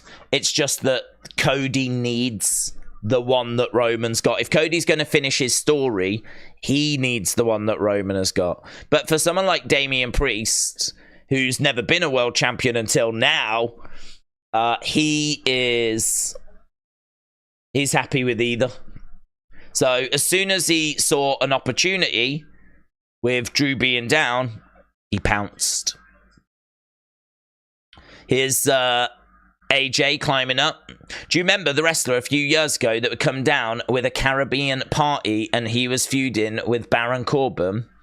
He would come down with a Caribbean party. And he was feuding with Baron Corbin. He'd come down with a Caribbean party. Like No Way Jose. That dude. Did he come down with the Caribbean? He came down with people, didn't he? Yeah, I think you're thinking No Way Jose. Don't know what happened to him, to be honest. Days, what do you think of Jake Paul Mike Tyson match? I think it's a joke. LA Knight is up and it looked like he was trying to suplex AJ. Wow, big move off the corner. LA Knight goes over, looking for the cover of AJ, but AJ gets his shoulder up. Yeah, no, I think it's a joke because I've heard rumors that it's going to be like head guards, smaller gloves, apparently no judges. So if this thing goes the distance, that's it. It's just a draw.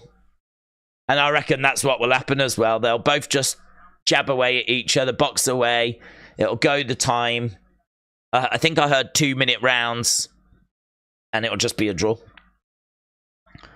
So I think on paper, people are like, whoa, Mike Tyson. But he's 57. He's 57. AJ looking for a calf crusher. It also wouldn't surprise me if there was a bit of an agreement between them to just get to the end. Let's just get to the end. No judges. It'll be a draw. We'll make our money. You know what I mean? It strikes me as a cash grab. So, yeah, I'm not a fan. Wow, look at that calf crusher. Brutal looking calf crusher. Brutal looking calf crusher. LA Knight trying to get over to the ropes, and he does. Tyson has said that there's not going to be a head guard and there will be standard gloves. Has he said about the judges? The crowd is much better tonight, said Hooks. It's not as cold. No way Jose now runs a restaurant in Spain, said Adam. Knight is in his 40s. It's probably now or never for a big push for him, says Giant Robot. Yeah, well, very much so, because he said that he will retire. He is looking to wind it down. He said he's getting to the point now where he's starting to worry about embarrassing himself. Dropkick to LA Knight. The crowd has woken up tonight from last night. It was sleepy and dead. Perhaps they saw the criticism as well, because I would imagine there was a lot of criticism for the crowds. Right now, LA Knight was wrapped around the ring posts, but AJ goes face first. Make room in the shadow realm for Jake Paul, said Justin. Days Cody or Roman. Cody or Roman, Cody. No way Jose had a son in 2021, said It Was Me, Austin. Oh, hello. We're exposing the flooring. We're exposing the flooring. The mats have been pulled back. So LA Knight has got AJ Styles. And he's going to look to powerbomb him onto this exposed flooring, but a big back body drop. And it's actually LA Knight that crashes down onto the floor. So, exposed flooring. Ouch. Any word about Shayna and her Bloodsport match? Yeah, she had it and she won. And a lot of people were there to support her. They're counting away. We're up to 6, 7, 8, 9. And he just gets back in the ring. Just gets back into the ring.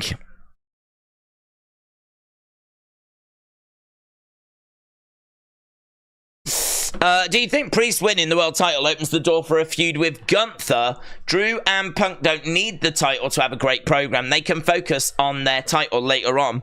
Well, it's a little bit heel-heel, isn't it? Knees up. Knees up by LA Knight. Yeah, I'm not sure they'll look to do heel versus heel. It's an interesting one because you've got Drew that needs to try and get the belt back. You've got Damian, who is the champion. Gunther's it, but all of them are heels, aren't they?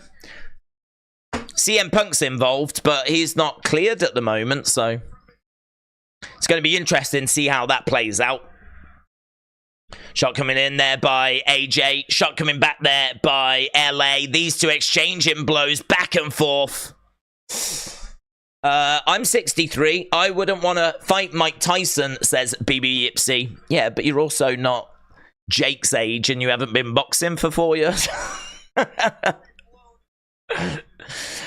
Listen, Mike Tyson, 57, is going to carry a bit of power, but he's not the Mike Tyson that people know and love. You know, this is a Mike Tyson that didn't finish an old Roy Jones Jr. when they had an exhibition match, right? So the thought that Mike Tyson's going to go in there and mess up Jake Paul, it's not going to happen. A 57-year-old Mike Tyson and the power that he's got, I would love to know the data of how that compares to the people that Jake Paul trains with anyway. Because Jake Paul's training with like 20-year-old cruiserweights that are like proper professional boxers right now. Like, they hit hard as well, you know. 1, 2, BFT gets it for LA Knight. LA Knight with a BFT. Do you know what? Fun match. Fun match. Let's get some extra options here and get your thoughts on the score. What do you think about that match. So LA Knight puts his arms in the air. He looks out at the crowds.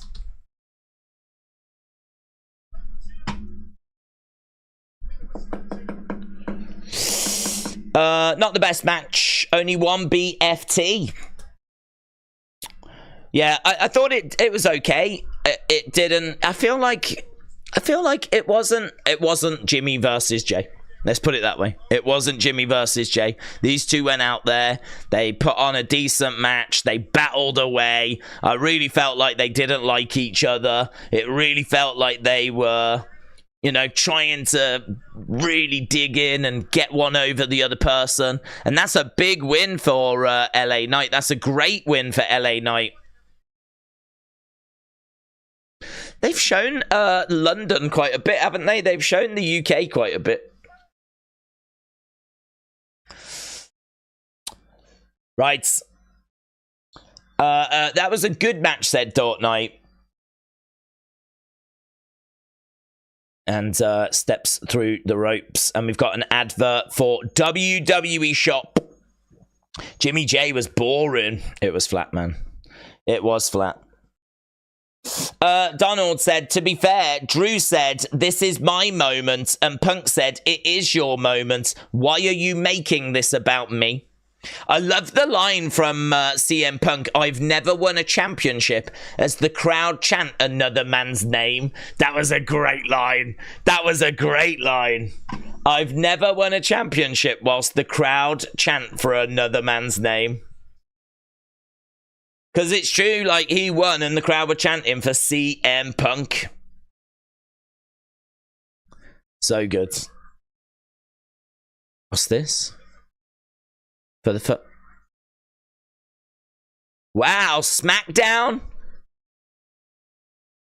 King and Queen of the Ring. So SmackDown is going to come from Saudi Arabia. And King and Queen of the Ring in May.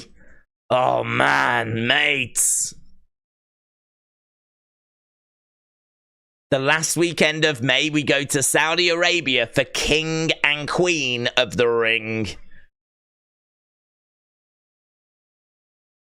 I hope that's going to be a bigger tournament than it's been previously, you know? I hope they're going to make a bigger deal out of it.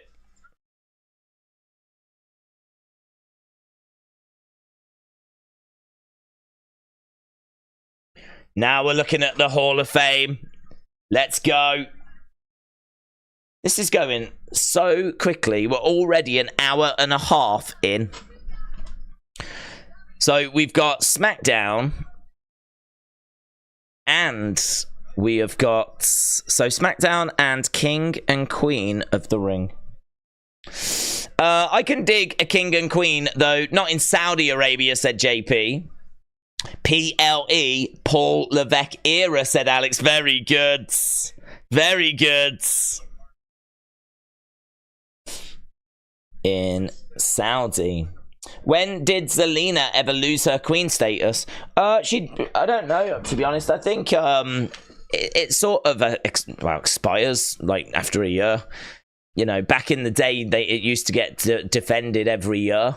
So you used to be like king or queen, well, king back then, for 12 months. And then we would crown a new king.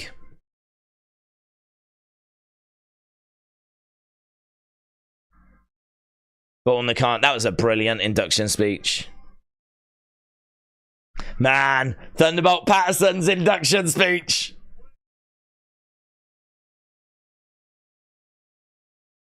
Can I get an amen? Brilliant.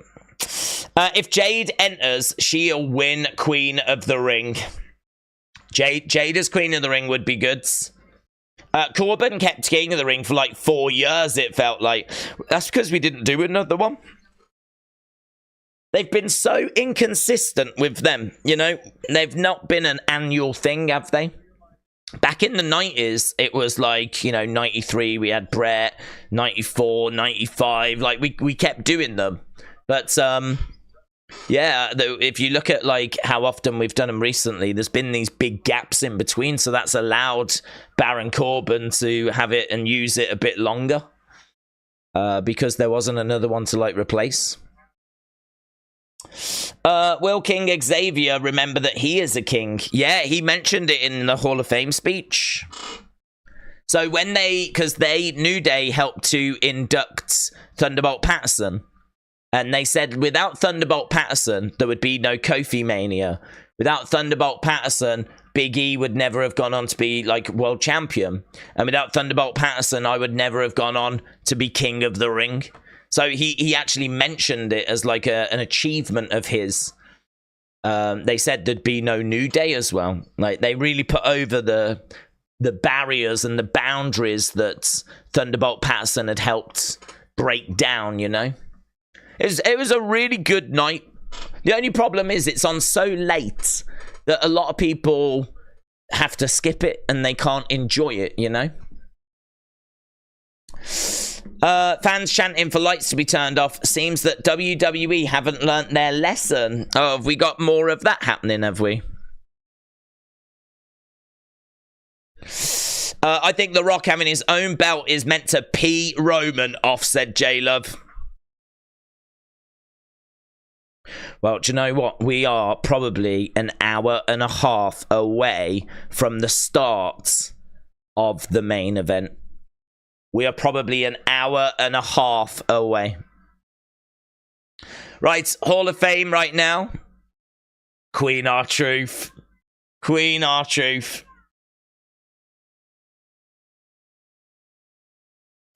Brony said, Days, is every PLE going to be at 7? I think that is a change that they have made, yes. I think that is a change that they have made. Here is the US Express. I love their jackets. And there is Bray's dad with Bray's logo on his shirt. Barry Windham has got Bray's documentary on his shirt as well. Gerald Briscoe is with Thunderbolt Patterson. Bull Nakano. Oh, she's got the nunchucks. You still got it. You still got it. Bull Nakano with the nunchucks. So we're doing the Hall of Fame. That's The Rock's mom.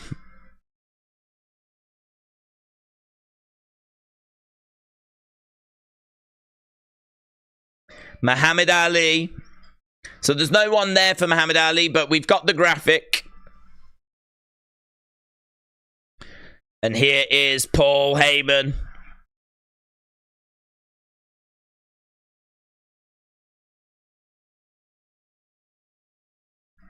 EC Dub, here's Paul Heyman, and he's coming out with the Undisputed Universal Heavyweight Championship. I never knew is he the champ? The wise man coming, that's Roman Reigns' belt. Paul Heyman comes out and takes his place. So there we go, there's the US Express. Bull Nakano. Paul Heyman. Leah Maivia and Thunderbolt Patterson.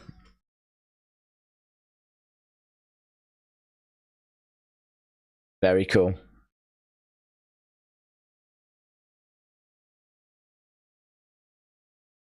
Very cool.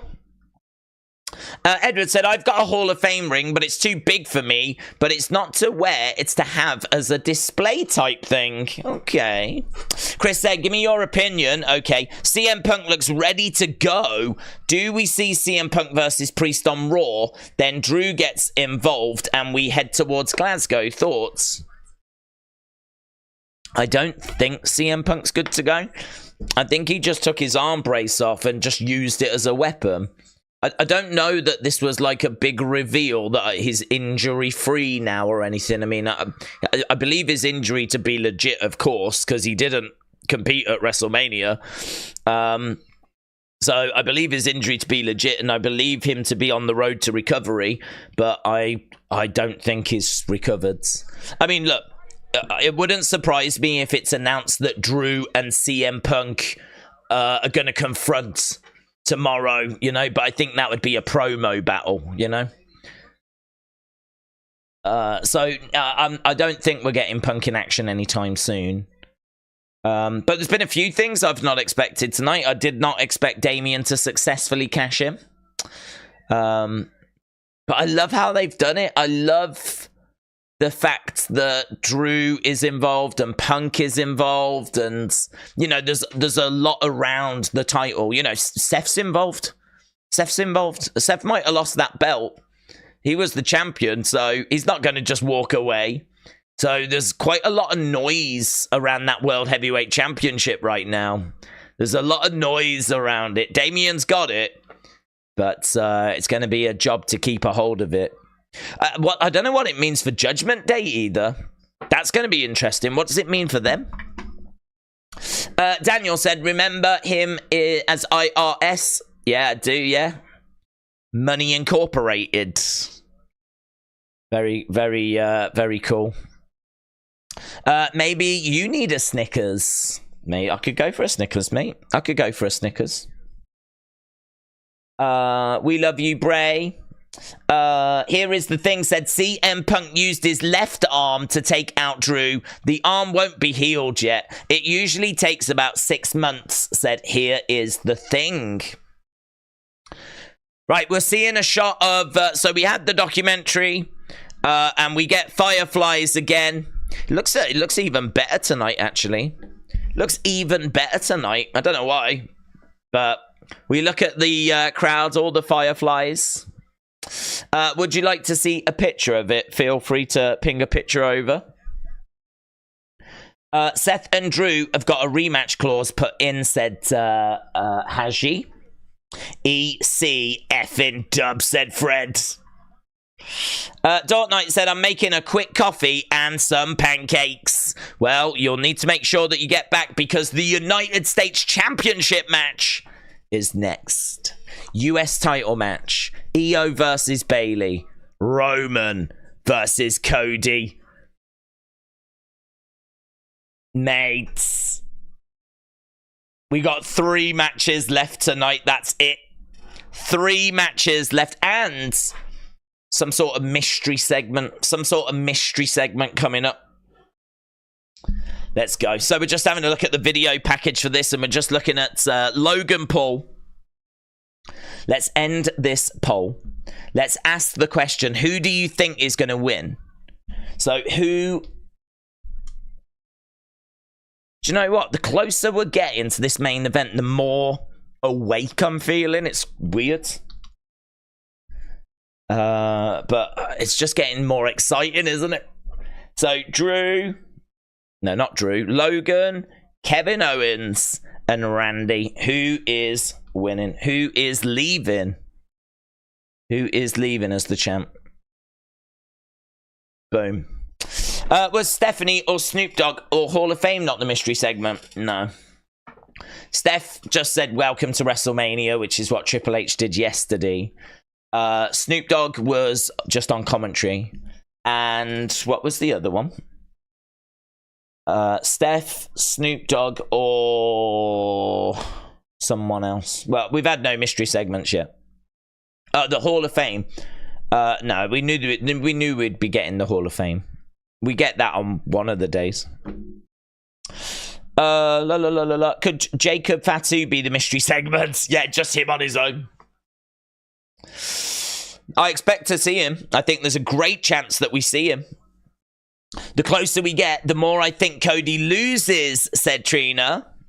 Last night was hard work to keep awake, said Tony. But tonight is going by so quick and I am wide awake. To be honest with you, the only concern I've got is just if I can just keep my voice. Because there's been already so much to get excited about. I really don't want to be getting to the main event and just... You know what I mean? So I'm having to try and keep things just simmering away. Not get too excited. Although the cash in and CM Punk and all of that stuff was amazing. But yeah, I'm trying to not get too excited. But it's all about the story, man. It's all about finishing the story. KSI is going to get RKO'd in a prime bottle, said it's anarchy. Angel said, I don't see Logan losing his title before SummerSlam when it's in his hometown of Ohio. Edward, thank you. I will check it out. KC Max said, Snoop Dogg, Steph, and Bubba Ray, a mystery spot. They were just surprises. Stand and Fight said KO is going to win. Sammy plus KO equals Gold Brothers for 2 WrestleManias. And that'd be a good picture, though. That would be a good picture. Sammy with his belt, Kevin with his belt. That's not a bad shout, you know. That's not a bad shout. Ida Crow said, I can see Alexa Bliss returning tonight. Maybe. Tuckgraph said, we have all these families involved. Who could be the greatest surprise? Oh, hello, hang on. Is he on a giant prime bottle? What is he sat on? What are we doing? I think he's on a giant prime bottle. So he picked up a phone. No, he's on that vehicle. So that vehicle that was shown, the prime vehicle, he is on a prime bottle, but it's on the back of a vehicle. So the prime truck, I believe it was the prime truck. Is he going to fire prime in the sky or something? What is he doing?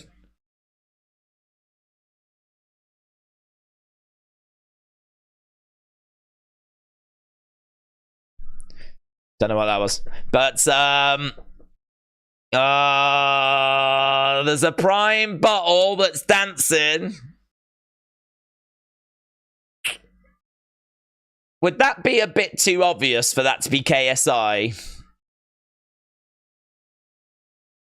I'm gonna say that's not KSI.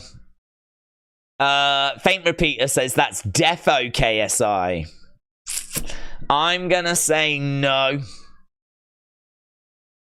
Do you know what? Let's do a poll. Let's do a different poll. Is that KSI? I think it's Jake. I think it's Jake. Who is the prime bottle?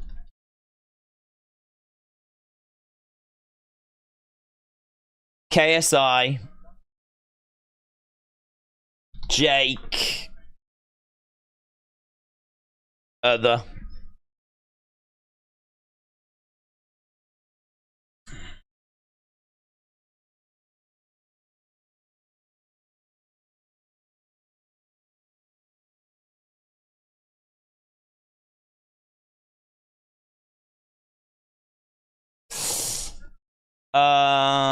Jake and KSI are both there.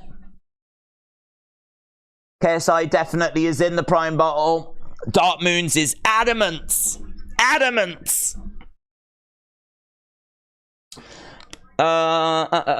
It's Mike Tyson. Mike Tyson is the prime bottle. Yes. Mike Tyson is the prime bottle. Let's go. What if Logan Paul is the prime bottle and then the guy in the ring pulls the mask off and that's Mike Tyson? Ah, that would be the best, wouldn't it? That would be the best. It's me. I've been streaming from inside the prime bottle. Wow, here's Kevin Owens. Your turn now. Sammy tells KO, your turn now.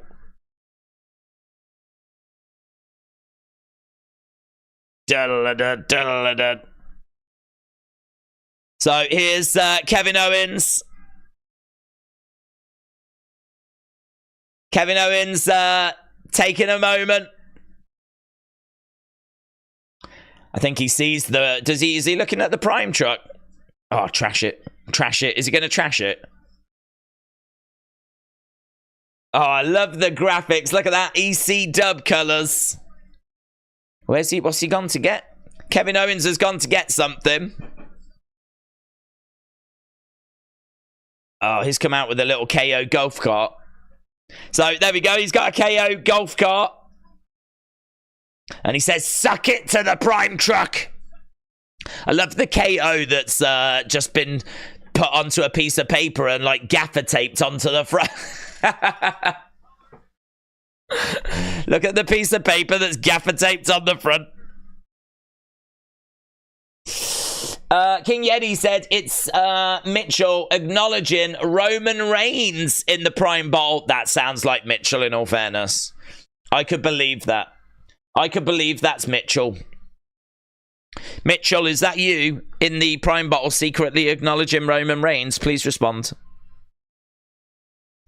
Kevin Owens goes back up the entranceway. Is he going to pick up Randy, is he?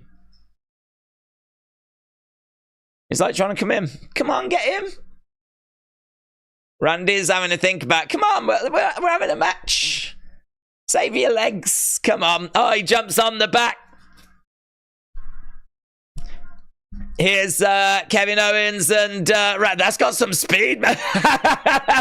Randy's like, slow down. Slow down.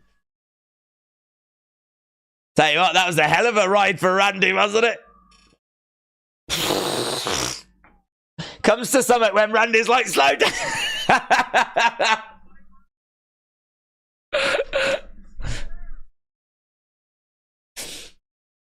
There we go. Randy in the ring.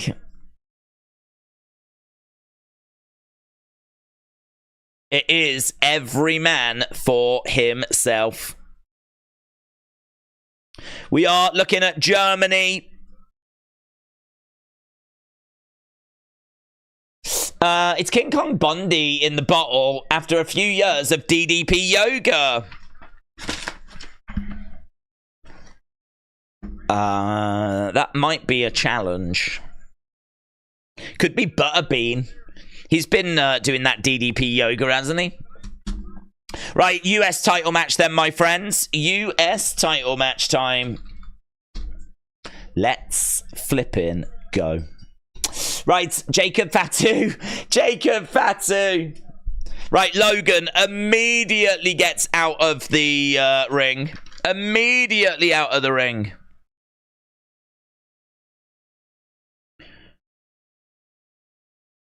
And Kevin Owens comes out after him. Shot there by Kevin. Shot coming in there by Randy.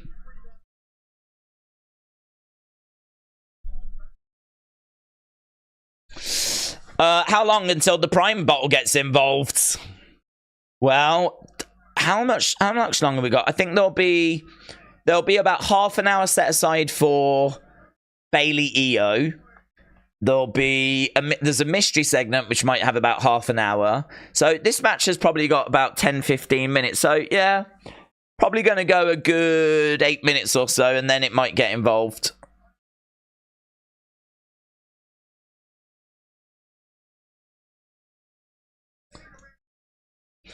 Okay.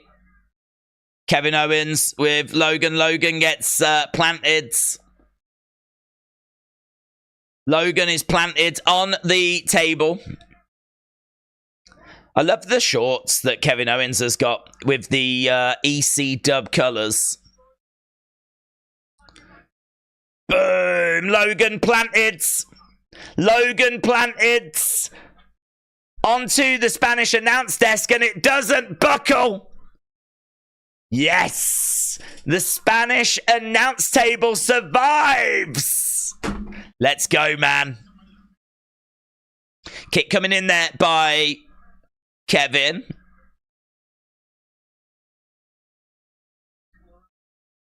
Logan lands on his feet. He pushes Kevin into Randy.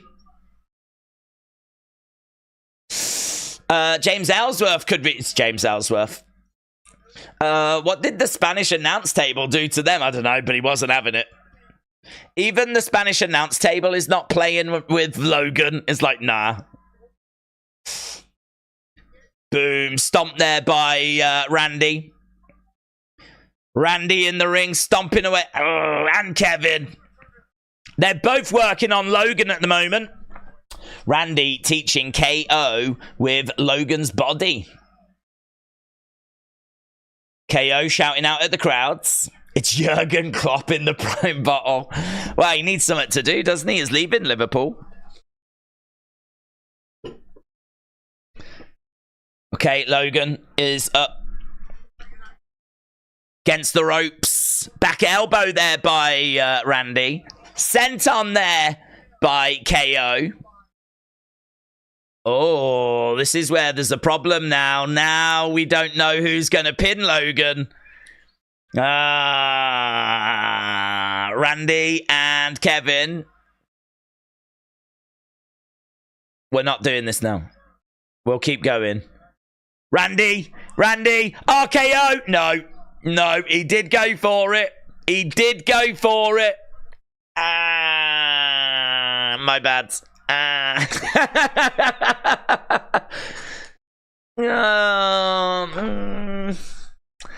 mean, I am trying to win the match.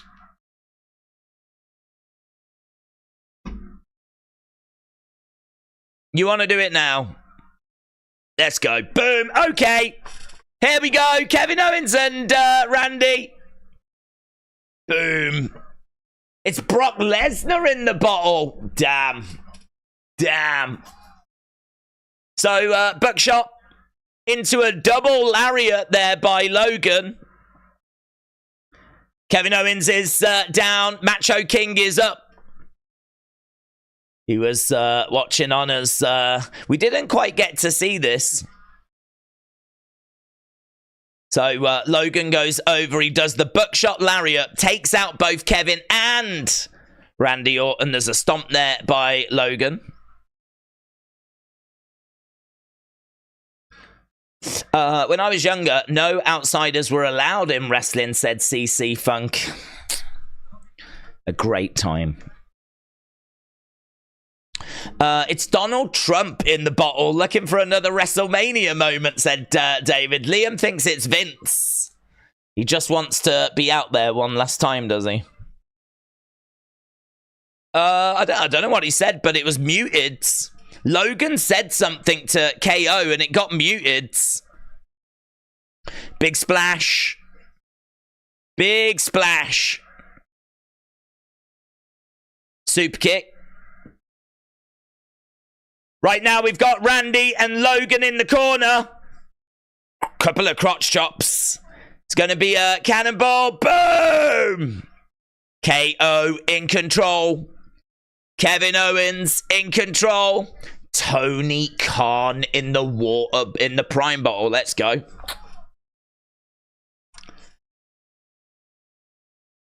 Tony Khan. Imagine that. Imagine that. Logan is going up. Look here. Oh, Swanton. Ew, into a splash. 1, 2. Shoulder up there by Randy. I think John Cena is in the water bottle, says Navarra. Well, we've asked the question. Let's see what the people think. Let's see where we are with... So, 39% think it's KSI. 34% think it's Jake. And 25% think that it is someone else. So, KSI is the one that people think it's going to be. Uppercut there by Logan.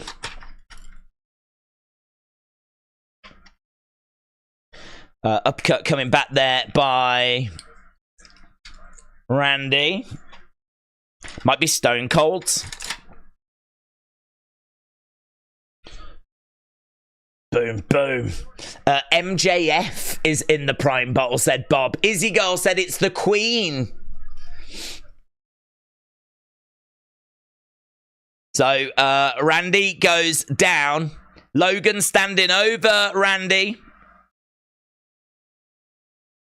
He is soaking it in. The crowd are loud, man. There's a dude in the crowd that's got a sign that said, "Prime is too sweet."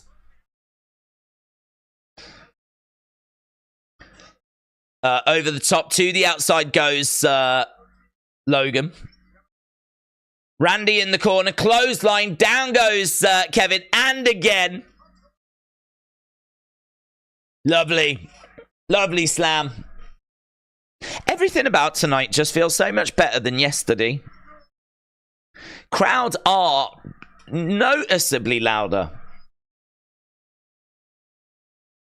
I feel like they are a bit more illuminated as well. Randy looking out at the crowds. Logan throws in a shot. It's going to be the great Carly in the prime bottle. Go! Yeah, Logan went over. He did land it. I think he was going for another buckshot. He did land it, but only just. And Randy grabs him and hits a slam. Right now, we're looking for that draped DDT. I think he's looking to do both, actually. There's Logan. There's Kevin. They go through the ropes. Boom. And Randy drops both guys. Randy in control. Randy in control. It's Prince Andrew in the prime, but I hope he's on his own. Dad Stuff said, Days, what would you think of RKO squared as a new tag team, tag champs? RKO squared as a new tag team and tag team champions. Oh, super kick. What? Oh. That was so innovative from Kevin Owens. He kind of did a senton, but as he did a senton, I think he delivered like a double knees to Randy. Hang on, let's look at this. So he does it. Yeah, he did. So he jumps up, he lands on Logan, but he sort of brings Randy down with him. It's a senton double knees. Right now, a big shot coming in there by Randy. Heel Santa said it's Knuckles that's in the... Knuckles. Let's go. Let's go. I don't think it's Jake. Logan has fallen out with Jake. Well, maybe this could be a beautiful way of reconciling. Shot coming in there by Randy. Brother versus brother match has drained the crown yesterday. Yeah, maybe. It was a disappointment. Randy goes down. Big shot there by Logan. Logan is up. Off. Here we go. Kevin Owens going up. Logan's down. Randy on the outsides. Moonsaults. Kevin. 1, 2. Oh. 2. It's the Cinnamon Toast Crunch mascot in the Jordan. I like that. We could have like Russian dolls where it's a mascot in a mascot in a mascot in a mascot in a mascot. That would be good. Inside the prime bottle is another prime bottle. Inside that is another one. It's actually Hornswoggle. It's Hornswoggle that's in the final one. Randy, 1, 2. Shoulder up there by Kevin. I love the fans chanting Gatorade and we want water. Is that what they're chanting? Love that.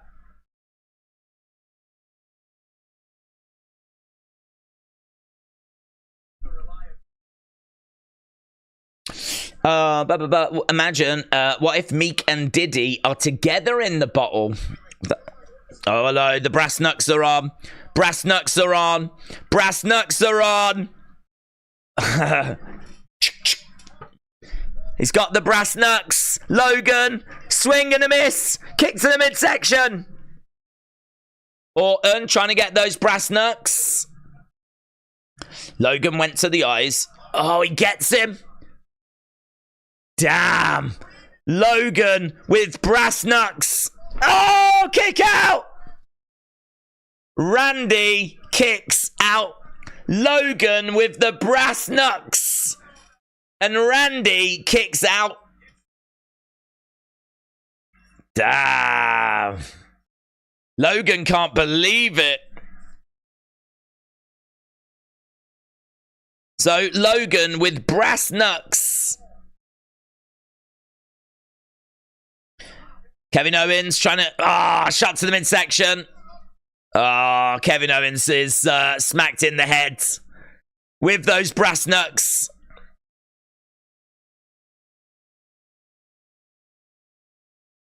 Yeah, Randy is not in a RKO out of nowhere.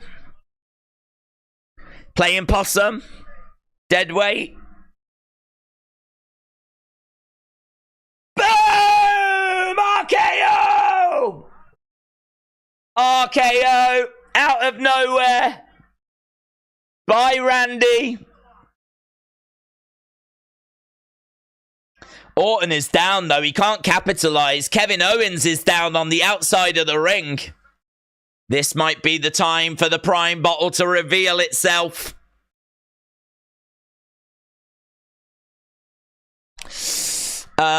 Jake is in the crowds. Oh, has he been spotted in the crowds? Well, who's it going to be revealed to be? Because if it's KSI, then we're only doing the same as we did last year.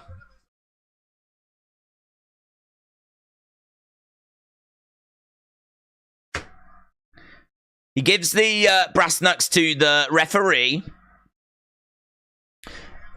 Rob said backstage footage from WrestleMania of who is in the Prime Bottle will be shown this week on SmackDown. Randy is back in the corner. He's going for punts. The Prime Bottle pulls Logan out the ring. The Prime Bottle saves Logan. Reveal it. I show speeds.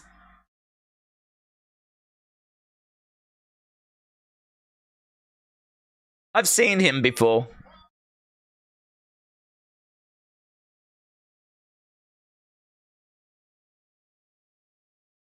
So he pushes Randy.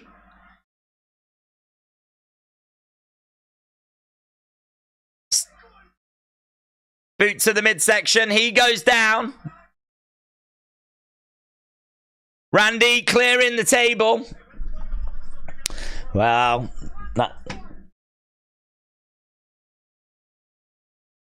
The Prime Bottle. I mean, look, we've got to attract the kids.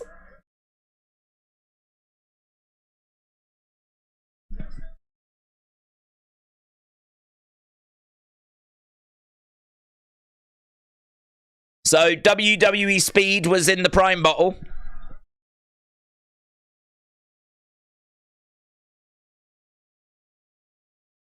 RKO.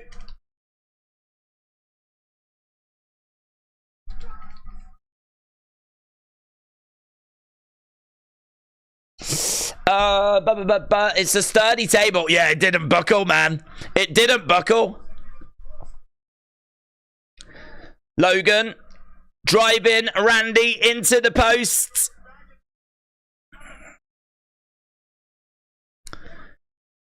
Big splash. Kevin Owens. Pop-up powerbomb connects. Stunner. 1, 2. Kick out by Randy. Tell you what, though. Fun, though. Susan Boyle.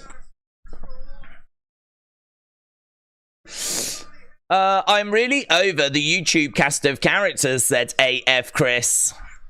Literally, and I say this with all my heart. YouTubers are the worst.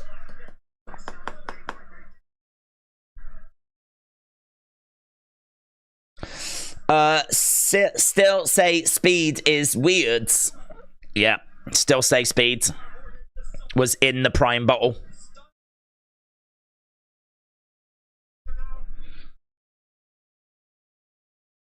So right now we've got Kevin Owens in the middle. He's trying to help Randy up to his feet. Randy goes against the ropes. Oh, big RKO! He went for the pop-up. Logan gets thrown out the ring. He grabs Randy. Oh, man, he's going to capitalize. Logan, big frog splash. 1, 2, 3. Logan retains. Logan retains.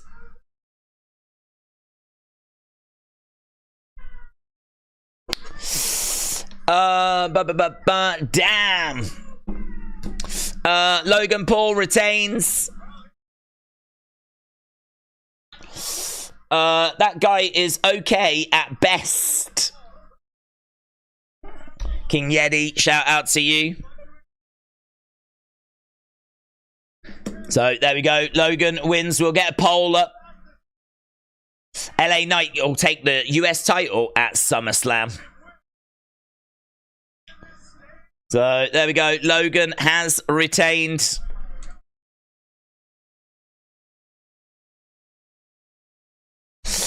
Amazing show. What happened last night? Yeah, it was a really fun match, that was. Boom.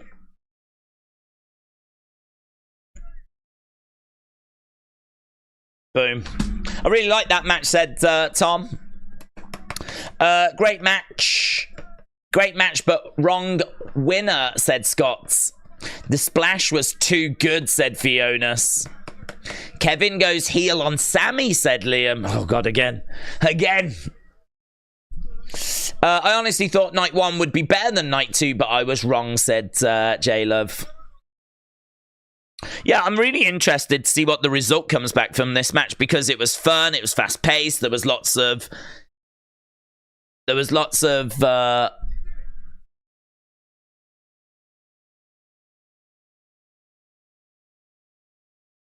big moments.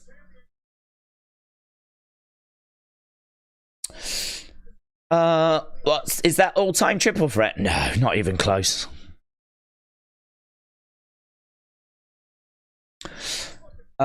This was the worst match, said Foe.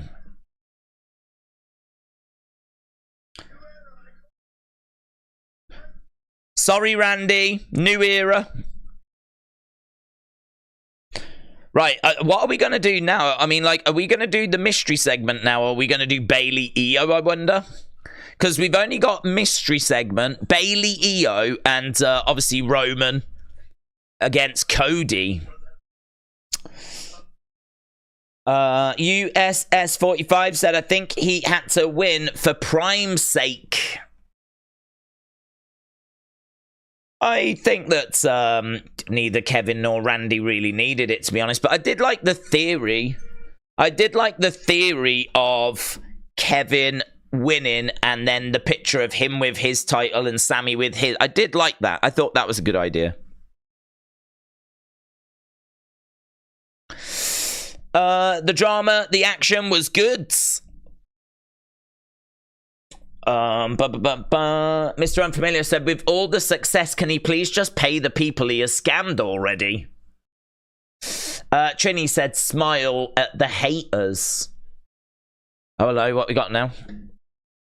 There could have been more psychology to the match. It turned into more of a spectacle, said Tuckgraph. That is true. I mean, it was just a big mess, sort of, you know, lots of big spots, and well, I don't know, it was fun. I got what I needed from it. I mean, it's not gonna be, you know, it's not my favorite match of not even my favorite match of the day. I think that Seth and Drew is still the best match today, but I don't know. What I'm finding with these matches in the middle is they're just keeping the score like ticking over. Like Jay and Jimmy brought the score down. Whereas I don't think there's anything here that's like bringing the score down. It's just keeping things ticking over. As we now, you know, Bayley, EO. This stands a great chance of being a really great match. And of course, the drama of the main event. I mean, Bayley, EO next. Bayley, EO next.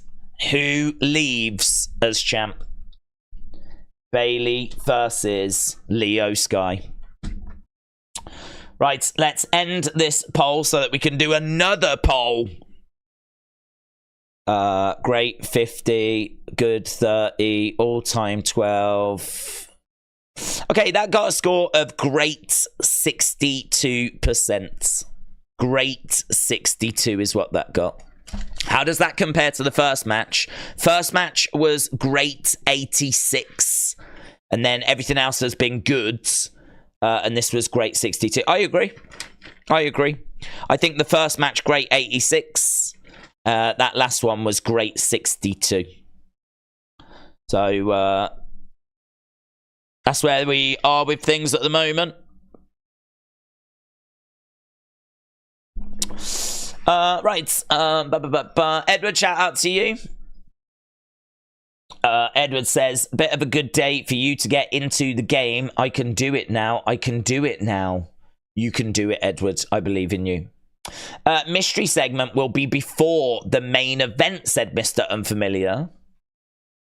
Adam said, I was at Clash at the Castle in Cardiff singing Hey Bayley. Even though she was a heel, it was so amazing. So far tonight, Philly better step up for our girl. That was so good. That was so loud, she had to react to it as well. Where she was like shouting at the crowd to stop it, and the crowd were just getting louder. That was brilliant. What do you mean with the mystery segment? Well, they've said there's a segment that's... Because basically yesterday we had 7 matches. Tonight we've got 6. So there's space in the card for a mystery segment. There's space in the card for something to happen. And apparently it's in the run sheet. We don't know where in the run sheet, but it would suggest that we're going to do something after Bayley EO and before the main event. Don't know what it is. But, yeah, that's the expectation. It could be John Cena. It could be John Cena. It could be The Undertaker. But something after this is my expectation. Mystery segment is going to be Bray Wyatt, said Kid Gloves. Imagine if the Bloodline bring everyone and they surround the ring like a lumberjack match, said Mr. Unfamiliar. Maybe the mystery segment was the cash-in, said KC Mac. Don't know that was a segment. It was a moment, but I don't know that it was a segment. I mean, in my mind, a segment would replace like a full match, entrances and a full match. Don't know that the cash-in would be that. I am going to start my own Wrestling Hall of Fame, said BB Yipsy. The first celebrity going in is Wrestling Days. I think there would be a lot of people rolling eyes, myself included, at the word celebrity. That's the loosest use of a word in the history of the English language. That's the least appropriately selected word in the history of the English language. But we're not going to focus on that. We're going to focus on Bayley because she's being carried. Bayley is being carried. Man, I can't wait to find out who these NXT talents are that are carrying Bayley. Why are they carrying her, and why is she not on like a seat? Why is she not on like a throne? Why aren't they carrying a throne? So Bayley is coming to the... What a weird entrance. I like her wings. She puts her hands out, and these two guys take the wings off Bayley. They lay them down.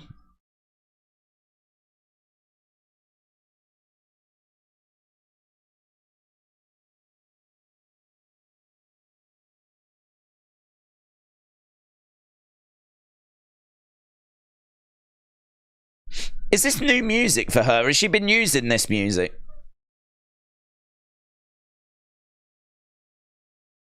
I can't quite hear it.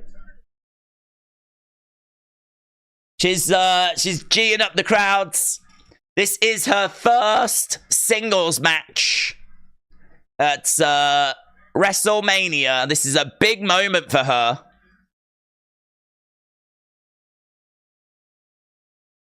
So she's fine. So happy that she gets it. It's cool. I'm pleased for her.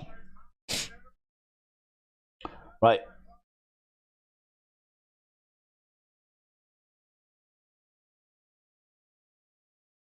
So Michael Cole said, it's no secret I've had my problem with Bayley over the years, but you have to feel sorry for her. So who wins? Slightly weird entrance for Bayley. She was sort of awkwardly being carried. I wonder if there was meant to be a throne or something for her to sit on, but it just got lost in transit or broken or something. And just before the show started, they're like, you just have to sit on their shoulders. I don't know what else we can do. I can't just magic up another throne. Don't know. I love the new theme. Bayley is my role model, it says.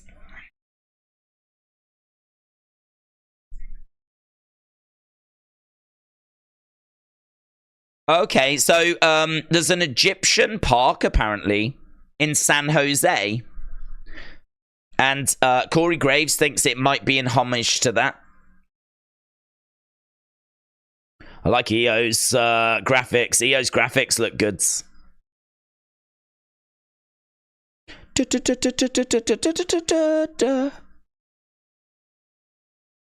like the camera that's like panning across. Here is Damage Control. They are coming out with EO Sky.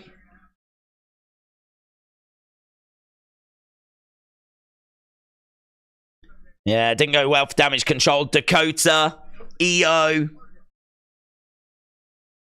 Kyrie making their way down. Paramore, they missed out on playing. Yeah, she did say they just couldn't get it to work due to like a scheduling issue. They just couldn't get it to work.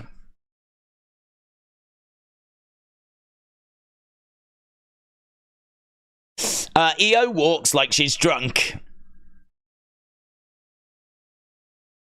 Right, Bayley versus EO. Dakota, my God, said Mr. Unfamiliar. Main event is going to be an hour and a half long. No, we think we've got this like little mystery thing. I mean, I'm expecting this match to get a good 15 to 20 minutes.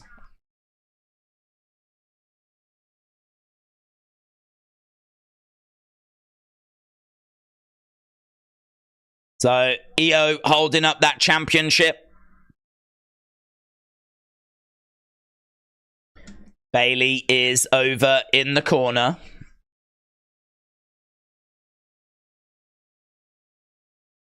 It's a big match, this. Do you know, it's a big match as well for the 4 horsewomen, because I was listening to Rhea in the post WrestleMania press conference, and the question came in like, do you think this is it? Do you think it's over for the 4 horsewomen? Do you think that era is over? And Rhea said, well, oh, she's all fired up, Bayley, man. Look at her. She's shouting out at the crowds. She's really fired up. She goes over.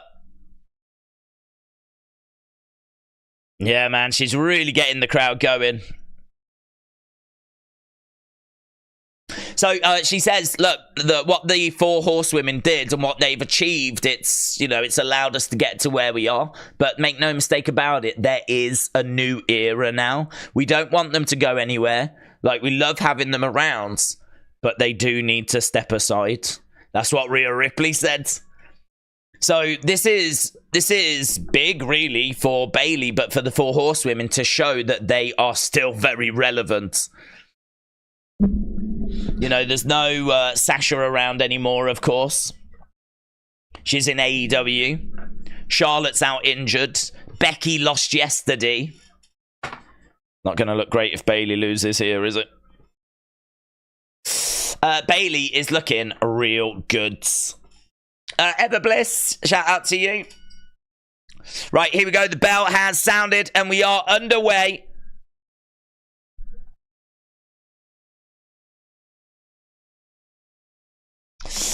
Does Julia cost Io to start a feud? It's believed that Julia is going to go to NXT. So we don't think Julia is going to be coming over to the main roster. A lot of people were looking at Roxanne winning and Julia in the crowd thinking, is that the match we're building to? Roxanne Perez versus Julia would be awesome. I'm sure Julia Io is a match we could get one day. I've no doubt about that. Okay, so coming back in the ring is Bayley. She was on the outsides. Little smile on her face as she steps back through the ropes. Locks up with Io. Corvid said Julia has not signed with WWE. That's not what I've read. I've read that she has. And that she will be joining them as soon as her dates are done with her current promotion. She's doing some stuff with Noah, and then I don't know what she's doing with Rossi, but I've heard she's doing some stuff with Rossi. I love Bayley's hair, said Johnny. Drop kick there by Io. Listen to the crowd, said Football King. They're loud. So Io is in control. Bayley on the outsides. Big shot there by Bayley. Oof. Io spills to the outsides. Both Bayley and Io's attire look fantastic, said BB Yipsy. Lord of Champions, shout out to you, my friends. Bayley on the outside as Io is down. Bayley going over, grabbing Io.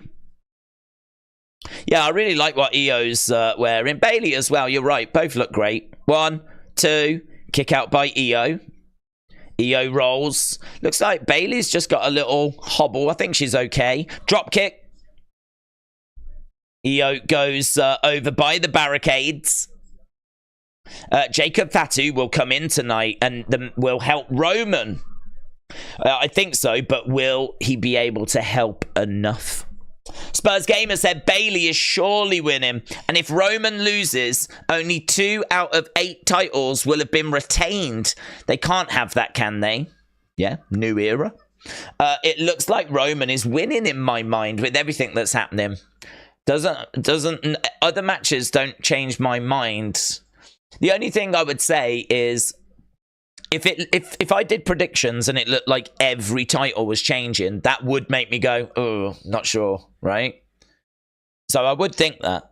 But I think I look at each story individually and I feel good that Cody finishes the story tonight. Bayley is in the corner, kicks out there at Io. So we're back in the ring. Another kick there by Bayley. Io has got Bayley in the corner. Ah, Dragon Screw working on the knee. Working on the knee. So Bayley is down. Io is coming over. Kick coming in there by Io. And again. Yeah, she's targeting the knee. Let's go, Bayley is the chant of the crowds. The crowd want Bayley back in. Against rope goes Io. She goes through, rolls up Bayley, stomps to the midsection. Yeah, really good.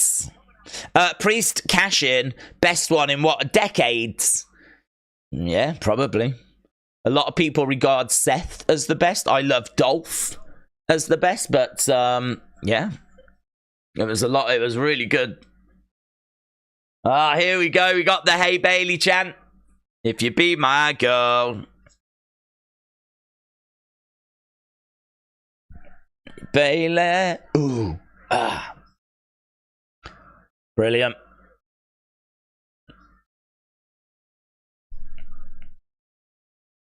Over the barricade goes Io. She's not focused on the crowd. She's focused on Io at the moment. And we're fighting in the timekeeper's area. Io on the barricade. Launches herself at Bayley. But Bayley reverses it. So Damian winning was so shocking and it was good, but Edge is the best, said J-Love. Raw is set up to be a big show, said Matt. It's going to be huge, man. So much fallout to both of these days. 1, 2. I mean, we got a new World Heavyweight Champion. We got a new Intercontinental Champion. We're going to have to see what's next for Becky. Going to have to see what's next for Rhea. And obviously, we still don't know what's happening with Cody. Shots coming in there by Bayley. Referee asking Bayley to back away. She sells the leg. She goes over, grabs Io's arm. She picks up Io. She's got Io on her shoulders. Ah! 1, 2. Kick out by Io. Bayley going for the cover. Bayley, again, digging deep. We've probably got about an hour and a half left of WrestleMania. Bayley looking to climb. DK said, I'm glad the sponsored matches aren't as prominent tonight, but dude wipes for this match. Io with an open palm strike, and Bayley is all caught up in the corner. She's trying to climb up. Io with a drop kick. Bayley spills to the outsides. J-Love said Rhea, the women's champ, and Damian, the champ, they are the leaders of Judgment Day. It's big for Judgment Day, yeah. Here we go. We've got Io climbing up. And lovely moonsault. Lovely moonsault. So, Io puts her arms in the air. Tonight has been great, and it's only getting better. Yeah, I mean, tonight has been irrelevant, really, so far. We ain't going to remember any of this once we get to the finish in the story. Anything that's happened this weekend is irrelevant compared to what's about to happen. Io springboards, missile dropkick. Goes over double knees to the back of Bayley. 1, 2. Shoulder up. Shoulder up. Theodore said Becky should retire. Seth is going to take his high heels and go to AEW, said Al. Bloodline rules, fight to the death, last man standing. Loud Hey Bayley chants, man. Loud Hey Bayley chants. Io lands on her feet. She's still selling that leg. Bayley goes over. Oh, beautiful.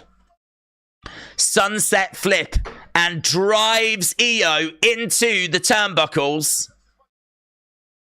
Nice. Inside cradle by Bayley. Oh, 2.9. Yeah, that chant is loud, isn't it, for the Hey Bayley? Miss Clown said enough with the singing. Bayley charging over. She's up to the outsides. Her leg gives out. Io. Elbows to the back of the head there by Bayley.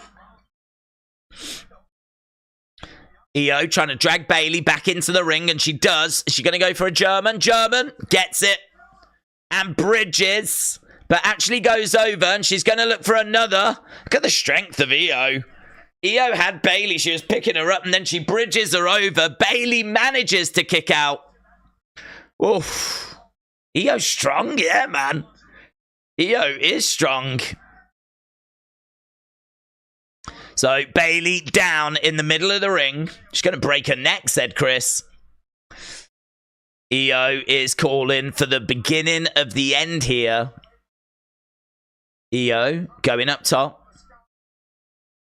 Lovely. Oh, knees up there by Bayley. Bayley rolls out the ring. So Bayley outside the ring. She's on the edge of the ring. Bayley chants. If Bayley wins, then Cody must be losing, said Alexander. Bayley climbing up. Io looks great tonight, said Chris. Bayley up top. Elbow. Misses. Oh, man. Crossface. Crossface. Crossface by Io. Crossface by Io. Nice reversal there by Bayley, though. Trying to get a pin. Against the ropes. Oh, elbow. Back of the head. Oh, another crossface. Oh, horrible crossface. Horrible. Bayley trying to get over to the ropes. Trying to get over to the ropes. She's kind of edging her way over. No, roll through. Io grabbing the leg. Lovely work. Bayley in the middle of the ring. Back elbow there by Bayley. And again.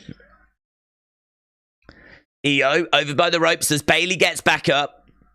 Bayley to belly! Bayley to belly! 1, 2, oh! Big Bayley to belly. I'm not a fan of Damian having successfully cashed in. It doesn't make sense, says Edwards. Well, I'm a fan of Drew being not robbed, but I suppose in a way robbed. He brought it on himself. Io, I think, was saying sorry.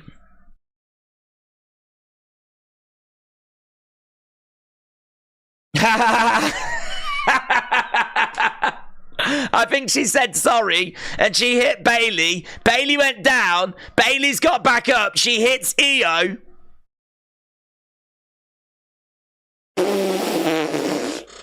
I did all the... Bayley was like, I did all this to help you. And just you saying that, she got slapped in the face.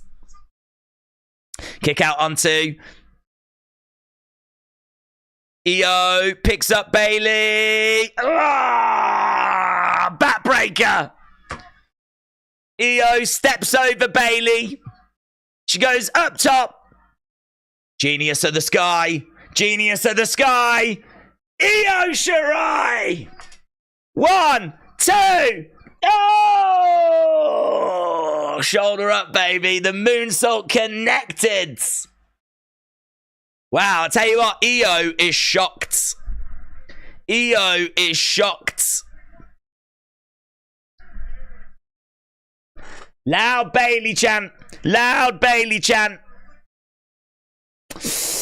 If Bayley loses, I riot, said Tony. Shots coming in. Let's get a little bit more space in the chat. There we go, it's a bit better. 88% of you think Bayley's winning. 88%. Do you believe Carlito attacked Dragon Lee? I think so. It's only if there's going to be a swerve. Bayley up on her feet. Oh, beautiful counter by Io. Beautiful counter. Clothesline by Bayley, though. Love the ending to this match here. Love the ending. Bayley is over by the ropes. She's digging deep. She's getting back up to her feet. Look at the crowd on their feet. Bayley, Bayley, Bayley. Bayley to belly. Io down. Bayley going to the outsides. Crowd are on their feet right now. Bayley going up top. Elbow. Connects. Elbow connects. Bayley. She's trying to get...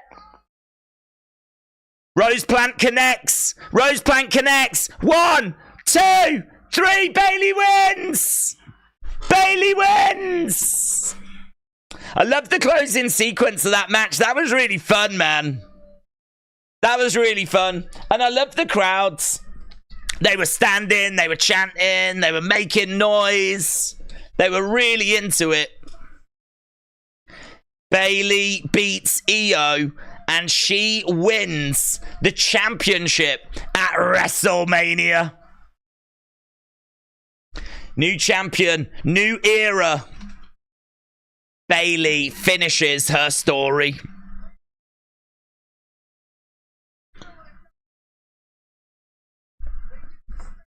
Io is down. Bayley has come full circle. There we go. Bayley gets her hand raised. Amazing. Brilliant match, said Dro. Is Cody losing? I think he finishes the story. Roman is going to lose his belt tonight. Best match, still debating between that and Seth. Yeah,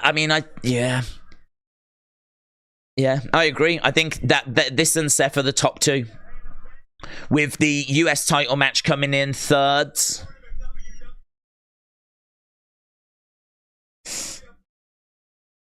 Time to acknowledge him, said Maggie.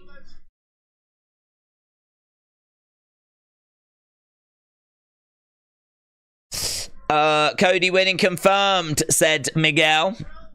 Best women's championship in match in years, said Mr. Unfamiliar. Zariv thinks that just got match of the night. It could. I am debating between that and Seth versus Drew. I'm torn between the two of them. Is it time for the main event? I think we'll have a mystery segment first.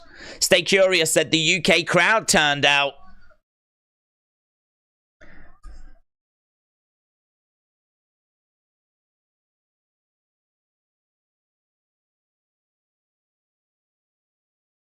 Women's champ. I want us to go and celebrate with Michael Cole.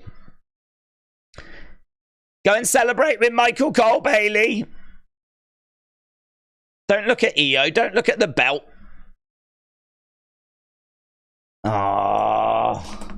Logan Paul getting a WrestleMania moment when so many haven't is a slap to the face of the fans, says Ryan. Danny D with Cody Rhodes emojis. One match left.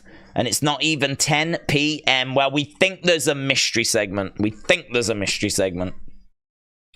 I've ended that, and it is 1% said bad, 57% said great, 26% said all time, 14%. So that has come out at 85% great.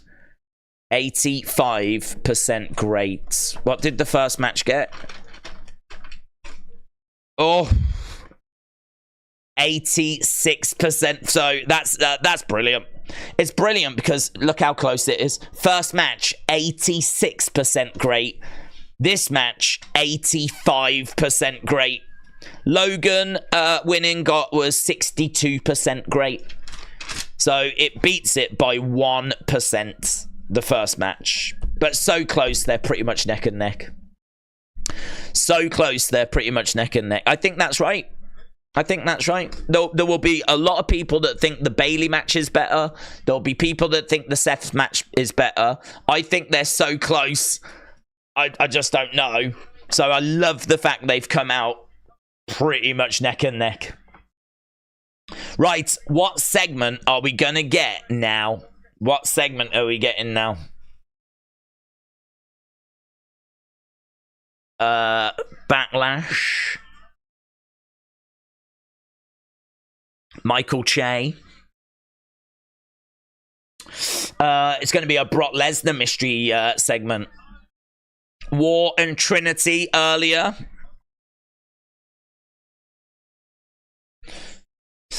I'm guessing it's going to be, there's George Kittle.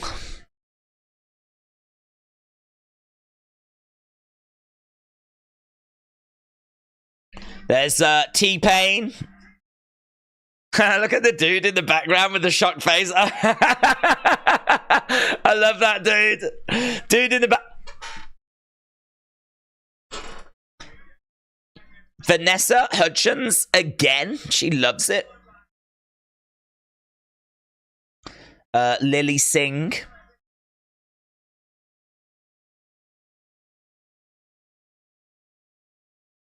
So there we go. Bayley is the best, said Dark Knight.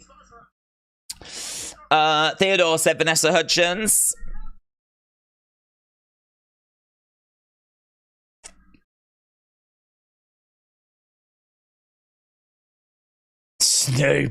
Snoop. Snoop is with the Philadelphia Eagles cheerleaders. So he's going to do the announcing. Yes, sir. Yes, sir. Right. Yeah, Shane would be fun. To get revenge on last year. I'm not sure they would go with Shane, but... Yes, sir.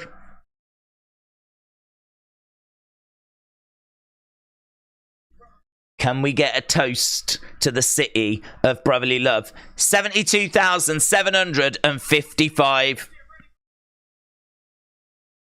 Are you ready for the main event? Hell yeah. Hell yeah.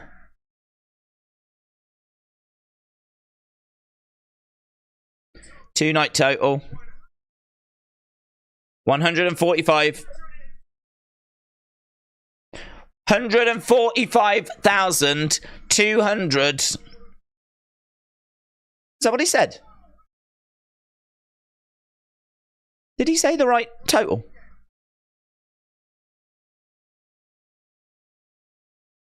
I thought he said 420, but the graphic didn't say that. Did he say the right number? I'm sure he said 420, but the graphic said 298. We've got a lot of... That ring's really bouncing in it. Look at the... That ring was like... is it listed? I don't know, but I love the fact that he said 420 and it wasn't. Meet your mystery segment. Was that it? That was it.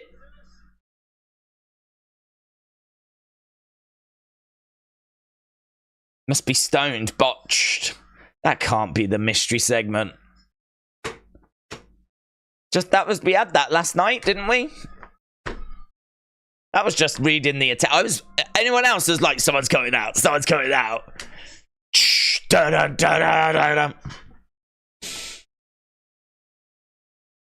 Main event already. Oh, I don't want the main event. Oh, what? We gotta finish the story. Oh, God, this sucks.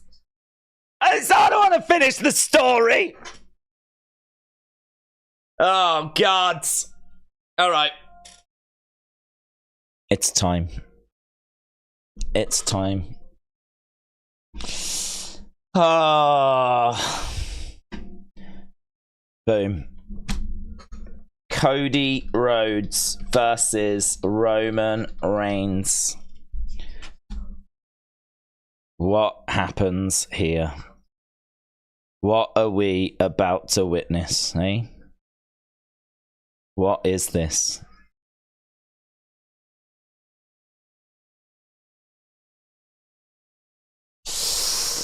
Oh, it's a very overbooked mess, said Aries. Time to get that nervous feeling. The mystery spot was the cash-in. Maybe. Cody is losing, but winning. King of the Ring. Really, that's the real story. Right. Let's do the poll then. Let's do the poll. Boom.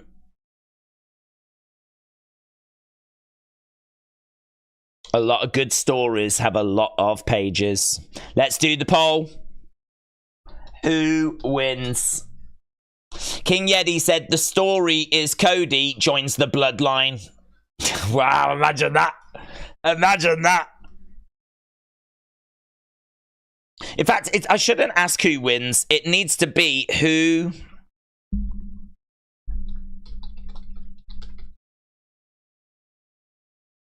Who leaves as champion? Who leaves as champion? Let's get this poll up. Let's get voting.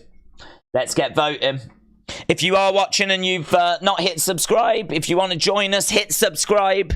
It is greatly appreciated. And earlier I saw that we were about 50 away from... Oh, we're still... Wow, we're 30 away now. So if you are watching and you've not hit subscribe, hit subscribe. We're 30 away from getting to 288,000 subscribers. A big thank you to everyone that's joining us tonight. Joined us yesterday. It's very, very exciting. Very, very exciting.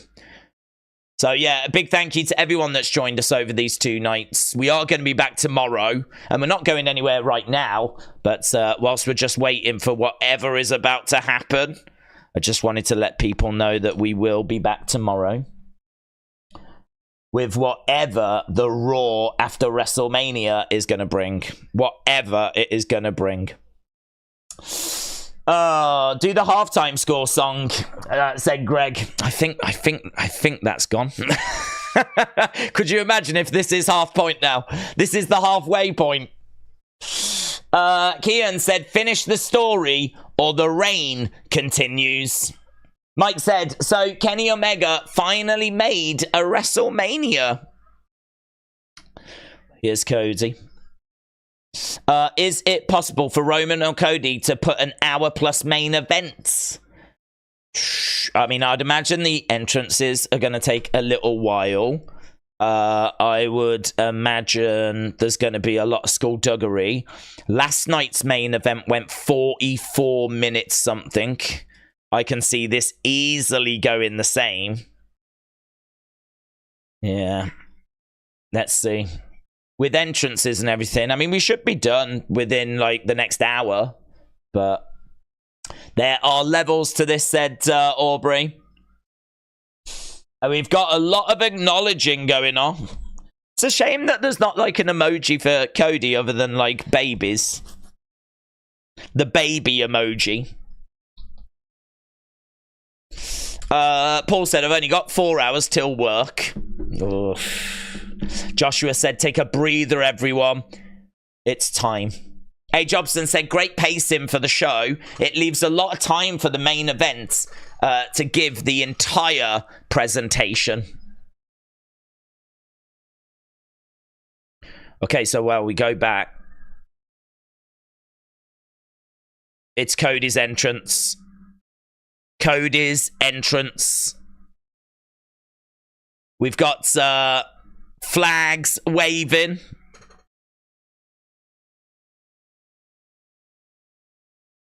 It's nice. It's like an apocalypse with a blood red sky, fire, flags and banners waving.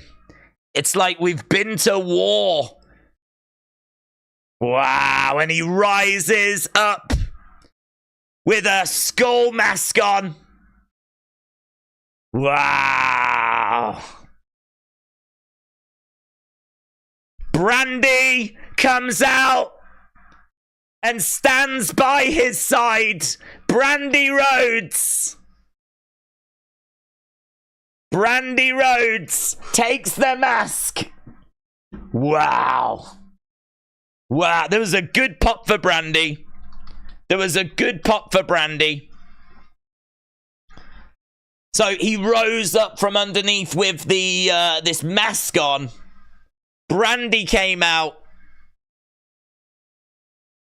She takes that mask, and Cody is making the walk. He's heading down to the ring. Man, what must be going through his mind? What must be going through his mind? There she was. There he was. There's the entrance. Look at that. Look at that. Look at that. You know Mattel just wet themselves.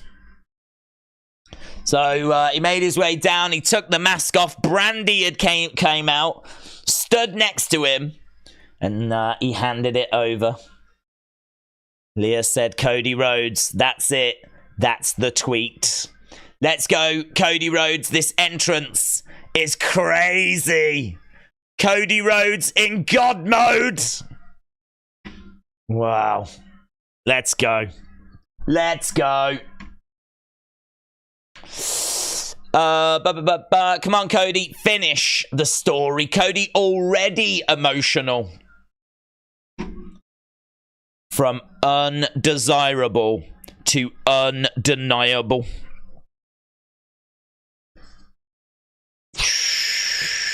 Do you know what? Just the sheer amount of information that must be in his head right now for whatever is about to play out. All the spots that they need to hit. All the carnage that's about to unfold. Everything we're about to witness over the next hour of our lives. Just think of everything that's in his head right now. Wow. This is what you train for, though. This is what you live for, though. He goes over. Oh, my God. Seeing him hug his mom. Dustin is not down there. His mom is down there, but Dustin is not down there. Jesus. Where's Dustin? Brody Jr. Oh, was that Brody Jr., was it?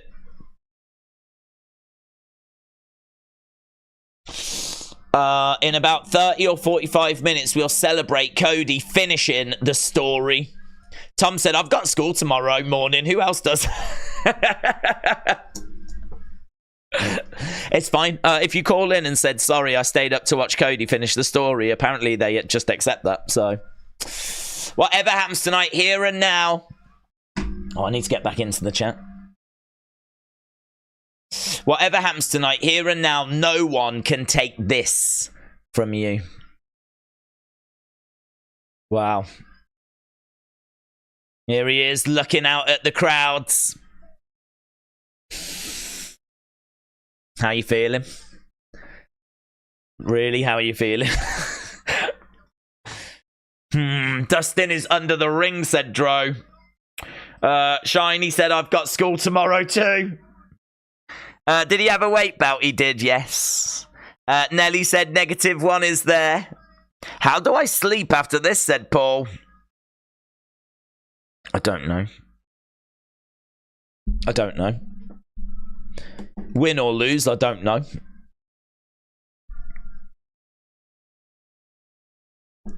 Oh my God.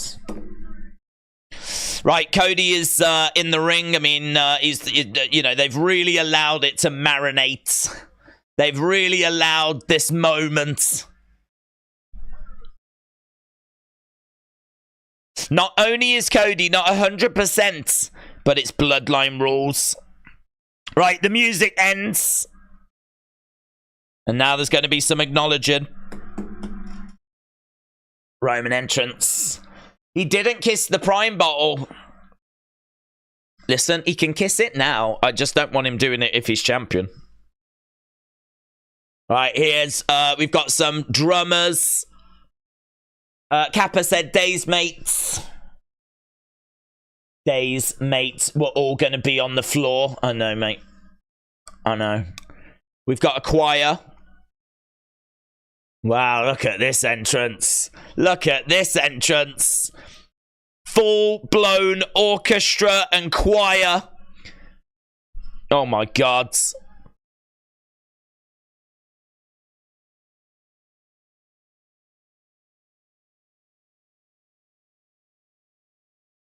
The school districts of Philadelphia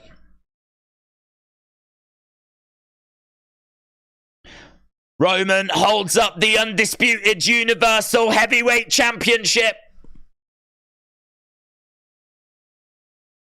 Here comes the fraud, said... Cody's entrance was better, said Paul. Well, he should get the belt for that, then.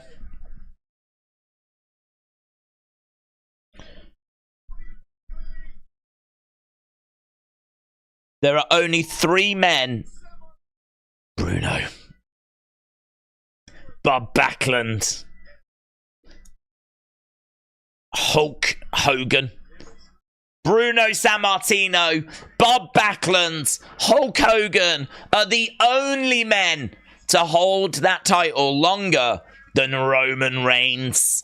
Rarefied air for the tribal chief.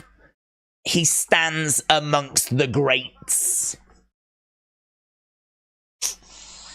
Oh my God. It's still real to me, damn it, said Brent.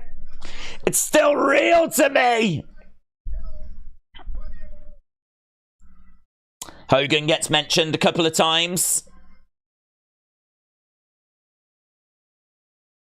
Huge entrance for both guys. Look at all the people. There's all the orchestra on the side as well. I mean, what a spectacle. What a spectacle. We have witnessed WrestleMania today. This is WrestleMania.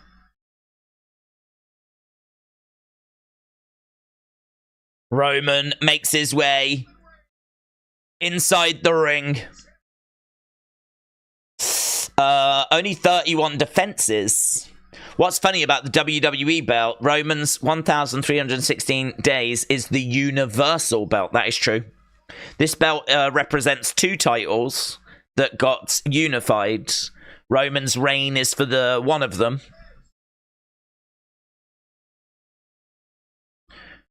But you're going to have to beat him to get both of them. I think someone just stuck their middle finger up at him.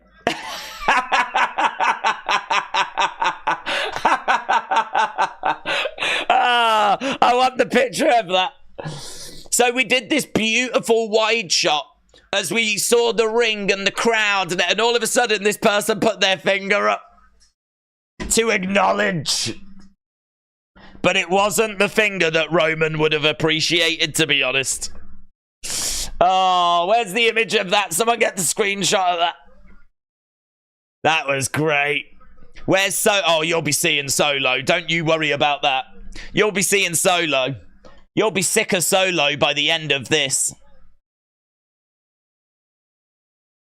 God, man. Goosebumps. Goosebumps. WrestleMania 38.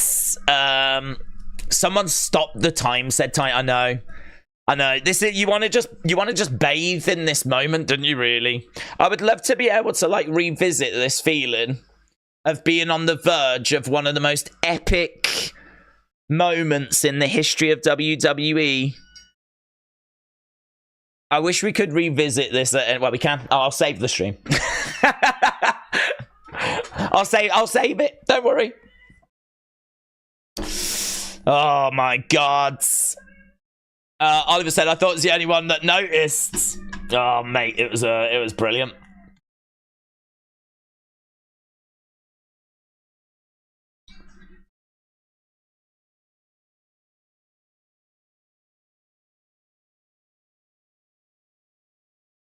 Right.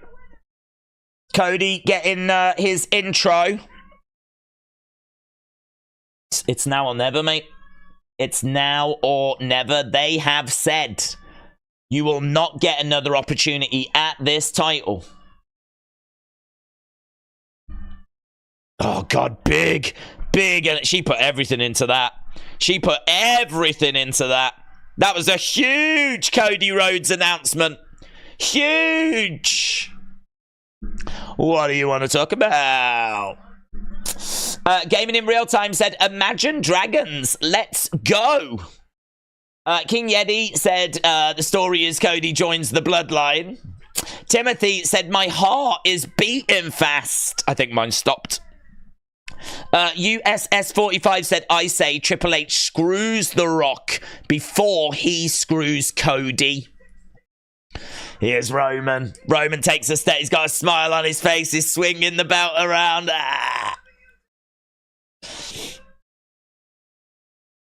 Roman getting his intro. Roman. God, she went big on that as well. She went big on that. She always goes big, but I feel there was extra gusto to those. It is the 9th inning. For Cody Rhodes, it is a must-win. Oh my god, you know what? Just Cody looking at that belt. Oh my god. I'm going to be on the flipping floor. He has to win. Charles Robinson is the ref, said Timothy. Jesus, this is going to batter us. We're going to get battered. We're going to get battered. Oh my god. Oh my flipping gods. Bell has sounded. We are underway. Cody Rhodes, Roman Reigns has begun. Cody chants. Loud Cody chants. Loud Cody chants. I would really love it if Cody won this match. Roman in one corner, Cody in the other. Roman stepping forward. Roman walking all the way over to Cody. These two staring at each other. Roman just that little bit taller. Just that little bit bigger. Roman.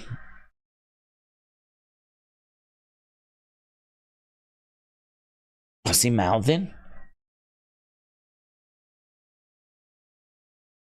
Cody. Don't know what he just said there. Oh, Roman turned his back and Cody kind of snuck up on him. Cody looking for a single leg. Grabs Roman, tries to drive him back to the corner. Breaks apart. Cody driving Roman back and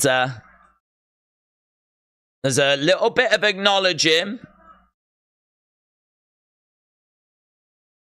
There's a couple of people standing up, but there was a bit of abuse coming Roman's way as well. He gets round the back of Roman. Roman trying to find a way out. Back elbow there by Roman. Back elbow by Roman. Best to keep Cody down and chasing, said Corvids. Me not you said I was hoping for Charles Robinson. Marathon running. Down goes. Yeah, they're the best. Shoulder tackle, down goes Cody. A. Jobson said, finish the story. Jules said, I think he said, one more dance. Well picked up on. Cody looks to be in okay shape. There's no sign of any limping or any bruising or any marks or any issues. Cody, crowd are standing up. These two are excellent at listening to the crowd, letting the crowd react. The crowd are right there with Cody. They're right there with Cody. Cody locks up with Roman. Middle of the ring. Side headlock. We've got a whole hour, said Chastity Plum. I'll take it, mate. I'll take it. Lovely. Goes down. Lovely strike there by Cody. Cody goes back to the corner. Ah, Roman hard! Into the ring post. Roman on the outside. Cody going through the ropes. Cody on the outside looking to go underneath the ring. Bloodline rules. Cody has grabbed a table. And he's bringing a table into the ring. Drive-by by Roman. So Bloodline rules. Anything goes. No count out. No DQ. Roman has got the table. Is he putting it back underneath?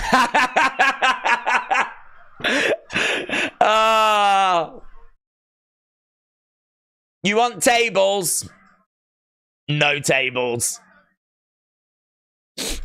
So, Cody. So, into the ring steps goes Roman.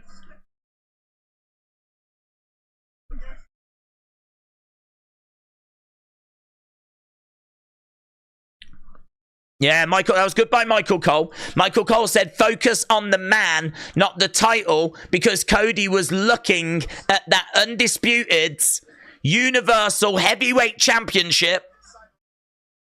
Cody gets back in the ring, but Roman gets out. No tables. No yeets. MJF or Jacob Fatu under the ring. All of them. Tony Khan, MJF, Jacob Fatu. The Boogeyman, Hornswoggle, Roman with a kendo stick. Roman with a kendo stick. Boom, over the back of Cody Rhodes.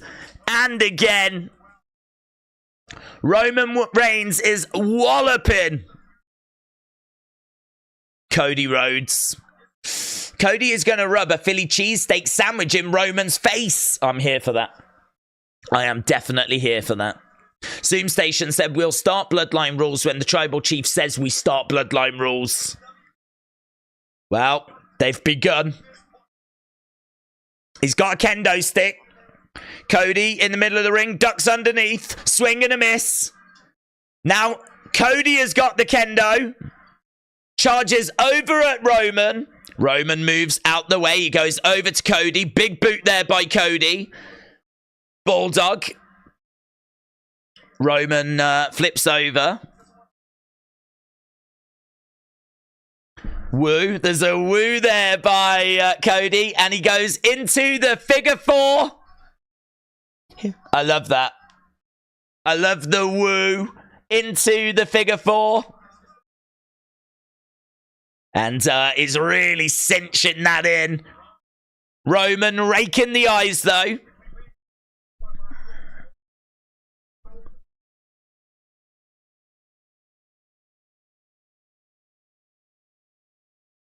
Okay, so we've got Roman over.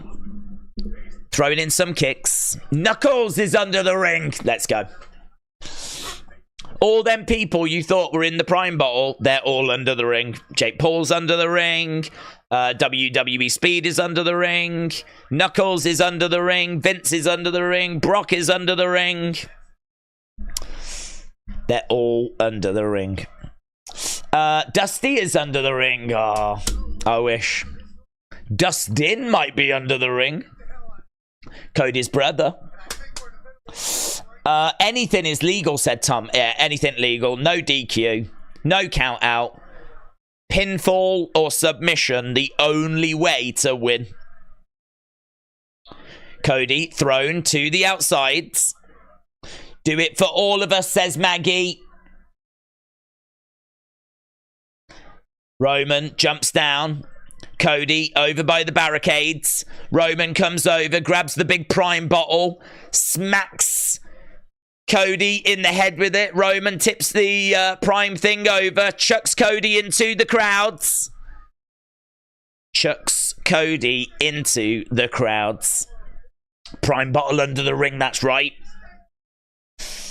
Oh, I don't know what that dude said, but Roman went like this to some dude in the crowds. Love that moment.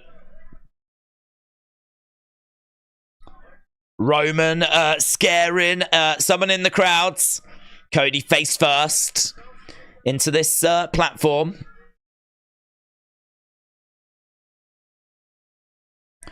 Roman and Cody in the crowds. They're on this platform.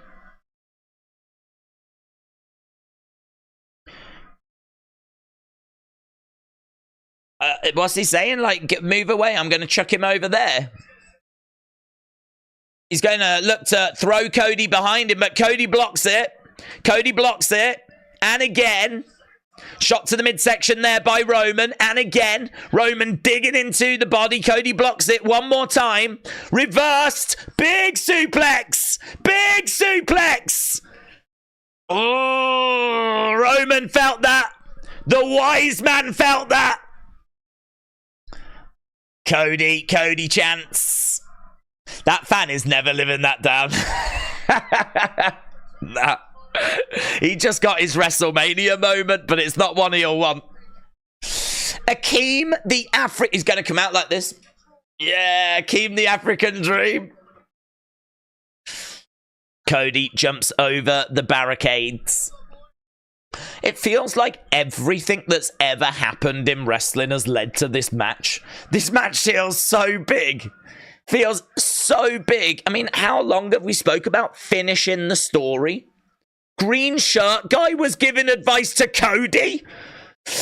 Looking against the ropes. Oh, gets caught. Cody gets caught. Power bomb. Oh. Oh my, what if Green Shirt Guy has been there for this moment all along? Green Shirt Guy has been there waiting for Cody to get to this match so that he could just give him that advice. Cody, hit him with a crossroads. Cody, finish the story, would you? Cody is down. Tommy Toy Travels is under the ring. He is lurking with his very real girlfriend. Nice suplex there. 1, shoulder up. That's more like it, Roman. Keep calm and carry on, said Maggie. Well, at the moment, Roman has got Cody over by the ropes. He's choking him. It's my company, you little... Wow. It's my company, you little... The words of Roman Reigns.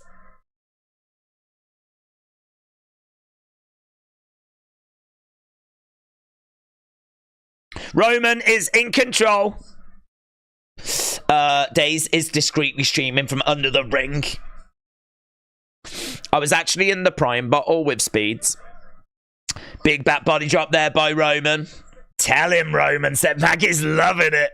Maggie is loving it. Geordie said, I want the whole bloodline to come out and then Cena, Austin, Taker, Dustin come out. We've not seen Stone Colds. We're gonna see Stone Colds. We've not seen John Cena. We're gonna see John Cena. You know, we've not, I don't know, we've not even seen Hogan. It's gonna take about half an hour. Hogan needs to start coming down now if he's gonna make it. Roman keeping Cody down. I love Roman's trash talk. I don't know what Roman said there. He said, it's my company, you little... And I am not saying the next word. Bish. You little bish. What that trick, Cody, said Edwards. The TV-14 era back in full effect, said Blair. Shot by Roman. KSI is under the ring drinking prime, said Dark Knight. Right, Cody up on his feet. Kick to the midsection. Cody with Roman. Roman has got Cody. Over, lovely bridge, 2. Cody kicks out. Cody kicks out. I used to say Bish all the time. Yeah. Kendrick Lamar taught it to me. Sonny Wolf said, I'm under the ring. Doing poetry. Paul Heyman at ringside. We know that Mama Rhodes is at ringside. We know that Dustin Rhodes is there somewhere. I don't even know if that's PG. Bish. Oh, is it not? I'll plead ignorance. Right, shot coming in by Roman. I don't know. Oh, we read that. If Roman wins, we riot. Cody is being battered. The match has slowed as Roman is in control. Cody goes over the other sides. Roman methodically, surgically taking Cody Rhodes apart. Roman has got Cody in the corner. Big shot coming in. And again. And again. Roman clubbing away. Just smashing Cody in the corner. Roman gets the ropes. Kick by Cody. Kick by Cody. Kick comes back there by Roman. These two exchanging kicks. Big boot there by Roman. Clothesline. Both guys go down. Both guys go down. So both guys down in the middle of the ring. I have a bet with Austin, and if Roman wins, I have to block you. Nothing personal. No problem. Bryson said a hint that could mean Cody win is when Triple H said new era. Yeah, it could be. It could be that Cody winning is that. I think they've done a lot of stuff in the build to this match to really get you guessing as to which way it's going to go and what's actually going to happen. So it's hard to know. It's hard to know, but I feel confident in Cody. But business is so good right now that you could understand them going, shall we do it at SummerSlam? SummerSlam's going to be a big show as well. You know, it's in a stadium, 60-odd thousand. You know, it's no small show. Do we try and get that little bit more out of this? Do we try and get a bit more out of Roman? I don't think so, though. I think this is where it ends. Cody against the ropes. Roman in the middle. Down goes Roman. Cody back in the corner. Gets out the way. Roman comes over. Power slam. Big power slam by Cody. Big power slam by Cody. Come on, Cody. Come on, Cody. He's getting back into it. Goes against the ropes. Disaster kick. Goes for the cover. 2. Roman kicks out. Roman kicks out. We're already 16 minutes in. We're already 16 minutes in. Oh, Dave, stop making me double guess myself, said Alex. Disaster kick and a kick out by Roman, said WWE AEW fan. Rock versus Cody at Mania would hit. Yeah, it would. And I think it's a match that we should get as well. Rock versus Cody. Even if Cody doesn't win, that's a match that he should get. Oh, Roman with a crossroads. Oh, Roman with a crossroads too. Oh. I mean, we know it's not going to end now because we know there's going to be carnage, but that was a damn good moment. That was a damn good moment. Oh, Roman with a crossroads. I'm writing that down. Roman crossroads.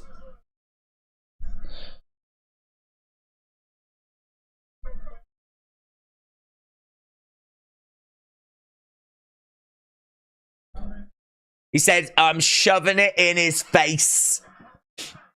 Oh, it was a horrific crossroads, you know. Horrific crossroads. Roman is up and he's smiling and he's happy and he's living his best life right now. He's in the corner. He's in the corner. Here we go. Locked and loaded. Superman misses. Jab coming in there. Here we go. The left hand jabs. And we know where it's leading. Oh, connects. Bionic elbow. Just like his dad's. And he looks up at the heavens for that extra bit of inspiration. Cody chants from the crowds. Cody jumps outside the ring.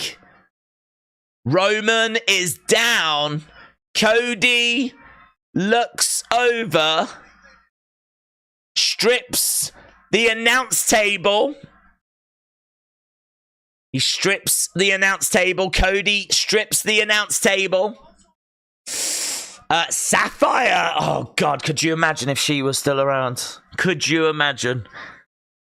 Could you imagine if she's no longer with us? But could you imagine if she came down to try and help? Low blow by Roman. Low blow. Roman with a low blow.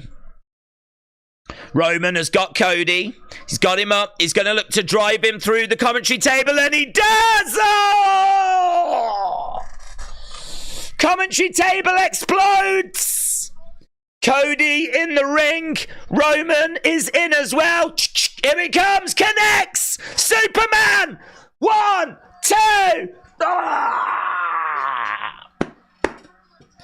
2... I don't know why I'm getting so excited. We know that the world and his wife is coming down. Oh, it's good though, isn't it? It's good though. Oh, This is what heroin must be like. Mate. Superman punch connects. But it only led to a 2 count. Roman is in control. He's on his feet. Cody trying to get back to his feet. What a match, says Theodore. Really fun, isn't it? Really, really fun. So far, it is massively delivering. And I think what's really exciting is we know that only better is coming. Only better is on the way. Cody is getting up to his feet.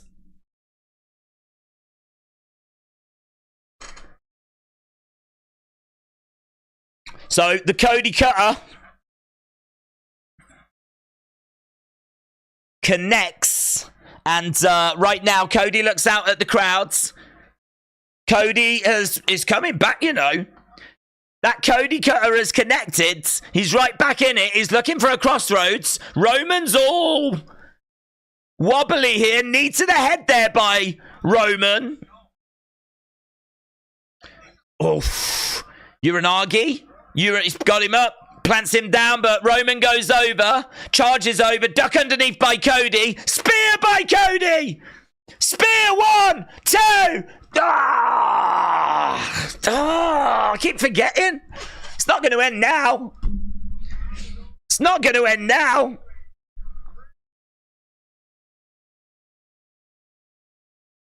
Spear by Cody. He grabs the hair of Roman. He's looking for a crossroads. Gets it. He gets back up to his feet. He's going for another one. Oh! Jimmy! Jimmy! Jimmy is here. Where's Jay? Where's Jay? We need Jay. Yeet. We got yeet chance. Jimmy has got Cody. Superman punch. Cody goes down. Main event, Jey Uso is making his way down to the ring. Main event, Jey Uso. Here we go, man.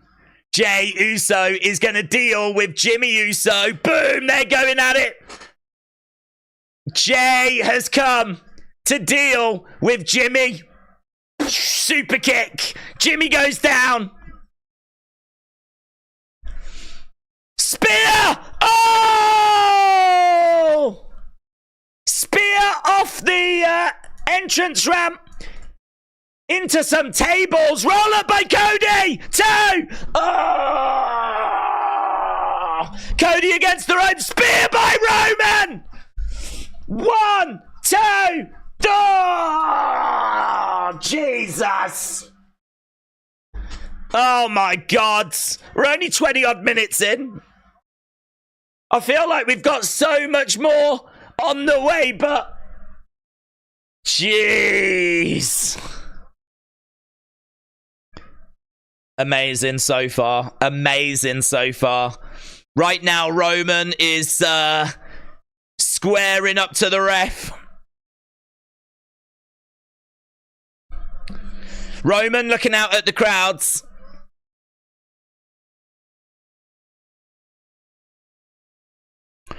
Roman has got a guillotine. He's got a guillotine on Cody. Cody driving Roman back into the corner. Solo coming out next, said KC Mac. Yeah. I wonder if there'll be enough time for Jimmy and Jay to kind of get back into this, or if that is them done. I don't know. I just don't think you can ever really count anyone out here, but I think they're done for a while. But yeah, Solo next, you would imagine. Cody on the outside, charging at Roman, driving him through the barricades. Cody and Roman go into the timekeeper's area. Spear into the barricade, said J14. Let's go, Cody, said Ashley. What a match, said Daruba. Where's Solo? Said Foul. I've done smoking a whole ounce each day of Mania, said Justin. Well, keep smoking. Right now, Cody is grabbing Roman. This is awesome, Chant. This is awesome, and it really is. It really is. Cody in the corner. Is this where we get Solo? He's behind. Here's the Crossroads coming. Crossroads connects. Crossroads connects. Second Crossroads. Here we go. Oh, there's Solo. There's Solo. Solo interferes. I mean, it's flipping Bloodline rules. Who's dealing with Solo? Who deals with Solo?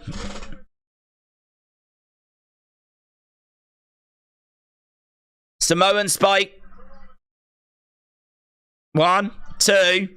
Oh, shoulder up.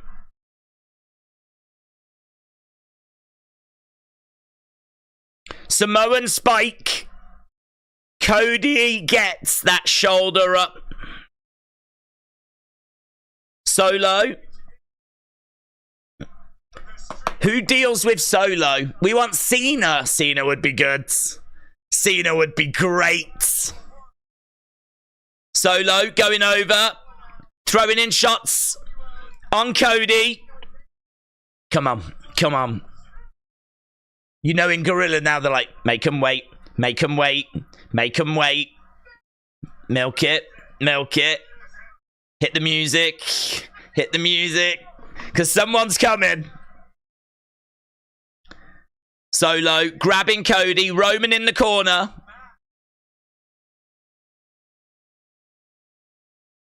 Finish the story, Solo says.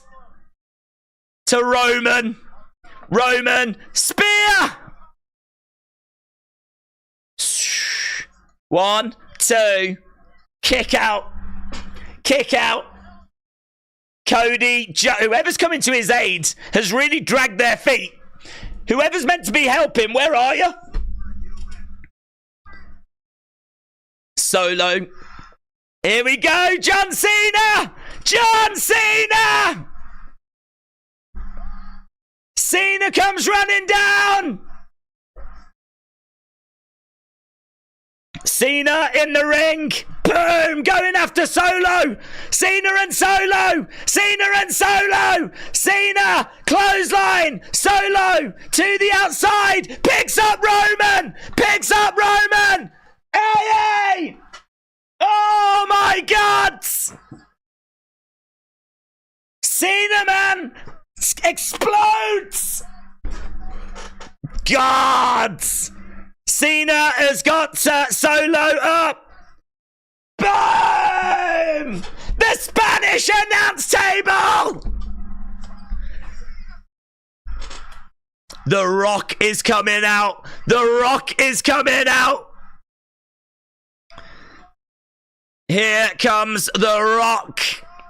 Oh my God. Cena and The Rock. Cena and The Rock. Cena and The Rock. Rock is making his way down.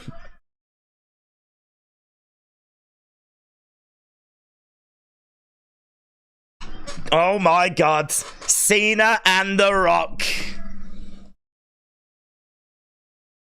Look at this. Look at this. It's going the way we hoped it was going. Cena takes a deep breath as the final boss. Cena looking out at the crowds. Cena takes off his shirt. Cena takes his shirt off. Takes a few steps forwards.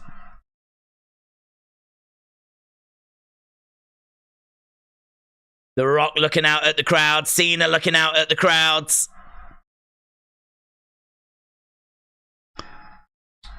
You can't see me. Oh, rock bottom. Rock bottom. Rock bottom. Oh, the Mama Rhodes belt.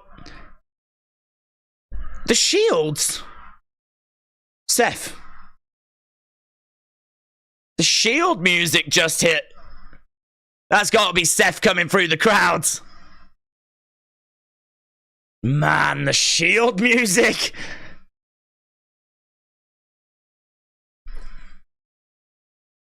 He's looking around. I wasn't flipping expecting the Shield music.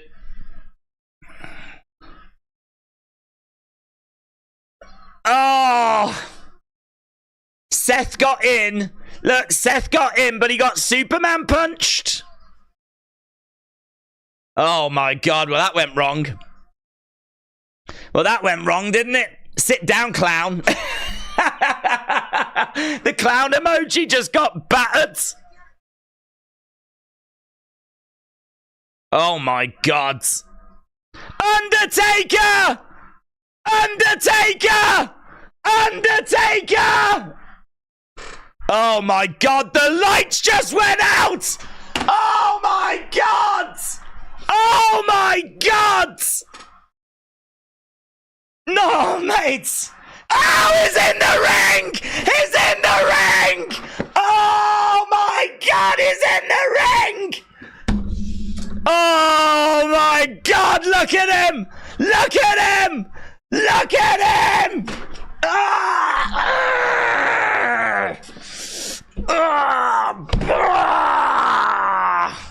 Mess him up, dead man! Mess him up, dead man! We need to cancel any other form of entertainment because nothing matches this! Nothing matches this! Lights go out, dead man's gone! Michael Cole said this is the greatest match he has ever called. Oh my God. This is mental. I'm trying to make notes. I can't even make notes. I think at one point there was Shield music. I don't know. What is left? Faint Repeater said nothing matches this. Nothing matches this. Nothing can match this. Seth trying to get back up. Oh, look at this. Look at this. He nails Seth. Just like Seth nailed him when we broke up the Shield 10 years ago. Roman, kick though by Cody. Cody, looking for a crossroads. Gets it. Crossroads. And again. There can't be anything else. There is no one else.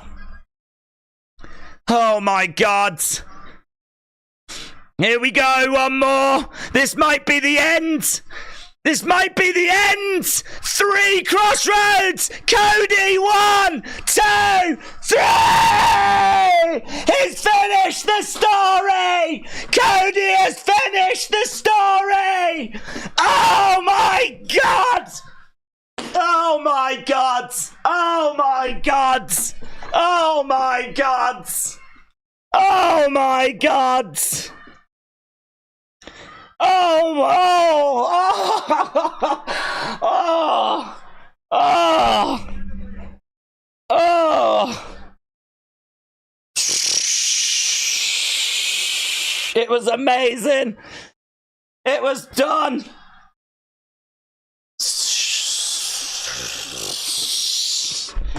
Oh my God. Oh my God. Oh my God. He's on his knees. And oh, it's gonna kill me. Oh, this is killing me.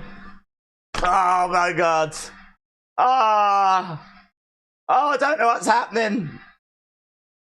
I don't know what's happening. What's happening? I can't even see. Oh my God, I think I'm crying. I'm crying. Oh, God. Timothy said, oh, my God, yes.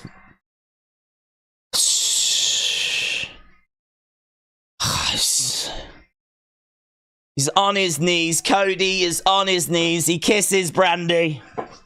It's a dub story. Rock's on the outside with... Oh, my God. Oh, he's finished it. He's finished it. He looks up at the heavens. Dad. Oh. Don't do that again. I can survive one of them. Don't do that again. Looking up at the heavens saying, Dad. Oh, my God. The story is finished. Oh. Wow. Where did Rock go? Well, he was dealt with. Look at this. Sammy is in the ring. Cena's in the ring. Look at the Undertaker moment, man. The Undertaker moment. Oh, my God. You leave this boy alone. Oh. Choke slam. What a great moment for The Undertaker. What a great moment. 3 crossroads in a row. Oh. I just wish it had been in Undertaker gear, said Dortnight. Wow. Wow. Of course he would win. Crazy match. Oh, God, we need to do the poll, don't we? Oh, God. Look at this. We got LA Knight, we got Randy, we got Jay, we got Cena. He's not gone out to his mom, has he? He's not gone out to his mom.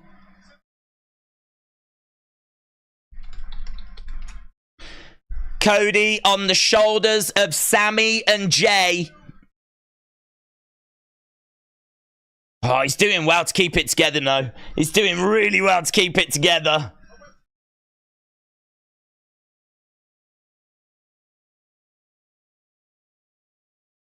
Wow.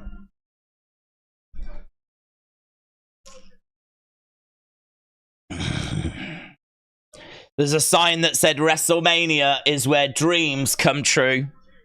Brandy's just loving it. Brandy's just dancing away, man. Oh, my God. The American dream. There's CM Punk. CM Punk.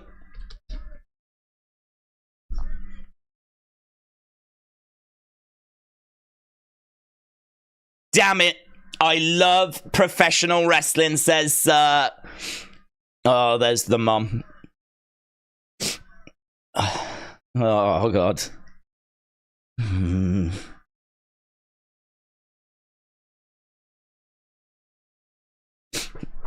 Oh.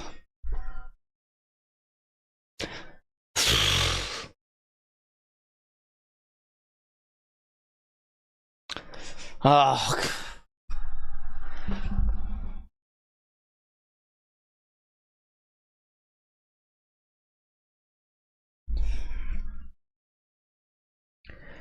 He said he wanted to put it in his dad's hands, and he puts it in his mum's.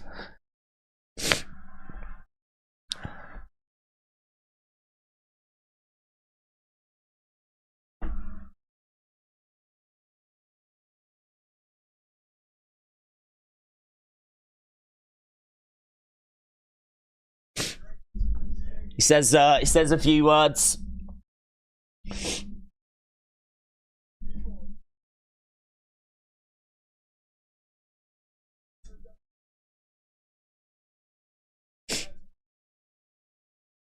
He said, I wouldn't have come back to WWE if it wasn't for 2 people. And he mentions Bruce Pritchard.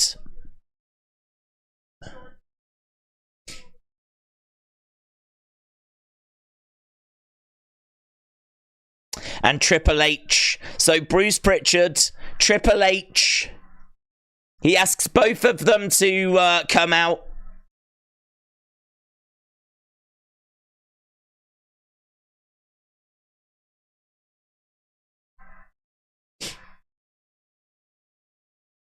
There's Triple H. Wow. Triple H is making his way down. Bruce Pritchard is making his way down. It's very celebratory, you know. It's all smiles. It's all hugs. There's Bruce.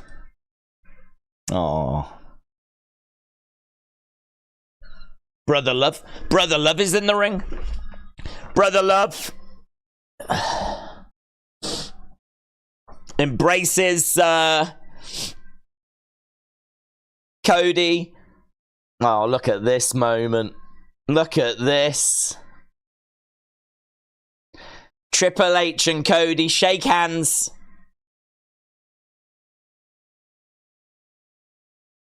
Oh, God. Oh, my God.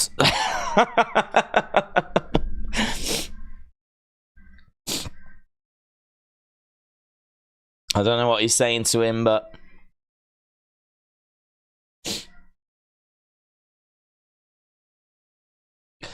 Oh... Roman was robbed.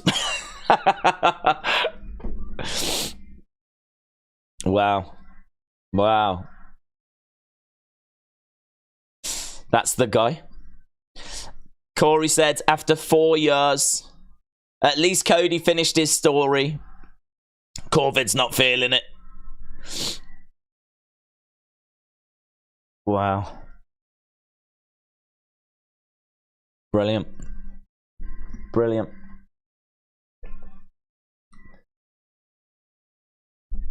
This is bringing me to tears, said Mr. 516. Pfft, loser.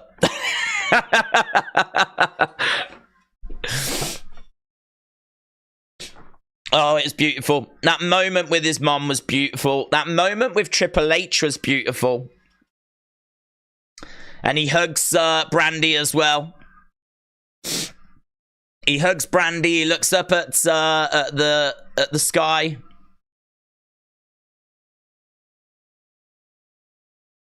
Goes over and he shakes hands with Michael Cole.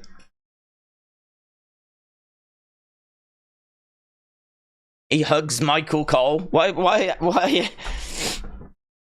is that getting stuck in my throat? I love you, Michael Cole says.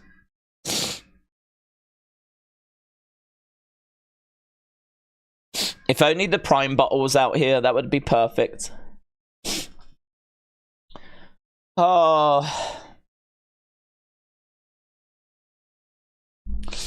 Where are the Roman crybabies? So he's just going around. He's said a few words. There's an image on screen.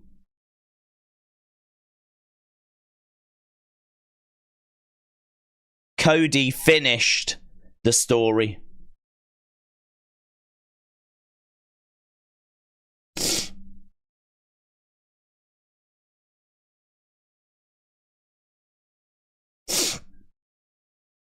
Wrestling has been completed. Nothing beats this.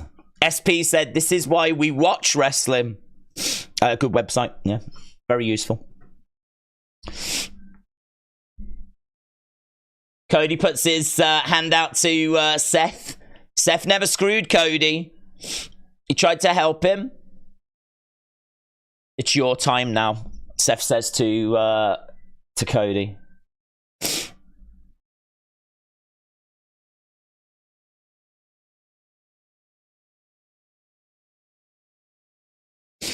Wow. Cody in the ring on his own. Champion Cody's crybaby now. Cody Rhodes is going to be on the Today Show tomorrow morning. Yeah, one of the great WrestleMania moments. One of the true great WrestleMania moments. Cena, Rock, Undertaker. No Stone Cold. No Stone Colds at all.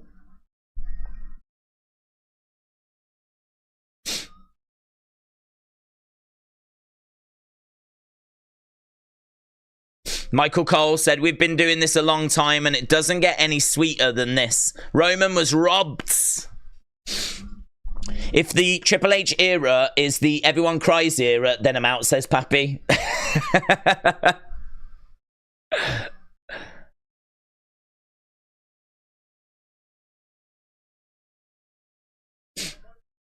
Look, he's hugging all the cameramen. They're all happy for him as well. Look. Nick Khan.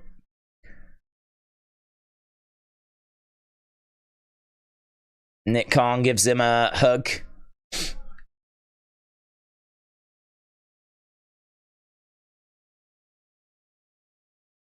Pro wrestling is back, says Corey. I need to put the poll up for night 2, don't I? I mean, as a YouTuber, I'm pretty useless right now.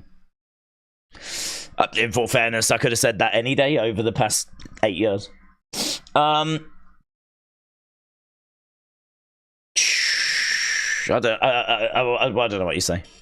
I don't know what you say. I don't think you have to say anything. Well, I do, but I think that was amazing. I think that what I loved about that was for a lot of that match, I wasn't thinking about, is this good or not? I was just enjoying it, you know? I suppose it reminds you a bit of your youth when you just watch, you know? I think we do analyse a lot of stuff. We analyse everything. And, man, just like, oh my God, this is happening now. Now this is happening. Now this is happening. Now this is happening. And now we got the Shield music. And now this is... It was just this domino of things that was happening. Things just kept happening. There wasn't really any time to think about it. It was just watching it, you know? Wow. Magical. One of the great WrestleMania moments, without a shadow of a doubt, of course. Goes without saying. I sense there was people, though, that weren't madly in love with it, though.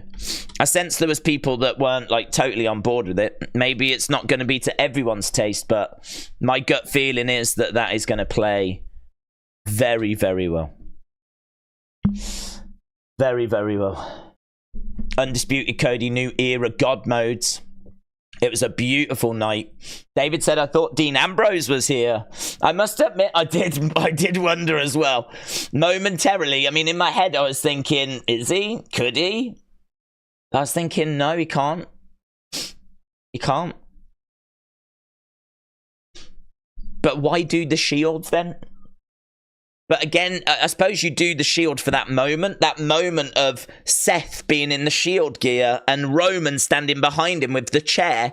You do it for that moment, you know? Because it plays back to the end of the Shield. Oration Mind said, WrestleMania XL will go down as one of the best. Jim said, I'm an emotional wreck. What a mania. Brilliant. King Yeti said, Daze is literally a Cody crybaby now. No, you're wrong. I have an issue with my contact lenses, which they can just get a bit aggravated if I've worn them for a while. And so that's what that was. So, just so you know. Kappa said, I'm crying. Are you crying? No. I just had an issue with my contact lenses. They were just rubbing a little bit. You know, I mean, we have been streaming for like 10 hours 47. Yeah, we are coming up to 11 hours of streaming, so you do have to factor that in. So, but Kappa, I'm sorry to hear that you was distressed. Holy 4 years, said Corey Falls. Timothy said, oh my God, yes. Kappa said, this is goated days. Thank you for the stream. Kappa, thank you. Thank you for joining us, buds. Really appreciate it. USS45 said, GG on a long stream. Gained a sub here. Cheers. USS45, I really appreciate it, buds. Yeah, and listen, even though that's all just happened, we're back again tomorrow. Don't forget about Raw. Don't forget about Raw. Raw is going to be absolutely unmissable. We've got what is next for Cody, what is next for Rhea, what is next for Becky. You know, what does this mean between Rock and Roman? You know, I mean, I don't know that we get the answer to that tomorrow. We might have to wait for Friday for that and SmackDown. But yeah, there's so much that we need to talk about. Oh, what do you want to talk about? That's going to hit different, innit? So what do you want to talk about? Oh, no, Dustin. No, Dustin. No, Dustin. Did WWE ask if it comes out that Tony Khan denied Dustin being involved in that? The backlash is going to be serious. The backlash will be serious. Maybe they didn't ask. Maybe they didn't ask. Evil Relums. Shout out to you, my friends. What a moment. I actually got goosebumps. Although I thought Dean Ambrose was returning. And I felt bad for Seth for some reason. I felt bad for Seth because he's lost on night 1. He has lost his belt at the start of night 2. Then the Shield music plays, and before he could do anything, he got speared and knocked down. And then Roman walloped him with the... I mean, Seth didn't do anything. Seth might have just had the worst WrestleMania that anyone's ever had. If you do feel sorry for him, it's totally understandable. Harry said it's an epic night. I am so happy for Cody. I am a big fan. Can't Stop, Won't Stop said, hopefully... What did Can't Stop, Won't Stop say? Can't Stop, Won't Stop says, hopefully... Where have you gone?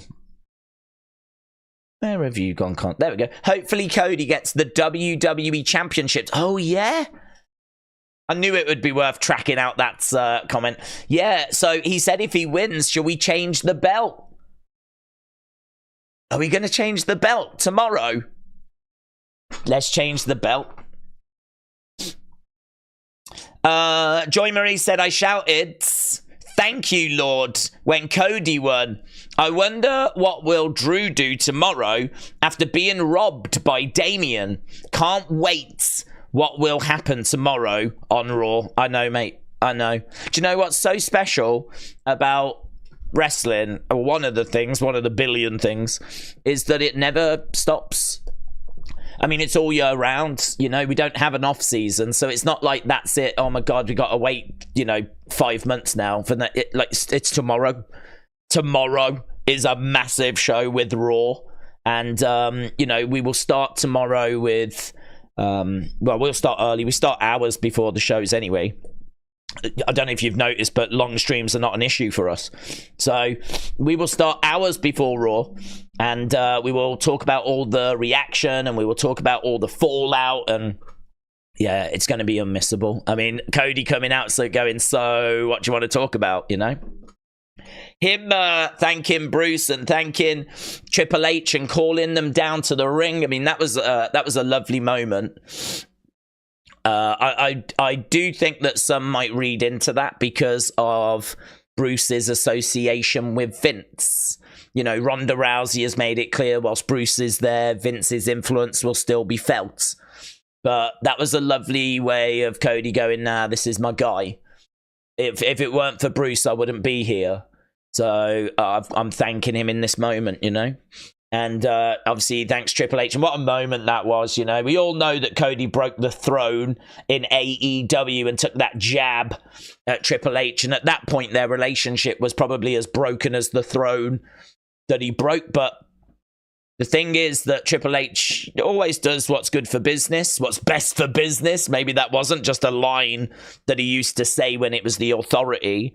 He always does what's best for business, and they saw an opportunity to bring Cody back. And I think Triple H has always respected and loved Cody because, I mean, Triple H had such a close relationship with Cody's dads.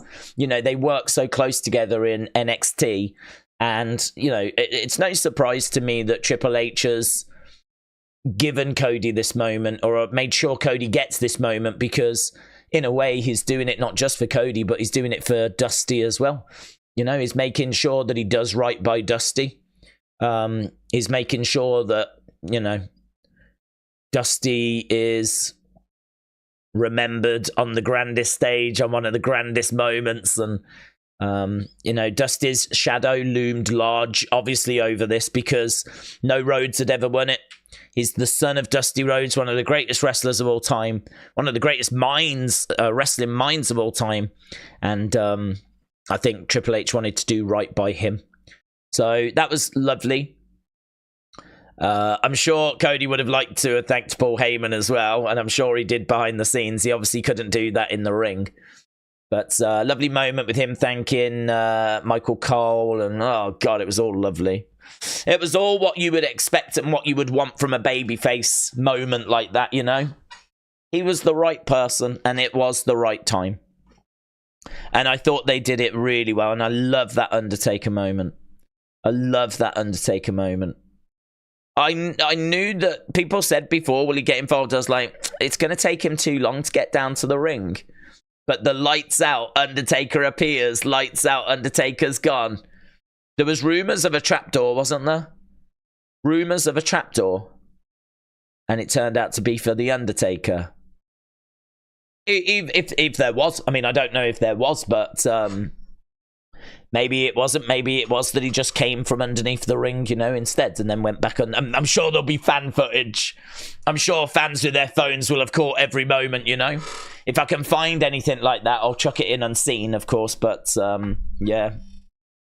What does this mean for Roman Reigns? Well, we know he's going to take some time off now. I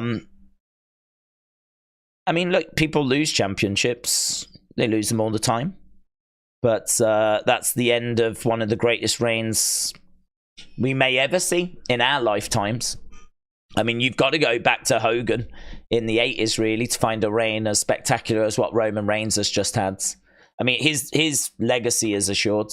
You know, he was always a first ballot Hall of Famer, but statue, and you know, he's right up there with in Mount Rushmore conversations. I don't know that for me he makes it onto the Mount Rushmore of WWE, but if you're going to sit down and do a video about that topic, you're talking about Roman Reigns. This reign has absolutely cemented him in that bracket. You know, he is up there with the Stone Colds and the Hogans and the Cenas, and you know, Roman Reigns lives amongst those names.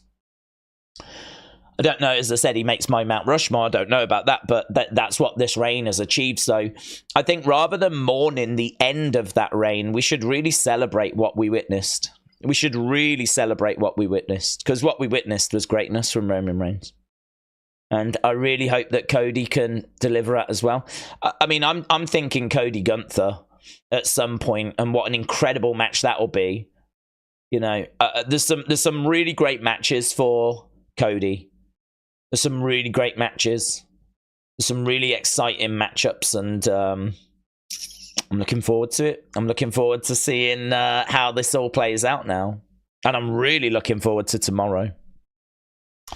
As Joy Marie said, Chris said, you made WrestleMania season more special. Thank you. Chris, shout out to you, man. I have good... I should say this to Chris, actually. I always read your messages. I know I don't really reply that often.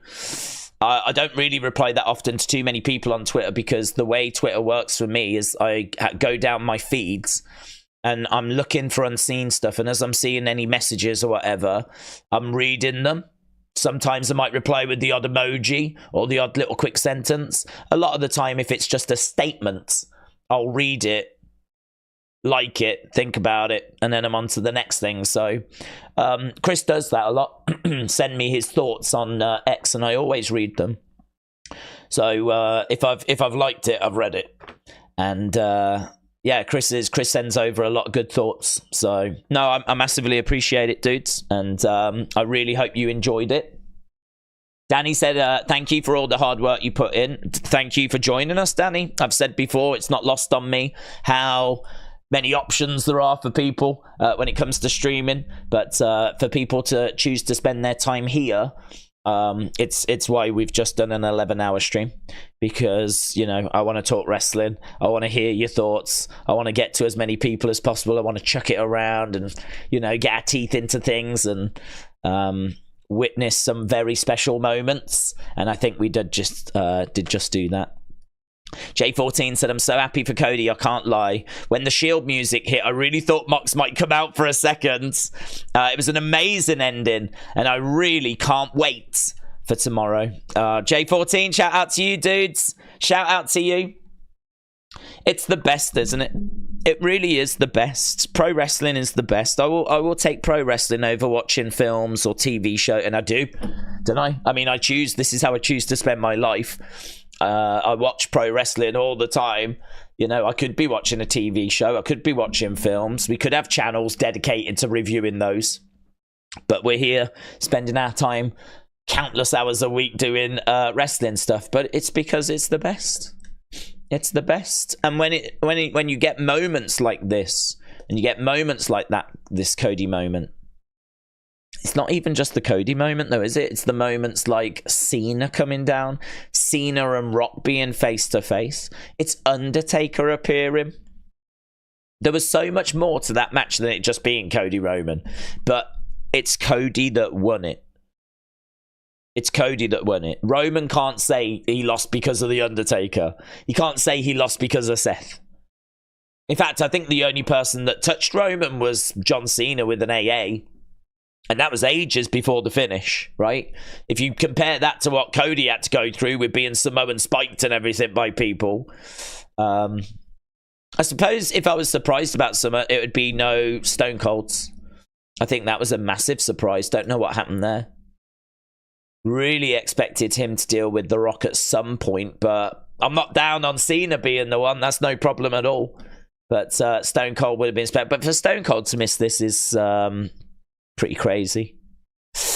My Phenomenal Figure said it was a great show. Main event was so good. I'm so excited to see what Cody does with the title. I love wrestling. There's nothing like wrestling. It is the best. Edward said, "Can you look at my Hall of Fame ring?" I will. I will go through all of them. Mr. B said, "Thanks for hosting us and sharing this moment." Mr. B, shout out to you, sir. Jarrett Nicholson, thank you for just being you. And you, buds. Appreciate it. Appreciate the kind words. Kenobi said Cena is balding more every day. Randy Boland, shout out to you, sir. DK, shout out to you. Lester said my Mount Rushmore, Yokozuna. Well, really? Hogan, Rock, Stone Cold. Well, hang on. You can only have 4. That's Mount Rushmore. Yokozuna, Hogan, Rock, Stone Cold, Undertaker. Then Roman, Cody, Dustin, Dusty, Triple H, Big Show, Mark Henry, The Brood. Dude, this dude that's chiseling into the mountain, he's going to pass out. Yeah, Randy, man, shout out to you, brother. Appreciate it. Jim said, if title reign records were based on title defenses, Roman wouldn't be near the top. Well, that's true. I mean, what I will say is that even though he didn't defend it loads, I thought the ones that when he did defend it, they were in big matches that really felt like big occasions, like Drew at Clash or Sammy in Montreal, or the couple of times he faced Cody, you know, like when he did defend it, it felt big. And I think the thing with his reign as well is it's not just his title defenses, it's all those appearances. When he's on the show and he's just in his locker room and we, you know, like, oh my God, Roman's on this. We can't miss SmackDown. Roman's on. But the great thing is, Roman is Roman, and it doesn't matter that he doesn't have the belt. If Roman's going to be on SmackDown on Friday, we're still going to wet ourselves. If he's going to be on SmackDown in a month's time, we're still going to be excited. We weren't excited because it was the title that was on the show. It was because Roman was on the show, and that still exists. That still exists. So the views don't necessarily have to go away now. If anything, the intrigue might be increased as we try to figure out what is next for Roman Reigns.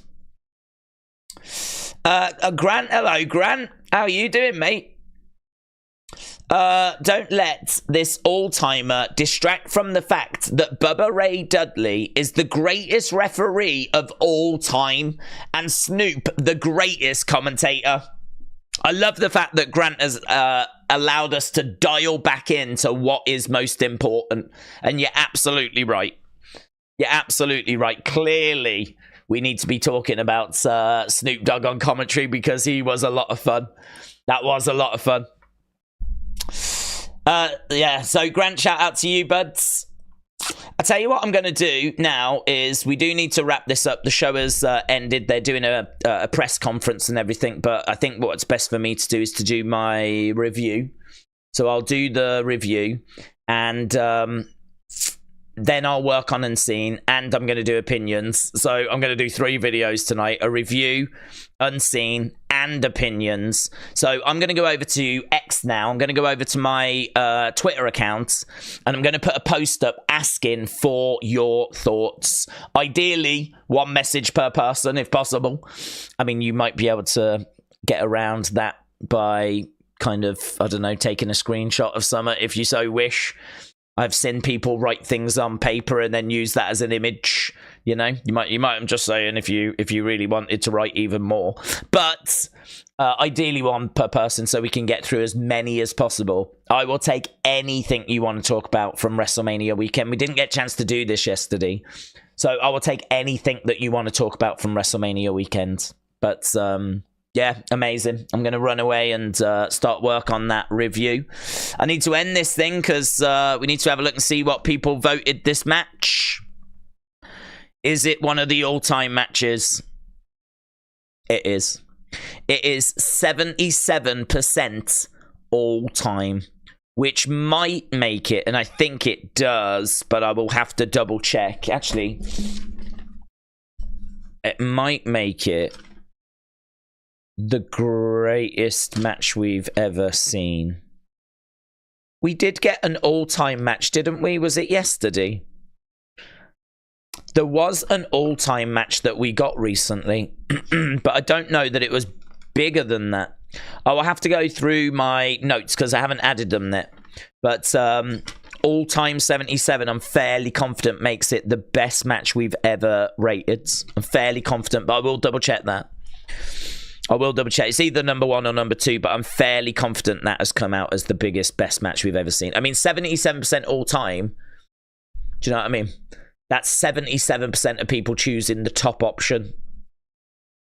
14% went great.